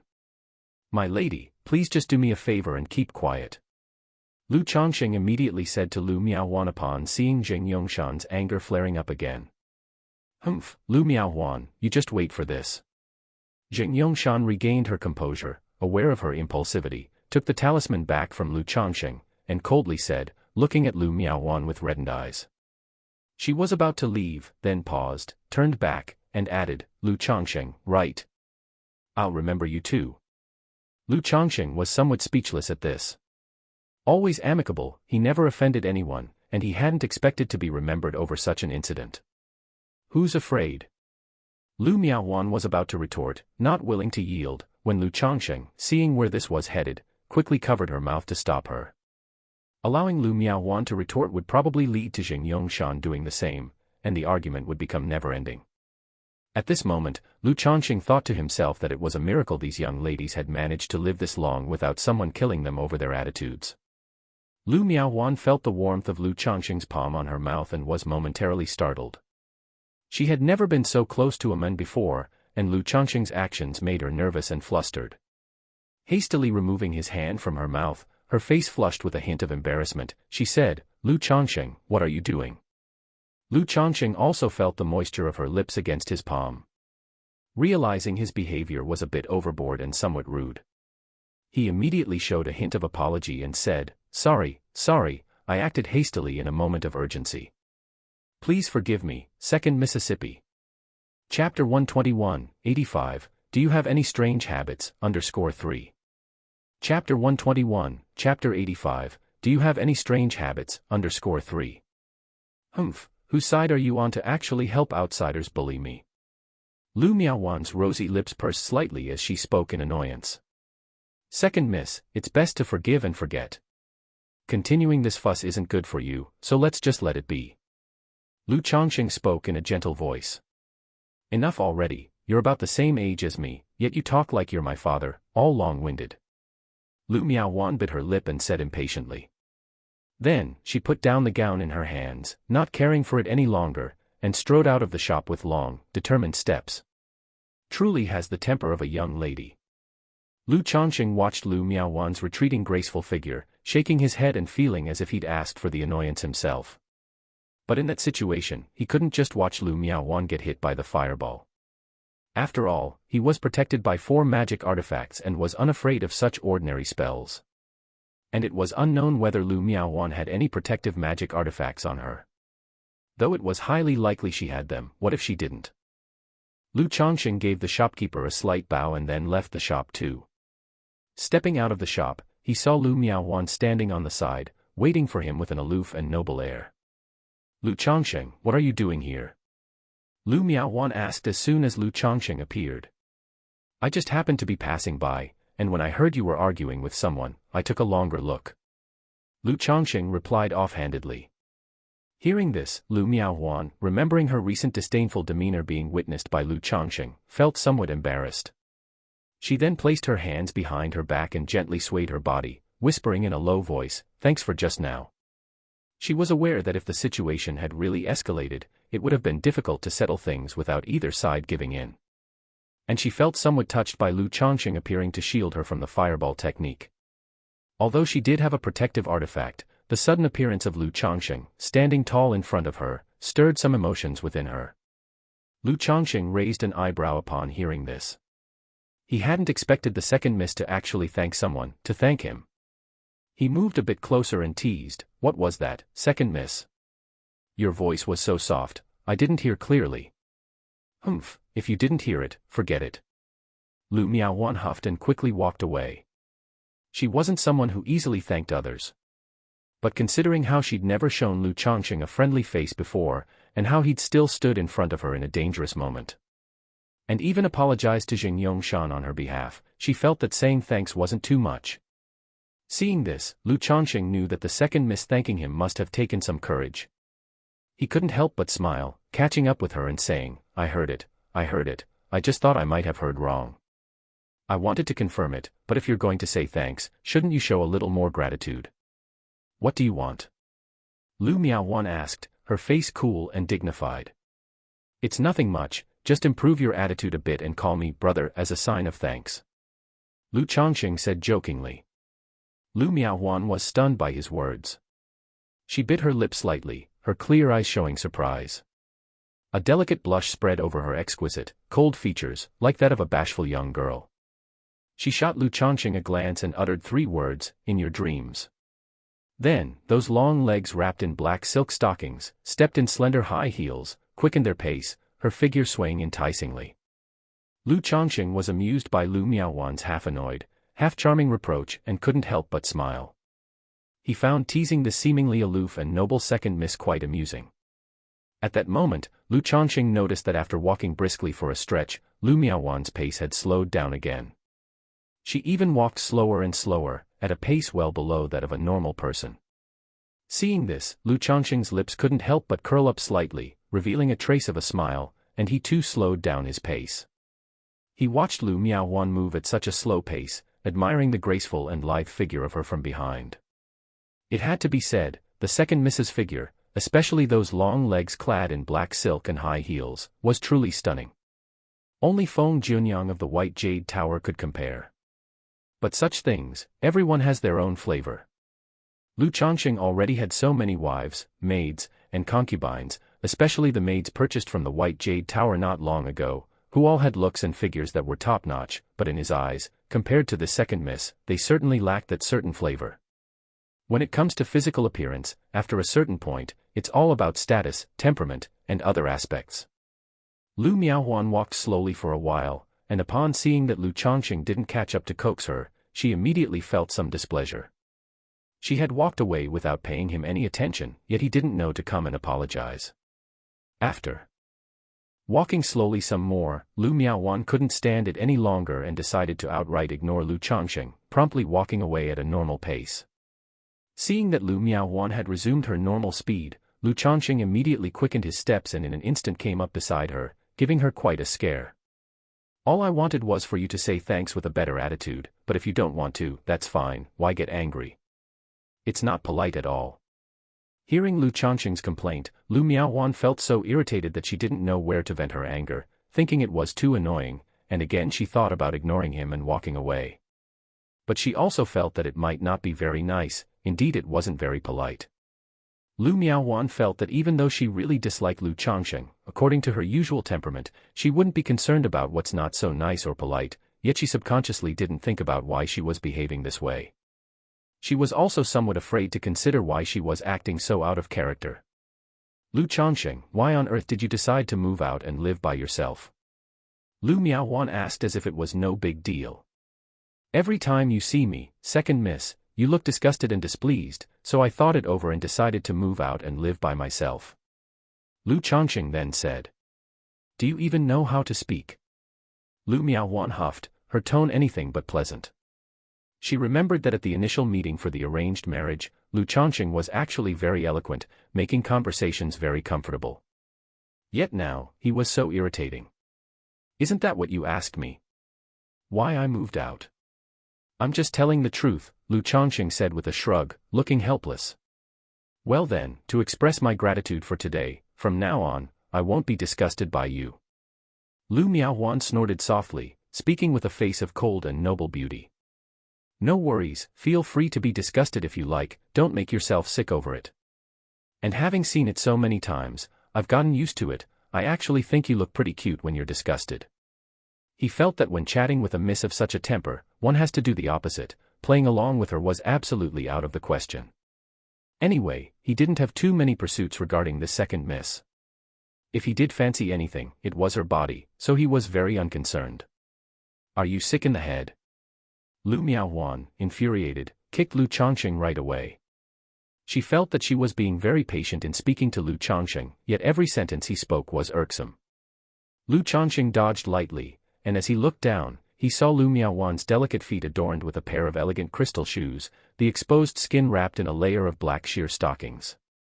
The little feet in the high heels seemed to merge together, the curves flowing smoothly without showing a trace of abruptness, utterly captivating. As her small foot kicked out, the shapely calf peeked out from underneath the skirt hem through the thin aswing stockings, showing the skin's pale delicate texture. Simply leg play, year series material, irresistible to fantasize about cradling those jade feet and lovely legs in one's hands and thoroughly enjoying them. What are you looking at? Seeing Lu Changsheng looking down at something, Lu Miaohuan also lowered her head to look. She even lifted the beautiful and icy, silver-shining stiletto heel back and forth, checking for something, but found nothing out of the ordinary. The next moment, as if realizing what Lu Changsheng was looking at, she felt a hint of secret satisfaction and pride, and her mood improved a lot.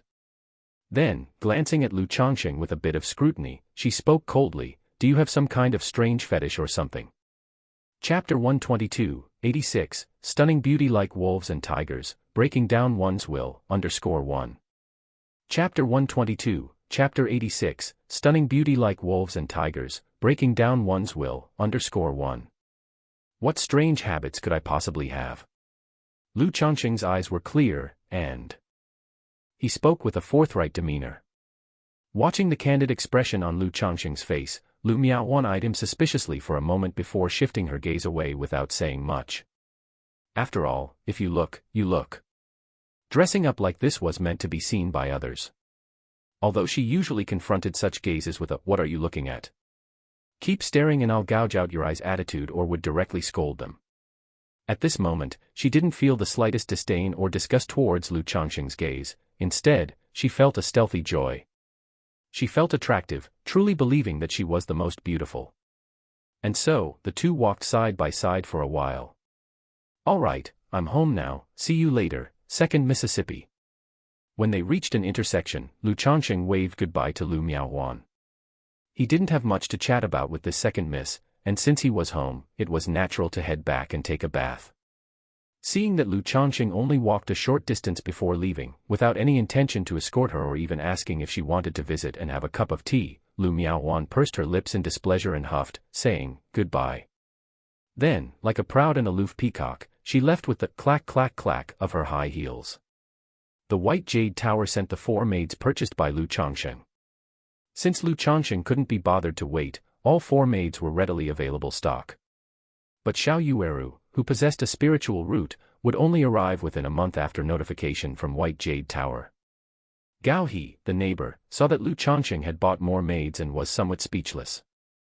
He didn't frequently visit Lu Changsheng's home but invited Lu Changsheng to his place for tea instead because he felt it wasn't right to constantly visit when Lu Changsheng's house was full of female family members.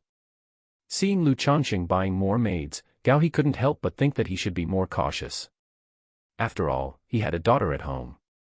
Though his daughter was still young, Lu Changsheng's appearance and temperament were attractive to both young and old, which caused him worry at this moment. Of course, Lu Changsheng was not aware of Gao He's thoughts. With the addition of 4 new maids, he noticed another problem. That was, the yard was becoming too crowded. If this trend continued and a few more people were added, the dwelling would be too small, and they'd have to live crammed together. "Sigh, that's about enough, I need to take it easy," Lu Changsheng said, shaking his head. the Lu family and Lu Miaoyun wouldn't say anything about his buying maids. But having acquired 10 children in just over half a year since coming to Nine Dragons Market was indeed a bit fast. Moreover, maintaining such a group of maids in Nine Dragons Market was no small expense. Since these maids were carrying his children, he naturally couldn't treat them unfairly. Their daily consumption of spirit rice and spirit food, and also the long-term residence permits they needed in Nine Dragons Marketplace, added up to no small sum once the numbers grew. Ordinary people couldn't afford to sustain such costs. Without much thought, Lu Changsheng let the new maids assist him with his bath. The next afternoon, Lu Miaoga came to the spiritual talisman shop. It was to thank Lu Changsheng for the matters concerning Lu Miaohuan. The Nine Dragons Marketplace was neither too big nor too small, and both the Lu and Jing families had some influence within it, so it was normal for such news to reach both houses. To this, Lu Changsheng naturally said it was a small matter, nothing significant. In the blink of an eye, half a month passed. Aside from the addition of refining the Black Dragon magical bead to Lu Changsheng's daily routine, there were no other changes. After half a month of refinement, he had almost cultivated a fifth of the Black Dragon magical bead. Of the 4 maids he had bought earlier, one had successfully conceived after receiving his favor. One day, a young servant came to the spiritual talisman shop. He was sent by the second elder to inform him. He mentioned that in 10 days they would be returning to Qingzhou Mountain and asked if Lu Changsheng would like to join them. Please tell the second elder that I will accompany him back at that time, Lu Changsheng replied immediately upon hearing the message. He hadn't been back in about 4 months. Now that the second elder was returning, he would naturally take the opportunity to visit his home. 6 days later, it was time for the spiritual talisman shop to receive new stock and inspect the merchandise. Lu Changsheng also informed Gao He in advance. With Gao He's help, the two completed the inspection of all the goods in 2 days. Brother Gao, I've troubled you this time, Lu Changsheng said, taking out 20 spirit stones.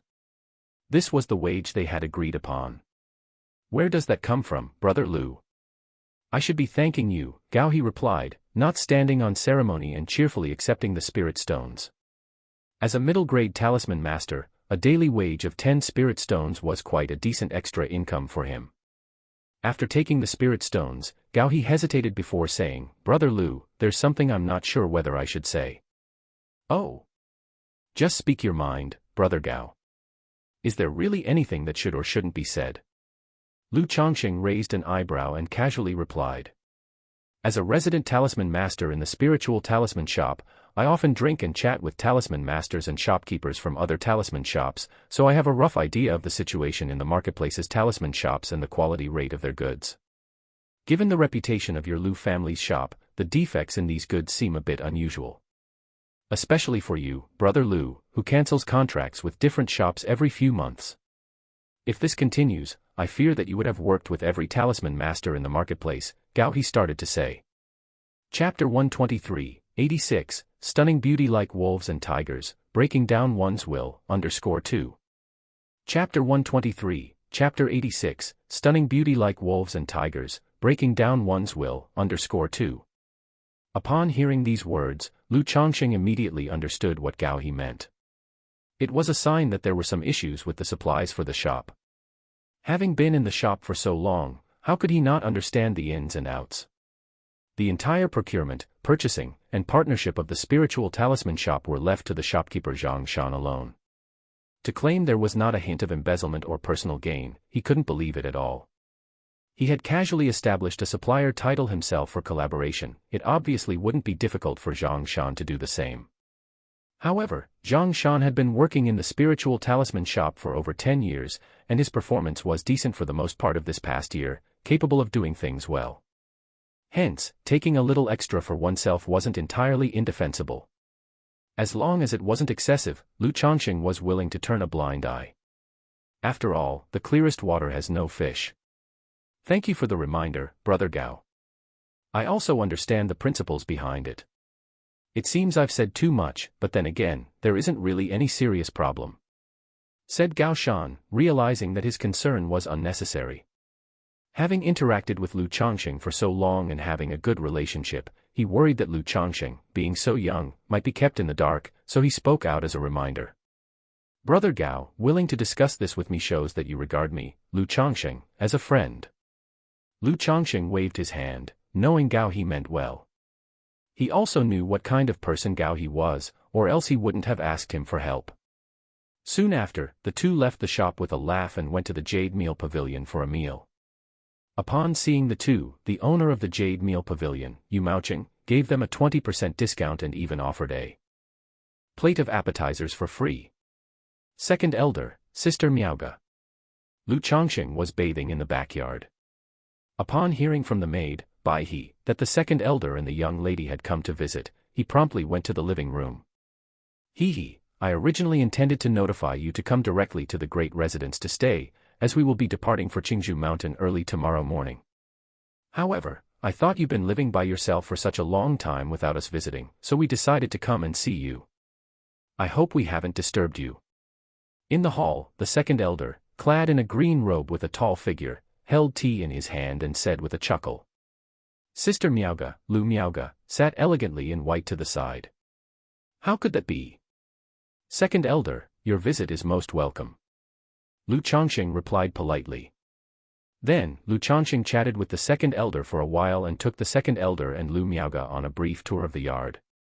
During the process, the second elder noticed so many birds and swallows in Lu Changsheng's yard and couldn't help but shake his head, thinking that Lu Changsheng's reputation for loving the company of women was indeed well-deserved. How long has it been since he came to the Nine Dragons market? In just over half a year, he had taken in so many maids and concubines with outstanding looks and figures. When he saw several maids and concubines with bulging bellies, he frowned slightly and took a closer look. Eventually, he realized that almost all the women in the yard were pregnant. The second elder couldn't help but count them. 1, 2, 3, 11. After tallying the number of pregnant women, the second elder was instantly bewildered. He had not expected Lu Changsheng to be so prolific with his concubines and maids, not only having so many but also getting them all pregnant. Was the vitality of the young so exuberant? Instead of cultivation, drawing spirit talismans, or working, were they occupied doing other things? The second elder looked at Lu Changsheng and inquired, Changsheng, are these all your newly taken maids and concubines? Carrying your children? Even though he knew his question was redundant, as these women were obviously Lu Changsheng's maids and concubines, carrying Lu Changsheng's children, he couldn't help but confirm once more. Mainly because it was quite outrageous. For cultivators, indulgence in the pleasures of men and women could harm one's vital essence and affect the speed of cultivation. Even for cultivator couples practicing dual cultivation, they were extremely temperate, engaging only occasionally and never indulging excessively night after night. However, in Lu Changsheng's case, to have fathered 11 children in just over half a year was clearly overindulgence. Sister Miaoga, Lu Miaoga, pursed her lips and remained silent. But in her eyes, a faint sense of disappointment was visible. In her view, if Lu Changsheng were willing to focus on cultivation and the talisman path, there would be hope for success in foundation establishment after becoming a second-grade talisman master. She had also discussed these matters with Lu Changsheng before. But seeing Lu Changsheng bring Guan Xin to Nine Dragons market, and now with so many maids and concubines, she couldn't help but feel disappointed. She knew that Lu Changsheng hadn't taken her words to heart. Yes, second elder, these are all my newly taken maids and concubines, carrying my children. Lu Changsheng replied, feeling somewhat embarrassed. He himself knew that in this world, as a cultivator, creating 11 children in just over half a year was relatively excessive. Although he hadn't felt this in his daily life, nor did he find it embarrassing. Being questioned by the second elder brought up some embarrassment after all. After all, the latter was an elder to him. Especially with Lu Miaoga also present. Ah. The second elder sighed upon hearing this, shaking his head. At that moment, he gained a deeper understanding of Lu Changsheng's reputation at Qingzhou Mountain for marrying and indulging in the pleasure of many wives and concubines. He coughed lightly and then said to Lu Changsheng, Changsheng. The allure of beauty can be like wolves and tigers, eroding one's resolve. It is natural to occasionally enjoy and relax.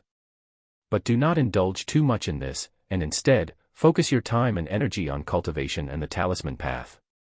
The second elder spoke earnestly. Such matters, while outrageous, were a bit excessive. Chapter 124, 86, Stunning Beauty Like Wolves and Tigers, Breaking Down One's Will, _3. Chapter 124, Chapter 86, Stunning Beauty Like Wolves and Tigers, Breaking Down One's Will, _3. But to say it was excessive, that wasn't quite the case. After all, it was his private life, and it wasn't right for him to interfere too much. Thinking of this, he decided that after returning home, he would speak to the fourth elder, asking him to offer some persuasion. Otherwise, from his perspective, Lu Changsheng's utter lack of restraint in his behavior would truly lead to his ruin. If that happened, it would be a great loss to the Lu family as well. No venture, no gain. Lu Changsheng really wanted to say this, but he still responded seriously and respectfully, "What second elder said is correct, Changsheng will heed the advice." The other party was an elder after all, and since the matter was mentioned, he behaved and listened obediently. As for what to do in the end, it was still up to him. However, Lu Changsheng himself also planned to be a bit more frugal for a while, to save some money. He had previously wanted to buy vestment robes and beautifying spirit pills for his wives and children. But with his habit of spending as soon as he got money, the expenditures increased, and he couldn't save anything. This time returning home, he didn't have enough money to buy any decently valuable gifts. Seeing this, the second elder didn't continue to say much. Too much talk of such matters could only lead to annoyance. Then, Lu Changsheng left a message for Shaoqing and went with the second elder and Lu Miaoge to the eastern district to the Lu family's large courtyard where they would stay. They were preparing to return to Qingzhou Mountain early the next morning. They arrived at the eastern district's large courtyard, and the living quarters arranged for them were still the same from the last time. Knock knock knock. Lu Changsheng was meditating in his room when he heard a knocking at the door. He got up and opened the door. Miaocheng. Outside stood Lu Miaocheng. "Changsheng, this is the spirit stone I borrowed from you." As soon as Lu Miaocheng saw Lu Changsheng, he directly took out 20 spirit stones and spoke. He hadn't expected Lu Miaocheng to come and repay the debt voluntarily. To tell the truth, he had written off those 20 spirit stones as a loss. The other party's behavior was truly unexpected. "Miaocheng, you are too polite, it was unnecessary to make a special trip." Lu Changsheng smiled and accepted the spirit stones. He could see that Lu Miaocheng now looked much better, spirit-wise. Probably because he hadn't been going to read books and savor tea for a while. Otherwise, it wouldn't have been possible to save up any spirit stones. "What trouble? I've owed them to you for so long." Lu Miaocheng clapped Lu Changsheng's shoulder and enthusiastically said, "Changsheng, next month Spring Abundance Building is getting a new batch of tea. I'll treat you, let's go together." Lu Changsheng's mouth twitched slightly. He thought Miaocheng had given it up, but it seemed he was mistaken. He waved his hand, declaring earnestly, "Miaocheng, I never go to such places. Changsheng, let me tell you, this new tea, many of them are unopened." Lu Miaocheng continued speaking. No, I'd better not go," Lu Changsheng asserted firmly. With so many wives and maids at home, what need was there to go to these places? It was simply a waste of money and vitality. With that money, couldn't he buy a couple of maids, buy some gifts for his wife and children? Wouldn't that be delightful? Okay then. Seeing this, Lu Miaocheng found it dull and didn't persuade further. Lu Changsheng watched Lu Miaocheng's retreating figure, musing whether Miaocheng enjoyed himself to the fullest, then cultivated for health for a while before going back to his merry ways, a repeating cycle. Otherwise, why had he looked so drained before, and now perfectly normal despite not abstaining? Early the next morning, the second elder led Lu Changsheng and several other Lu family members out of the Nine Dragons Market through the eastern gate. He then took out a palm-sized yellowish-brown flying boat. Activated by mana, the flying boat immediately flew from his palm, transforming into a vessel about 10 feet long, with formation patterns drawn both inside and out. "Get on," the second elder commanded. Lu Changsheng stepped onto the flying boat and found a seat to sit down. The flying boat had a total of 7 seats, and beneath the seats, sockets embedded with spirit stones could be seen. He knew this type of flying boat could be propelled by inserting spirit stones, replacing the need for cultivators to use mana to drive it. Otherwise, solely relying on a cultivator's mana to propel it, it would be impossible to achieve long-distance flying, the consumption would be too great. "Let's go." After several people were seated, the second elder also boarded the flying boat, formed a spell with his hands, and caused a thin layer of water screen barrier to rise around the edge of the flying boat. Soaring into the air, it transformed into a streak of light shooting forward. At this speed, it's even faster than the iron feather eagle by a bit. If we squeeze in a bit, we can fit about 10 people, Lu Changsheng thought to himself as he watched the flying boat's speed. He found the device quite good. If he had one of his own, it would be much more convenient to travel to and from the Nine Dragons market with his wives and concubines in the future. However, the price of such a flying boat would be at least 1,000 spirit stones. And a flying boat is relatively more conspicuous. Without a bit of strength, it is easy to attract unwanted attention on the way. 1.5 days later, the flying boat landed in front of Qingzhou Mountain. As everyone disembarked, Lu Changsheng cupped his hands in farewell and headed straight for his home. The husband is back. Daddy. Daddy. Daddy. Just as Lu Changsheng walked into the courtyard, his wives and concubines and several children inside saw him and called out joyfully, crowding around him and hugging him. This scene brought a smile to Lu Changsheng's face, filled with warmth, as he picked up the 2 children who ran over. However, facing so many children, he could only put them down immediately, taking turns hugging each child. He also embraced his several wives. Although he had many maidservants in the Nine Dragons market, he missed the warm feeling of being with his wives and children here. He had been with his wives and children here for so many years, and they had developed a lot of affection for each other. Before long, Lu Miaoyun and Chu Zhenjin among other women also came with their children, their eyes filled with tender love as they approached Lu Changsheng. Lu Changsheng noticed that the little ones in their arms seemed to have grown a bit, very adorable. He then looked at the children of Shu'er and Jiu'er. Both children had hair like their mothers. One red, one blue. But their pupils were black. Seeing his 2 somewhat unconventional children, Lu Changsheng also found them quite cute. Then, Lu Changsheng spent time playing with the children and chatting with his wives, listening to some of their stories and sharing his own. Within Qingzhou Valley, at another estate. Second brother, are you telling me that since Changsheng moved out to live on his own in the Nine Dragons market, he has been indulging in the pleasures of women day in and day out, not only taking in a bunch of concubines but also getting each and every one of them pregnant? With more than a dozen children, the 4th elder asked in surprise after hearing the 2nd elder's words. Finding it hard to believe. She was different from the 2nd elder. Having interacted with Lu Changsheng for so long, she knew he liked having children, but she didn't imagine him to be addicted to the pleasures of the flesh. Usually, he was very diligent and serious in his cultivation and talisman making. But now, hearing the 2nd elder's words, she didn't know what to say. Because, in her view, this behavior was indeed a bit over the top. Originally, when the Lu family took a son-in-law by marriage, they only asked for 50 children in 20 years. Yet, in just over half a year, Lu Changsheng had impregnated 11. If he continued at this rate, would he still cultivate or practice talisman making? Do I look like someone who likes to joke around? The 2nd elder saw the 4th elder's disbelief and immediately said, Miaoga was there at the time. She also saw everything. You can ask Miaoga if you don't believe me. I wouldn't say much about this matter, but as an elder who is usually close, you can talk to Lu Changsheng at some point, and also let Miaoyun keep an eye on him. Otherwise, if this continues, I'm really afraid he will squander his talent on women. The 2nd elder sighed. What he minded was not Lu Changsheng taking concubines. After all, it was quite normal for a man to be fond of women. However, in his view, Lu Changsheng's behavior was indeed a bit excessive.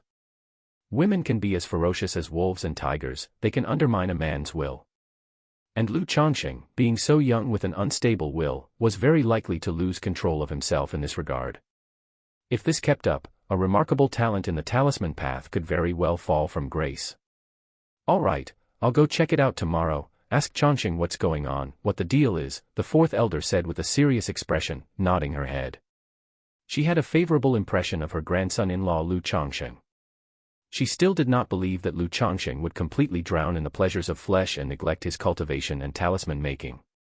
She planned to go see for herself the next day and find out what was happening. And to also check Lu Changsheng's skills in talisman making, then she would know the truth. Chapter 125, 87, I'm not pretending anymore, actually I am a spiritual body, _1. Chapter 125, Chapter 87, I'm not pretending anymore, actually I am a spiritual body, _1. Lu Changsheng naturally didn't know that the second elder had gone and spoken to the fourth elder about his activities at the Nine Dragons marketplace. He was still playing in the courtyard with a group of little ones. The courtyard had been turned into something resembling a kindergarten playground by him. At this time, Lu Miaoyun stated that it was getting late, and she needed to go to White Deer Mountain Villa to pick up the children. In the previous few months, Lu Ping'an, Lu Wuyo, Lu Wuyu, and Lu Shila had been sent to study at White Deer Mountain Villa on Qingzhou Mountain. Therefore, Lu Miaoyun and others usually took turns picking them up and dropping them off. Upon hearing it was time to pick up the kids, Lu Changsheng immediately expressed his desire to go along. He, as a father, had not yet had the chance to pick his children up from school. Soon after, Lu Changsheng and Lu Miaoyun left home, heading towards White Deer Mountain Villa. On the way, Lu Changsheng also shared with Lu Miaoyun about his life in the Nine Dragons marketplace. He bought quite a few maids, and fathered quite a few children. One reason was that he felt there was nothing about this that needed to be hidden. The family would find out sooner or later. Additionally, he had a feeling that this matter would probably spread from the second elder to the fourth elder's ears, eventually reaching the ears of Lu Miaoyun and the other women in the family. Since that was the case, it would be better for him to mention it to Lu Miaoyun, his main wife, earlier. Moreover, since the second elder had a flying boat and it could accommodate a few more people, he planned to take Lu Miaoyun and a few others with him on his return trip to the Nine Dragons marketplace. Otherwise, coming back only once every 6 months meant that they would be apart for quite a long time.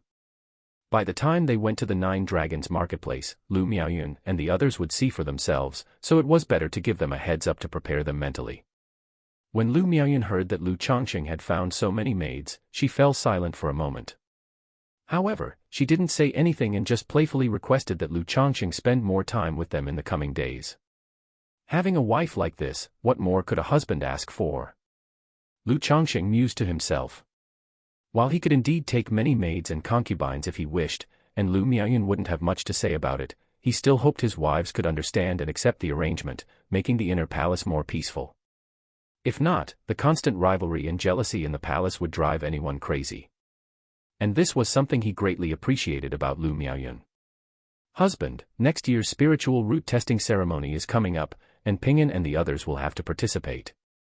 Lu Miaoyun, holding on to Lu Changsheng's arm, spoke out. Upon hearing this, Lu Changsheng's heart missed a beat. Every year on February 2nd, Qingzhou Mountain held the spiritual root testing ceremony. It was to test the spiritual roots of all children aged 5 or 6. Lu Ping'an, Lu Wuyo, Lu Wuyu, and Lu Shila were also approaching the age and would be eligible to participate next year. But Lu Changsheng was very clear in his heart that none of his 4 children had a spiritual root. Yes, who knows if any of them have a spiritual root? Lu Changsheng sighed lightly as he said this. At this moment, his heart could not help but feel a sense of sadness.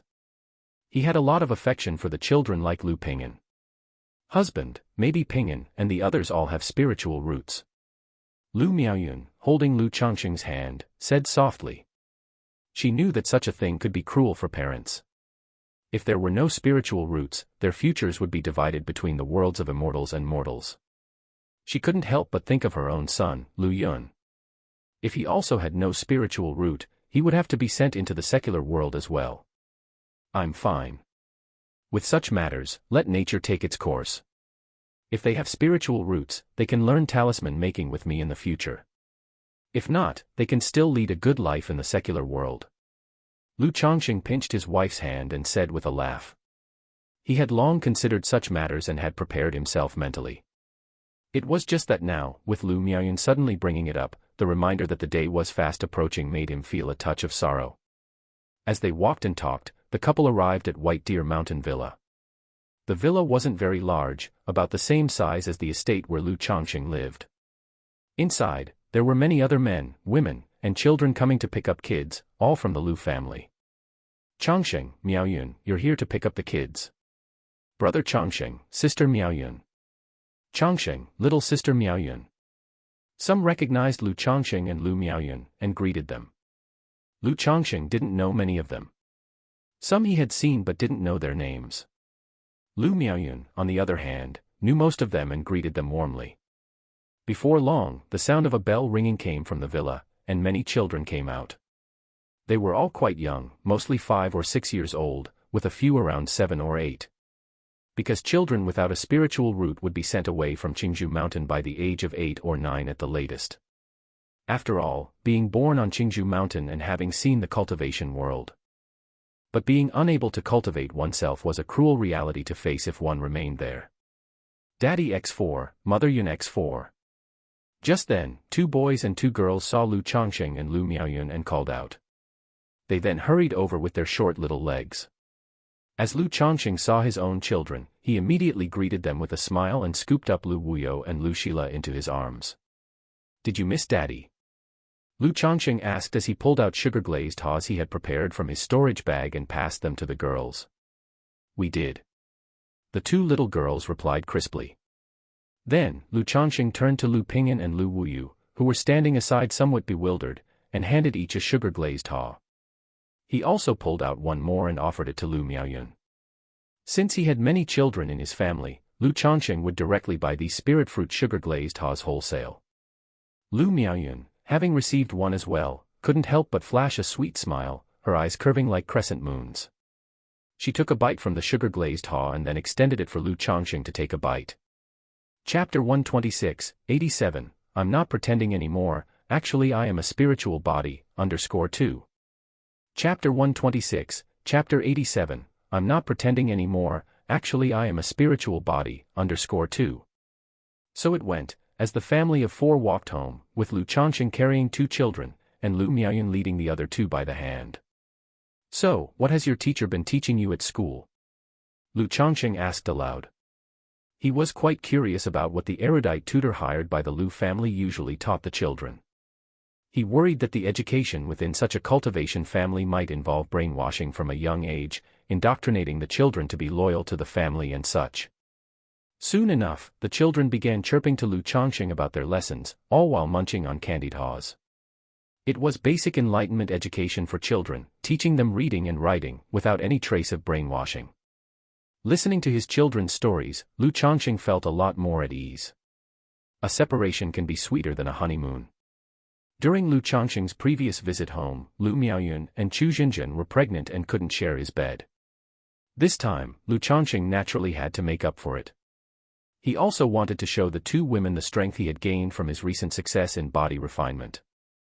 The next day, well past sunrise, Lu Changsheng heard a knock at the door. After being told the 4th elder had come to visit, he dressed with the help of Lu Miaoyun and Chu Xinzhen and proceeded to the living room. Grandma.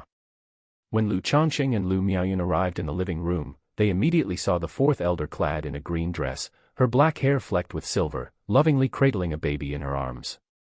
It didn't take much thought to realize she was holding Lu Yun. Although the 4th elder was fond of Lu Changsheng, she didn't extend this affection to every one of his children. It was just that she had a particular fondness for the great-grandson born to her granddaughter. Hee, it seems Grandma has come at an inappropriate time. The 4th elder said with a chuckle, lifting her gaze to the couple. She could tell at a glance that her granddaughter and grandson-in-law had probably just risen from bed and teased them with her remark. Lu Miaoyun blushed at the comment. Changsheng only returned yesterday, and he was preoccupied with accompanying his wives and children. He neglected to visit Grandma, and hopes for her understanding. Lu Changsheng said, his demeanor easy and composed. He sensed the 4th elder's visit wasn't just a simple check-in on her great-grandson. Otherwise, there would have been no need to inform him and Lu Miaoyun. Hee, Grandma was just missing my dear great-grandson and thought to visit, seeing as you, Changsheng, have returned. The 4th elder said heartily. Soon, she chatted with Lu Changsheng and Lu Miaoyun about everyday family matters. When the conversation was nearly over, the 4th elder turned to Lu Changsheng and said, Changsheng, you've been away for some time. Let Grandma see how your talisman-making skill is faring, to make sure it hasn't slipped. The 4th elder stated this goal of her visit. After all, the words spoken by the 2nd elder yesterday compelled her to make sure Lu Changsheng was in good shape. But she wouldn't outright mention the concerns about Lu Changsheng being too absorbed in pleasures of the flesh and fathering children. Instead, she used the pretext of checking his talisman-making skill to see if his cultivation or talisman-making had suffered any neglect. If there was no neglect, all the better. If there had been, she would have a reason to admonish him, to prevent him from succumbing to indulgence. Changsheng has returned this time also wishing to consult with Grandma and asks for her guidance. Lu Changsheng murmured to himself, having anticipated the fourth elder's purpose. He spoke earnestly. Then he stood up, moved to a table, and took out his talisman-making tools from a storage bag. Seeing this, Lu Miaoyun took little Lu Yun from the fourth elder's arms and stepped out of the room, so as not to disturb her husband while making talismans with the baby's fussing. Making middle-grade talismans wasn't a challenge for Lu Changsheng, even with a child's noise. He could even manage it with one hand while holding a child in the other, but naturally, he couldn't show that now. After Lu Miaoyun left with the child, Lu Changsheng began crafting talismans under the watchful eye of the fourth elder, his magic artifact pen in hand dutifully etching the talisman. He was making a middle-grade Earth Escape talisman, which the fourth elder had previously taught him. Before long, Lu Changsheng completed the Earth Escape talisman smoothly and expertly. Changsheng, you've become so proficient with the Earth Escape talisman. Seeing Lu Changsheng fluently complete the talisman, the fourth elder's face immediately lit up with pleasant surprise.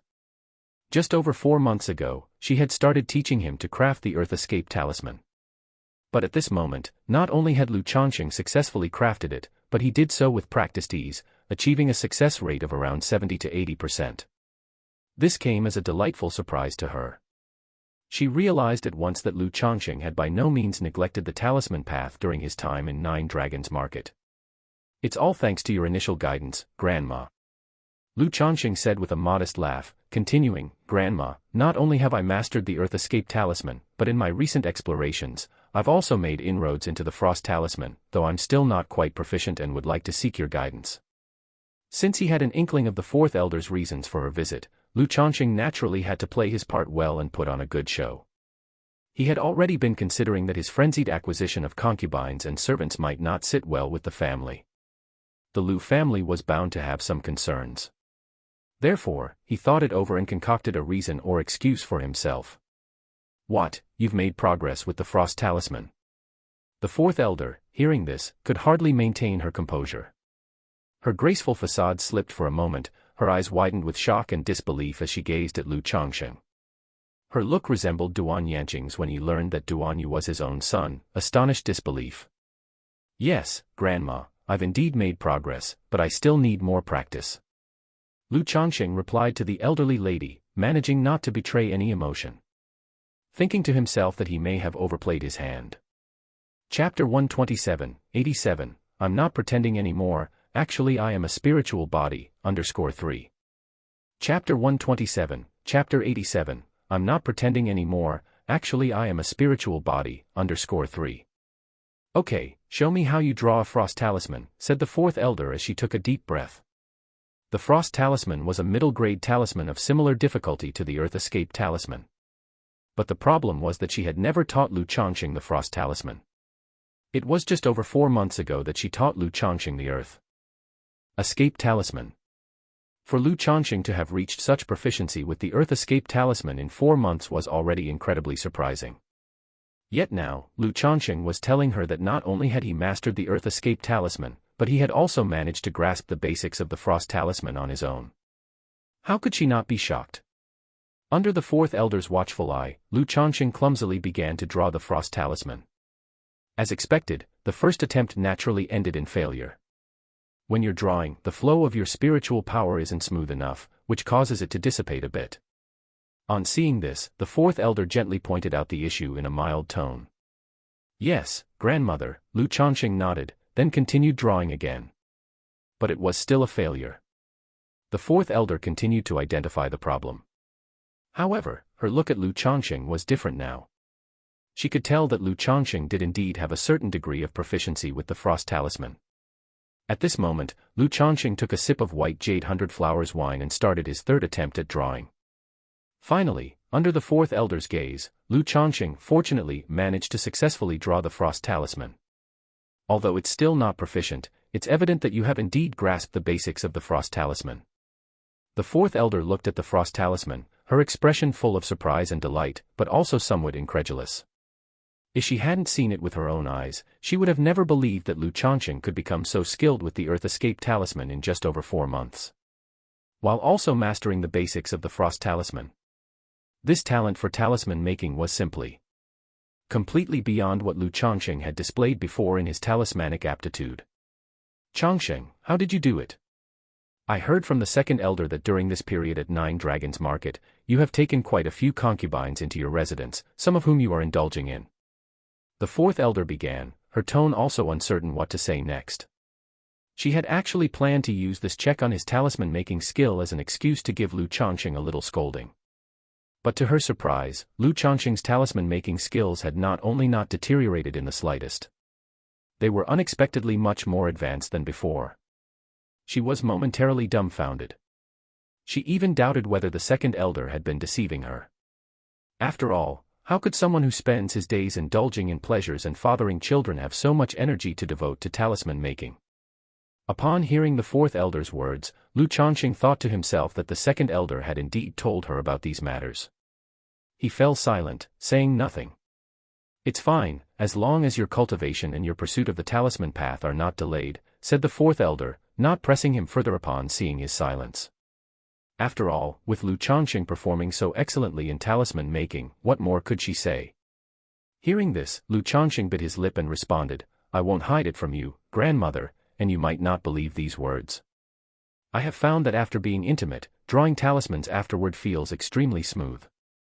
Even those aspects of talisman making I didn't understand or couldn't figure out, after being intimate more frequently, my thoughts started to clear up much more, and drawing talismans felt almost effortless, Lu Changsheng stated. This was an excuse Lu Changsheng had come up with after some thought. To justify why he seemed so naturally gifted on the talisman path, as well as why he had taken multiple wives and concubines to bear his children. As for how plausible this reason sounded, it wasn't too far-fetched within the cultivation world. Not to mention that there was a precedence that could very well explain what Lu Changsheng had said. Spiritual body. In the cultivation world, there are a myriad of spiritual bodies, such as the 5-element spiritual body that boosts cultivation, the charming female body that is beneficial for dual cultivation, the calamitous poison body, 4 poison cultivators, the supreme sword bone, 4 sword cultivators, and many more. Among these, there are certainly some that are specifically related to the talisman path. These specific bodies make one naturally attuned with the great Tao of talismans, allowing rapid advancement in talisman making. As for whether there's a sort of body that improves one's talisman-making skill through intimacy, Lu Changsheng didn't know if such a thing existed. But the world is vast, who's to say for certain? Moreover, spiritual bodies can be either manifest or latent.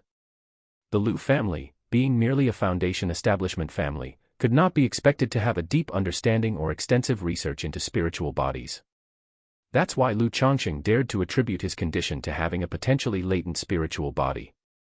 As for whether this pretense would bring any trouble, Lu Changsheng wasn't worried. After all, his condition wasn't that outlandish. It was simply a relatively unusual aptitude for the talisman path. The Lu family certainly wouldn't cause any trouble over such a matter. Perhaps, on the contrary, due to this development, his talent and potential would be further acknowledged, thus adding another layer of expectation to him. Chapter 128, 88, Changsheng, Grandma will speak on Miaoyun's behalf _1. Chapter 128, Chapter 88, Changsheng, Grandma will speak on Miaoyun's behalf _1. After intercourse, drawing talismans becomes very smooth, even some parts one didn't understand or know clear up after frequent intercourse, and my thoughts become more fluid. Upon hearing this, the fourth elder was startled and fell into deep thought. Although what Lu Changsheng said sounded preposterous, she did not doubt the truth of his words. After all, anything is possible in the cultivation world. Not to mention improving talisman skills through intercourse. She had heard of even more absurd and unimaginable things. Moreover, after interacting and understanding him for so long, she had a certain trust in Lu Changsheng. She felt there was no need for him to deceive her with such words. Furthermore, the facts were right before her eyes. Lu Changsheng had proved what he said through his actions. Could it be that Changsheng possesses some kind of physique related to the talisman path? The fourth elder speculated in her heart. Only that reason could explain Lu Changsheng's situation. A peasant boy, with no prior exposure to cultivation or the talisman path, yet displaying exceptional talents in the realm of talisman making. Through self-study and pondering, in a year and a half, he became an elementary talisman master. And despite spending much time and energy on matters between men and women, he still progressed rapidly in the talisman path. She had considered this issue before, but had merely thought that Lu Changsheng was exceptionally talented in talismans and also very diligent and hardworking. Now, considering the idea of a spiritual body, the thought that Lu Changsheng might have a talisman-related spiritual body made everything seem reasonable. "Grandma, do you know what's going on with me?" Seeing the fourth elder deep in thought, Lu Changsheng asked. "Changsheng, I have never heard of such a situation." The fourth elder shook her head and inquired, "Besides this, do you have any other abnormalities?" "No, before I just felt that my hands were better at making talismans and my thoughts flowed better after intercourse, but I didn't think too much about it or pay it too much attention. It was also after this visit to the Nine Dragons market that I gradually realized intercourse could impact my talisman making, so I became somewhat indulgent for a while." He wanted to attribute his condition to his spiritual body, but he couldn't say anything too excessive or preposterous. As long as he could justify his situation and gloss over it, that would suffice. To avoid having to worry about the Lu family's attitude when taking a wife, concubines, and having children in the future. "Changsheng, I suspect that you might possibly possess a special talisman-related physique." After a moment's thought, the fourth elder articulated her speculation. "A talisman physique. Grandma, I had also suspected that I might have some spiritual body, but there's so little information on spiritual bodies, and I haven't found any similar cases to mine. Information regarding spiritual bodies is scarce, and I don't know much about it either. My speculation is based on the fact that spiritual bodies are different from spiritual roots and can represent all manner of strange constitutions." The fourth elder sighed slightly. Then, looking at Lu Changsheng with a solemn expression, she admonished, "Changsheng, concerning this matter, you must not tell anyone else. If others come to know of it, it could very well bring you danger and trouble." The fourth elder warned. "Grandma, rest assured, I definitely won't tell anyone else about this, and I would only mention it to you," Lu Changsheng assured her. "Very well, Changsheng, don't worry, I will keep this matter a secret for you," the fourth elder said, feeling very reassured upon hearing his words. She thought to herself that this grandson-in-law was not only affectionate but also treated her as his own kin. She then said, "Changsheng, concerning your situation, I shouldn't comment too much on your matters with women. But remember, Changsheng, the talisman path is important, but bodily health and cultivation level are the foundation. If your health and cultivation level fall short, you will also find it hard to make advancements in the talisman path, so you must not indulge excessively in matters between men and women, and pay attention to your health and cultivation. Regarding taking a wife and concubines, as long as it's not excessive, I will speak for you to the Lu family in Miaoyun," the fourth elder said thoughtfully and seriously. She knew that Lu Changsheng, with his constitution, couldn't possibly stay away from the pleasures of women. Hoping only that he would proceed gradually, not to deplete the reservoir to catch the fish and ruin himself in the process.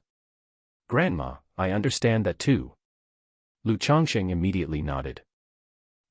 As long as you understand that, it's fine." The fourth elder nodded, saying no more, knowing that her grandson-in-law, aside from his indulgence in women and having children, was commendable in other aspects. He was sensible and knew what was important.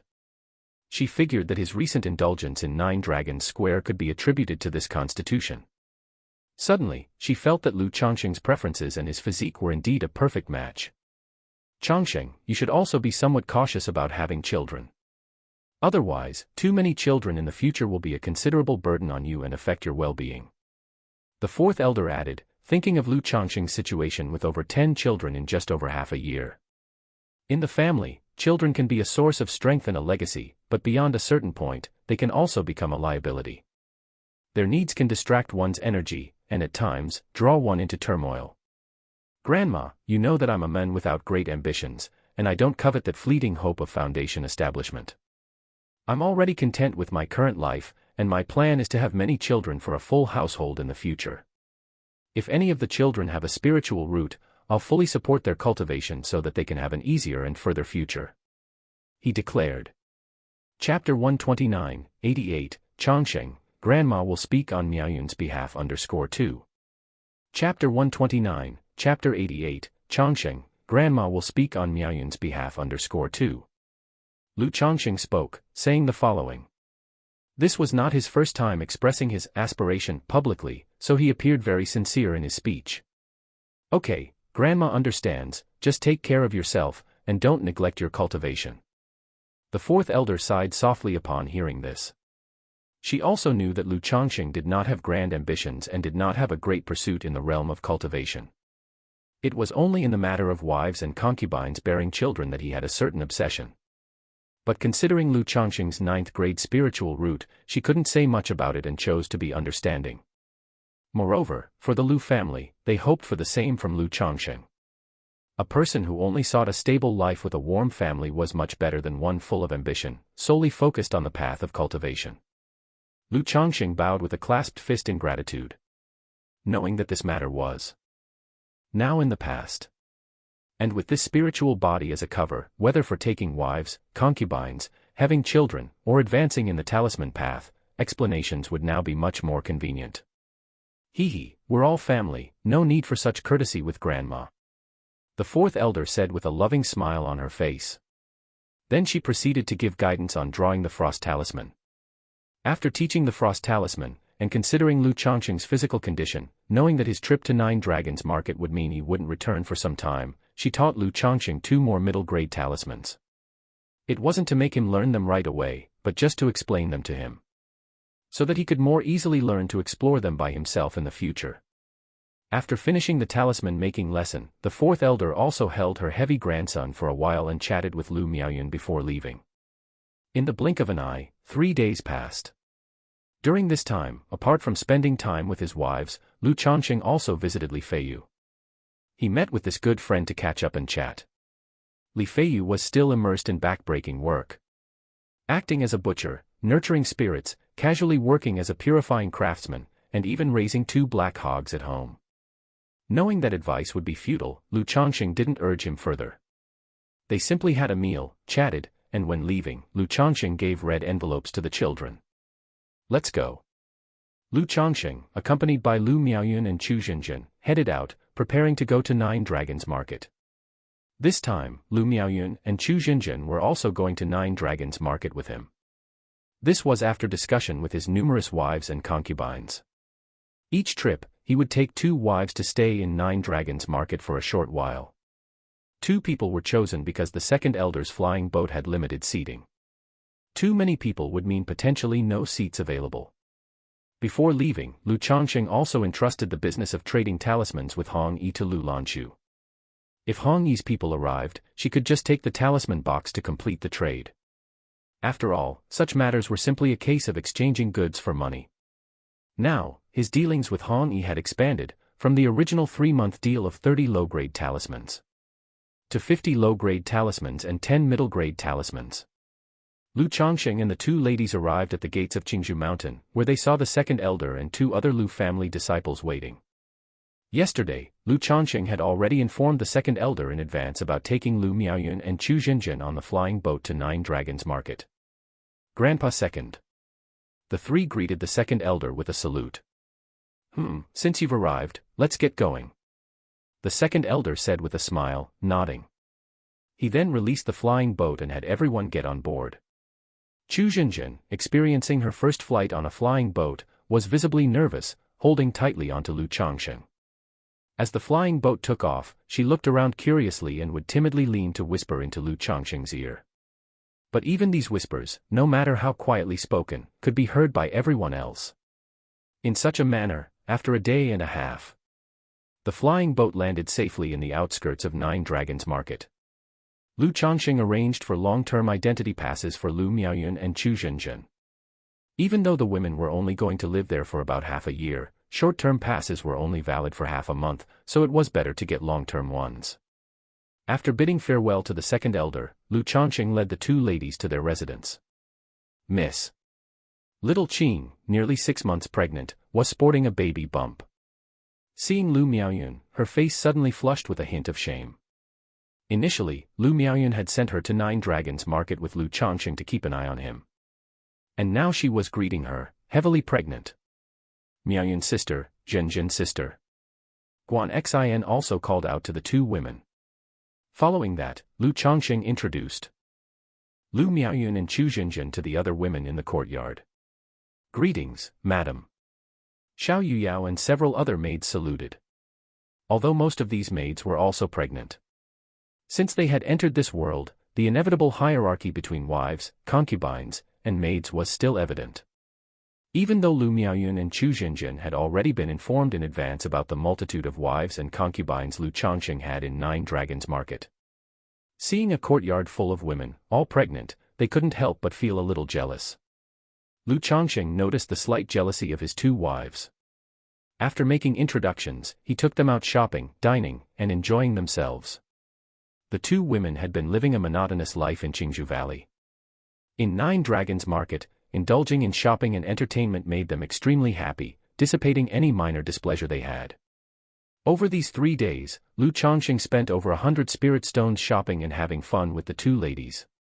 With Lu Miaoyun and Chu Zhenjin joining the household, Lu Changsheng's life did not change much. He just moderated his actions regarding intimate relations a bit. Chapter 130, 88, Changsheng, Grandma will speak on Miaoyun's behalf _3. Chapter 130, Chapter 88, Changsheng, Grandma will speak on Miaoyun's behalf _3. It was not like before, sleeping together under a large quilt each day. In the blink of an eye, more than half a month had passed. Lu Changsheng received news from White Jade Tower that the maid he had purchased, Xiao Yueru, had been delivered and asked him to come over for the inspection. Immediately, Lu Changsheng went to White Jade Tower and looked over his new maid. She had a dignified and pretty appearance, with black hair neatly done up, giving off a mature wife's charm. Her almond-shaped eyes were dull, but under her high nose bridge, her lips were plump. She would probably look very sweet if she smiled. She wore a light blue dress that showcased her tall and slender figure, with a full and proud bust that almost burst through the fabric. Although she lacked elegance, she was very eye-catching, and her full hips were also shocking, heavy like honey peaches. Yueru has seen young Master Lu. Xiao Yueru's face was still somewhat pale and haggard, her voice soft and gentle, like a willow brushing against water. Miss Xiao, are you willing to be this young master's maid? Lu Changsheng looked at Xiao Yueru before him and asked indifferently. He, Lu someone, even if he spent money, never coerced anyone. Xiao Yueru also knew her fate. She couldn't refuse such matters. Moreover, the young man in front of her, from his looks and temperament, didn't seem like a bad person. She immediately showed a hint of a smile and bowed gracefully. Yueru is willing to be the young master's maid. Her smile was indeed sweet, like a delightful young girl, perfectly blending mature charm with the amorousness in her eyes and eyebrows. All right, Manager Feng, I'm quite satisfied. Hearing this, Lu Changsheng also showed a faint smile and spoke to Feng Jianyang. After completing the transaction with Feng Jianyang, holding onto Xiao Yueru's spiritual contract, he took her home with him. On the way, Lu Changsheng directly spoke to Xiao Yueru, saying the reason he bought a maid was to have children. As long as she could give birth to several children, he would not mistreat her. Regarding other things, he said nothing further, nor did he inquire about Xiao Yueru's circumstances. After all, having gone through White Jade Tower, these karmic matters were no longer his concern. He also didn't have the ability to help sort things out. After speaking these words, Lu Changsheng suddenly felt a hint of trance. He remembered, back when he was expelled by Qingyun sect, Lu Yuanding appeared and talked about finding a son-in-law, having 50 children in 20 years. At this moment, he and the past Lu Yuanding seemed strikingly similar. This is life. Lu Changsheng felt somewhat moved in his heart. Then, he laughed lightly and said, whether good or bad, one should live without regrets. Back home, because of Xiao Yueru's matter, Lu Changsheng had already talked to Lu Miaoyun. So after bringing her home, Lu Miaoyun had no objections.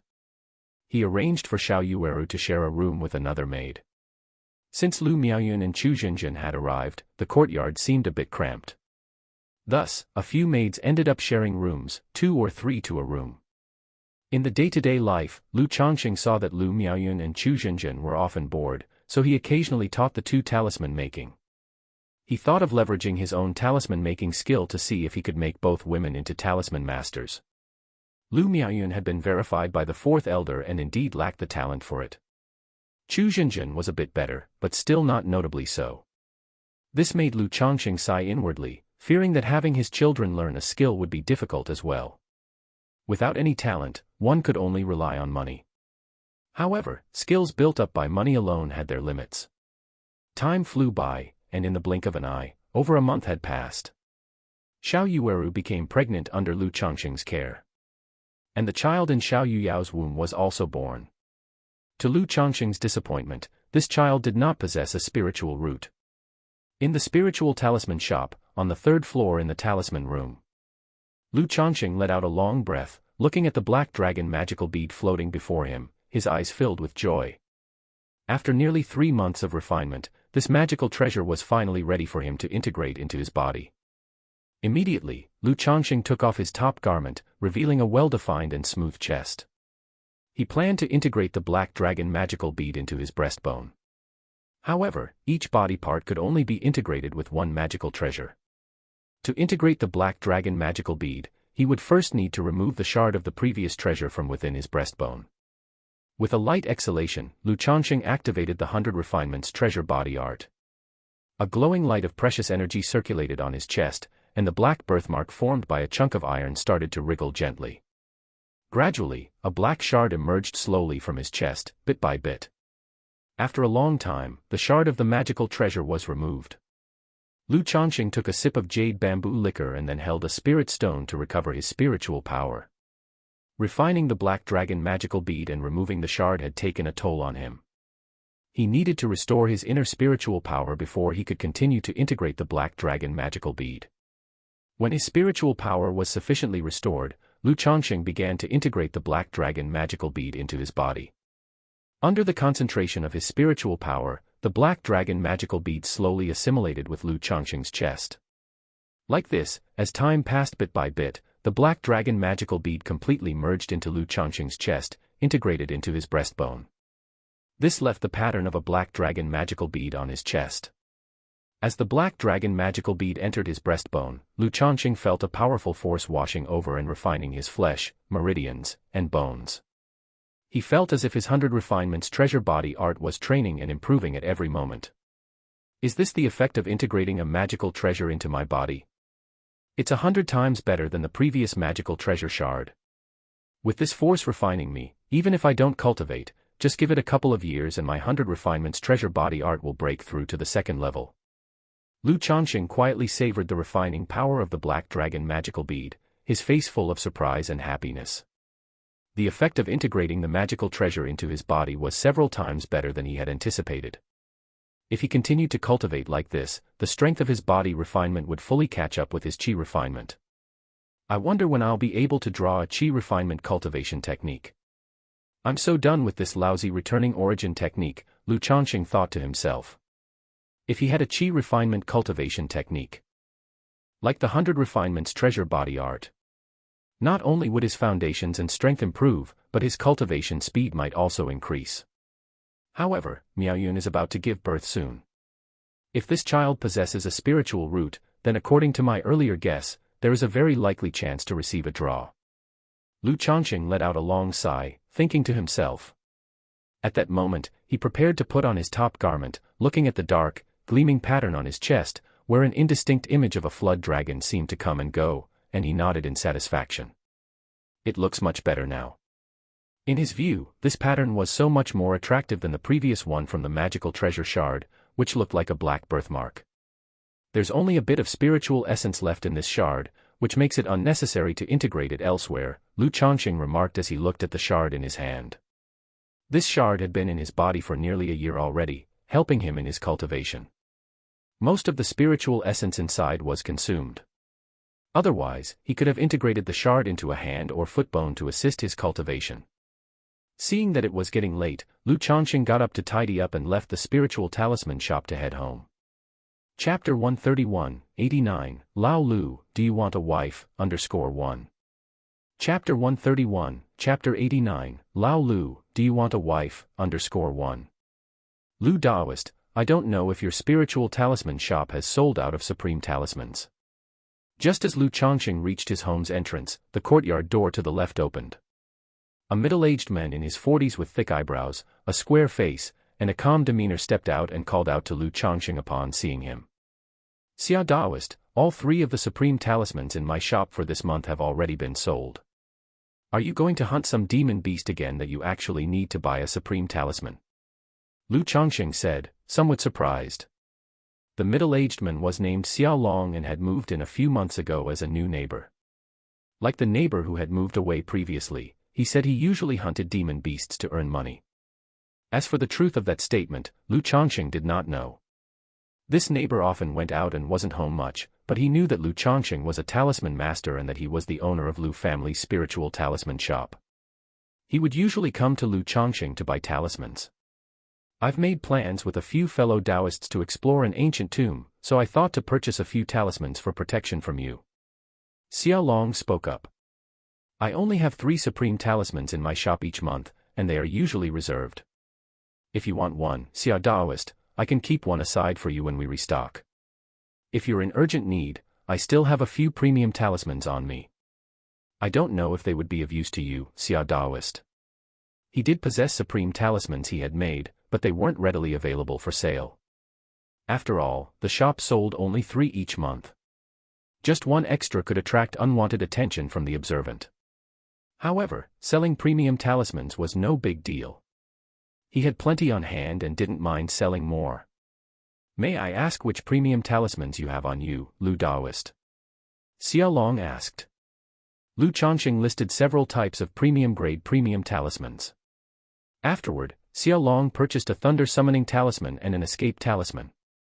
Both talismans were sold for 50 spirit stones each, but Lu Changsheng gave a discount and charged Xiao Long 90 spirit stones.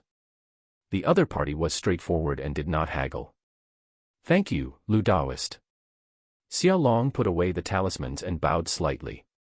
"You're too polite, Xiao Daoist." With 90 spirit stones in his account, Lu Changsheng felt quite pleased with himself. After all, this money was for his personal account. And the cost of making those 2 talismans was only 4 or 5 spirit stones. A profit margin of 20 times, absolutely exorbitant. Xiao Long then took his leave shortly after. "Running a dungeon. I've never experienced anything like that. There's no need for me to try it, though. Although the return is high, the risk is great too.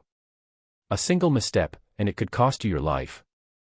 Lu Changsheng watched Xiao Long's retreating figure and shook his head slightly, entering his home.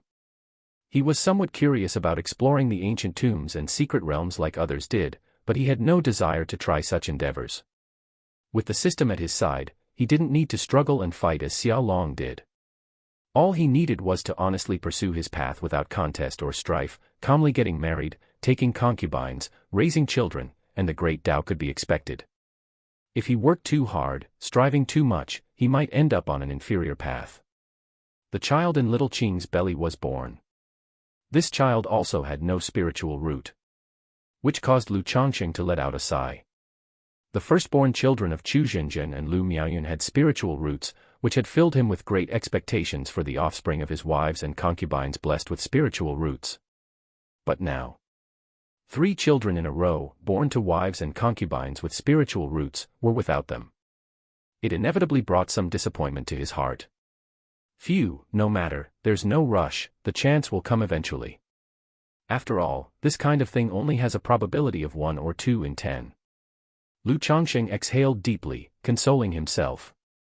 And with the birth of 2 new babies, Lu Changsheng was faced with another concern, child-rearing. In 9 Dragons Market, raising children was naturally no problem. But as the number of children grew, it would become somewhat inconvenient. One reason was that the courtyard was too small to accommodate all of them.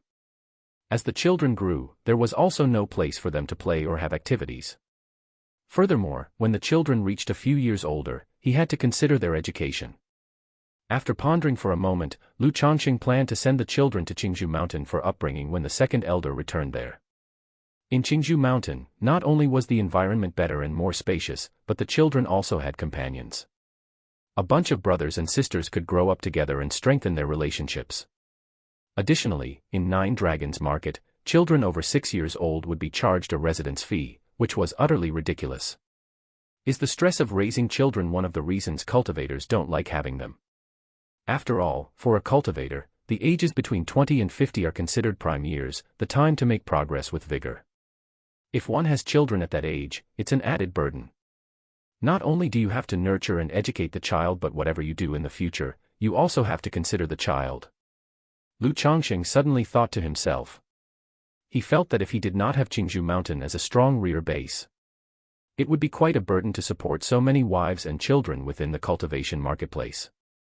He might only be able to set up his family and make a living in the mundane world.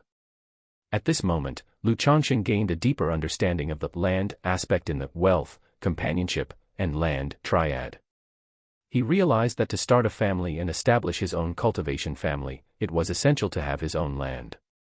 Whether it was owning several properties in a cultivation marketplace like Nine Dragons Market, or like the Lu family, possessing a spiritual vein blessed land such as Qingzhou Mountain. In the blink of an eye, another month passed. Lu Changsheng's life continued as usual. Every day he engaged in cultivation, talisman making, went to work, and occasionally accompanied his wives and maids on shopping trips. Chapter 132, 89, Lao Lu, Do You Want a Wife, _2. Chapter 132, Chapter 89, Lao Lu, Do You Want a Wife, _2. After all, with these maids pregnant, a stroll around the street is beneficial for their physical and mental health. And during this past month, both Lu Miaoyun and Chu Zhenjian had conceived their second and third child, respectively. These events were also under Lu Changsheng's control. Now, with half a year since the two ladies had their babies, their bodies had fully recuperated. The only downside was that this baby-making had left both women with virtually no progress in their cultivation. For this matter, Lu Changsheng could only compensate them doubly later on. One day, Lu Changsheng took his wives, concubines, and maids out shopping. "Husband, I want to eat this. Husband, I think this dress suits little Yuner very well. Zhenjian sis, does this dress make me look pretty?" The wives and concubines chatted away cheerfully. Time is the cure for everything. Now, the numbness and lifelessness in Xiao Yuyao's eyes had completely disappeared, and she had become much more cheerful. Xiao Yueru had improved a lot over these past few months as well. Looking at her slightly bulging stomach, occasionally stroking it, a motherly smile appeared on her face. All right, let's buy it." Lu Changsheng responded readily to every request his wives and maids made. As long as he didn't spend lavishly on magic artifacts or precious items, or on buying maids, he could save quite a bit of spirit stones each month. Xiao Yueru, standing aside, looked at Lu Changsheng, whose face was full of gentle smiles, and her beautiful eyes sparkled with an unfathomable light. In this world, the status of maids and concubines is very low. For maids like them who had ended up in the White Jade Tower, most of their fates were to be treated as tools for reproduction or outlets for lust. But Lu Changsheng treated them not as equals to his wives, but still exceptionally well. Even better than back in her own family. They didn't need to toil for a living, had spirit rice and spirit food for every meal, along with sweet spirit delicacies. They were also cared for and attended to regularly. Even if it was just a simple gesture of concern, it deeply touched their hearts. After shopping, Lu Changsheng and the ladies returned home. As they entered the door, they happened to meet Yu Maocheng, who was also returning home. He was accompanied by his wife, Yu Ningrong, and a girl about 16 or 17 years old, cute and lovely. Yu Maocheng saw Lu Changsheng, flanked closely by Lu Miaoyun and Chu Zhenjian, holding his arm affectionately. And followed by 4 maids, he really didn't know what to say. He couldn't understand how someone could live a life like Lu Changsheng's. Everyone was the son-in-law of a cultivation family. Why was the difference so vast? Lu Changsheng was a talisman master, but he himself was also a spirit cooking chef. Yu Maocheng was truly envious. But he still greeted Lu Changsheng with a smile and a nod. "Husband, what do you think about marrying Qianqian off to Lu Changsheng?" Just as he entered the house, Yu Maocheng heard a voice. It was his wife Yu Ningrong speaking. "My lady, you want to betroth Qianqian to Lu Changsheng?" Yu Maocheng was slightly stunned and replied telepathically. Yun Qianqian was the daughter of his wife's good friend. Recently, after her parents suffered an accident and left only her behind, she was left in the care of his wife. They had just brought Yun Qianqian to the Nine Dragons marketplace today, preparing to arrange for her to help out in the shop. He hadn't expected his wife to think of betrothing Yun Qianqian to Lu Changsheng at this moment. Thinking about Lu Changsheng being surrounded by so many wives and maids, and now his wife wanting to marry Yun Qianqian to him, it almost made him grit his teeth to dust. Damn it, you're really something. Yu Maoqing thought enviously. That's right, Qianqian is soft-hearted and not very independent. Working as a helper in our shop is not a long-term solution. Sooner or later, she has to marry into a good family. Although Lu Changsheng has many wives and concubines, through my contacts and chats with them, I feel that he treats his wives rather well. Even as a concubine, it would be a good family to marry into. Yu Ningrong said so. It could work. I've known Lu Changsheng for a while now, and aside from being overly fond of women and having children, he is a decent person in other aspects. Not only is he a middle-grade talisman master, but his appearance, temperament, and personality are all first class. If we arrange for Qianqian to marry him, it would be a good match. And since we are here and familiar with each other, I reckon Lu Changsheng wouldn't treat Qianqian unfairly. After pondering for a moment, Yu Maoqing spoke. He might envy Lu Changsheng, but after interacting for so long, he felt that Lu Changsheng was a pretty good and reliable person. Upon hearing this, Yu Ningrong nodded slightly. She then looked at the young girl beside her and said, Qianqian, what do you think of the talisman master Lu just now? Talisman master Lu, the one across the door. He seemed suave and gifted, just a bit of a philanderer. Yun Qianqian uttered, pursing her lips. Indeed, talisman master Lu is quite the romantic. Aside from these wives and maids, he has several more wives and about a dozen maids at home. Yu Ningrong straightforwardly said. But I've met him a few times and spoken with his wives. I know that although talisman master Lu is flirtatious, he treats his wives quite well. Your mother entrusted you to my care, and ultimately you have to marry into a good family. If you're willing, Aunt Rong can arrange a marriage for you and betroth you to talisman master Lu. Yu Ningrong continued to speak. Upon hearing this, Yun Qianqian was slightly taken aback. Thinking of Lu Changsheng's handsome and elegant appearance and that he was a talisman master, her eyes lowered, and a blush crept onto her cheeks. She whispered, as Aunt Rong decides. Chapter 133, 89, Lao Lu, Do You Want a Wife, _3. Chapter 133, Chapter 89, Lao Lu, Do You Want a Wife, _3. Yu Ningrong couldn't help but smile at the scene. To herself, she thought that the talisman master Lu was truly handsome. Just one encounter and her niece was behaving like this. She gently stroked Yun Qianqian's hair, then said aloud, All right, then it's settled. Later, your Aunt Rong will go ask for you. Lu Changsheng was working at the spiritual talisman shop when he heard from Zhang Shan that Yu Maoqing was looking for him. He descended the stairs with some confusion. Brother Lu, do you want a wife? Yu Maoqing asked directly as soon as he saw Lu Changsheng. Lu Changsheng was startled by the question. What the hell? He already had so many wives, why was someone asking if he wanted another? Do I look like I lack wives? Seeing Lu Changsheng's surprised expression, Yu Maoqing explained the situation with Yun Qianqian to him.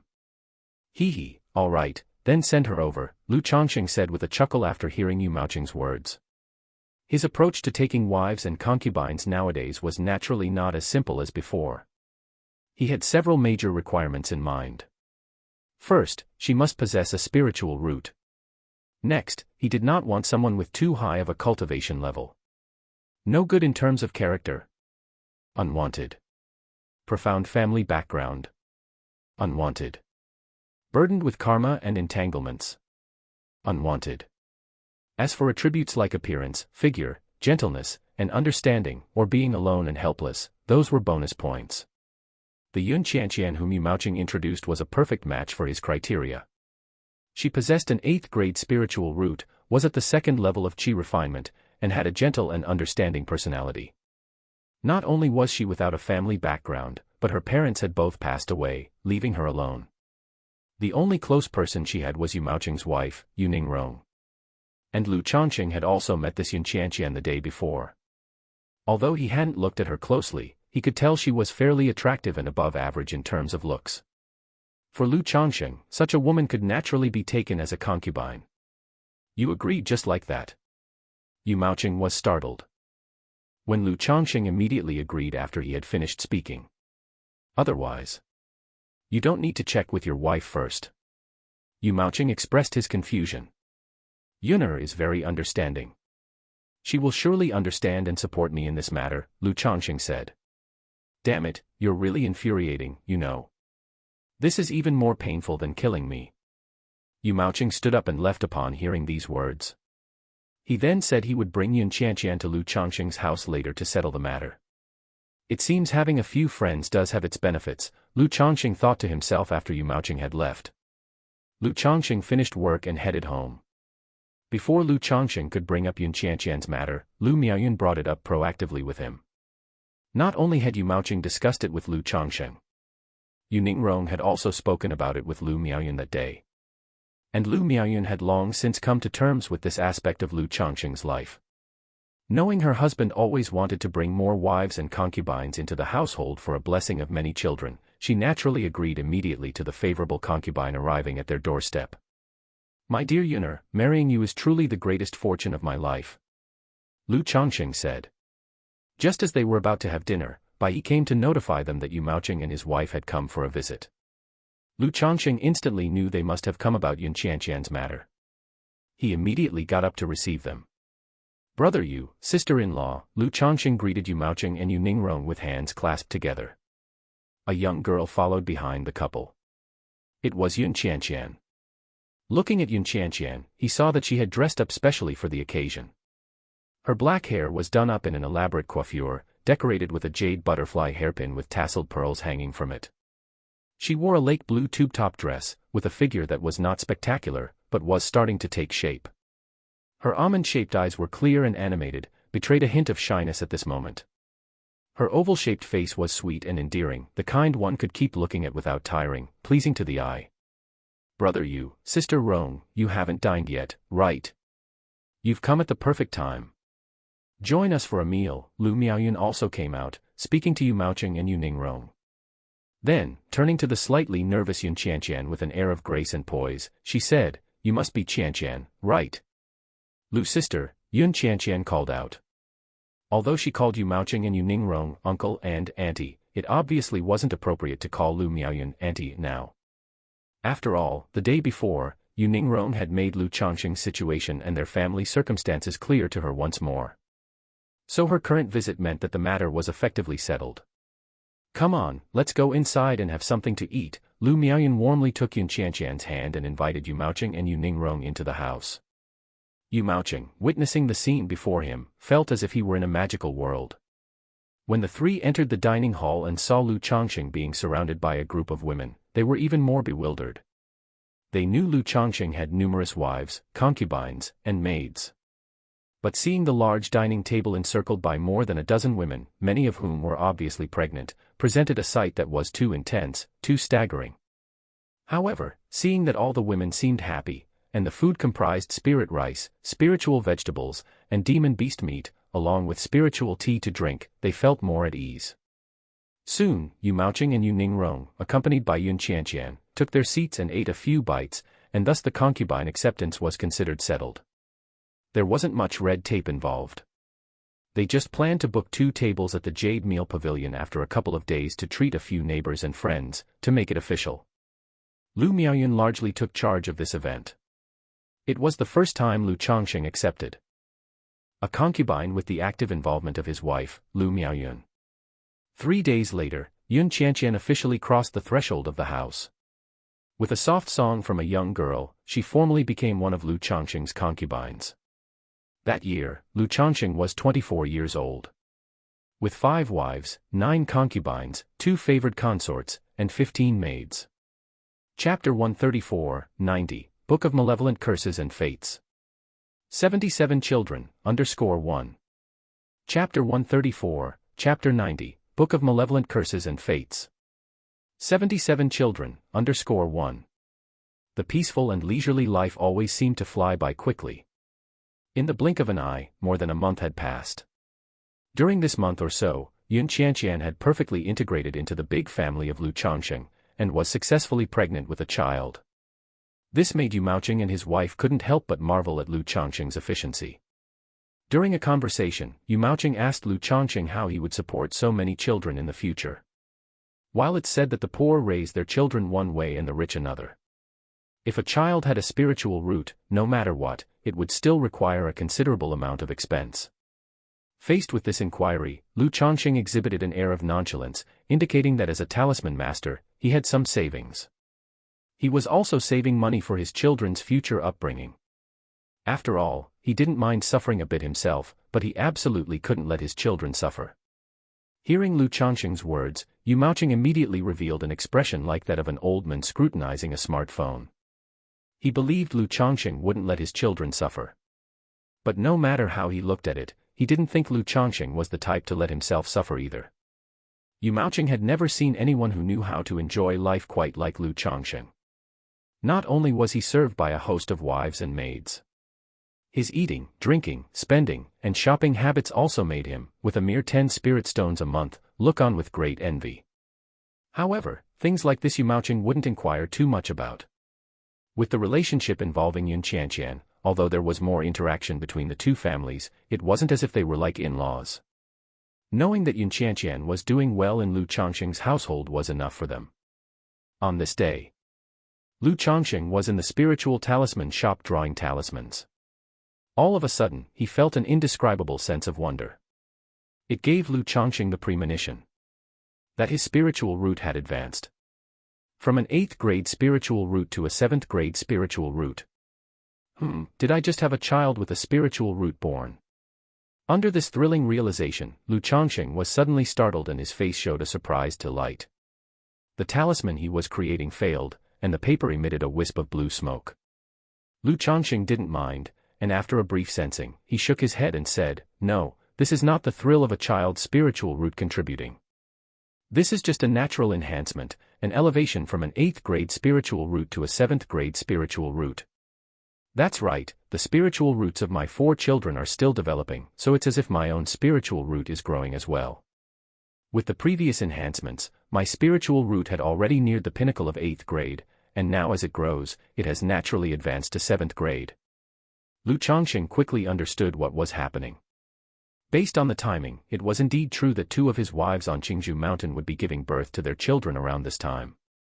But he could feel that he hadn't received any enhancement thrill from the spiritual root. There was only an inherent feeling that his spiritual root had advanced. 7th grade spiritual root. Phew, I've finally advanced to a 7th grade spiritual root, just one more step, and I'll be a middle grade spiritual root, an immortal seedling.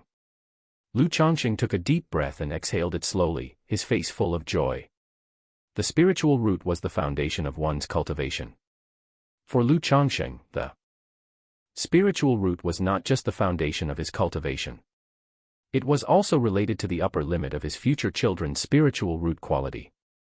After all, the quality of the parents' spiritual roots can influence that of their children's. The better his own spiritual root, the better his future children's spiritual root potential would be. Although he was working hard to improve the quality of his children's mothers, how could he, as a father, lag behind? Going on like this, the later the children are born, not only will the conditions and environment get better and better, but their talents will also stand on the shoulders of their brothers and sisters, with increasingly higher limits. It seemed to him that as long as he continued to have children and improve, maybe in the future, he could have a whole family of advanced-level spiritual roots, even heavenly spiritual roots. He then attempted to experience the cultivation speed of his 7th grade spiritual root. However, the silent and progressive enhancement of his spiritual root didn't feel like a significant change from before. An 8th grade spiritual root and a 7th grade spiritual root are both lower grade spiritual roots. There's not a noticeable difference in this progress. I imagine the upgrade from a lower grade to a middle grade spiritual root will bring a notable change. And I wonder how much help the advancement of my spiritual root from 8th grade to 7th grade will be in overcoming the bottleneck from the middle stage to the energy refinement late stage. Lu Changsheng shook his head slightly, glancing at his qi ocean core that was like a stream of thick spiritual energy. He would meditate for 2 hours every day to cultivate. But there was still no movement in his cultivation level. He could only rely on gradual progress, waiting for a breakthrough opportunity. But if he really wanted to break through, Lu Changsheng had also inquired. A high-grade breakthrough elixir, 1200 spirit stones. It could help someone from energy refinement middle stage to break through to the late stage. He could afford it if he saved for a year. But to Lu Changsheng, it didn't seem necessary. As he didn't venture out, compete with others, or go dungeon crawling. Having a sufficient cultivation level was good enough, he didn't need to rush. Taking yellow dragon elixirs to aid in cultivation was enough for him. Such breakthrough elixirs could impact his future foundation establishment.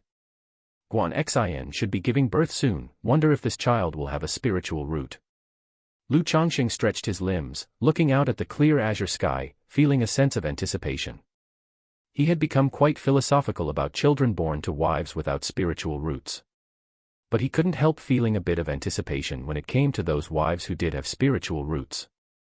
After 10 days, Lu Changsheng discovered that 2 of his maids were pregnant. Chapter 135, 90, Book of Malevolent Curses and Fates. 7,749 children, _2. Chapter 135, Chapter 90, Book of Malevolent Curses and Fates. 7,749 children, _2. The 4 maids purchased before, now only 1 remains who hasn't conceived. But Lu Changsheng wasn't concerned, not in a rush to supplement. After all, there's only one big stick. Now that there were already so many ordinary maids, it was time to save some money and add a few high-quality ones. Besides, Lu Miaoyun was still at the 9 Dragons market. Out of respect for his wife, Lu Changsheng would still restrain himself somewhat. At least wait until next month, when Lu Miaoyun and Chu Zhenjian return to Qingzhou Mountain, before strolling through the White Jade Tower again. On this day, Lu Changsheng didn't go to the spiritual talisman shop and just sat at home. Because the child in Guan Xin's belly was about to be born. With a cry, an extraordinary trembling emanated from Lu Changsheng's entire being. It was the vibration of the spiritual root. The child had the spiritual root, a surge that was added onto his own. Simultaneously, as he bathed in surprise, a system prompt sounded. Congratulations to the host for the birth of 5 offspring. With spiritual roots, you have earned 1 lottery draw. This vibration and the system prompt filled Lu Changsheng with indescribable joy and excitement. His state of mind was gradually improving, he didn't show too much excitement. A gentle smile appeared on his face, elegant and refreshing like a spring breeze. He and Lu Miaoyun entered the room. "Master, it's a precious little miss," the midwife said, beaming with smiles. "Good, thank you for your hard work," Lu Changsheng said as he handed over a spirit stone. This was a midwife hired from the 9 Dragons market, the same one who had helped with the previous births. He felt that in the future, he would also need to hire a resident midwife at home. Although with his wives and concubines eating spirit rice and spirit food daily to nourish their bodies, there would likely be no issues with childbirth, these measures still had to be foolproof. Thank you so much, Master Lu," the midwife said as she accepted the spirit stone, her smile blooming like a chrysanthemum. Lu Changsheng picked up the child. A very adorable infant. Knowing the child bore a spiritual root, Lu Changsheng's heart was filled with extra joy, finding the child cuter the more he looked. The sight also caused Guan Xin to flash a happy smile. She had felt a faint sense of disappointment knowing she gave birth to a daughter, fearing Lu Changsheng might not like it as much. After all, in this world, the mindset of valuing males over females still existed. Seeing the smile on Lu Changsheng's face, she immediately felt much more at ease. After the birth of the child, Lu Changsheng didn't rush to leave for the lottery draw. He stayed with Guan Xin and the other wives and concubines, chatting and talking. It wasn't until the afternoon that he mentioned going to check on the shop. After arriving at the spiritual talisman shop, Lu Changsheng headed straight to the 3rd floor, then began the part he was most looking forward to. "System, I want to draw the lottery." Lu Changsheng thought silently.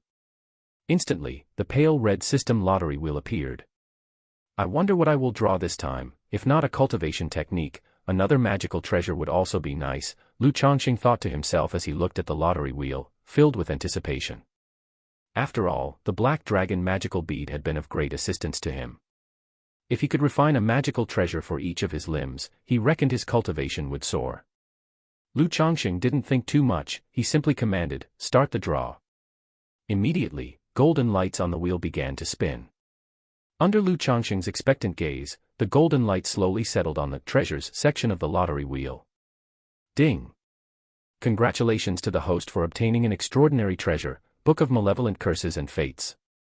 The reward has been issued to the system space, the host can check it at any time. A dark, black-colored scroll with bizarre patterns emerged along with the system prompt. Extraordinary treasure, Book of Malevolent Curses and Fates. Lu Changsheng was somewhat surprised to see the reward he had drawn. Energy refining cultivators use magic artifacts. Foundation building great cultivators use spiritual artifacts. Nascent soul immortals wield magical treasures. But extraordinary treasures belong to a special category outside this system. Their biggest difference is that everyone can refine and use them, without such high requirements for cultivation level. Some powerful extraordinary treasures, even those at the energy refining or foundation establishment cultivation levels, may harm a nascent soul immortal. Lu Changsheng immediately turned to look at the system space. To see what effects this Book of Malevolent Curses and Fates held. Extraordinary treasure, Book of Malevolent Curses and Fates. Grade, 3rd rank. Description: crafted by the ancient witch clan using the evil aura between heaven and earth, one simply needs to visualize the individual while looking at the manuscript to cast a curse across space, entangling the victim's flesh, spirit, and soul with the malevolent curse for 49 days, leading to the gradual decay of the flesh and the annihilation of the soul, ending in death. The description of the Book of Malevolent Curses and Fates emerged. Is this a cursing type of treasure? Lu Changsheng, upon reading the introduction, immediately grasped the effects of the Book of Malevolent Curses and Fates. This piece of the Book of Malevolent Curses and Fates looked very formidable. But Lu Changsheng was aware that being 3rd rank, it could at most curse those at the core formation stage.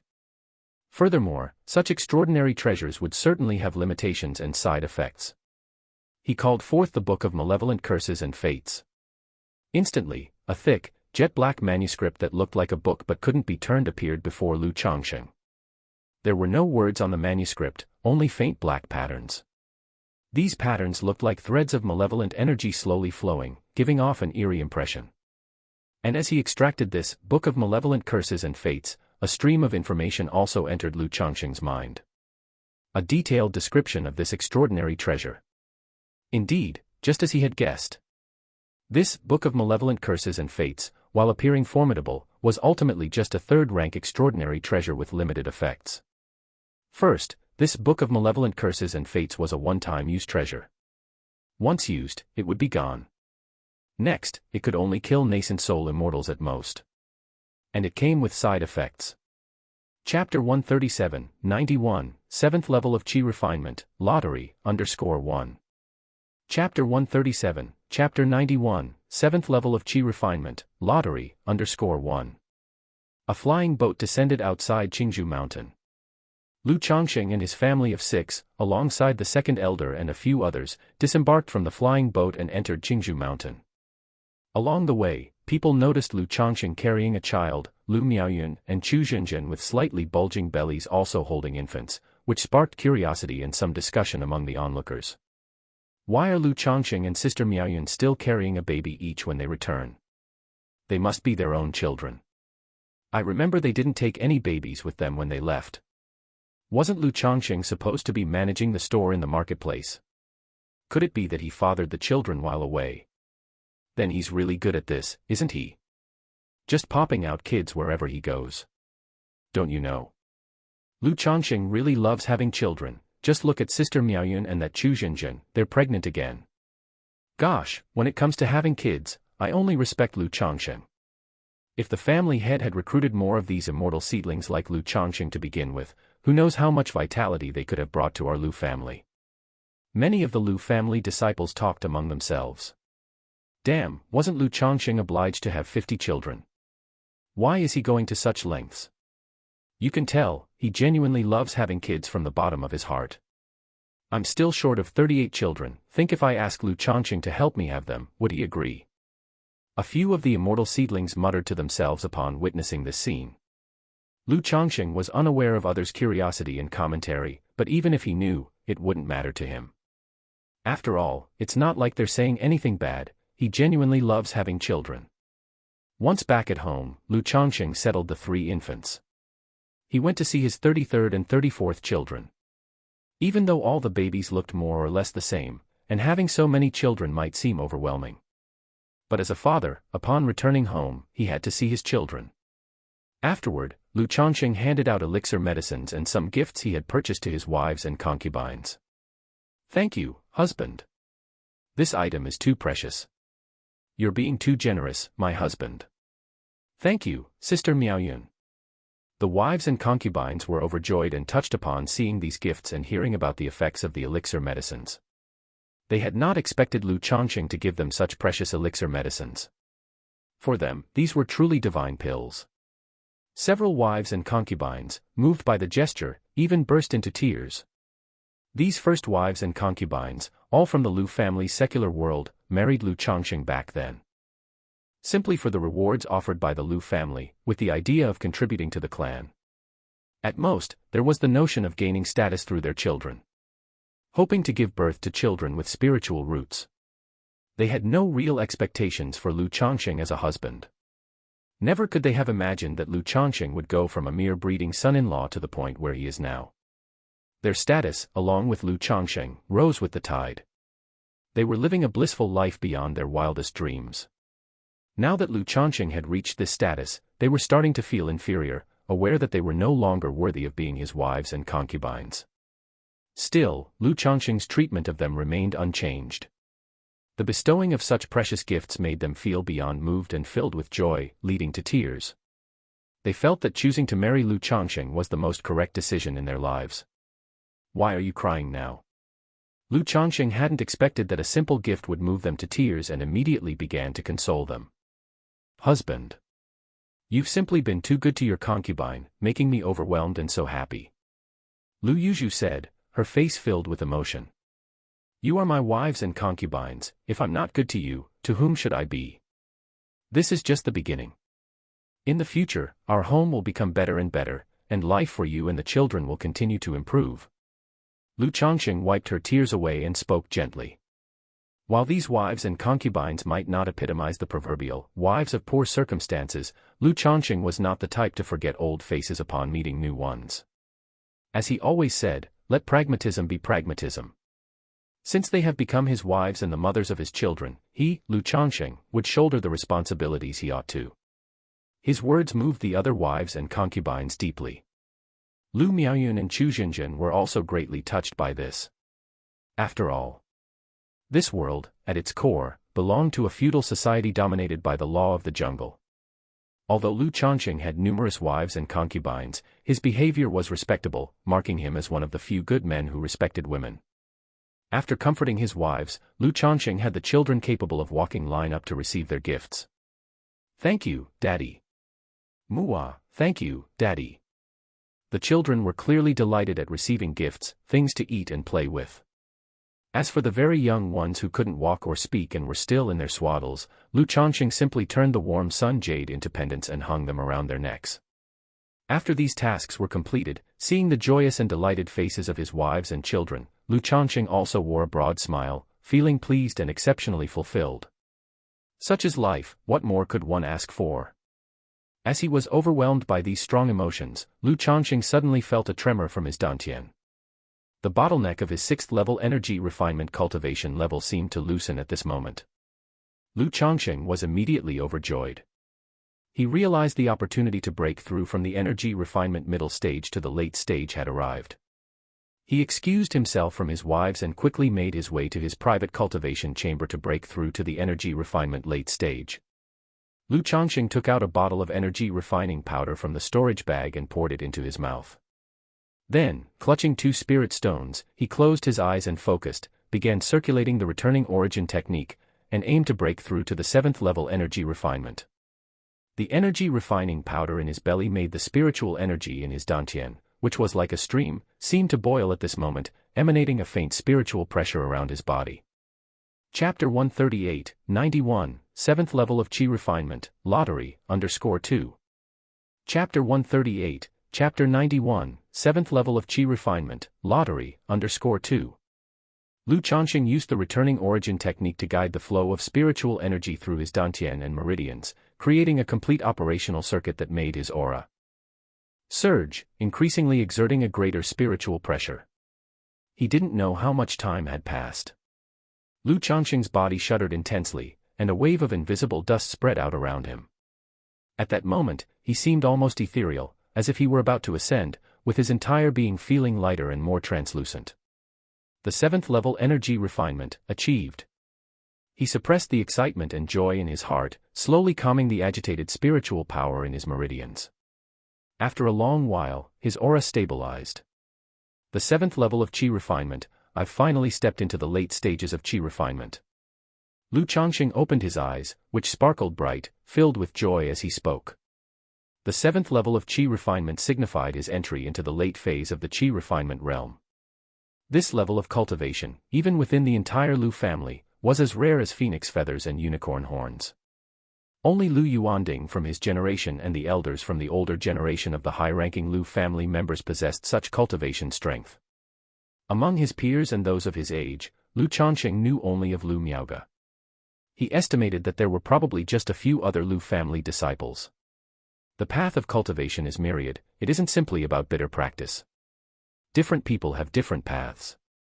Some dedicate themselves to secluded cultivation, others go out to experience and fight, breaking through in life and death situations. There are also those who find their breakthrough opportunities amidst the chaos of the mortal world, observing the phenomena of life. And today, I did something similar. In the end, the bottleneck of cultivation boils down to a clear understanding and reaching a new spiritual realm of self. In this moment, Lu Changsheng also came to a realization. Ordinarily, when reading books, he encountered numerous interpretations of the ways of cultivation. But these things, upon reading or listening, seemed mystical and elusive. However, just now, seeing the happy faces of his wives and children, he too experienced an epiphany, a sense of fulfillment, which loosened the bottleneck at the 6th level of energy refinement. Cultivation breakthrough opportunities and bottlenecks, while seeming illusory, indeed, exist in this world. Just like the common phenomena in the cultivation world, such as heart demon oaths, the law of cause and effect, and the concept of destiny. Lu Changsheng didn't dwell on it any longer and closed his eyes again, quietly experiencing the changes following the breakthrough. The spiritual power flowing quietly through his meridians was not only much stronger but also became more lustrous. In the Qi ocean core area, what was once wisps and streams like a creek of spiritual energy had formed into a small lake. This was the Qi lake. A symbol of the late stages of Qi refinement, the condensation of the spiritual energy into a lake. When one's cultivation reaches the pinnacle of the Qi refinement realm, and the Qi lake becomes a vast sea, lifting the Tao foundation, one can completely shed the mortal body and establish the Tao foundation to become a foundation-building great cultivator. The 7th level of Qi refinement not only makes the spiritual energy several times more powerful, my mental spirit has also greatly improved. Lu Changsheng felt not only an abundance of energy and lightness in his body but also his consciousness and thoughts seemed much clearer. This was the state of one's mental spirit. Breaking through from the Qi refinement realm to the foundation establishment stage has 3 major obstacles. The last of these barriers is the transformation of the mental spirit, giving birth to divine sense, which allows for the external projection of one's spirit. This is of great advantage when it comes to cultivation, combat, and other such activities. With my current level of strength, I can also try drawing second-rank talismans. While at the 6th level of Qi refinement, as long as the materials for talisman making were available, he could create a supreme talisman.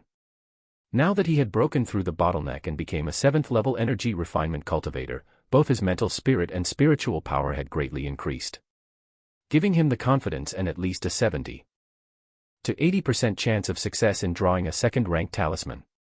But the materials for second-rank talismans are not only expensive, they aren't as readily available as the first-grade talisman paper and spiritual ink, and are quite rare.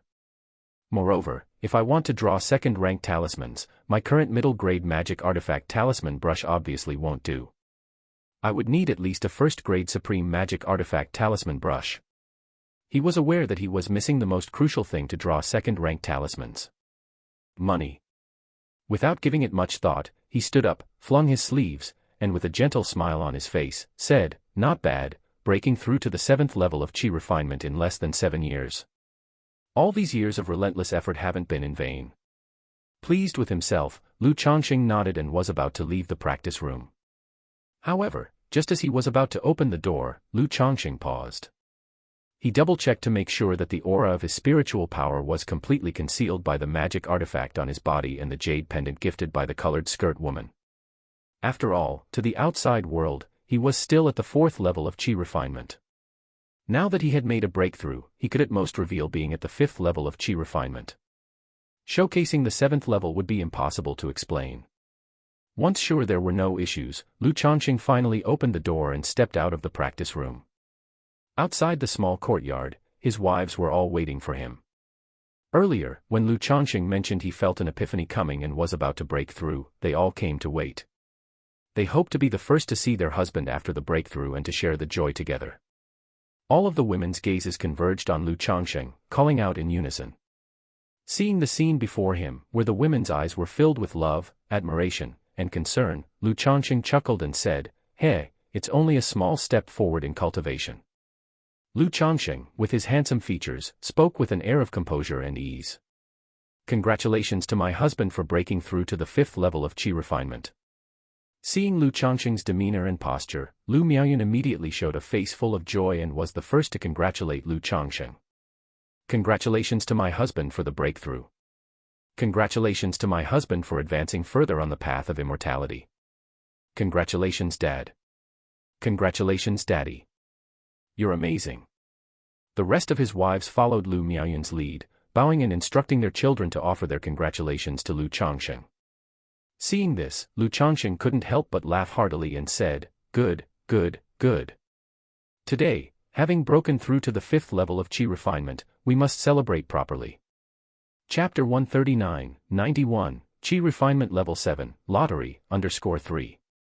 Chapter 139, Chapter 91, Qi Refinement Level 7, Lottery, _3.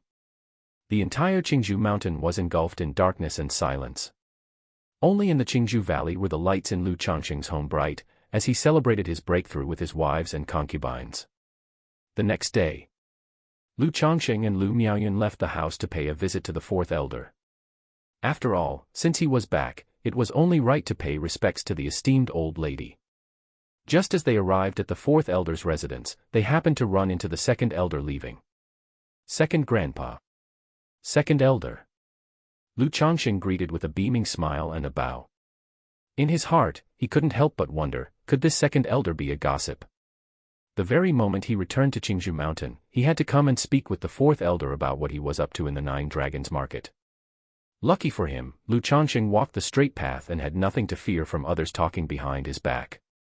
"Changsheng, Yuner, you've come," the 4th elder said with a loving smile as she saw Lu Changsheng and Lu Miaoyun arrive. After a brief chat, she began to assess Lu Changsheng's talisman-making skills.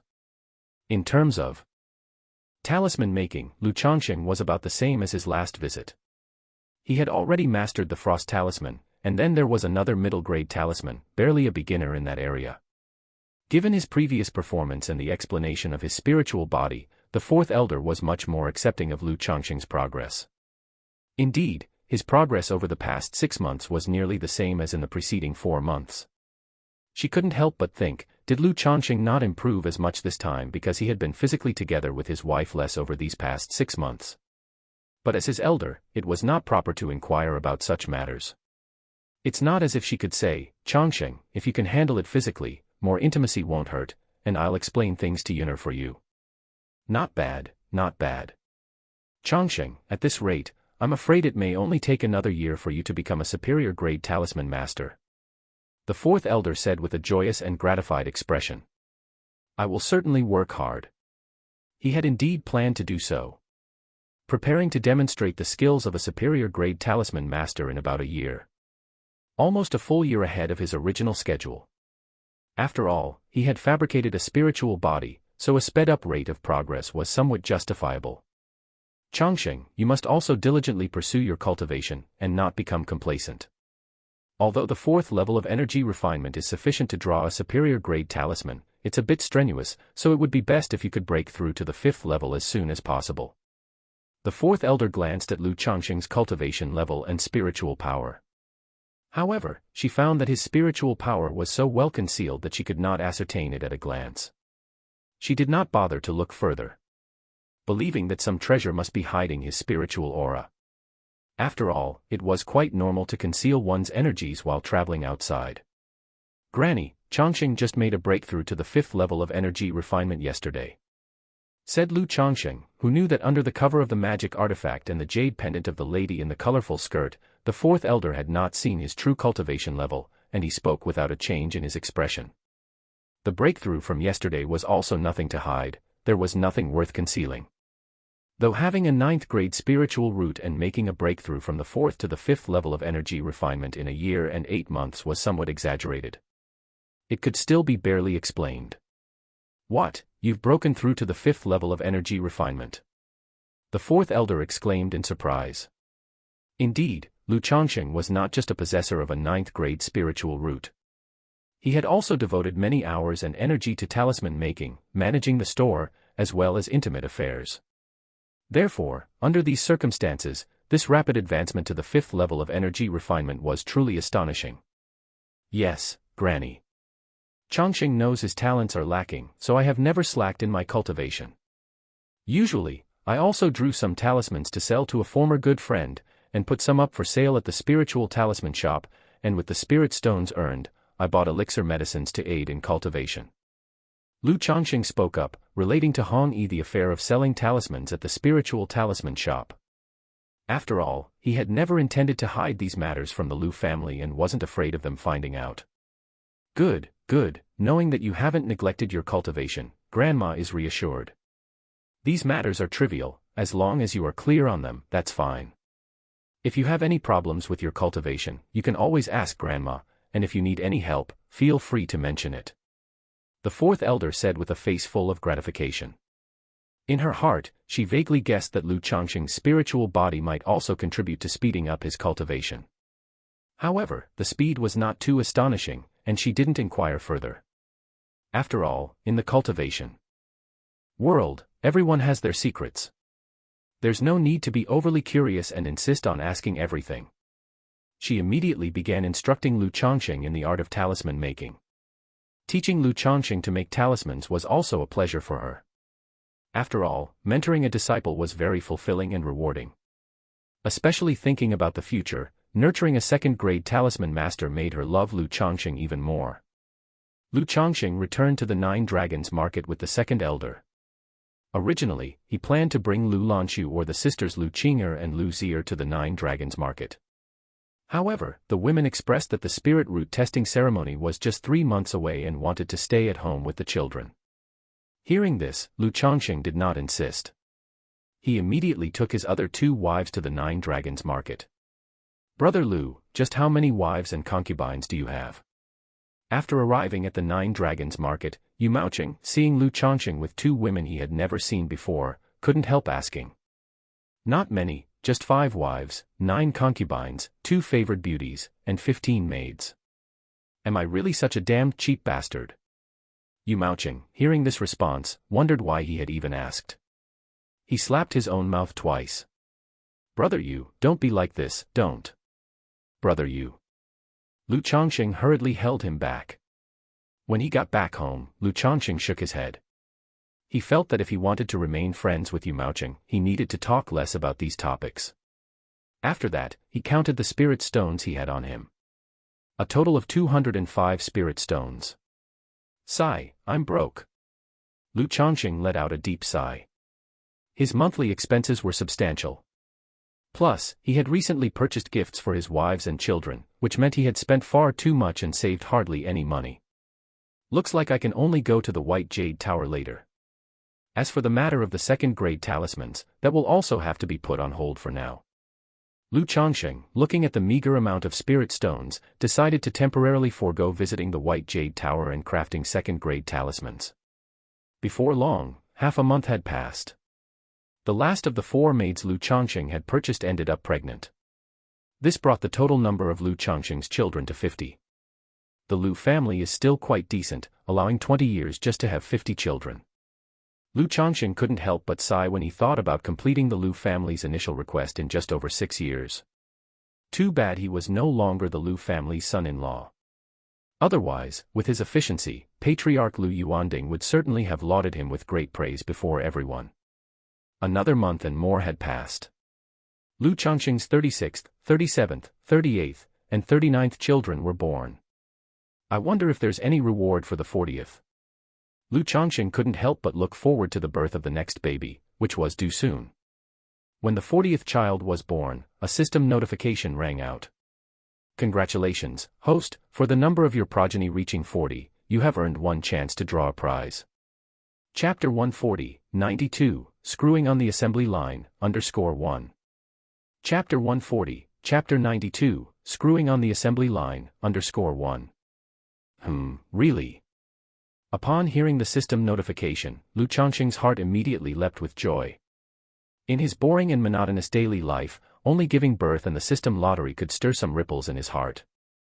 Does this mean that every time I have 10 children, the system will give me a share of child money?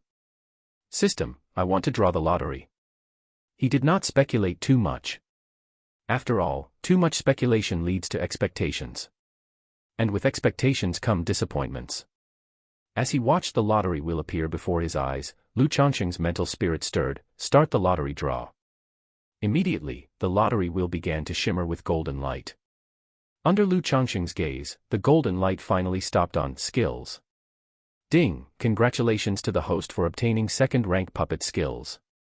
The reward has been delivered to the system space. The host can check it at any time. A light orb shaped like a puppet emerged from the big wheel alongside the sound of the system. Second-rank puppet skills. Lu Changsheng raised an eyebrow upon seeing the skills he obtained from the lottery draw. Puppetry within the myriad arts of cultivation was considered a somewhat niche skill. Although it was not as prominent as formation, alchemy, artifact refining, or talisman making. Nevertheless, it was still considered a pretty decent craft. Once mastered, one would not want for anything in life. Or to say, among the myriad arts of cultivation, mastering any one art to its peak ensured a comfortable life. Even the least regarded like spirit plant cultivation, butchery, medicinal cuisine, breeding, and so on, were decent if one was skilled. Diligently working in these arts would make life progressively sweeter. Lu Changsheng's mental spirit stirred as he looked towards the light orb in the system space.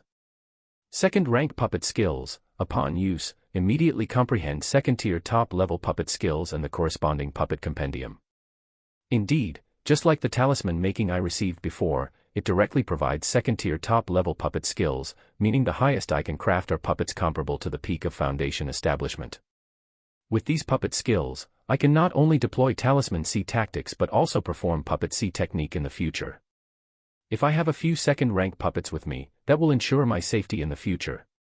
Lu Changsheng nodded slightly as he looked at the description, quite satisfied. He really liked this craft, it suited him well. Or to say, Lu Changsheng found all the myriad arts of cultivation appealing. After all, a man can never have too many skills. Knowing a few more crafts couldn't hurt. Even if he couldn't use them immediately, later on, when establishing a family, he could teach them to his children or others. Lu Changsheng had already thought it through.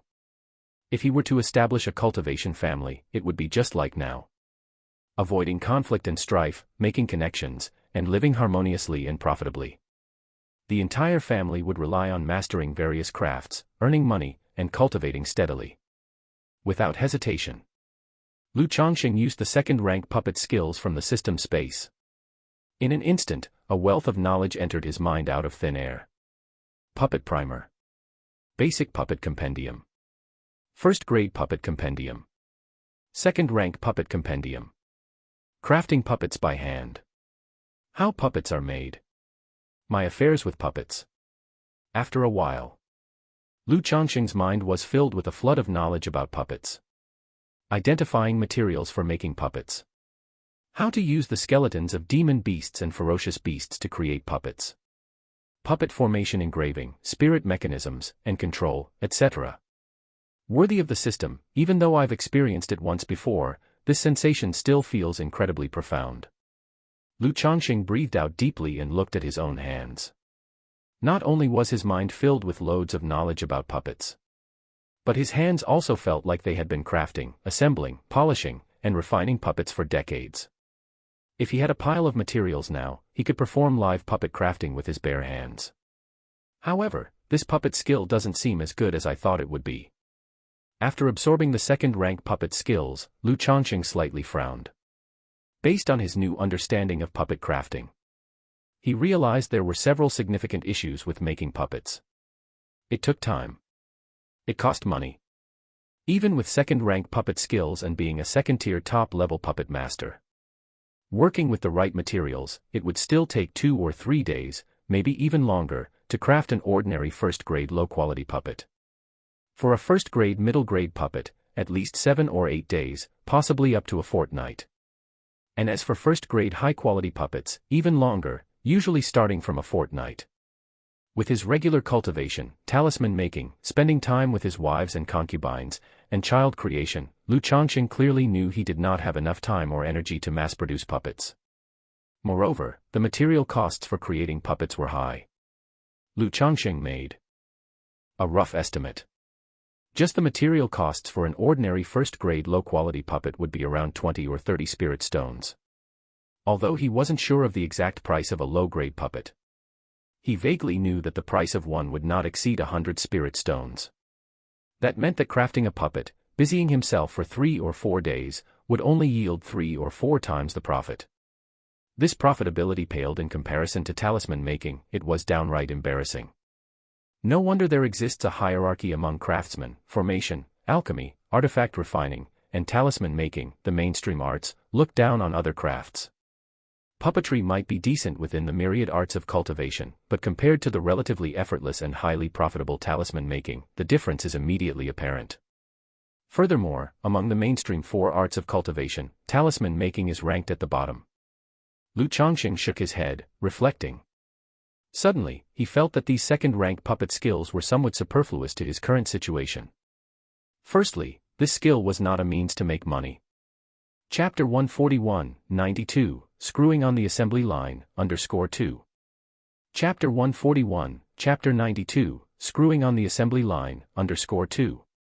Earning money from making puppets could never be as easy or quick as earning money from talisman making. Then, the time and material costs of the production are too high. It made him immediately abandon the strategy of the puppet sea battle he had imagined. Even for a first-grade inferior puppet, he couldn't afford many. As for making second-rank puppets, that was even more out of the question. It's not that he couldn't create them, he simply didn't have the money. Lu Changsheng wasn't very clear on the material costs for a second-rank puppet. But his preliminary estimate was at least several thousand spirit stones. This is too hard. Lu Changsheng sighed deeply. It felt like everywhere on the path of cultivation required money. He now needed money to save the unfortunate female cultivators at White Jade Tower. He also needed money to buy a first-grade premium talisman brush, to purchase second-rank talisman materials, and to draw second-rank talismans. Barely having enough money as it was, and in great need of it, where would he find the funds to buy materials to make second-rank puppets?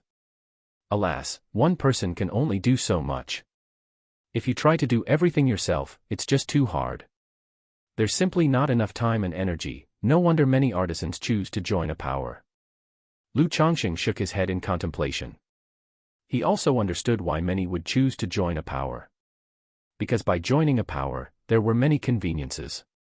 Just like when he was with the Lu family, he also benefited from the family. But the problem was, his second-rank talismans and the second-rank puppets he currently had couldn't be shown. He couldn't quickly convert them into resources. And with his current lack of strength, he didn't dare reveal his second-rank skills. Otherwise, what would he do if he ended up as a tool person drawing talismans for 8 hours a day?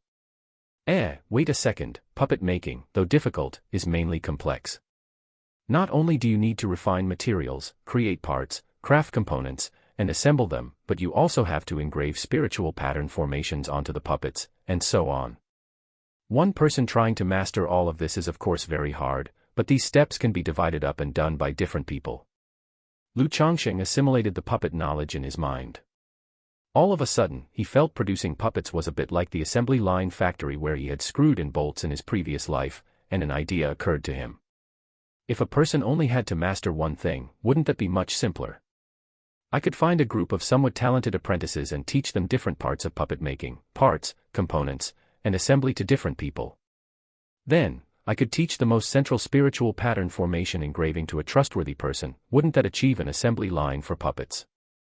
As long as the puppets are industrialized on an assembly line, and the quantity goes up, wouldn't making money become simpler? After all, no matter how profitable talisman making is, it's still just one person. How can that compare to the products of an assembly line? The more he thought about it, the more feasible this idea seemed to Lu Changsheng. Talisman making had to be done by himself. But with his skills in second-rank puppet making, as a master second-rank puppet maker, he found that puppet making could absolutely be divided up among multiple workers. The difficulty of this art lay in its complexity. You had to create and refine the numerous parts and components of a puppet, assemble them, then engrave the spiritual pattern formations upon the puppet. One even needed to understand mechanical techniques, human biomechanics, physics, mechanical construction, and a whole bunch of other things. But if these parts were divided up and industrialized, allowing different people to work on them, the barriers suddenly lowered. There was a definite hope of creating an assembly line industry. If I can think of this, surely others could too, right? Forget it, for now, this is a bit too far-fetched for me. I'll wait until I'm stronger and consider it then. Lu Changsheng shook his head, pushing down the idea that had just come to him. To build a puppet-making industry, he would still need a certain level of strength before he could start to implement it.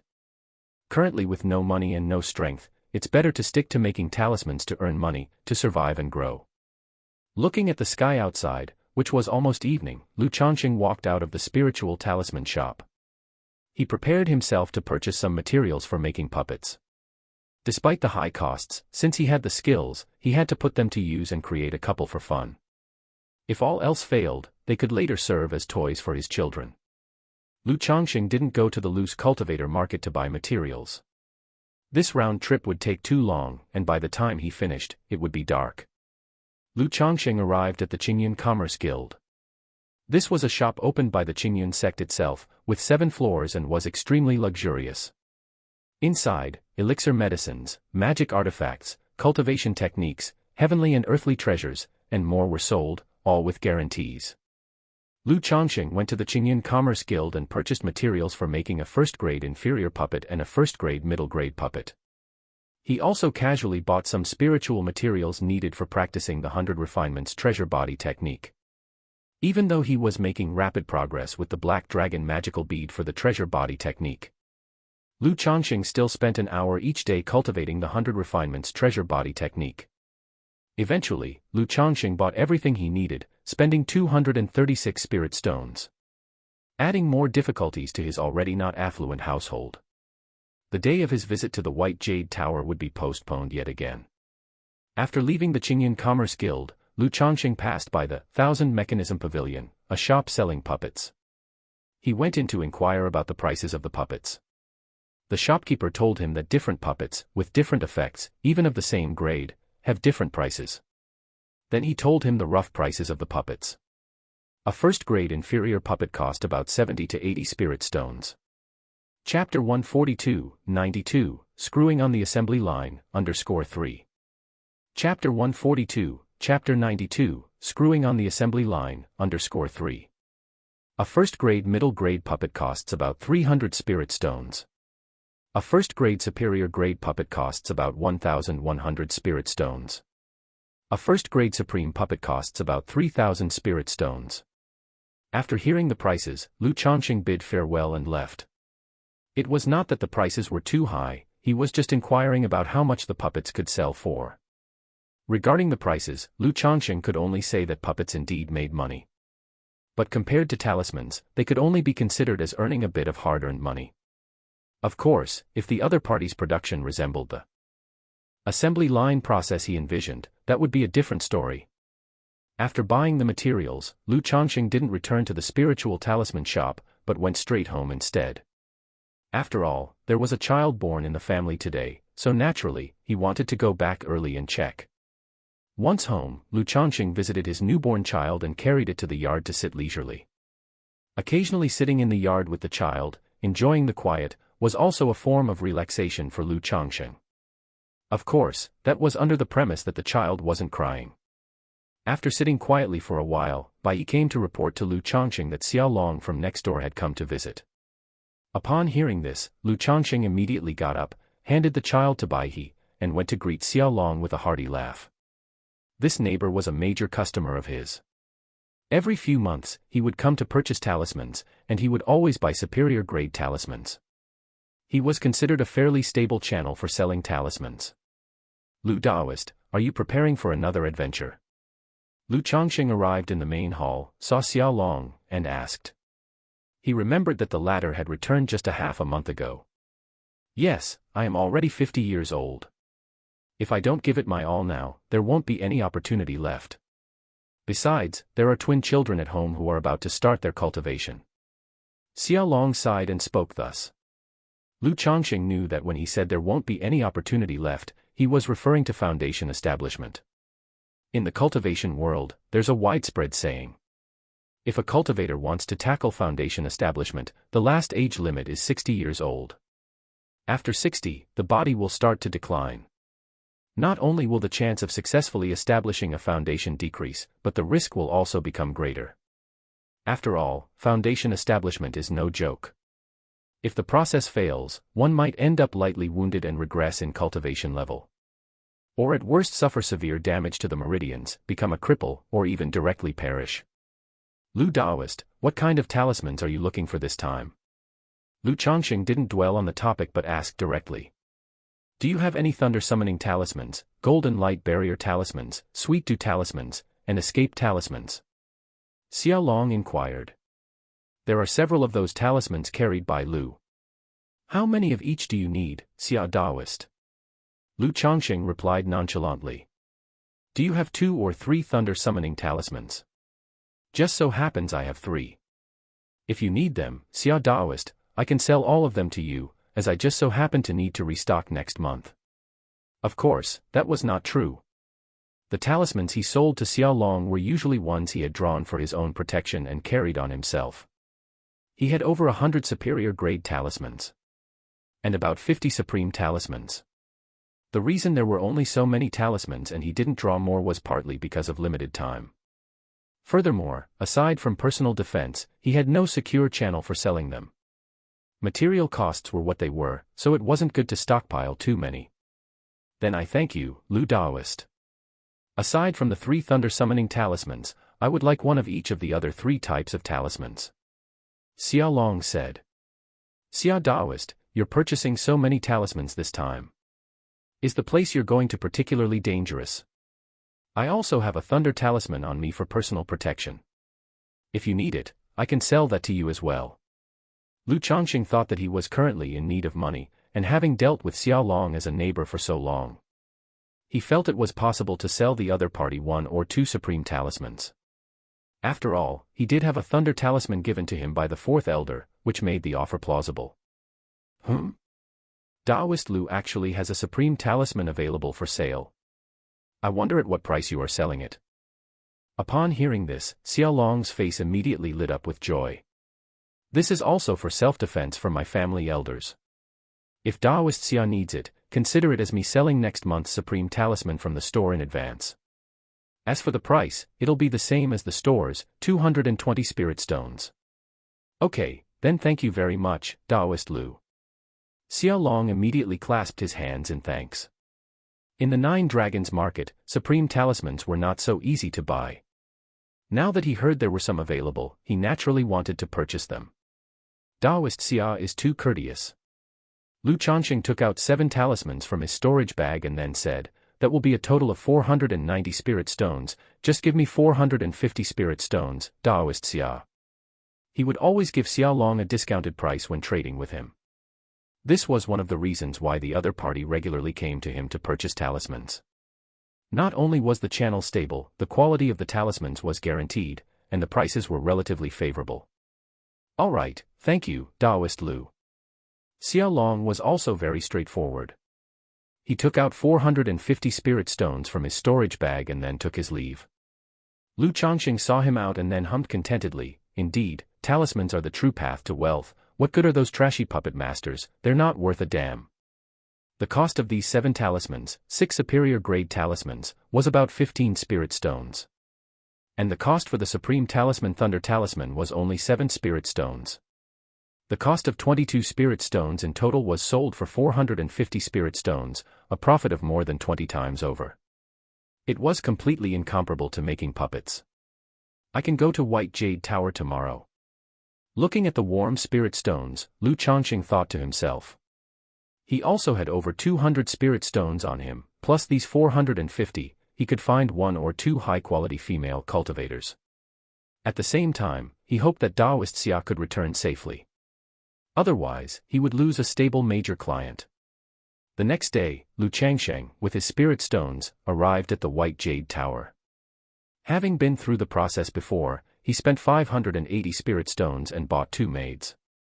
One with a 9th grade spiritual root and the other with an 8th grade spiritual root. Both were pitiful people with good looks and figures, which stirred compassion. Lu Changsheng had a soft spot for such pitiable people. Originally, he could have bought someone with a 7th grade spiritual root with the spirit stones he had. But after some consideration, Lu Changsheng decided to buy 2 instead. He wanted both quality and quantity. As before, he would have to wait for notification from the White Jade Tower. Sigh, the White Jade Tower really is a gold mine. Next time I have money, I should first buy materials for 2nd-rank talismans. Lu Changsheng walked out of the White Jade Tower, sighed, and shook his head. Lu Changsheng's 41st child was born. And at this time, Lu Changsheng was also preparing to return home for a visit. There were still about 10 days until the Lu family spiritual root testing ceremony. Lu Ping'an, Lu Wuyo, Lu Wuyu, and Lu Shila were all set to participate. Even though he already knew the outcome, that the 4 children participating in the test had no spiritual root. It was still the first time his children were attending the spiritual root testing ceremony. He, as a father, had to go back and witness it. I hope there won't be any mishaps this time when I go back alone. Lu Changsheng thought to himself as he walked. To avoid drawing attention in the marketplace for being too flamboyant, he had disguised himself this time, transforming into a dark-skinned, ordinary-looking young man. Part 2 of the series ends here. Thank you for watching and listening. If you find it interesting, please give us a like, a comment and a subscription so that we have the motivation to make the next videos.